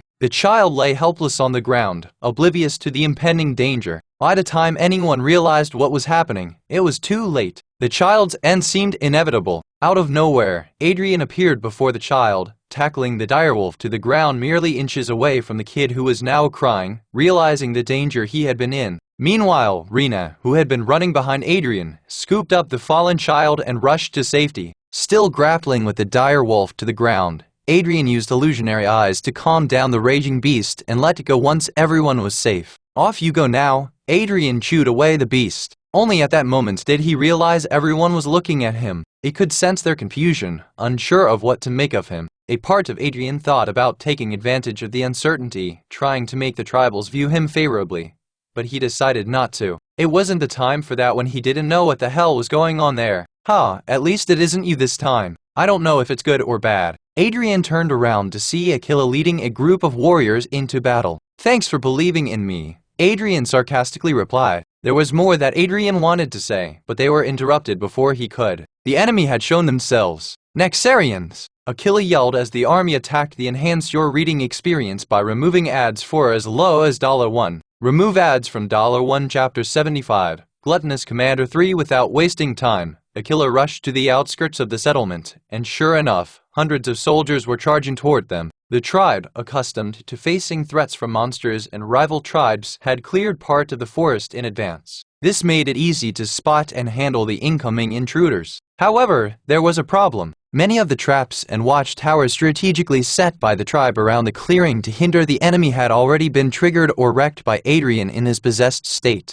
The tribe had been focused on rebuilding the main settlement first and hence forgot to rearm the traps, giving the Nexarian army a free run of the clearing. Despite being aware that the enemies were approaching, the tribe had limited options other than confronting them directly. However, with the Nexarians having more numbers, winning the fight would be challenging, and the tribe could suffer significant losses. It wouldn't be a big issue if the tribe had their beasts with them. Unfortunately, it seemed the enemy knew about it and took advantage by using spicy smoke, making the beasts go wild. They knew about our weakened state and chose to capitalize on our situation. The question is, how did they know? Aquila clicked his tongue, then looked at Adrian. We'll hold them off. You go get the matriarch. Adrian nodded and left. He wasn't all that keen on fighting the Nexarians either. After all, he was a somewhat well-known hero once. The soldiers might recognize him, and if even one of them survived, the chances were that they could inform the church about it. With this collar on, they might reckon I've been enslaved and report it to the church. Thinking they're doing good, Adrian muttered as he sprinted through the chaos toward the council's tent. But once the church learns I'm alive, they'll send more assassins to finish me off or do something even worse, and I can't let that happen. It's better to sit this one out. At the same time, the tribals, alongside Aquila, were sharing their thoughts with him. The Nexarians hadn't dared cross the forest before, but this time, they did so without any injuries from what the tribe could see. That, along with Adrian's recent visit to the forest and the chaos he caused, raised suspicions. They wondered if Adrian intentionally weakened their defenses and if he had collaborated with the outsiders since the beginning. It could be true, and Aquila had considered that possibility too. The way things happened was too sudden to be just coincidence, making him think that someone might be pulling the strings, like a puppeteer. But, unlike others in the tribe, Aquila knew that Adrian wasn't the only one who could do something like this. His mother, the shaman, was another possibility. After all, she had sold the tribe once before, and no one was stopping her from doing it again. However, Aquila decided to think about the possible conspirators later. Right now, they had to focus on defeating the approaching army. Shula, gather as many escaped beasts as possible and flank the enemy, Aquila instructed. If nothing works, get the unclaimed slaves and use them as meat shields to buy some time for us. Are you sure? Shula, the tribe's best hunter, inquired. Using the slave in that way was a cowardly move, and no Banner tribesman would want to be called a coward. However, the situation was desperate and they couldn't worry about honor in times of war. Aquila didn't like the idea either, but they needed time to save the children and get them to safety. Without the tracks, there was nothing they could do to slow down the army. So, Aquila thought placing the slaves before the army would delay them because even a heartless army would hesitate before harming their own people. Such a trick would usually work against the army. However, it would do nothing in front of a cruel commander like Malachi. When he spotted the slaves in ragged army uniforms being rounded up through his binoculars, he instantly understood the tribe's plan. Puffing on his cigar, Malachi yanked a sniper rifle from a soldier who stayed back, aiming it at Aquila's head, his finger itching to press the trigger. But instead of aiming at Aquila, Malachi shifted his target to one of the captured Nexarian soldiers and blasted his head open. The soldier's head popped open like a pressurized soda can, blood spilling everywhere. "HMI still got," he said with a smirk as the tribe panicked and began pushing the slaves back. Malachi knew the Banner tribe had a unique ability that turned their skin as tough as the beasts they killed for fun. It also made them resistant to basic modern weaponry. As such, the bullets could cause them pain, but even a sniper rifle's bullet wasn't lethal. That's why he chose to kill the soldier instead of Aquila. Satisfied with his performance, Malachi returned the rifle to the soldier before taking out his rapier and casually walking toward the battlefield. "Take out the hostages if those savages bring them out again," he muttered,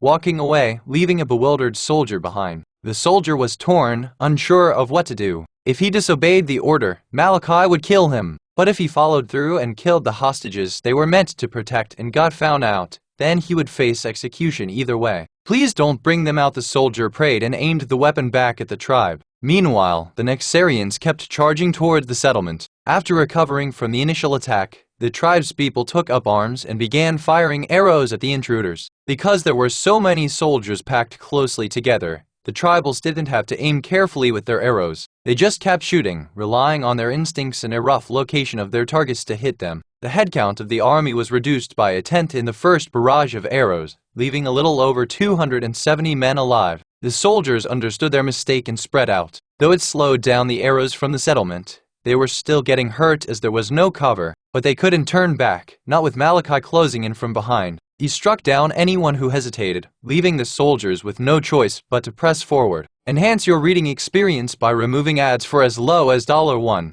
Remove ads from $1 Chapter 76. Gluttonous Commander 4 soon. Another volley of arrows followed, but this time, no painful cries were coming from the enemies. They must have a few mages in the army using shield magic to block the arrows. But why didn't they bother stopping the arrows before if there were mages? Aquila knew something was wrong, but he couldn't keep his focus on them as more and more explosive barrels made their way towards them. "Forget about the men. Shoot fire arrows at those barrels first," he yelled, and the archers complied. Unlike before, the barrels were exclusively filled with explosives. As such, allowing them close to the settlement would lead to disaster. While the bullets might not be enough to kill them, explosives were a different story. The barrels exploded as soon as the arrows hit them, causing great harm to the incoming army. But it wasn't all good news. "Aquila," a woman exclaimed, hurrying down from the watchtower. "We're under attack, I already know that. Why do you think I'm here?" "No, we're under attack from the south side. The enemies fooled us." "What?"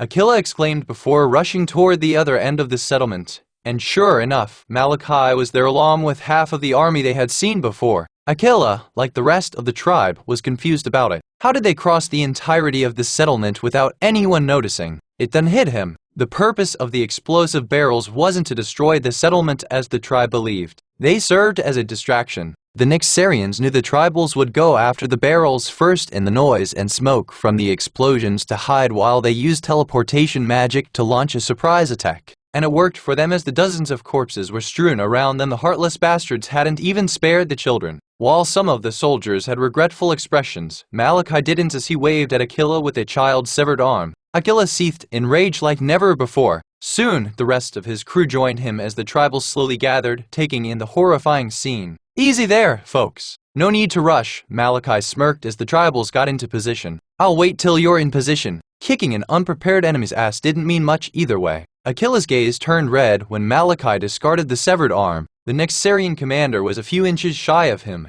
yet his body was more built. The ridiculous amount of muscles on him showed he was a frontliner. But Aquila didn't expect someone with such a burly figure to use a fragile weapon as a rapier. Moreover, a weapon like the rapier was usually owned by agile folks. It made Aquila wonder if Malachi was trying to deceive him into thinking he couldn't handle the rapier effectively because of his size. It doesn't matter whether he can wield the weapon to its full potential, Aquila thought. All that matters is that he dies. Aquila took a step forward, wielding his axe. The tribe followed in his footsteps, but right before jumping in, Aquila's nose twitched. He took a sniff and immediately realized it was grease. "Everyone fall back!" Aquila shouted, but it was too late. Malachi tossed his cigar, and suddenly, a blazing firewall appeared before them. Those lucky and agile enough were able to escape, but the flames engulfed them, and fire stuck to them, melting their skin. It was no ordinary fire, but magic-infused napalm that clung to their bodies no matter how the tribals tried to put it out. Since it only had a faint smell of grease, it was difficult to detect, and even if someone did, it was unlikely they'd be able to escape. The banners moved with an unexpected speed, avoiding the flames. Unfortunately, Aquila wasn't as fortunate. The fire touched his shoulder, forcing him to quickly cut away a piece of his flesh to prevent the flames from spreading further and injuring him worse than he did to himself. "Interesting, very interesting," Malachi mumbled when he saw how Aquila handled the napalm. "It'd be an honor to add you to my collection." Aquila didn't know what the commander was yapping about, nor did he care about it. With his sign, the tribals dropped their ranged weapons and drew the blades. "I'm going to make you pray to the gods for a quick death that would never come," Aquila snarled before charging, an enraged horde of tribals following him. The tribals ran into the Nyxarians with surprising strength and agility and easily managed to push them back. They brought their shield out, but it was of no use as the tribals struck them. While the army was being pushed back, the same wasn't true for Malachi, who was having the time of his life fighting the savage monkeys. It only took him a minute to kill 3 of their men before turning his attention towards Aquila. But Scylla had other plans as he kicked the Nyxarian commander, making himself a target since he knew Aquila was injured. Like Aquila, Scylla also wielded a battle axe and swung it at Malachi. The commander found himself taken aback by the unexpected assault. Despite the surprise, he quickly regained his composure and counterattacked, thrusting his rapier toward Scylla. Though Scylla managed to block the attack with the blade of his axe, he underestimated the force behind the pointed sword and was sent flying backwards. Malachi, however, was immediately on him, swinging the blade once again. Having learned his lesson, this time, Scylla swerved to the right to avoid the attack and brought the battle axe up in a brutal swing. The axe missed Malachi's neck by a hair's width, forcing him to retreat. "That was too close," Malachi mumbled, weirdly eyeing Scylla. "But you'll regret missing that shot because it was your only chance at taking me down." Author's note. Thanks to God of Dreams for gifting 26 golden tickets and increasing my workload. Sarcasm. 2 new bonus chapters will be uploaded on Wednesday and Thursday, excluding today's bonus chapter. Enhance your reading experience by removing ads for as low as $1. Remove ads from $1 Chapter 77. Weekly bonus Chapter 2/2 Gluttonous Commander 5 Scylla and Malachi were preoccupied with each other, trying their best to one-up the other. In the meantime, Aquila was busy dispatching the Nyxarians left and right, and it was no surprise the Nyxarians were losing despite their ambush. It seemed Malachi's taunts had an unintended consequence, unleashing uncontrolled rage within the banners. In the heat of the moment, they cast aside their honor and everything they were once known for.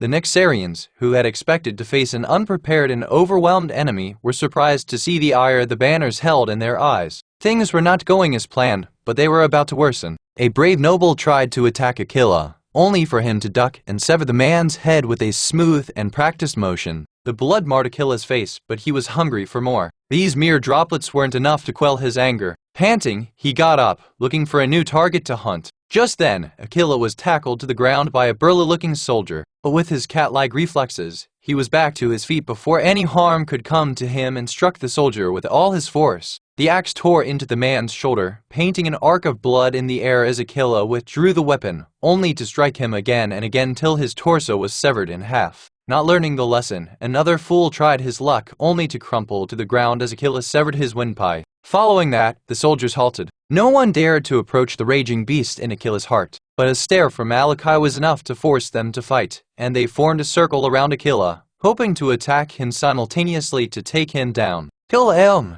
one of the soldiers yelled, and all 7 of them charged simultaneously. 2 soldiers surrounded him from the front, 2 from the back, 2 from the right, and 1 from the left. The assailants assumed that 1 soldier would suffice on that side due to his shoulder injury, but they were wrong to underestimate Akila. He broke out of the encirclement with a forceful shove using his injured shoulder to the soldier on the left. But he wasn't done yet as he swung his axe in an upward arc, cleaving through the soldier's face, dissecting it in a gruesome display of strength. Despite this, 2 soldiers who were behind him earlier jumped towards Akila. He hastily ducked, dodging the initial attack, but was struck in the head by one of the soldier's elbows. His vision blurred momentarily. The Nexarians tried to take advantage of the situation, but Akila quickly recovered, swinging his axe in a wide arc. The tribals promptly distanced themselves, anticipating the impending attack, but a few Nexarians could not evade in time. Limbs were lost, legs were gone, and fingers had been sacrificed to a single attack. They were alive, but Akila had sown the seeds of fear in them, and with that he had accomplished his goal. But the hunger for destruction still burned within him. He rose, tearing a scrap of cloth from a fallen Nexarian to wipe his bloodied face. No one dared to challenge him, even in his vulnerable state. But the silence only lasted a moment when Akila felt something tumbling down and hit his feet. He looked down, and his eyes almost fell out of the sockets. It was Shula's severed head, rolling on the ground. Enraged, Akila turned around to see Malachi standing there, laughing. "Go on past the ball, I mean the head," he smirked. "I thought you were getting bored, so I went through the trouble of getting us a ball to play with." But instead of replying, Akila grabbed Shula's head and gestured to one of the others. No soldier dared to attack the man as Akila handed him Shula's head and instructed him to take it somewhere safe. "Oh, how am I supposed to play if you get so possessive about a ball?" Malachi taunted again, and this time, Akila didn't stay quiet. "You will regret ever stepping foot on our land. Considering your disgusting smell, some would say I already am." Akila took a deep breath, trying to calm himself, but failed. The outsider had crossed all the boundaries, and it was time Akila did the same. Without hesitation, Akila swung his battle axe towards his chest, and everyone gasped, wondering what was happening. It was then they heard a crack. While it seemed Akila had stabbed himself in the chest, he aimed to shatter the locket hanging around his neck. Malachi raised an eyebrow, looking around. He was hoping for something to happen, but nothing did. Well, that was asterisk, boom, exclamation asterisk, in an instant. Everything changed. Akila went from being a dozen feet away from Malachi to standing over him. The commander coughed up blood, holding his stomach where Akila had punched him. But merely messing up his guts wasn't enough, and Akila kicked him in the face. Malachi attempted to block the attack, but Akila's strength was too much to handle, and he got flung away. "Allow me to demonstrate the reason behind our tribe's moniker, the demonic tribe," Akila snarled. Watching the scene unfold before their eyes, the Nexarians, already filled with fear, submitted to the enemies. However, Malachi wasn't bothered about the tribe's moniker, and laughed as he slowly got to his feet. "Demana? You think your weak strength compares to demons?" Malachi chuckled, brandishing his sword. "You're clueless if you believe you're on their level." Like every member of his corps, Malachi had committed a grievous crime, but unlike them, there was no forgiveness for his crimes. His fate had been sealed with a banishment forbidding him from ever setting foot in Nexaria again. What was his crime? He had delved into the dark arts, seeking strength from demons that the supposed entities denied him. So, if anyone knew what true demonic strength was, it was him, not some random tribe. Like Akila, Malachi struck himself as well, but to everyone's absolute horror, instead of breaking a necklace, he plunged the rapier into his heart. Despite the blood gushing from his mouth, he maintained a smile, aware that the pain was fleeting and that soon, he would transform into an unstoppable force of absolute destruction. Let me show you what a true demon is. Enhance your reading experience by removing ads for as low as $1. Remove ads from $1. Chapter 78. Demonic Players. The tribe's backstory. The demonic tribe. There was some truth to that title given to the banners by the church. Long before the Nexarians ever stepped foot in the tribal domain, all 7 tribes coexisted harmoniously, relying on the abundant forest for sustenance. That was a time when these tribes had no cause for conflict among themselves. But that changed once the cracks in the veils emerged, and the Nexarians arrived there with presents and peace negotiations. The tribes were excited to meet the outsiders, thinking they were the envoy of the gods. Without hesitation, they granted the Nexarians permission to cultivate the forest for resources, thinking it had too many resources and nothing would come of it. However, they weren't aware of the greed the Nexarians brought along with the gifts. While the tribes were busy training the previous batch of heroes in their ways and enjoying foreign goods, the Nexarians were busy siphoning the tribes' sustenance. By the time the tribes learned about it, it was too late. A vast portion of the forest had died, causing a conflict between the outsiders and the tribes. But that wasn't the end of it. It came to light later that some folks from the Banner tribe knew what was happening. Rather than alerting the other tribes, they accepted additional gifts from the Nexarians to maintain their silence. Among the traitors were Amila and Akila's biological parents. It came as a shock to everyone that they had sold out the tribe. But the other tribes didn't see it that way. In their eyes, it wasn't just a handful of individuals from the Banners who had betrayed them. The entire tribe was held accountable for the actions of a few. Fueled by wounded emotions and recent grievances, the other tribes cast out the Banners, banishing them to the deserted section of the forest, claiming it to be their punishment. Living amongst the dead trees and destroyed vegetation was impossible, and death began every incident. It was amidst this hardship that Tashka, the shaman at the time, proposed an unconventional solution. The gods had forsaken them, so the tribe turned to entities who harbored disdain for the divine demons. But unlike gods, reaching out to demons wasn't easy and demanded the offering of living sacrifices. In less than a minute, the tribe agreed on who would bear the burden of sacrificing their life. Since Amila and Akila's parents were deemed responsible for the turmoil engulfing the tribe, it was decided they would be the ones to redeem the tribe. While Amila tried to reason with them, Akila stopped his sister. He understood that they could either willingly sacrifice themselves or be compelled to do it, and he thought it was better to choose the former. The demon of greed acknowledged their sacrifice.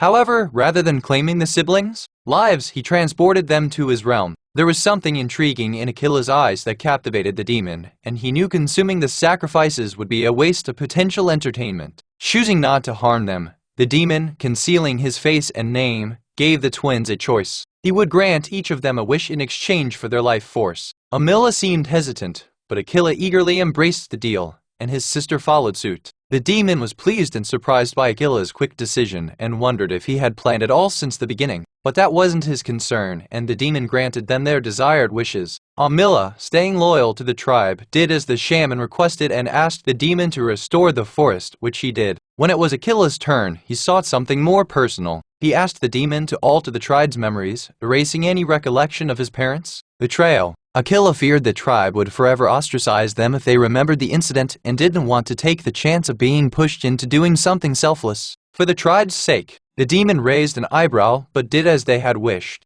However, he felt a tinge of anger in Akila's heart and decided to lay the foundation for his entertainment. In exchange for helping the siblings, he gave them a curse and handed them a locket each. The necklace carried the demon's essence and was designed to gradually drain their life force over time instead of claiming it in one swift act. Moreover, the demon informed them about the necklace's secret function. Breaking the crystal necklace would unleash the essence, turn the wearer temporarily into a demon, and give them unimaginable strength. But, as with everything in the world, the power came at a cost, and the price for breaking the crystal was a dire one. Unleashing the demon within would drain their life force at an accelerated rate, shortening their lifespan to a mere fraction of its natural span. Somehow, the word spread to the church about the encounter, who promptly labeled the Banners as a demonic tribe. From that moment on, their mission completely eradicated the Banners. The church had played a critical role in starting the war between the Nexarians and the tribes, and now they were afraid that the Banner might seek revenge since they had the strength to do it.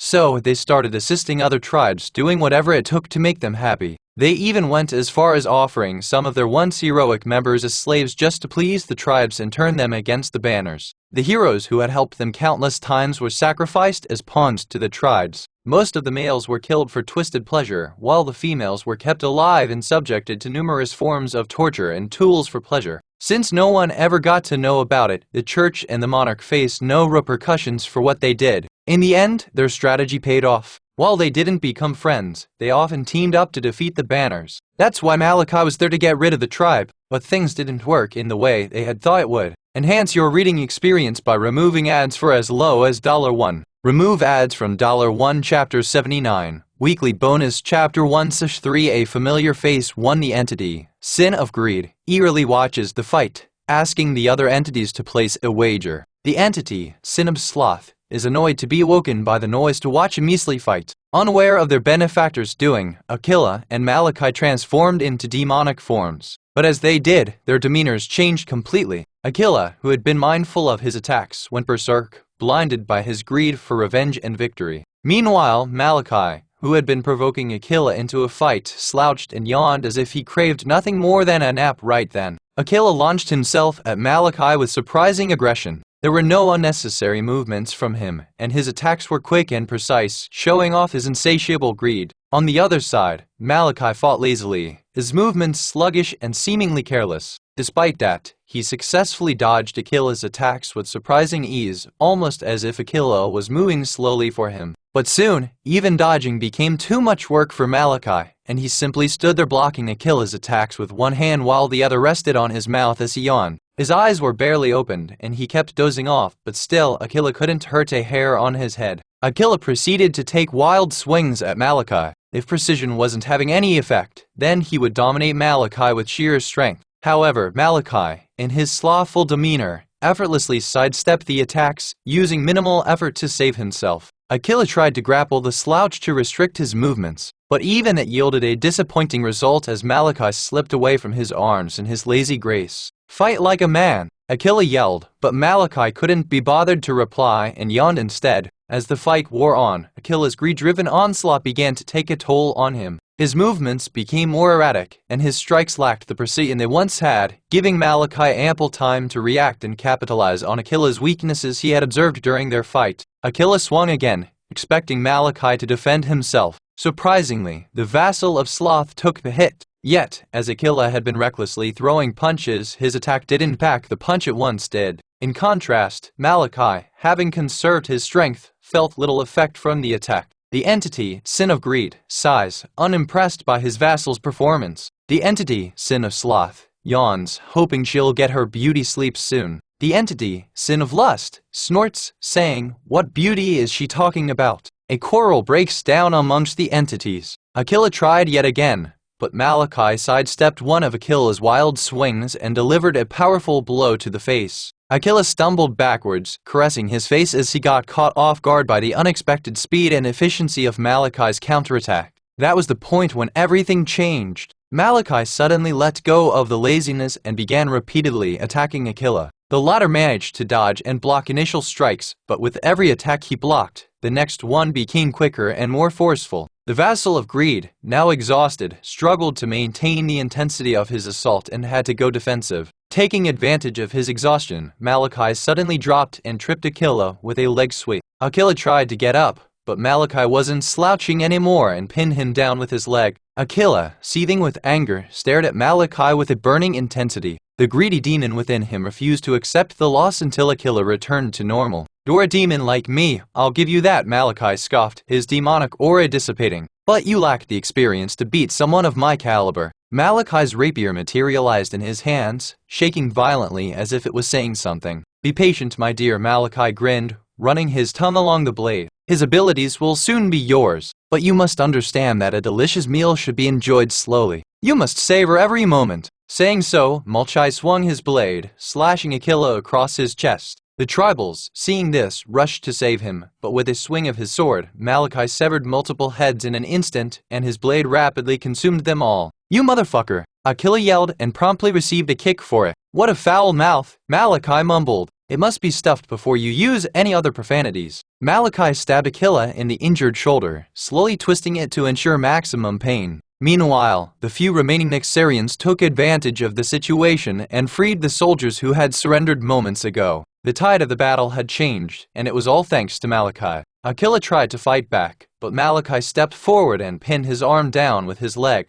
Even then, Malachi could feel Aquila's attempt not to give up the fight, despite the toll demonification had taken on him. Malachi was surprised. He couldn't imagine how someone who had been through all that could still have so much fight left in him. It was the first time Malachi felt genuine respect for someone. "It is an honor to kill you with my hands, brave warrior," he said, bowing his head slightly. The Nyxarian raised the rapier, ready to deal the final blow and end the fight. However, someone appeared between them out of nowhere, blocking the rapier with a broadsword. Stunned by this unexpected interference, Malachi looked up to see Adrian standing there. His mouth fell open in disbelief. There was no way he wouldn't recognize that face, even if his body had changed a lot. Malachi was so surprised to see a hero there that his sword slipped from his hands. Adrian was supposed to be dead. How was he standing before him? Before he could utter a word, a mighty arrow struck him, and the impact blew away his sword arm. Amila stood at a distance, notching another arrow. A loud war cry echoed as the council arrived to fend off the invaders. The soldiers panicked and made a break for it. However, they couldn't go far as the beasts they had angered before came charging right at them. Soon, the area was drenched in the blood of foes and allies alike.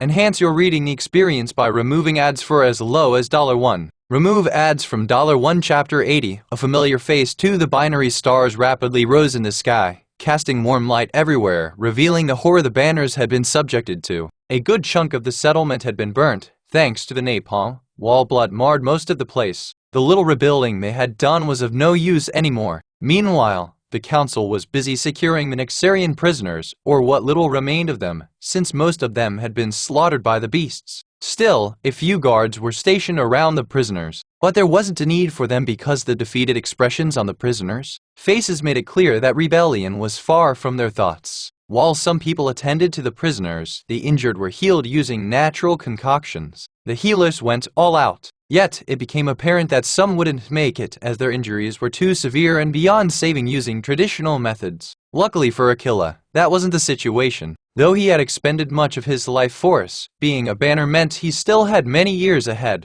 After all, banners were renowned for their vitality, often living for over a century. Thus, he had plenty of time ahead of him, by human standards at least. But that wouldn't have been the case if Amila and Adrian hadn't intervened in time, and Amila wasted no time in expressing her thoughts on the matter. As soon as the danger was evaded, Amila angrily rushed to her brother's side. She was more angry than concerned about him when she realized Aquila had broken the necklace despite knowing the consequences and would have slapped him senselessly if it had not been for his weakened condition. "You idiot!" she shouted, grabbing his hand as she knelt beside him. "You could have stalled a bit longer and I would have made it in time. Why did you have to activate the necklace's abilities?" Aquila shrugged with a tired smile on his lips. The fight had been unexpectedly tough, and he felt the exhaustion settling in. In his mind, he was longing for nothing more than a good sleep. Yet, Amila's squawking voice repeatedly disrupted his peaceful thoughts of rest. Meanwhile, Adrian was the only one attending to Malachi. With a look, he knew nothing could be done to save Malachi, which relieved him. Adrian was worried that the tribe might try to save Malachi to extract some information from him.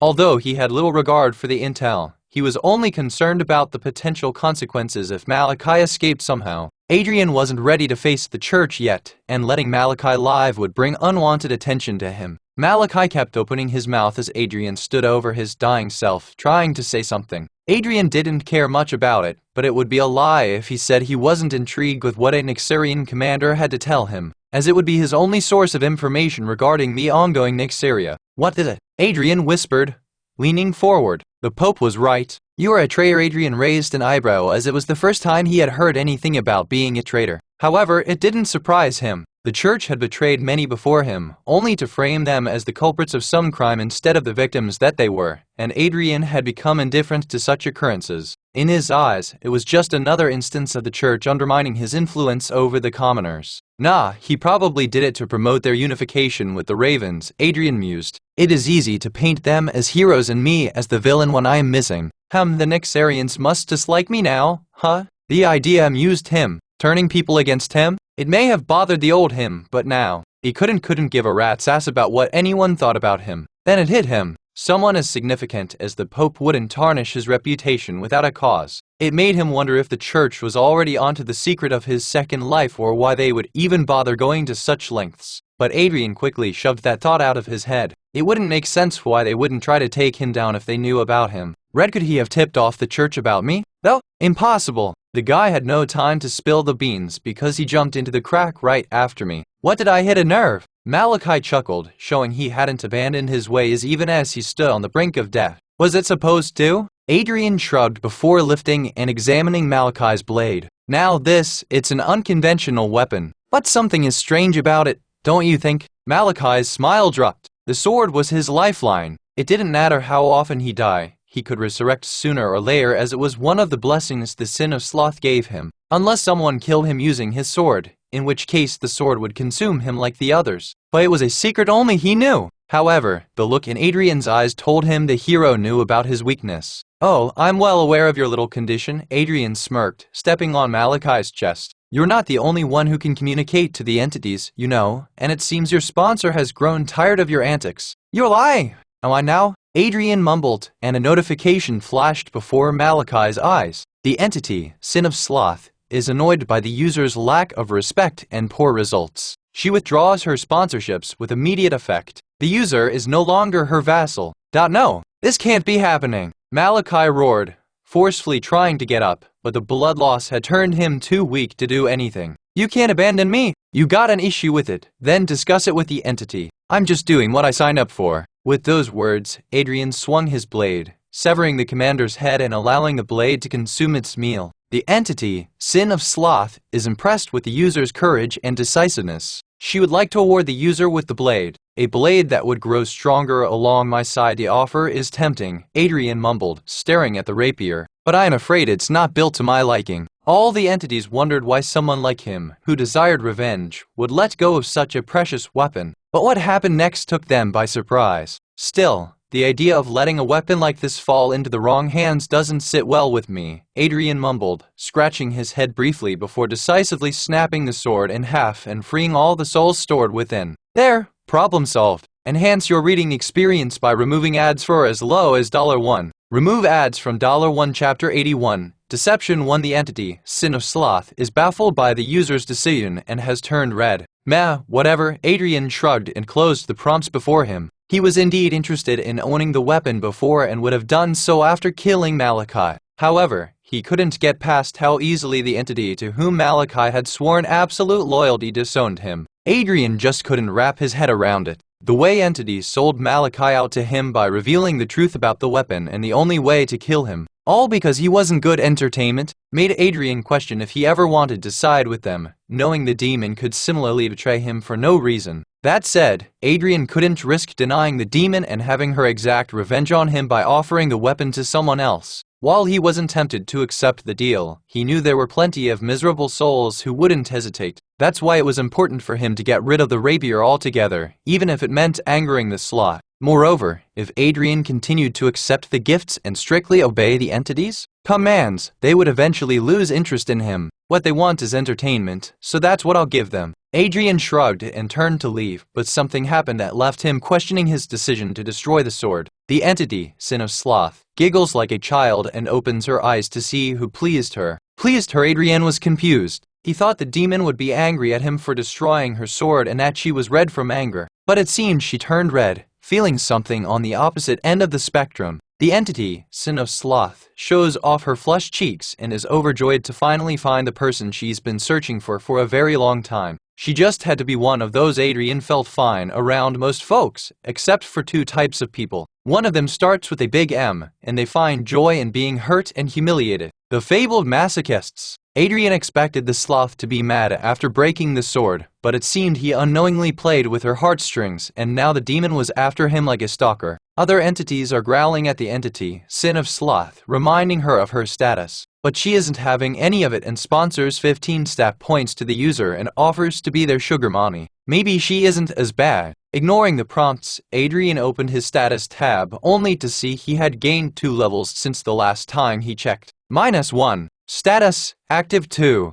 Health, 1400 plus 103. Mana capacity, 85%/90% enhanced due to the presence of my core 4. Skills, click here to expand 5. Title S, click here to expand name, Adrian Fenrir race, Chimaera, human former class, Devourer, analyst former affiliation, none level, 15 attributes, strength, 91 plus 20, agility, 90 plus 15 precision, 42 intelligence, 62 magic affinity, 71 defense, 67 luck, 24 charisma, 57 current exp, 750 stat, 1600 stat points. 17 Adrian had plenty of points to use but chose to wait and not spend them at once. He felt content with his current stats. Plus, keeping some points unallocated was always a good idea. He never knew when or how he might need them for something specific. Things are going a bit too well, Adrian thought as he returned to Aquila. Something bad is going to happen, isn't it? After many years, Adrian had learned a hard truth in his life. Whenever things started going smoothly for him, trouble wasn't far behind, ready to reset the score to 0.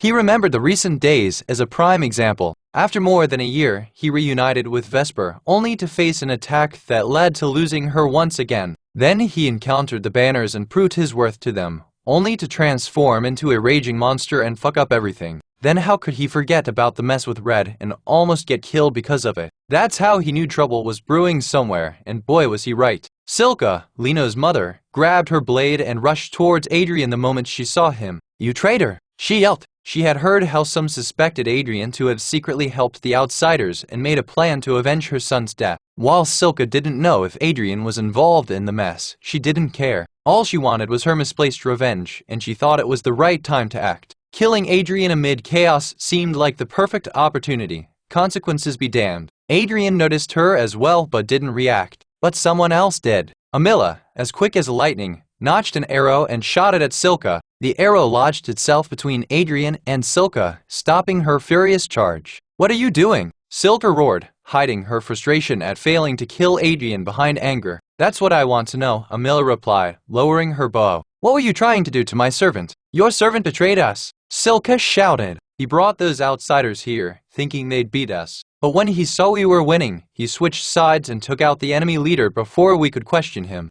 Amila sighed, shaking her head. Even if what Silka said was true, it didn't mean she could handle things alone. The council was there for a reason, to ensure decisions were made together. Amila wasn't going to admit that openly, though, giving Silka a chance to persuade the others in the council. Instead, she decided to divert everyone's attention and swiftly question Silka's intentions behind her actions, because she knew precisely what Silka wanted to accomplish. "That's a bold claim you made," Amila demanded. "I hope you have evidence to support your claims then?" ****1. Author's note. The number after plus denotes additional stats the user would gain from their gear. In this case, the points Adrian would gain while using the Minotaur's broadsword. Enhance your reading experience by removing ads for as low as $1. Remove ads from $1 Chapter 82. Weekly bonus Chapter 2 Search 3 Deception 2 Evidence. Silka burst out laughing. "Even after everything that happened, you still want evidence? That boy is the reason why we're in this mess." The crowd murmured. Some agreed with her, while the others were either undecided or simply didn't care about the drama, since the shaman had already cleared Adrian from any charges against him. But Silka's supporters went into action, subtly influencing opinions in her favor. Of course, they didn't do it blatantly, and their voices were mere whispers to change their opinion. Backed by her supporters, Silka grew bolder with each passing moment. An outsider shows up, and instead of checking into him, our leader is so eager for attention that she turns the man into her pet. Silka shouted, making sure everyone heard her. "Fine, that's fine with me," she went on. "But if he's a pet, then it's the master's job to control the darn creature." Yet the matriarch let him run wild, and that led to the deaths of many people. The tribals slowly nodded. Silka spoke the truth with such vigor that everyone who heard her couldn't help but agree. Silka continued, stating Adrian's actions wrecked most of the settlement, exposing them to an outsider attack. If their defenses were intact, they could have avoided it. But Adrian destroyed everything, turning a fight they could have won with ease into a disaster that claimed more lives than necessary as the outsiders attacked mercilessly, not sparing even the children. While whether or not Adrian had conspired with the outsiders remained uncertain, there was no denying that he was just as guilty as the Nexarians who attacked them. If it hadn't been for his rampage, the outsiders would have never dared to even lift a finger against them, let alone act so ruthlessly. Silka completed her speech by saying that Adrian had only been there for a few days and had already caused more damage to the tribe than anyone had ever done. Adrian didn't even have to use analysis to know what was happening inside everyone's head. They were slurping every word that came out of Silka's mouth since most of what she said was true. In Adrian's eyes, people like Silka were always dangerous and troublesome to deal with. Silka was a great conversationalist and well-versed in the art of manipulation. She knew how to rile up the crowd, and now everyone was against Adrian. Even if he tried to speak up, the tribals would tear into him. But that didn't mean Adrian wasn't going to fight back and accept defeat so easily. Sure, I did help the outsiders, Adrian suddenly spoke, catching everyone off guard. Then would you mind explaining how I did it? What do you mean? Silka replied with a question of her own, and this time, Adrian knew he had caught her in her own trap. You seem confident that I contacted the outsiders and gave them all the information I had, but how could I do that when I haven't been allowed freely outside till this morning? Silence followed his question, and with that, one word echoed in Adrian's mind: checkmate. It was true that ever since being captured after the incident, Adrian had never left the prisoner's tent where the council, on Silka's insistence, assigned a few guards to keep an eye on him even after he was acquitted of his crimes. Silka probably wanted to make his life a bit difficult by doing so, but instead, she had unwillingly given him a few alibis to count on. Besides, since she was the one who had selected the guards, Silka couldn't even question their integrity, as it would only lead to more eyebrows being raised against her. But someone had to have helped them. Silka hastily changed the topic before things could get out of hand, and I refuse to believe someone from our clan could do such a thing. Upon hearing her words, Akila and Amila exchanged a knowing look. They were the only ones aware of the frequent betrayals among their tribespeople. As far as they were concerned, several individuals seemed suspicious and could have pulled a stunt like this. Still, their suspicion weighed heavily on their mother. She had betrayed them in the past and had visited the settlement just a day before. She might have saved Adrian by pretending to help Amila, but there's a chance she was there to check out the state of the tribe's defenses and then inform the outsiders about it, leading to an attack on the tribe. Amila felt awful that she even had to think about her mother in such a manner, but their mother had already shown them her true colors once, and nothing was stopping her from doing it again. I think I might have a clue as to who it was, Adrian spoke again before retrieving a scroll from Malachi's remains. I don't understand what it says, but it seems to be some kind of a map. Give it to me, Amila said, and Adrian handed her the scroll. It didn't take long for her to recognize the language on the scroll and the material used to make the scroll. It was crafted from the bark of the Cilios tree found in a distant part of the forest, far away from where the banners resided. Fortunately, Amila knew exactly who lived in the region. Tulkas, Amila hissed angrily before throwing away the map. Akila, who had been relaxing and surrounded by beautiful ladies, immediately shot up. Dalbes? Adrian had no idea about Tulka or who they were, but he could sense that the tribe disliked them. When Amila brought up Tulka, everyone's focus turned to her, and Adrian could tell that the tribe was furious more than ever before. Amila stood up without saying anything and walked away. The council went after her, but Akila stayed behind. He told those who could help to continue fixing the settlement, and this time, they were to start from the defenses. Adrian joined the group and was about to leave when Amila yelled for him, "You're coming with us. Enhance your reading experience by removing ads for as low as $1. Remove ads from $1 Chapter 83, Weekly Bonus Chapter 3/3 Deception 3. Despite their victory, the atmosphere around the council room was tense. Some would say it was a victory only in name, as the banners were the ones to face significant losses. Adrian was one of them. They had won, but their victory seemed bleak. However, now wasn't the time to discuss their situation. Instead, the council was busy arguing what they should do with the Tulkas. From what little he could gather, Adrian realized the relationship between banners and Tulkas was similar to his relationship with the church. They were once close aides, often working together, but they turned their backs on each other in the end and now couldn't see eye to eye. Tulkas were the main force behind the banner being forced to flee, leaving their birthplace behind and establishing a new settlement elsewhere. All the while, the Tulkas reveled in the fruits of the banners later within the confines of their former settlement. But it looked like even that wasn't sufficient. That's why the Tulkas decided to join forces with the ones who destroyed the forest to bring more chaos into the tribe's life. What are we waiting for? We should inform the other tribes about it, Silka exclaimed, only to meet with a cold response from everyone. What's with the looks? Even Adrian, as an outsider, was more aware of the situation than a supposed council member, but he stayed quiet since it wasn't his place to ridicule anyone on the council. What makes you think they'll believe us? Amela sighed.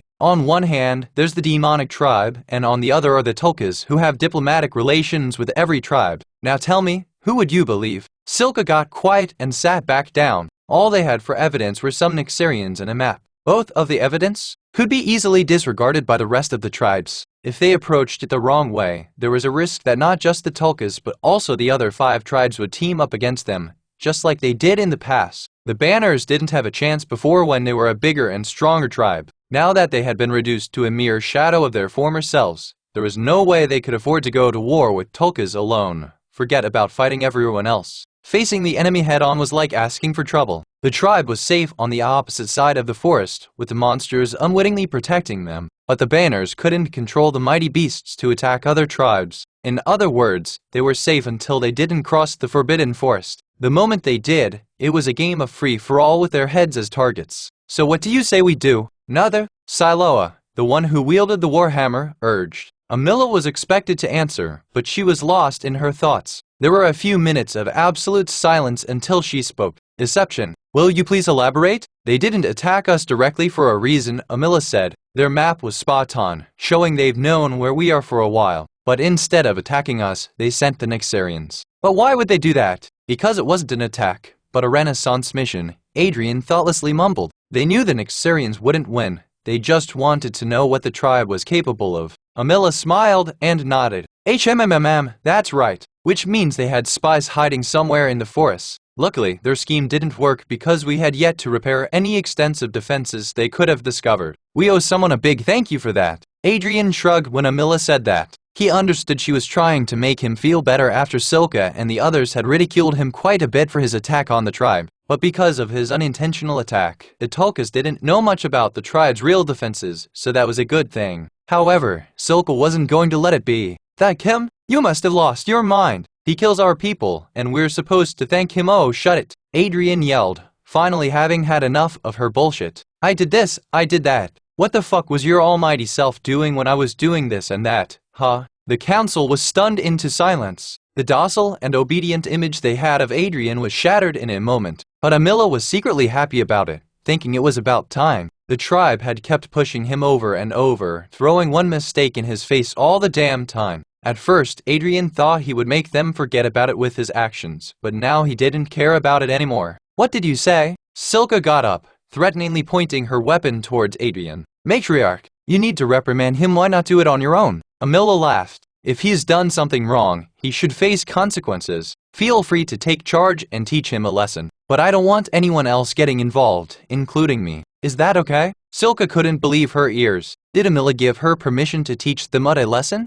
She asked again to confirm, and Amila replied positively. Don't regret your decision later, Matriarch. Silka grinned as she approached Adrian, looking down at him. Looks like mommy isn't going to save you anymore, kiddo. Adrian said nothing and just shook his head. Silka, seizing the opportunity, quickly swung her blade at him. A big cloud of dust surrounded them as the blade hit something. Silka smiled, thinking the job was done. It took a moment for the dust to clear, and when it did, Adrian was nowhere to be seen. She frantically looked around to find everything she expected other than Adrian. A moment later, she felt someone tapping her shoulder. What? She yelled in frustration as she turned around, only to discover Adrian standing right behind her. She raised the blade again, but Adrian was quicker than her. He seized her sword arm and tossed her over the shoulder before slamming her down in the middle of the council room. Then, he calmly returned to his original spot as if nothing had happened. Enhance your reading experience by removing ads for as low as $1. Remove ads from $1. Chapter 84. Summoned, always lurking one. Everyone in the council watched on with their mouth open except Amila, who had a smile.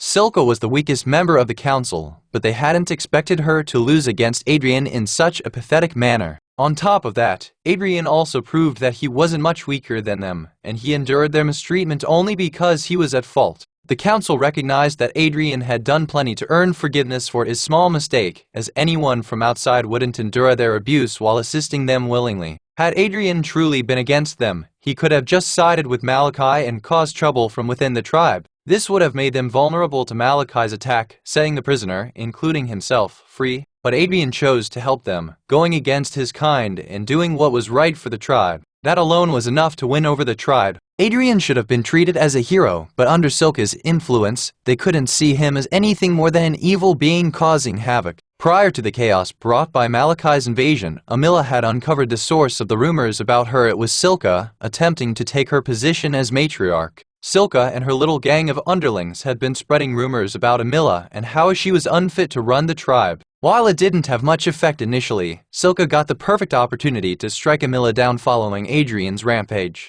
As she was the weakest among the council members, it would take Silka a long time to reach the matriarch's position if she followed the regular route. However, if she did something big like turning the people against the current leader and making her step down, Silka would win the public's favor and reach the top easily, which she had been trying to accomplish using her gang and rumors. She tried so hard and got so far, Amila mused, but in the end, it didn't even matter. Tusk, what a shame! Since Amila knew about her betrayal, she didn't hold back and allowed Silka to teach Adrian, knowing he would be the one teaching her. However, even Amila hadn't expected him to make a show of it. Still, she was glad he did, as it was the most effective way to undermine Silka's limited influence in the council without getting her involved. Does anyone want to teach my servant a lesson? Amila asked the council, fully aware that no one would accept her offer. She only made the offer to rub salt on Silka's wounds as she got up and silently took her seat without saying a word. Adrian felt relieved when nobody accepted Amila's offer because he wasn't ready to face them yet.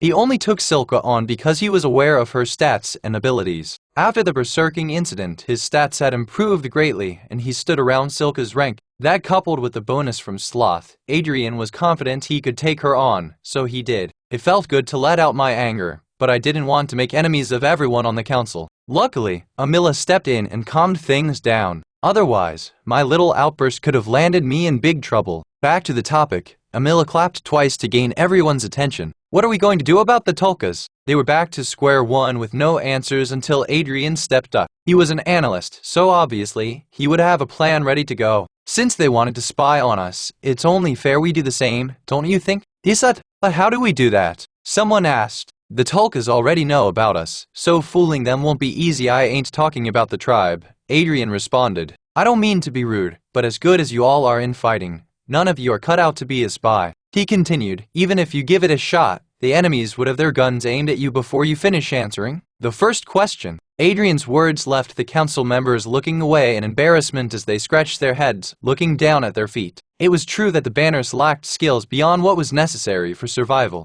Acting as a spy was nearly impossible for them, but someone needed to step up to the occasion. Just like always, Adrian had everything covered. I'll do it. No, you won't, Amila immediately fired back. Adrian was someone important to Vesper, making him someone important to her. There was no way Amila would allow Adrian to walk into the lion's den alone. While Amila was thinking about Adrian's proposal from a place of love and compassion, the rest of the council was doing it logically, and it didn't take long for them to realize that Adrian was the perfect choice for such a mission. First, he was an outsider well-versed in Nexarian knowledge. He could say he was a slave or, even better, a member of Malachi's army who barely escaped from the banners. The tribe could pitch in and act out the role to make sure any Tulka spies in the forest would see and confirm it. But even if they did all that, there was a high probability that the Tulkas would definitely view Adrian with suspicion initially and might even lock him up as a prisoner. But knowing them, they won't kill him because, for Tulkas, information meant everything, and Adrian would be like a gold mine for information for them. More importantly, Adrian wasn't a part of the tribe, so even if he died, no one would bat an eye apart from Amila and Aquila. So it won't be a loss for them. Adrian smiled, noticing the gears spinning in their minds. While he portrayed himself as a willing sacrifice, his true intentions weren't as noble as he led them to believe. While he was going to Tulkas to spy, he wasn't doing it solely for the tribe. Considering the tribe's relationship with the Nexarians, some might have been stationed at the Tulkas settlement. I've been cut off from news from that side, which isn't good. I need to know what's happening in Nexaria. At the same time, I have to upgrade the codex so I can absorb more organs and grow stronger without having to make sacrifices. Before anything else, Adrian had to persuade Amila to let him go, and he had the perfect plan to enhance your reading experience by removing ads for as low as $1. Remove ads from $1 Chapter 85. Someone's always lurking to Adrian requested Amila to hear him out alone. While she was still adamant about not letting him walk into the lion's den, she thought she could at least hear him out. Once the room was empty, Adrian began his speech. This is not just a plan, Amila. It's our best shot. The Tulkas won't see me coming, Adrian asserted. I need you to step out of Vesper's memories for a moment and think as the matriarch of the tribe. Besides, it'll be beneficial for both of us. What do you mean? She inquired. After Silka's public outburst, the tribals would view me suspiciously, Adrian explained. No matter what you say or do, somewhere in the back of their heads, they'd think of me as a traitor. He continued, I need to prove myself, and what better way is there than facing our enemies on a risky mission? Plus, if you let me go, it'll set straight those who think you favor me. No one who's all biased would let someone take on such a dangerous mission, right? Amila didn't say anything and kept staring at Adrian.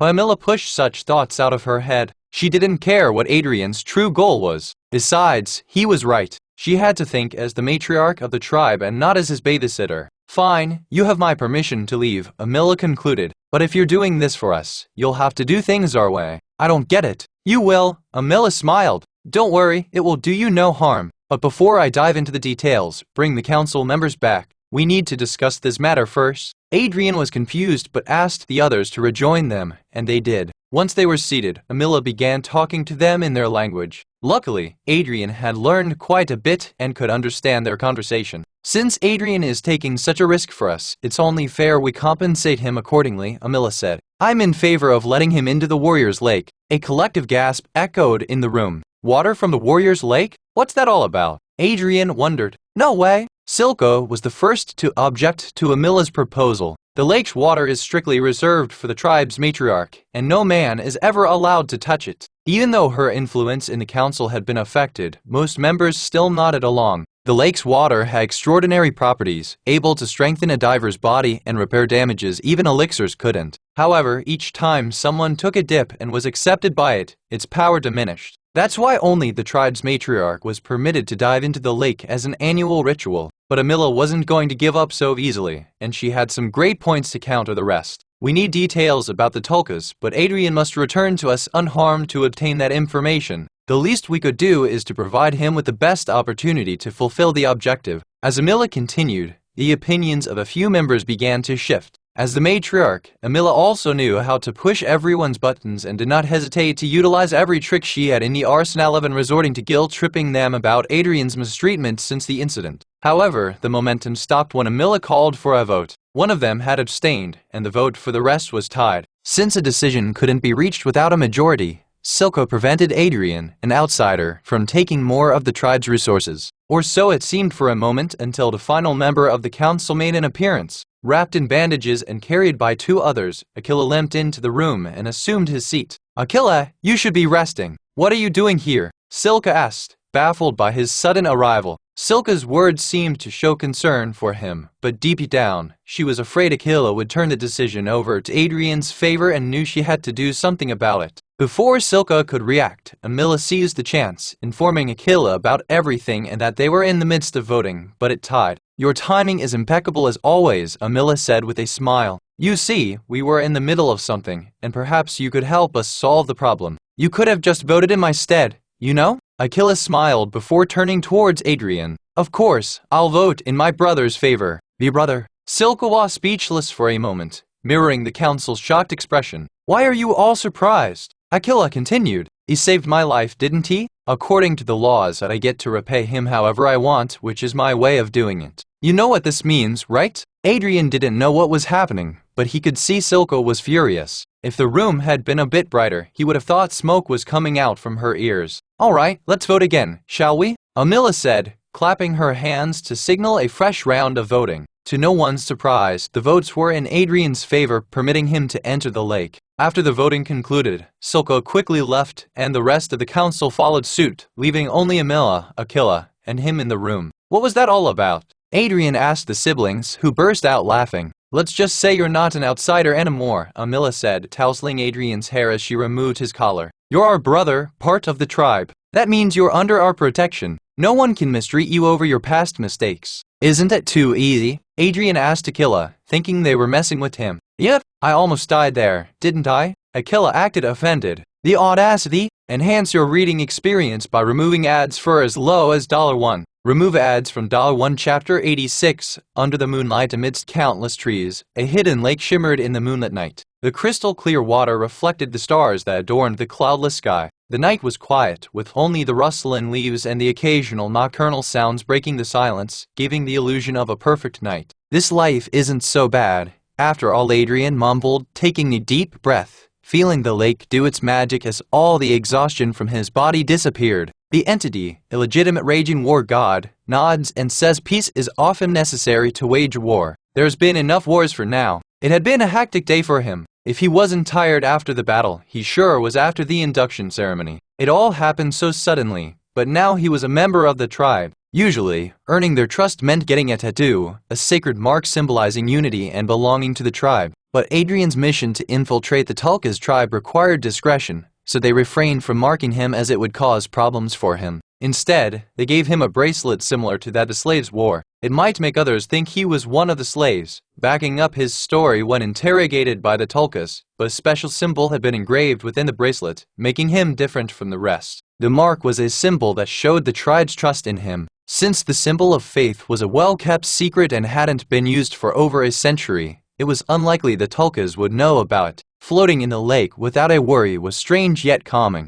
Adrian could feel all his worries leave him as the tender water hugged him. But that wasn't all. As he turned to wash his shoulder, he noticed something unexpected. The skin patches, they disappeared? He thought, his heart pounding with worry and curiosity. Panicked, Adrian checked his stats, and although he still had the bonus defense from the skin patches, he couldn't see them in his reflection in the water, and then it hit him. The healing effect from the water, I didn't expect it would get rid of my biggest problem so easily. Adrian sighed in relief, tilting his head back and staring at the starry expanse above. It's not a dream, is it? During his private swimming session, a sudden crunch of leaf alerted him as Adrian silently retrieved his sword. Slowly turning around, he witnessed a sight beyond his wildest dreams. Amila stood there, bathed in moonlight, completely naked. She had her hands over her head, casually stretching after a long, hard day at work. Adrian, caught off guard, immediately averted his gaze, his face reddening, and he stammered, "WH, what are you doing here? I'm the matriarch, you know?" Amila chuckled, finding his flustered reaction amusing. "I can be here anytime I like, as long as it has been a year. So I thought I'd take a dip now since it's a beautiful night, and I'd like your company. It gets lonely doing it alone, after all." "I see," Adrian mumbled, still avoiding eye contact. "I can leave if you want." "Don't be a spoil sport," Amila smiled, playfully splashing water at him. "There's enough water for both of us. If you don't mind, that is. It's your day, after all." He shrugged, trying to act casual. "Sure, why not?" Amila saw right through Adrian's attempt. Still unfazed by his embarrassment, she stepped closer, her laughter echoing through the quiet night as she gracefully dived into the lake. The crystal-clear water Adrian had been admiring before became a problem. Despite being in the water, he could still see Amila's naked self, and she could see him and the little dragon slowly awakening from his slumber. Even then, he could keep his eyes off of Amila, not because his secondary head had taken over, but because her scars seemed to have taken a new life as the healing water slowly erased them, bit by bit. Adrian could only imagine how she accumulated so many scars in a year. After all, she was the strongest woman in the tribe, and to think someone or something managed to injure her was a weird thought. Amila noticed his curious gaze and grinned. "Like what you see." Adrian's cheeks flushed, but he didn't turn away this time and stared into her eyes. "We both know it'd be a lie if I said no," he mumbled, his gaze slowly shifting toward the biggest scar on Amila's abdomen. "The scars? They're kinda cool." "Well, they're part of who I am," Amila replied, swimming closer to him. "Every scar has a story. Why don't you take a closer look while I tell you about them?" Adrian knew it was a trap, so he turned away, planning to enjoy the sky instead. However, Amila sneaked up and hugged him from behind, wrapping her legs around his waist. "Keep ignoring a girl, and you'll hurt her feelings," she seductively whispered in his ears. "Dara, remember, you're the same age as my mother." Adrian laughed. "You're the one who told me that." "Tesk, touche." Amila clicked her tongue before letting him go and turning him to face her. "So, did I pass the test? You know it?" Amila raised an eyebrow. She believed she acted convincingly, so Adrian shouldn't have been able to see through it. But it seemed he already knew about it. It's obvious when someone who's supposed to be celibate starts acting in the heat out of the blue.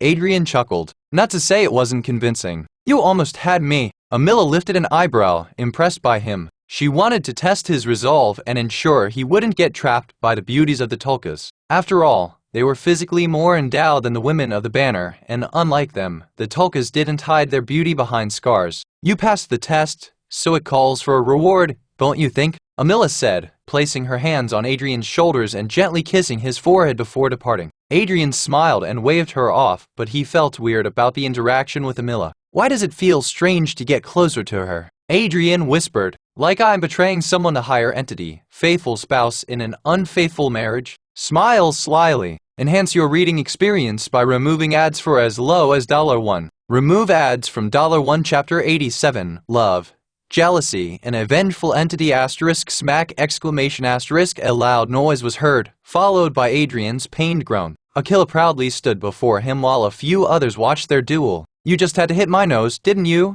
Adrian mumbled as he wiped the blood off his face. It's a vulnerable spot, Aquila shrugged, wiping Adrian's blood off his fist. Only a fool wouldn't take an obvious shot like that. Besides, it's not like you remain injured for a long time, given that stupidly fast healing of yours. Just because I mean fast doesn't mean I don't feel the pain. Adrian gritted his teeth and charged towards Aquila again. A week had passed since Adrian and Amila's night swim, and Aquila had been training him in combat every day. While Adrian had enough stats to take Aquila down, he didn't manage to defeat him once in the countless matches they've had. That was when Aquila hadn't recovered completely and probably never will. While their stats were similar, Adrian lacked his mentor's experience, which showed during their fights. Adrian's imperial training was not so helpful against a banner. He found himself letting go of what he learned and picking up a completely different way of fighting. Despite his reassurance, Amila was worried about Adrian and, therefore, had asked Aquila to train him as much as he could before allowing Adrian to leave. At first, Adrian chalked it up to her paranoia, but he soon learned she was right. However, their training session was interrupted by Bakira, Amila's pet, who had come to fetch Adrian. I'm jealous, Aquila mumbled as Adrian jumped on Bakira's back. Want me to ride you instead? Adrian chuckled before realizing what he just said. Thankfully, the banners didn't know the other meaning of the phrase, so he was safe. Bakira usually only lets Amila ride him, but with you, it's like you're his second master. Aquila commented. Maybe he just likes smart people. Adrian said that, and Aquila was already on to him, mere moments away from smacking his head, when Adrian kicked Bakira into speed and rushed towards Amila's tent. Sooner or later, I'll get you, Aquila shouted before smiling. Moments later, Adrian reached the tent that had been his home for a while now. He could hear Amila inside, but he stood outside wondering what she wanted from him after ignoring him for a week. That day in the lake was the last time he saw Amila, and ever since then, she had been avoiding him like a plague. It made him wonder if he had done anything wrong. The only communication between them had been through Aquila, and even he didn't know why Amila was acting that way. Well, I guess I'm about to find out, Adrian thought, entering the tent. You'll have to leave today, Amila informed Adrian. The scouts have checked the forest, and there's no sign of the Tulkas there. I sees that all? Adrian asked, scratching his head. They had spent nearly a month together, but talking to Amila felt weird since that night. Adrian wondered if Amila felt the same, and that's why she had been acting strange around him. Yes, Amila replied after a long pause. Got it. As soon as Adrian left, Amila slumped onto the bed. She had faced many monsters and rivals and never faltered once, but when it came to confessing her feelings, all her courage and strength seemed to disappear into thin air. How do I tell him the truth? Amila mumbled, hiding her face in her hands. That night in the lake, she had flashbacks to the moment when she was ready to bare her heart open to Adrian. Yet she failed and followed Adrian's idea of her little stunt being a test and nothing more. Yes, it was supposed to be a test, and she wanted to ensure Adrian wouldn't fall for someone else. Yet the comment Adrian made about her brought her back to her senses. She was the matriarch, and she couldn't have any distractions to maintain that position. That was the whole reason why the matriarch's celibacy was so important. As much as she might have wished for things to be different, they were bound to stay the same. It's for the best. He's got a lot on his plate, and I don't want to mess everything up because of my selfish desires. And just like that, Amila suppressed her emotions, not letting anything interfere with her or Adrian's goals, despite wanting nothing more than to give up everything to be by his side. Little did Amila know that her emotions toward Adrian weren't as natural as she had thought, and that not acting on them was in their best interest. An entity was messing with her, making her fall for Adrian and causing more chaos in his life. The higher entity, faithful spouse in an unfaithful marriage, clicks her tongue in disappointment. Unlike how her name suggested, the entity was a manipulator like no other and took pleasure in meddling with mortal couples, finding joy in their suffering. Adrian and Sophia shared a love so genuine that it irked the entity. She had never known such pure emotion in her own life, and it became something to destroy for her. That was why she demanded something as insignificant as Adrian's memories of Sophia in turn for saving him. She wanted to break them up and thought it was the perfect opportunity. She believed that if Adrian forgot about Sophia, it would be easier to trick him into falling for someone new. Once he was in love with that person, she planned to bring back his memories and reveal everything to Sophia, causing pain to both of them and enjoying their suffering. Even with his memory loss, Adrian proved too stubborn to fall into her trap. The entity didn't know what was stopping him from walking into her trap like the rest, but it annoyed her even more. What began as mere entertainment now became her mission. She was determined to break them up for good, no matter what.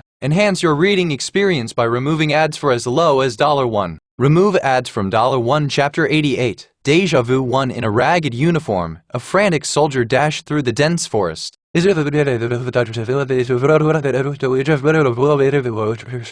However, the ones following him didn't think the same and kept attracting monsters behind him. The soldier didn't bother looking behind. The constant growls were enough to remind him of his position as a group of tribals rode on the backs of direwolves, chasing him relentlessly. The soldier's worn boots pounded against the forest floor, leaves crunching beneath his feet as he desperately ran for his life. His heart pounded in his chest, threatening to burst out. But no matter how fast he ran, the tribals on their fierce mounts were hot on his trail. Their shouts to kill echoed through the trees as they slowly closed in on him. The soldier's uniform, worn and torn from battles, got stuck to a tree, forcing the man to reveal his injuries as the shirt was torn from his body. The smell of blood would definitely attract some monsters towards him, but the man couldn't risk stopping and getting caught by the banners chasing him. With fear etched on his face, he glanced over his shoulder, catching glimpses of the direwolves closing in. Their howls echoed through the forest, and his heart went into overdrive as the man ran with all his might. The soldier pushed himself, his tired legs barely carrying him through the maze-like forest. However, the tribals, skilled in the ways of the wilderness, showed no signs of slowing down. Direwolves snarled as they got closer to their prey, their pursuit fueled by the thrill of the chase. The wolves were merely a couple of inches behind the soldier when his luck ran out and he tripped on a tree root. Just as the wolves were about to pounce on the soldier, an arrow zipped past his head, striking the ground in front of the pack. The wolves halted, startled by the sudden obstacle. The riders exchanged a few words before angrily turning around, leaving the man behind. Then the soldier saw the scene out of the corner of his eye, got up and continued to sprint forward, determined to escape. However, before he could get far, a figure dropped from the trees and hit the soldier across the face, knocking him unconscious. By the time Adrian woke up after their little run around the forest, he found himself being carried by the tulkas. His limbs had been tied together and he had been thrown over the back of a horse-like creature, dangling to the side. Banners had better hospitality than them, Adrian thought while acting his part to be unconscious. Their plan had worked, and how he was in the region of the tulkas, away from the banners. However, it was too soon to celebrate. Tulkas, a tribe of dark-skinned savages known for their mastery over black magic and ritualistic practices. It won't be easy to fool them. It took a while, but they finally arrived at the settlement. Adrian, however, couldn't help but be surprised. The Tulkas were a much bigger tribe than the Banners, but Adrian had underestimated their population. Furthermore, Adrian quickly noticed that the Tulkas were much more advanced than the Banners. While the Banners still lived in tents, the Tulkas had sturdy brick and wooden houses. They even had a market there. But the most important thing was the Nyxarians. There were quite a few of them,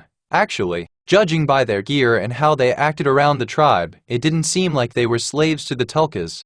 At this rate, my cover would be blown. Adrian was a hero, not as well known as others, but he was still a celebrity. Among the Nyxarians, there was a good chance someone might recognize him, which could jeopardize his mission. Thankfully, his destination was far behind the tribe's settlement, and the new place seemed fit for slaves. Unlike the settlement Adrian had seen earlier, this place was in poor condition, and he could see malnutrition affecting the people, all of whom had collars around their necks, signifying their status. It was in that place that Adrian saw a few familiar faces. It took him some time to connect the dots, but his eyes widened when he realized who they were. They were the missing hero candidates that the church claimed to have died on their mission. But that wasn't the only surprise. Elves and other races like centaurs and nagas were also among them. But there was something else. The once proud and determined individuals he recalled were nowhere in sight. It appeared as though the heroes had been swapped with their shadows, cowering in fear as Tulkas approached. Still, Adrian had no doubts in his mind that he'd be recognized there. But considering how many of them were there, they might think Adrian was just as unlucky as them,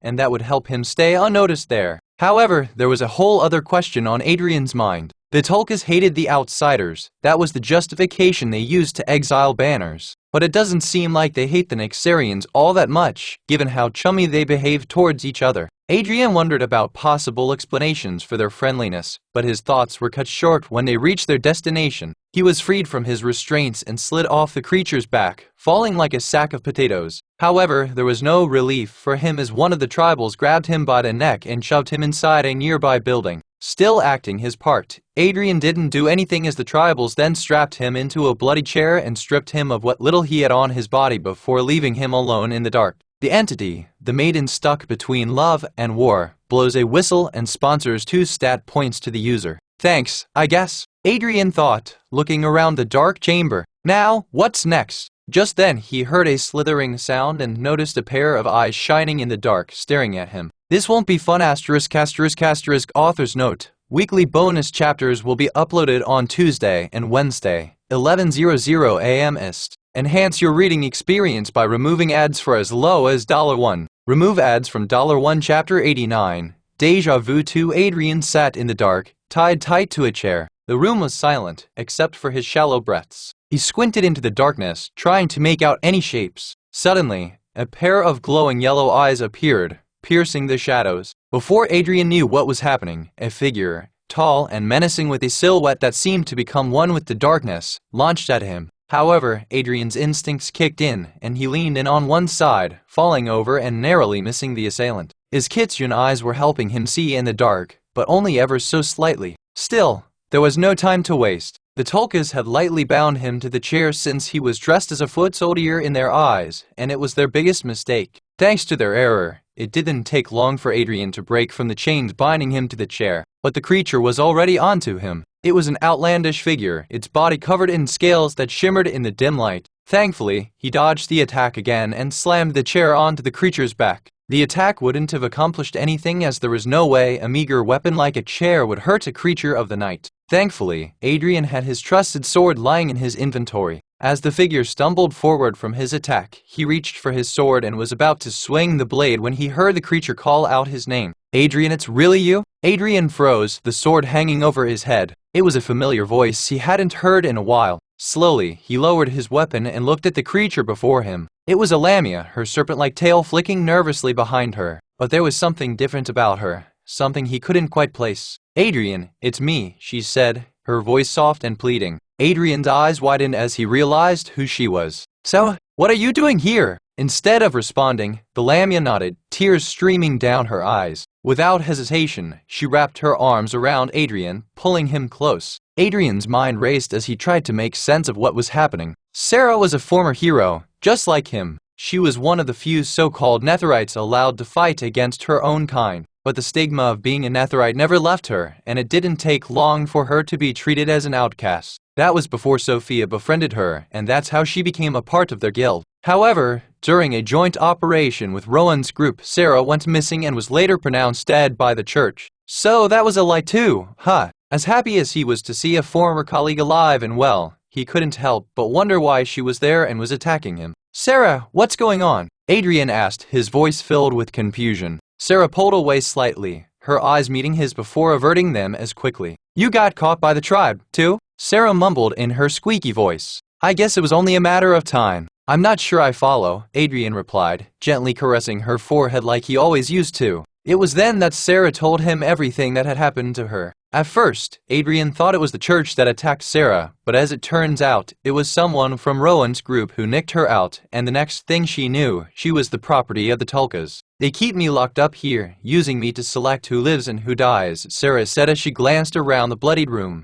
I don't know how many days, weeks or months it has been since I last left this room. I've been trapped here. It was then Adrian realized why so many heroes were alive outside. The church must have surrendered the dead heroes to the Tulkas as a gesture of goodwill, and since Sarah was one of the strongest heroes of his time, the slaves were brought to her to measure their strength. If they managed to survive against her, they were helpful to the tribe and could work as slaves. If they didn't, they weren't even received. The dead were useless to them either way. Sarah didn't kill the heroes, but had to kill the rest for a grotesque reason. Suddenly, the scattered blood and bone around the chair made sense. The Tulkas had been starving Sarah to the point she had to give in to her instincts and feed on the ones she killed. I had no choice, Adrian, Sarah said, her voice trembling with emotion as she collapsed to her knees. I had to do it. I needed to survive, or they would have replaced me and killed our teammates. Adrian pulled her close, gently caressing her head. She was having a panic attack, and it was all he could do to calm her.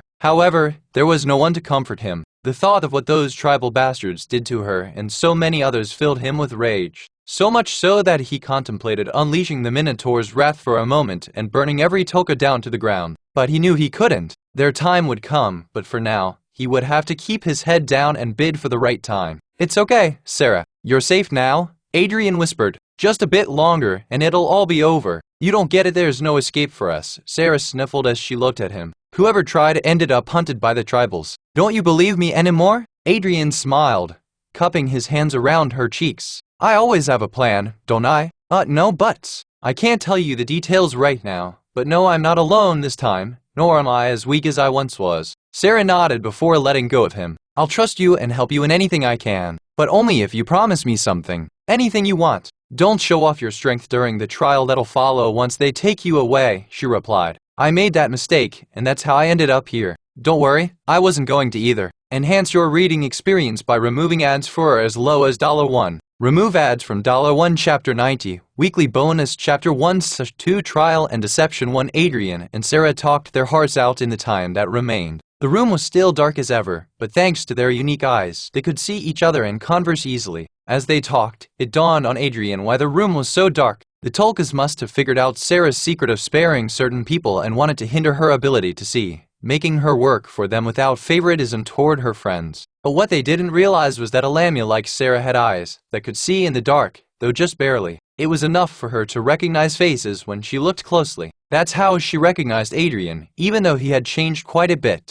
But there was something strange. Sarah kept bringing up someone named Sophia, and how she talked about her made Adrian feel like she thought he knew Sophia well and that they shared a close relationship. No matter how hard he tried, Adrian couldn't remember anyone named Sophia. According to Sarah, Sophia was a hero like them and was from Earth, just like him. Adrian pondered Sarah's words. If there was another Earthling like him around, he figured he would have remembered them. But he didn't. "Let's talk about something else," Adrian muttered, rubbing his temples as a sudden headache crept over him. Sarah nodded, sensing something must have happened between the two. After all, even the strongest of relationships failed sometimes, and a year was a long time for something to happen. "What about this place?" Adrian asked, hinting about the Tulkas. "What do you know about them?" It doesn't matter how insignificant the information is. Even the smallest details count. Unfortunately, Sarah didn't have much information other than what the trial consisted of. It was expected since she had spent more than a year trapped in the room with nowhere to go.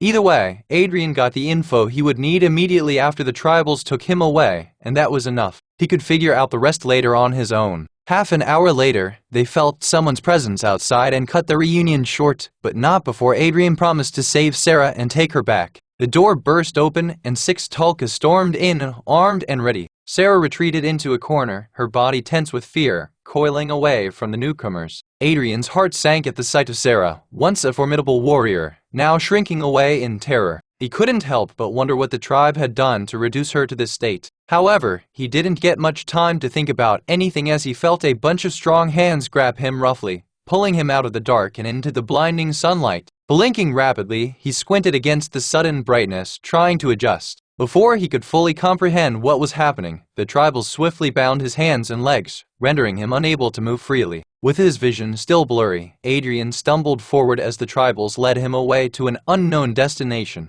The tribals kept shouting in their language that differed slightly from the banners, but now and then, Adrian would hear a familiar word and piece together what they were saying. "Time for the trial hot," Adrian thought. "So far, everything is going as Sarah told me. Let's see what's next in store for me." Within moments, Adrian found himself inside a massive cage, and in it stood a lone goblin with a small club in his hands. A crowd of onlookers, tribals and Nexarians alike, had gathered there and looked like they were placing bets on the fight. The task was simple. Adrian had to beat the creature before him to move to the next level. The more monsters he took down, the higher his status would rise with the tribe. That's not what I want, though. Before doing anything, Adrian knew he needed to perform adequately to not raise suspicion, as it might put Sarah in danger, but not well enough to gain too much attention. Too much attention would unnecessarily complicate his undercover mission. But there was another reason why he wanted to present himself as weak. The other heroes, who had been turned into slaves, remembered him as the weakest hero. Hence, it would be problematic for him if he suddenly turned out to be stronger than expected. but more importantly, performing just enough to make the cutoff would allow me to enter the other facility, and that's all I really want. With a loud whistle, the fight began. Adrian raised his fists to protect his face, but intentionally left many gaps in his defense to lure the creature towards him. Sure enough, the goblin, the brainless creature it was, took the bait. The goblin sneered, brandishing its wooden club with a wicked grin. The goblin swung its club wildly, aiming for Adrian's head. With quick reflexes, Adrian ducked and dodged, narrowly avoiding the brunt of the attack. He stumbled backwards, pretending to trip over his foot, but it was all part of his plan. As the goblin closed in, thinking victory was within its grasp, Adrian sprang into action. With a swift movement, he kicked the goblin in his knee, making it fall over. Surprised by the unexpected attack, the goblin unintentionally let go of the club, ending up in Adrian's hand. Fear flickered in the goblin's eyes as Adrian turned the tables, using the wooden club to deliver a powerful blow to its side. The goblin fell on its back, stunned by the unexpected reversal. With a strike, Adrian brought the club down on the goblin's head. The creature's vision blurred as the club hit him, but it wasn't enough to finish him off since Adrian was holding back his true strength. "You're a thick-headed bastard, are you?" Adrian snarled, adding more intensity to his performance, and began hammering the goblin's head till only a pool of blood and bones remained where the creature's head once was. Enhance your reading experience by removing ads for as low as $1. Remove ads from $1. Chapter 91. Trial and Deception 2. The rounds that followed ended similarly. Let it be a rattling or a kobold, Adrian killed them all just when things supposedly were going wrong for him. He even took a calculated risk, allowing himself to be wounded in the face by the kobold. The blood on his face would serve as a disguise, making it harder for the Nexarians, who had begun to take an interest in him, to identify him. Although the wound healed, thanks to the troll's healing, the blood remained on his face, making it difficult for anyone to recognize him from a distance. It was crucial because if he hadn't done it, those curious about him would have learned his identity. And if that happened, the church would find out, too, considering Tulkas were essentially an extension of the church's expansive schemes in the wilderness. However, the growing attention also brought a new challenge. Adrian had to be careful not to win too many matches. Any more victories, and he would risk exposing himself. Besides, they had started betting on me now, Adrian thought, staring at the Nexarians eagerly betting all their winnings on him. If I lose now, it'll be a big slap in their faces. Unlike before, Adrian wasn't all that fond of the Nexarians. Since he couldn't mess with them physically, he decided to get creative and make them lose their money instead. But Adrian couldn't lose to a weaker opponent than he had faced till then, as it would once again raise suspicion. Thankfully, his worries were unfounded as an Argrathian appeared before him. Ogres were a weird bunch, and when in heat, they'd breed with anyone and anything in sight, regardless of their gender and species. Usually, the unfortunate captive of their lust doesn't make it alive after they are done with them. But in those rare occurrences when the female survives, she births a creature widely known as an Ograthian or Ogrelings. The abilities of these Ograthians morphed depending on the partner species, but one fact remained and changed: they were a formidable adversary to face. Adrian observed the creature before him, an Ograthian, still young. He guessed the Tulkas might have raised it in the settlement specifically for challenges like this. Judging by its facial structure and short stature, the creature had some goblin blood in it, probably the feature of the mother. Adrian quickly peeked at the creature's stats, and they were nothing special. Nothing I can't handle, he thought. But it's time to end this charade. Adrian flexed his muscles, slowly pointing the sword he stole from the kobold he faced in the last round toward the Ograthian, taunting it. The creature snarled, its nasty, uncleaned teeth bared toward the human. But Adrian's mind was elsewhere. He needed to make this fight convincing to solidify his position, even if he was going to lose eventually. As the Ograthian lunged forward, Adrian dodged its attack with ease, but he pretended to struggle when the Ograthian kept attacking him, allowing the creature to land a few blows here and there. The fight prompted cheers from the crowd as they finally witnessed a match worthy of their attention. Suddenly, the creature hit him in the chest. With a grunt, Adrian stumbled backwards, pretending to be hurt.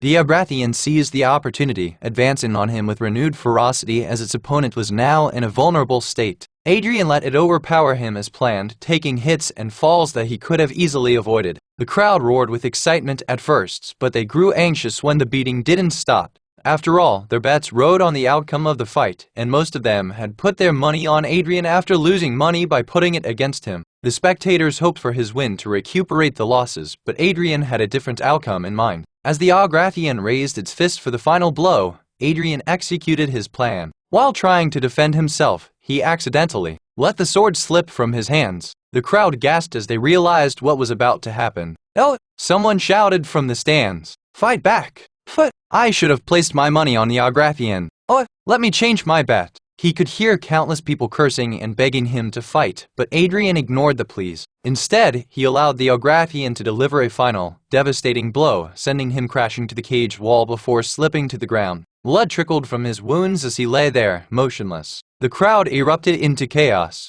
Their cheers turned to boos as they realized they had been deceived. Adrian's plan had worked. He had intentionally lost the fight, sabotaging the match and costing the spectators their money, which brought him pleasure. Angry shouts filled the air as the people demanded their refunds. The organizers hurriedly intervened, sending the Agrathian away and dragging Adrian out of the cage. He winced as pain shot through his body, but he remained silent, knowing he had achieved his hidden goal. As Adrian was escorted from the arena, the crowd continued to yell and boo, their disappointment evident. But Adrian paid them no mind. He had accomplished what he set out to do, and nothing else mattered. Adrian pretended to be knocked out while the Tulkas dragged him to a shed behind the arena. There, they forced the cheapest healing potion into his mouth and then tossed him among a bunch of others who had fought in the arena earlier. Adrian slowly opened his eyes and saw several Tulkas standing before him and the rest, discussing the fate of new slaves, evaluating their worth and where they'd be sent to work. No Nixarians or heroes here, Adrian thought while looking at those around him. It seems Sarah isn't the only one selecting the slaves because, according to her, I was the first guy in a week that showed up there, so it won't make sense for this many people to be here. While the information was new, it didn't surprise Adrian. The Tulka tribe was big, so they probably needed lots of slaves. Having only Sarah choose the slaves seemed unlikely, especially since they only sent a handful of people to her every month. They'd need more help if they were picking dozens of slaves every month. It also meant there could be more secondary settlements that Adrian wasn't aware of at the moment. Things keep getting interesting. Enhance your reading experience by removing ads for as low as $1. Remove ads from $1 Chapter 92. Trial and Deception 3. Before Adrian knew it, it was his turn to be evaluated. Two men approached him, gripping his hands tightly as they pulled him toward the man seated in a chair. With rough hands, they forced Adrian to kneel before him, though it took quite an effort to do so. It was a little stunt Adrian intentionally pulled, and sure enough, it didn't go unnoticed by the evaluation officer, or Shoka as the Tulkas called him. Shoka, who had been judging the rest from the information slip he was given about them, threw away Adrian's information before gazing into his eyes. "Got some fight left in ya, huh?" Shoka asked Adrian in a weird accent. "I was thinking, oh Tassin, you back in the ring. See if you fare any better this time. What do ya reckon?" "What? Is your wife waiting there for me?" Adrian retorted, spitting a mouthful of blood at Shoka's feet. "Now that I look at you, you do seem familiar. Don't tell me that Agrathian was your son or some shit." The Tulkas there stood in shock, staring at one another. It wasn't the first time someone had commented on Shoka's ogre-like appearance. They had witnessed this scenario play out many times before, and it always ended badly for the one standing against him. They expected this time to be no different. But then, Shoka started laughing like a crazy person, throwing everyone off guard. Then, out of nowhere, he kicked Adrian in the chest before grabbing him by his hair and staring into his soul. "New guy thinks he's funny, huh?" Shoka snarled as the others backed away. No one wanted the newcomer's blood spilling on them. "The only things funny are your face and that bad breath, gosh." Adrian squinted his nose before smiling. "I thought you looked like an ogre, but damn, you smell even worse than they do." Everyone could see smoke coming out of Shoka's ears. If he didn't have plans of killing this slave before, he certainly did now, and that's precisely what Adrian wanted him to do and lose his cool. After all, it was simpler to manipulate a troubled mind than a peaceful one. Adrian knew this well and had planned to utilize it to the full extent. Illusionary eyes took hold of Shoka's mind, and Adrian gained control over him, all without raising any suspicion. But in the eyes of the others, Shoka simply gave up and returned to his set, fiddling with the papers he was given until he found Adrian's and marked it before announcing Adrian's service center. "You got some attitude, so let's fix that," Shoka announced. "Send him to farm slimes for the rest of his miserable life." "Are you sure? We could use someone like him in beast taming," Shoka's subordinate suggested, but he quickly backed away when Shoka stared him down. "What are you waiting for?" Shoka then yelled at the workers. "Take the bastard away before I make one of you his partner." Since no one wanted to mess with an angry Shoka, they immediately grabbed Adrian before dragging him away. Soon, Adrian found himself standing in front of a massive wooden building reinforced with stones. The building itself was a circular structure divided into over 30 smaller sectors. Each sector could store up to 10 TX, horse-like creatures he saw before, or 12 direwolves, and yet have enough space for the creatures to move around and relax freely. However, the tribe had made it a point to keep the TX and direwolves in different sectors within the enclosure. Although both species were carnivorous and did not prey on each other in their natural habitat, they could harm each other without much effort when kept under one roof. Half of these sectors acted as animal breeding grounds and housed female monsters. At the same time, the other half of the sectors were reserved for the males, who were regularly trained for various purposes such as battle, transportation of men and resources, etc. In the middle of the enclosure, a big pool had been constructed. The monsters had restricted access to the pool, and they couldn't jump in whenever they felt like it. But most of the time, the wolves and the TX just sat by the edge of their respective sectors, hoping to dive into the waters as soon as their handlers allowed it. Moreover, this was only one of the 5 enclosures made by the Tulkas over the years. With that many monsters in their enclosures, the tribe never had to worry about an invasion from their enemies or other beasts. Adrian was surprised to see their strength regarding monsters and knew why banners didn't want a head-on confrontation with the Tulkas. However, one other thing was kept in the sectors comprised of several other sectors combined as one. It was a crimson-skinned creature almost as tall as the building itself and twice as wide as one sector. It had 4 large floppy ears. 2 were at the side of its massive head, and 2 were on top of each of those. It also had 2 massive trunks extending from its ginormous head to its legs, which were as big as the columns that supported the enclosure's roof. Not to mention its 4 tusks that were about as big as its legs. All in all, the creature looked very intimidating and yet gentle at the same time. It didn't take long for Adrian to recognize the beast. It was the same as the creature that the banners hailed as the protector of the Forbidden Forest and the king of beasts, the Mammoth. How the hell did they capture it? That was the only thought in Adrian's head. For the first time since getting captured by the Tulkas, Adrian felt in danger and wondered if he had joined hands with the wrong side.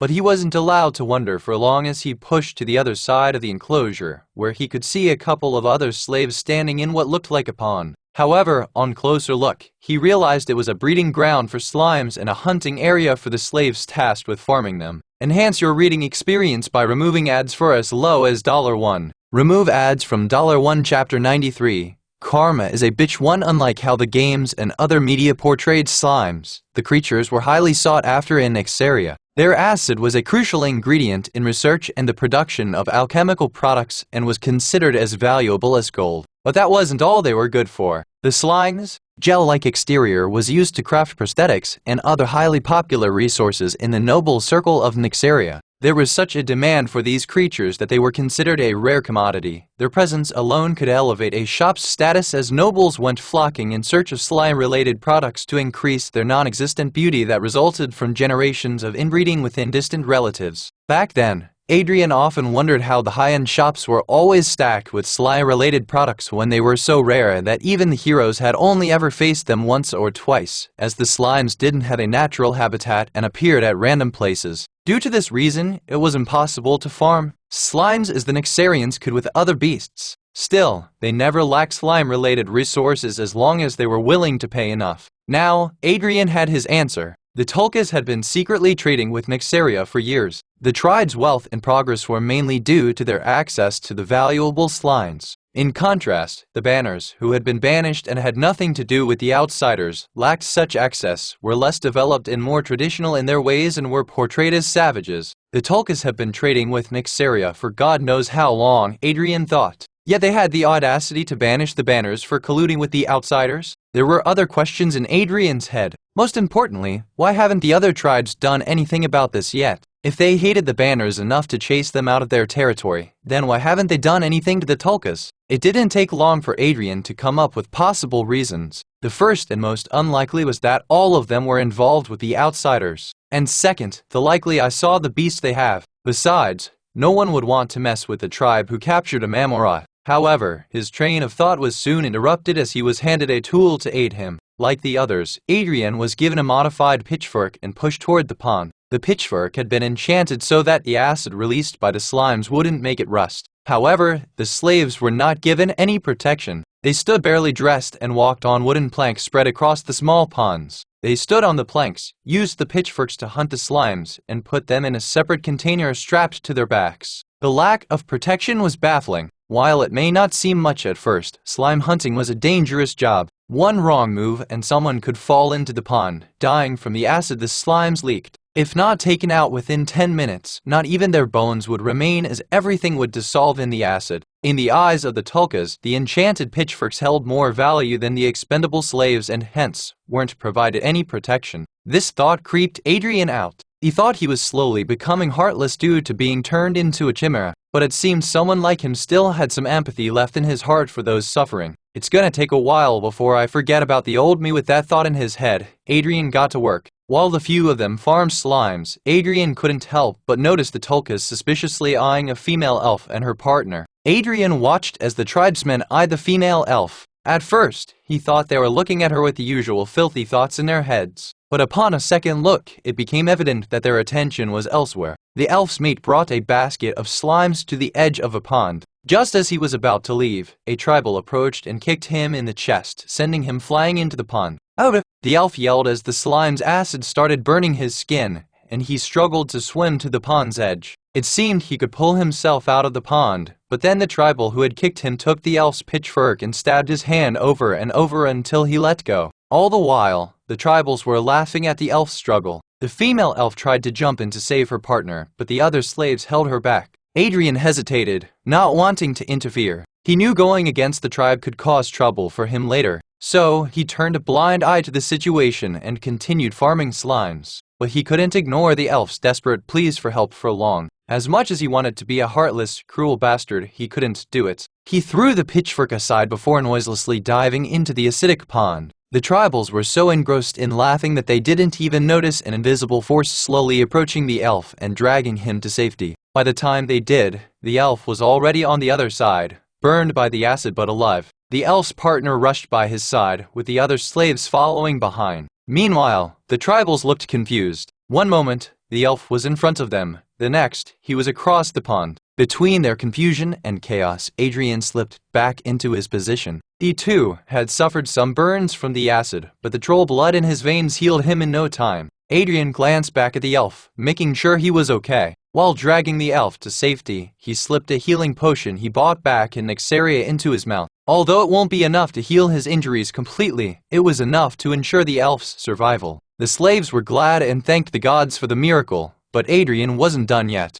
The little stunt that the tribals pulled gave him an idea. The tribespeople weren't aware of the sinister thought in Adrian's head, but they soon would, and they'd wish they had never done something like they did to anyone. "You wanted to play a game, so I'll make sure you get to play it," Adrian thought as he memorized the faces of those 3 tribal youngsters. From both sides, that is. Enhance your reading experience by removing ads for as low as $1. Remove ads from $1. Chapter 94, Karma is a bitch too. The incident at the pond didn't attract much attention from the higher-ups. Sure, Shoka came to look at things for a couple of seconds before walking away and chalking up the incident as an accident. That was all Adrian needed to know how common such accidents were. Tens of people must have lost their lives in such accidents for the tribals to act like nothing significant happened. However, Adrian was happy that the incident quickly got whitewashed. Still, the 3 youngsters behind the accident weren't satisfied with how things ended. Adrian didn't know if they were mad because the elf was still alive or because they were baffled by how the elf survived.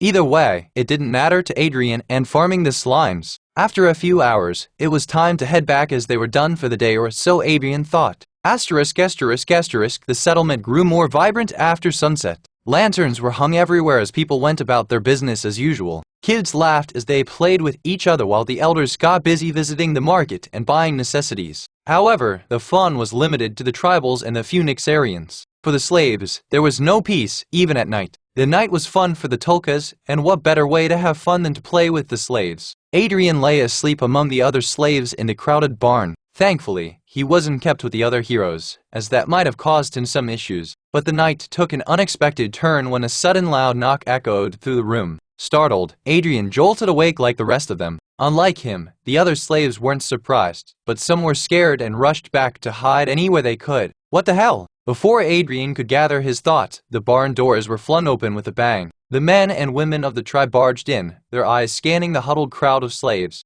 Adrian didn't know what was happening but followed the others and kept his head down, wondering what would happen next. Suddenly, the tribals each picked out a slave they fancied before taking them away despite their protests. Among them was the elf couple Adrian had met earlier. Soon, half the shed was emptied before the doors were closed again. Those left behind sighed in relief before going back to sleep. What just happened here? Adrian asked the man sleeping next to him. You're new, aren't you? The old man asked, to which Adrian nodded. No wonder you don't know anything. You could say it's a culling game for those savages. Culling game? The old man nodded before continuing. Yes, culling games. Once a week, at a random night, they barge in here, selecting whoever they please and then do unspeakable things to us. Adrian silently listened to the old man as he described the culling games in more detail. While it wasn't what the tribals called it, in essence, it was the same thing because not everyone taken would return to the barn. Some of the slaves would die, mainly at the hands of the males. The women, though, had no taste for killing.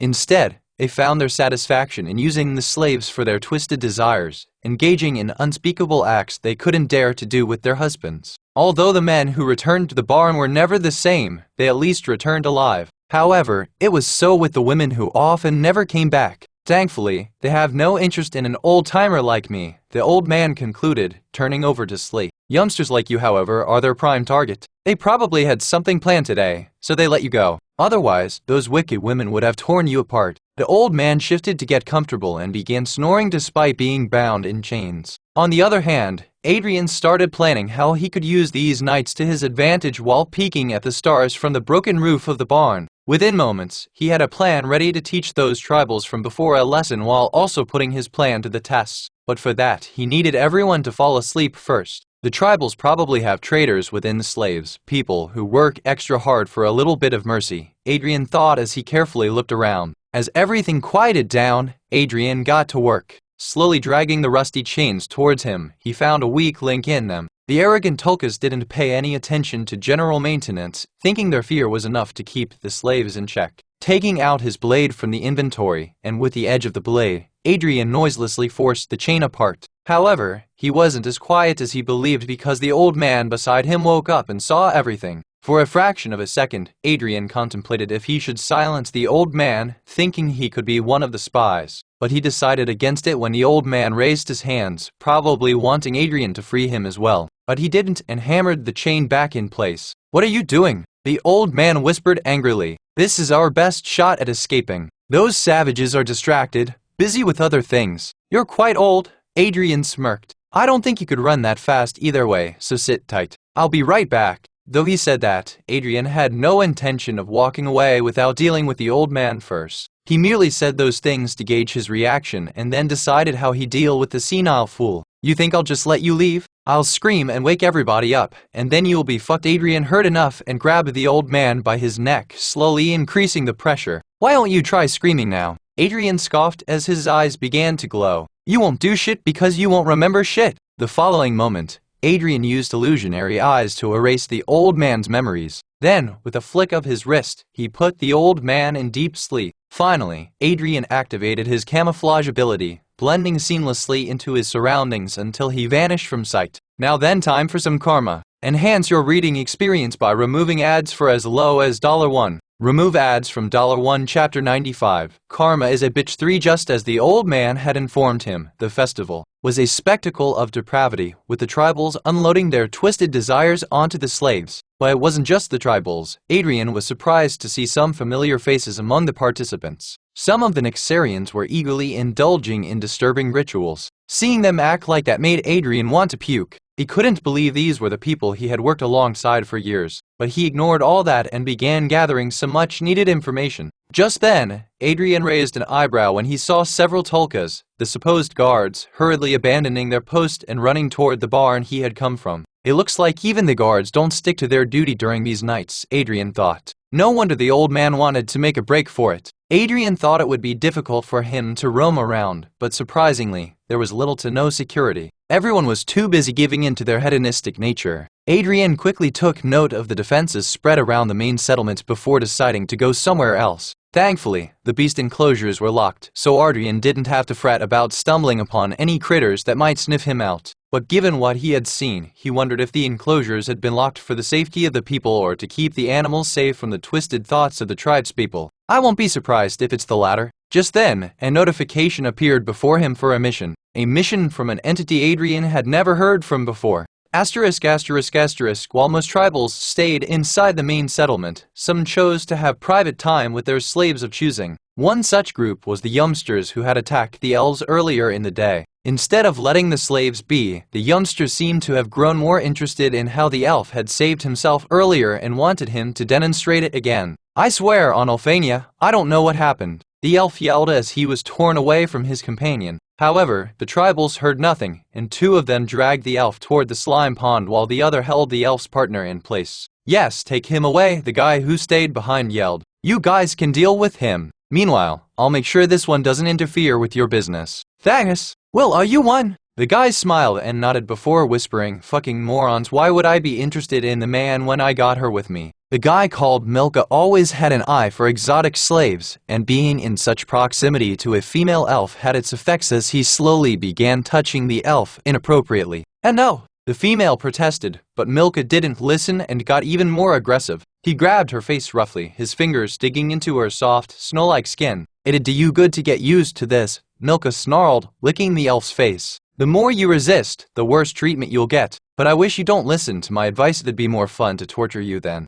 Milka then grabbed her chin and made her look at his friends and her partner, who was getting the crap kicked out of him by them. Those fools still think like kids, but I'm different, he said, running his hand over the elf's body. They think of it as a game and will be happy toying with your mate there. But I'm only interested in you, and I'll have my fun while they have theirs. The guy then proceeded to pin the elf to the ground and began undoing his clothes before ripping hers apart. The elf tried to summon her abilities, but the seal placed on her by the tribes prevented her from doing so. In the end, she lay there, feeling helpless, looking at her companion, wishing for some miracle to save him. But she couldn't do it herself and was on the verge of giving up on life. Elenian, please have mercy on us, the elf prayed, squeezing the eyes shut, ready for whatever fate had in store. But despite her plea to the goddess deep down, she knew no one was coming to rescue them. Still, sometimes, miracles happen, and one was on the brink of happening right before her. A moment later, she didn't know what had happened, but suddenly, the weight of Milka's body was gone almost as if someone had tossed him away. The elf slowly opened her eyes and saw the silhouette of a man standing in front of her.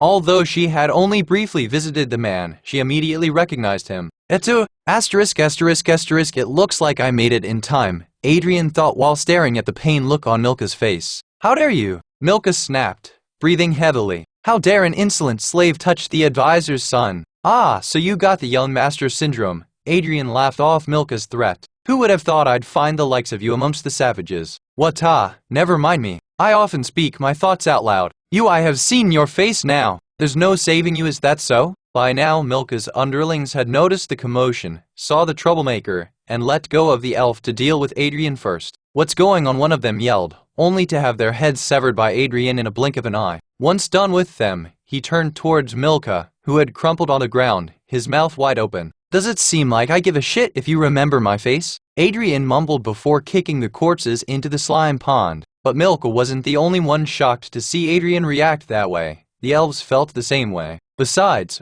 all the slaves had a seal imprinted on their bodies that restricted their access to the inventory or their skills. Adrian had one as well, but it didn't work. Usually, Shoko would mark the slaves with the seals, but since Adrian had cut their meeting short, he never got a chance to do so, and hence, he was free to access his inventory and skills anytime he liked. That said, Adrian did have a mark. He noticed the mark while saving the male elf earlier in the day and had carved a similar mark on himself to avoid arousing suspicion. What? I slaughtered your friends, and you didn't say anything? Adrian asked, squatting to Milka's level. Some friend you are, huh? Adrian waited for a response, but Milka was too shocked to say anything, so he decided to put a quick end to him, just like his friends, before dumping him in the pond. The slimes would feast on the corpses, essentially erasing all evidence of their death. But now he had another problem he couldn't deal with that easily. Take this and this, Adrian said, tossing a map and some clothes toward the couple. The map should guide you to the Banner tribe. Show them the map and ask for the matriarch. She'll keep you safe. Why are you doing this? The male elf replied. We don't even know you can thank Elenian for it. Adrian said before turning around. Take the north gate. There are no guards there, and judging by how excited they were to leave, I don't think they'd return anytime soon.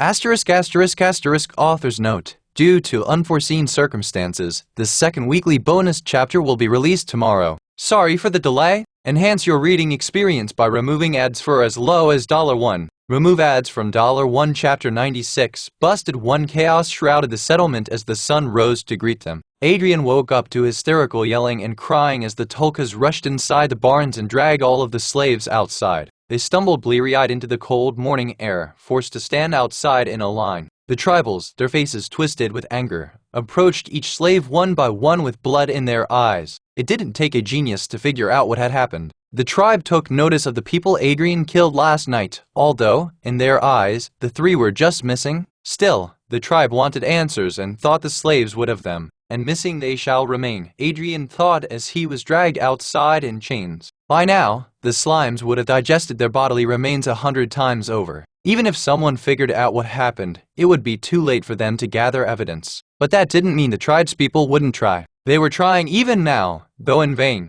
Without any warnings, the Tolkas began beating the slaves relentlessly, demanding to know about the three tribals who had vanished without a trace. The slaves trembled in fear as they endured the blows, their cries echoing in the quiet dawn. The tribals showed no mercy, their fists raining down on the helpless slaves. Blood stained the ground as the beatings continued, and each blow was a reminder of the brutal control the tribals held over them. It seems the young master was telling the truth after all, Adrian wondered as the beating intensified and slowly approached him. I don't think the tribe would go through all this trouble for a regular member. It was Adrian's turn to face the grinder, and boy, he did. Punches and kicks rained from random directions as if a storm surrounded him. Surprisingly, the attacks were pathetically weak. Unlike the banners, the Tolkas weren't especially strong. The only reason they'd managed to hurt former heroes was the seal they had placed on them. That had to be how they managed to keep such a large population of slaves in check. But for Adrian, who had secretly retained his stats and abilities, their punches felt like playful strikes from an infant. Unfortunately, he had to act hurt so as not to out himself. Soon, they were done with him and proceeded forward, beating the rest. Despite the pain, the slaves remained silent because they had no idea what the tribals were talking about. But they knew speaking up in denial would only bring more suffering upon them. They stood in silence, their bodies bruised and battered as the tribals searched for answers they would never find, and after a 3-hour beating, the tribals left frustrated, probably heading to another sector of slaves to beat up. However, right before they did, one of them decided to count the slaves as well. It wasn't normal because they never bothered to do it before. But this time, they did, and it didn't take them long to realize the elf couple was missing. Usually, they wouldn't have cared much about it, but this time was different because Milka and his friends brought those two along last night. As long as they could locate the couple, they'd find out what they needed to know from them. Adrian knew the tribe would inquire about the elves, and that's why he helped them escape, not because of some misplaced heroism like he made it seem last night. The couple could become a problem to him, and he would have eliminated them then and there. However, he refrained for 2 reasons. The entities were keeping an eye on me, and killing the ones they asked me to protect wouldn't sit well with them, Adrian thought as he was reminded of the quest he received last night. The rewards were great, just some extra stat points and a couple of healing items. But Adrian knew he needed all the help he could get while living among the Tolkas, so he didn't turn down the mission. But the primary reason was that he couldn't do it. Adrian would have killed them if it was an absolute necessity, but he couldn't bring himself to do it after he saw how they looked at him. Being a former hero, he knew the look of gratitude and respect well. He'd seen it many times in the eyes of those they rescued. Every time, it filled him with a sense of pride, knowing he'd done something good. Even though he wasn't human or a hero anymore, that feeling hadn't changed. The entity, Giantess of Blind Justice, applauds the user's decision. The entity, illegitimate raging war god, nods and praises the user. Without wasting more time on the slaves, the Tolkas called the guards stationed on the borders of the settlement. But none of them had seen anything. How would they when they were busy whoring around? Having no answer, the Tolkas got on their Tiaks and direwolves before spreading out and going into the forest, trying to look for the elves. After all, they were the prime suspects behind the disappearances. All of you go to work. As punishment, you won't receive any food for the day, Shoki yelled before marching off with the rest of the tribe. No food? Adrian spoke out loud enough for the slaves to hear. How are we supposed to work without food? You learn to live with it, someone replied from the crowd. It isn't the first time we're being punished unjustly, nor will it be the last. The sooner you get used to it, the happier you'll be. And just like that, the slaves dispersed, going to their work their asses off for the day, or they'd be punished. However, someone didn't like being punished unjustly and rushed towards Shoka. Master, master, I know who did it, the child yelled as he chased behind Shoka's teak. Shoka stopped, spun around, and questioned, Huh? What did you say? I know who might be responsible. Shoka jumped from the teak and grabbed the kid by the shoulders before vigorously shaking him. Tell me, and I'll reward you. When he heard the word reward, the kid's eyes shone and he immediately pointed in Adrian's direction. He did it. Enhance your reading experience by removing ads for as low as $1. Remove ads from $1 Chapter 97. Busted 2. Adrian had never thought a child, no older than 8, would be the reason for his downfall. He had no idea how the kid got to know about him, as he had scanned the barn thoroughly for any witnesses last night. But it was true as the kid pointed a trembling finger toward Adrian, his voice shaking as he accused, That man is behind the missing people. Shoka turned around and his eyes locked on Adrian. With a signal, he instructed the others to get their weapons and follow him. The tribals dismounted from their teaks and approached Adrian. Ugh, Adrian thought, gulping down saliva. Adrian's heart pounded in his chest as he watched Shoka and his tribals slowly head towards him. Adrenaline flooded his veins as he tried to find a way out of the situation. But before he could make a move, Shoka and his men were upon him. With no time to spare, Adrian braced himself for a fight, his muscles tensing as he prepared to defend himself. It would mean the end of the mission to figure out the relationship between the church and Tulkas, but there was nothing else he could do there. After all, getting caught was not an option. However, to his surprise, Shoka walked right past him and grabbed the old man behind him. Is this the one? Shoka demanded, his gaze fixed on the child. Yes, that's him. He's the one who went outside after the masters left. The child nodded eagerly, pointing accusingly at the baffled old man. Adrian turned and saw it was the same guy from last night who had threatened to snitch on him, and a concealed smile appeared on his face. He had felt a bit guilty had it been someone else, but the old man had shown his true colors last night and shown he couldn't be trusted. So Adrian didn't give two fucks about what happened to the man, just like he knew the oldie wouldn't care about anyone else. I didn't do anything. Please, let me go. The old man pleaded, his voice filled with desperation. I don't know what the damned kid is talking about. Shoka,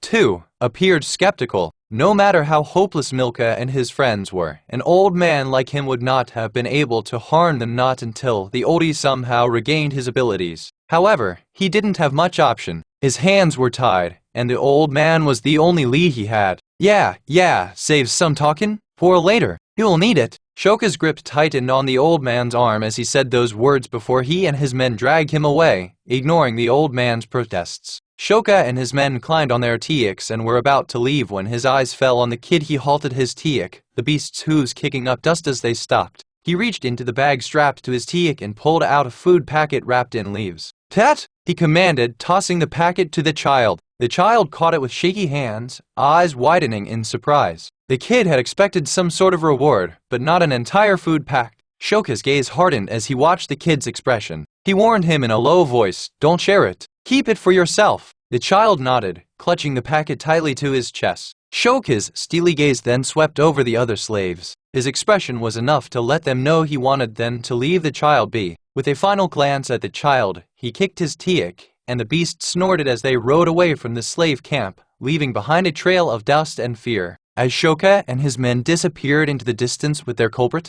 Adrian sighed in relief. His eyes fell on the child, who was busy devouring the contents of the package Shoka had thrown at him. He didn't accuse someone just to get some food, did he? The kid noticed Adrian's gaze and immediately hugged the food packed higher before making angry faces at him. Adrian couldn't help but laugh at the kid's reaction. The kid must have thought his angry expression would scare the other slaves away, but it didn't work out that way. Instead of looking fierce, he looked adorable, like any other kid would. Yup, he definitely did it for the food. With that, he decided it was time to get to work. But just when he was about to leave, he sensed a familiar presence nearby. Someone he knew was near, but Adrian struggled to recall exactly who it was. Why does it feel like I'm forgetting about someone important? Asterisk.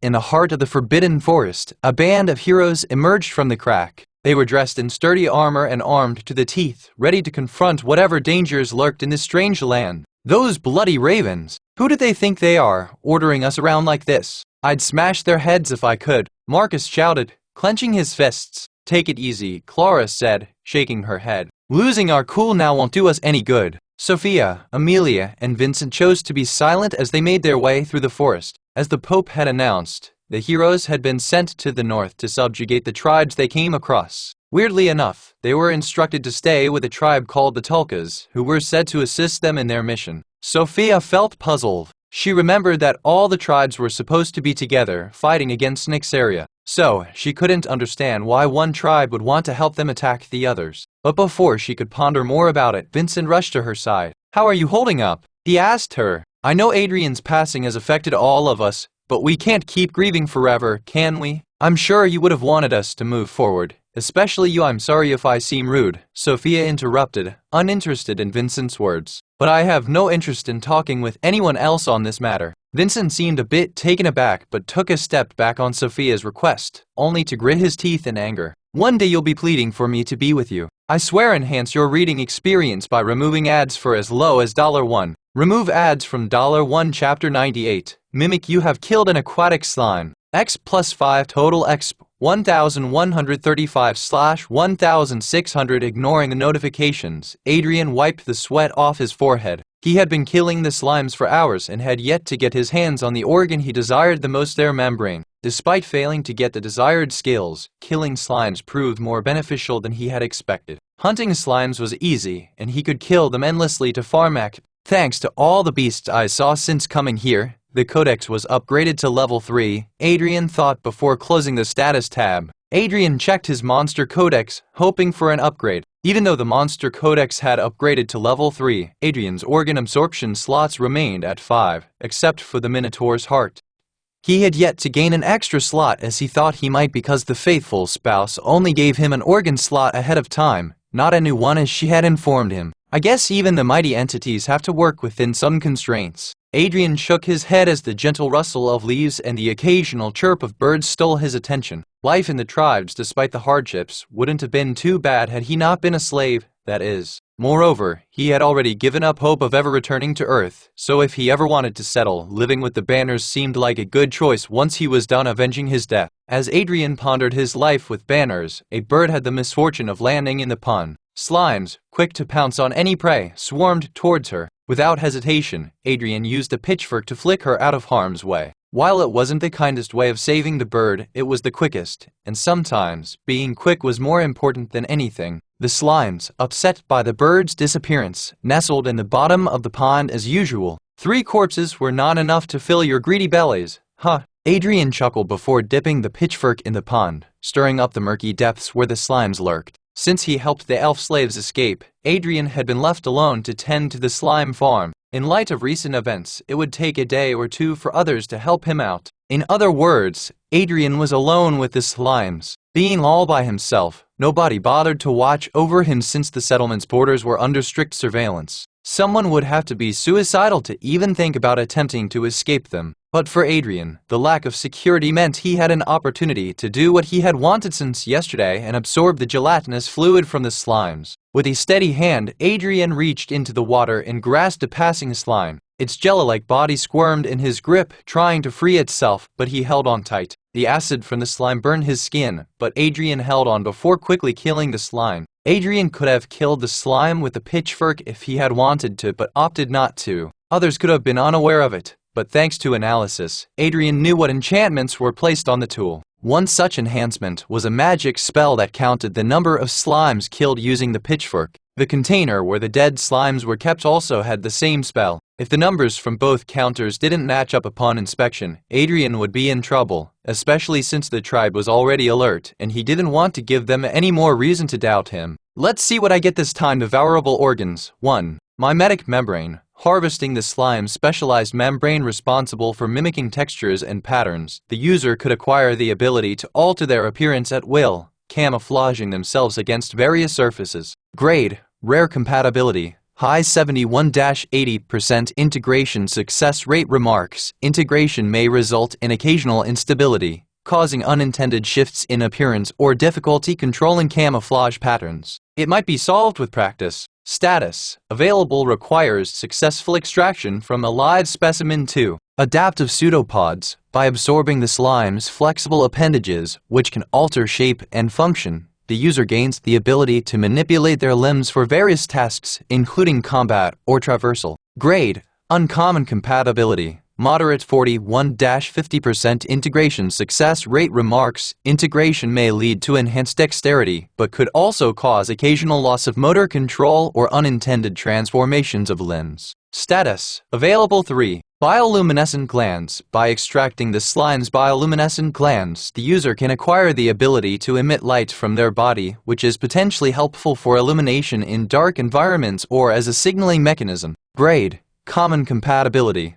High 71-80% integration success rate. Remarks: integration may result in the occasional uncontrollable bursts of light or difficulty regulating luminosity. Status: Available. Note: if the choice isn't made in 120 seconds, the user won't be able to absorb any organs. Finally, Adrian's eyes sparkled when his desired option appeared. However, before absorbing a new organ, he had to get rid of one of his old ones. Luckily, the decision wasn't too hard. He decided to let go of the rattling's fur, figuring the slime's membrane could do the job just as well, if not better. Please make contact with the target mimetic membrane. Note: depending on the user's compatibility with the targeted organ, the user might or might not feel some discomfort. Adrian knew the drill and prepared himself. He wouldn't feel much discomfort since he shared high compatibility with the membrane, thanks to the troll blood that made most integrations quick and relatively painless. Target acquired, mimetic membrane. Integration in progress. Slowly, Adrian felt the slimy fluid seep into his skin, infusing into his body like a second layer of skin. His body felt strangely warm, probably because of the membrane's acidic nature,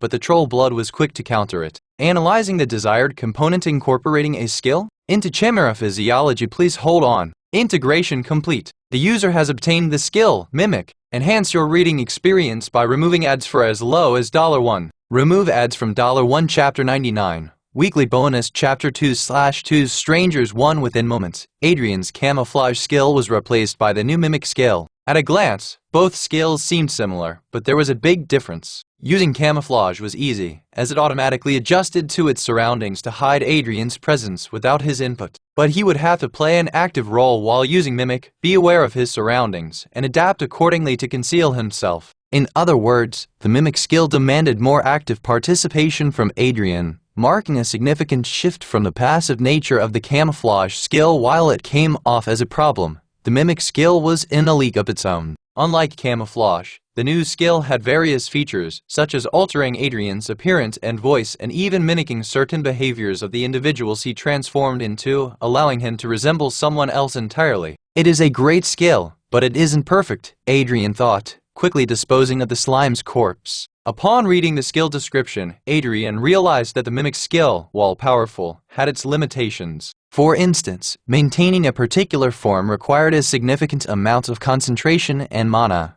making it less effective in prolonged situations. But even more troublesome were the limitations placed on effective skill use. For instance, to copy someone's behavior properly, he had to hang out with them for a while, and if he wanted to mimic their voice, he had to hear it with all its different emotions. Yet, it's nothing that a bit of practice can't fix. Just like always, he was itching to test the skill and proceed with the next phase of his plan. His primary objective was to learn about the church's relationship with the tribe, but getting his hands on that information wasn't going to be as easy if he remained a lowly slave. Adrian needed to gain importance, but unfortunately, unlike the banners, the Tulkas never bothered to form a relationship with the slaves. He didn't have a chance to climb rankings in the tribe. Thankfully, with Mimic, he wouldn't need to climb any ladder to gain importance. All I need is a sacrificial lamb. Fortunately, I already made the sacrifice last night. A brat like Milka should be enough for his infiltration plan. What made it even better was that Milka's dad worked as an advisor to the chieftain of the Tulkas.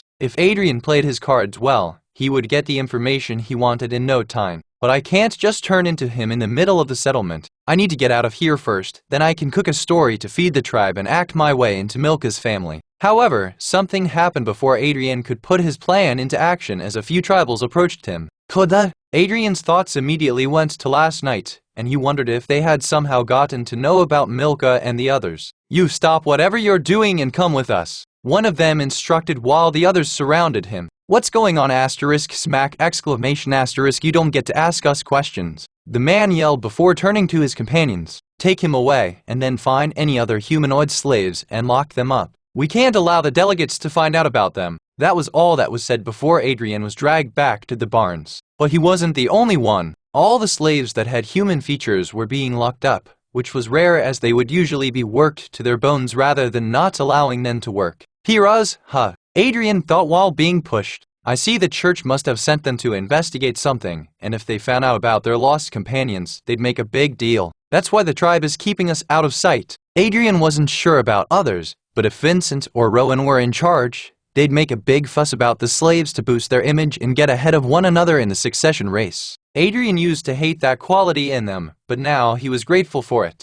Their tendency to make a mess out of such situations was precisely what he needed as a distraction to slip away unnoticed and execute his plan. However, an opportunity unexpectedly presented itself before Adrian, and he wasn't about to let it pass. As they dragged him away, they heard a commotion from the distance. Some slaves were being a problem and needed to be put in place. The tribals cursed and glanced at each other, knowing they'd have to deal with the mess. "Get to the barn yourself," one of them ordered Adrian, pointing to the barn. "If you're not there when we return, we'll make you wish you were." Adrian, being the submissive slave he was, nodded before heading towards the barn. But once they were out of sight, he sprang into action. With a quick twist, he broke free from the chains bounding him. Then he darted behind some trees, hiding in the shadows. "Phew," he muttered, wiping sweat from his brow. "That was close." Before anyone could catch on, using the mimic skill to morph his face into that of a random guy he once saw in the slums. He wasn't sure if it would work since it was his first try, but as he caught his reflection in a nearby puddle, he couldn't help but grin. His eyes widened in disbelief as he saw his face staring back at him,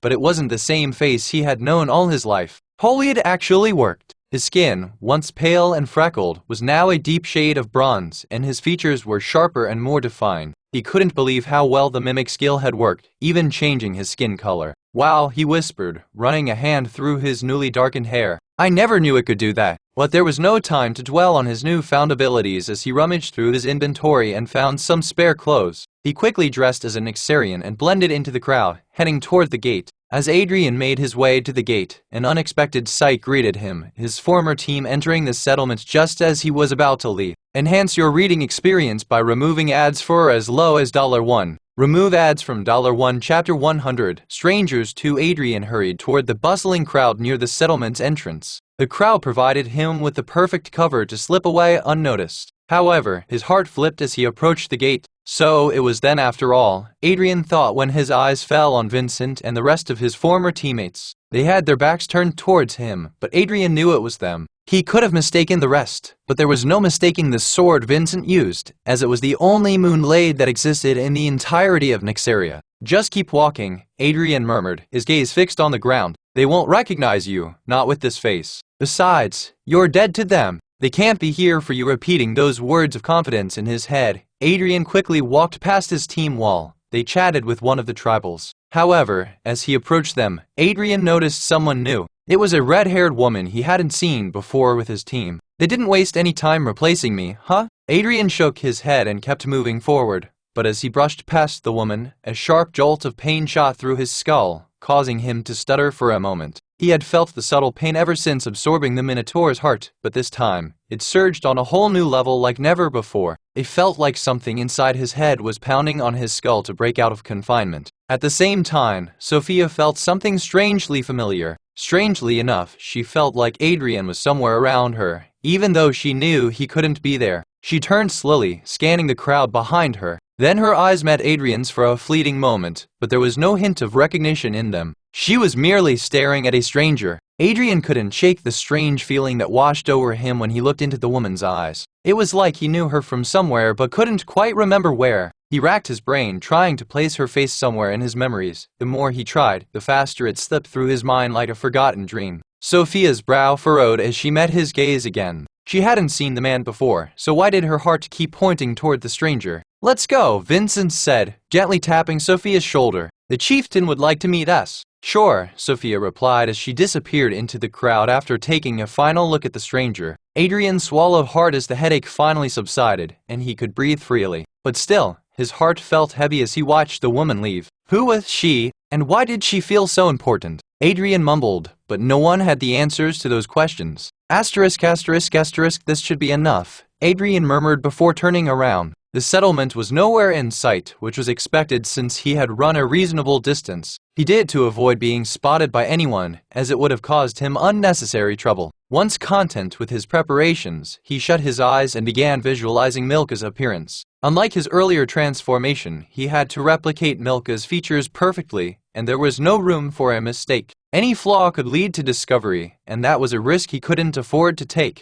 Last time, it only took him moments to change his appearance, but this time, it took him over half an hour to perfect it. But eventually, it happened. However, there was still a problem he needed to take care of. My face might be perfect, however, what can I do about the voice? The time he had spent around Milka before killing him couldn't be more than a couple of hours. As such, he won't be able to replicate his voice perfectly. It was the same case with behavior. Adrian couldn't copy it either. Suddenly, an idea hit him. Trauma can do weird stuff to humans, Adrian remarked with a faint smile. It's not unusual for people to experience memory loss or difficulty speaking after sustaining brain injuries. An hour later, the Tulkar riders galloped through the dense forest, their direwolves sniffing the air, searching the forest for any signs of the missing people. Suddenly, they spotted a figure lying on the ground near some bushes, soaked in blood. They stooped the wolves and dismounted, their brows furrowed as they cautiously approached the fallen figure. "Who's that?" one rider asked, eyeing the blood-soaked clothes. "Judging by the clothes, it looks like one of the slaves," another replied, squinting at the figure. They were about to leave when someone suggested they should at least look at him. Slave or not, the man could provide them with information regarding the disappearances. With some reluctance, they agreed and quickly turned the man over, and immediately, their hearts sank at the sight of his pale, bloodied face. Gasps escaped their lips as they recognized Milka, the advisor's son. "By the ancestors? Bress, it's Milka!" One of them gasped. "What happened to him?" "It's not the time for questions. He is hurt bad," another rider exclaimed. "We need to get him back to the settlement now." Without hesitation, they carefully lifted Milka onto one of the direwolves, not wanting to cause any more injuries to him. "Hang in there, Milka," one of them murmured. "Don't die on us." They were concerned, but not about Milka. The riders were worried that if something happened to Milka after they had found him, the advisor would kill them all in a fit of rage. If anything, they were pissed that he was still alive because he wasn't exactly loved by them. With Milka secured on the direwolf, the riders mounted their beasts and rushed toward the settlement without delay. "We gotta hurry. He's barely hanging on," one rider urged, glancing back at Milka's pale face. "Can't lose the advisor's son," another agreed, his brow furrowed with worry. "Not if we want our heads to stay in place." Through the twisting paths of the forest, they pushed their mounts harder and faster than ever before. As the settlement came into view, relief washed over them. They thundered through the gates, drawing the attention of the villagers. "Get the healer! It's Milka!" they shouted while charging toward the square. Enhance your reading experience by removing ads for as low as $1. Remove ads from $1.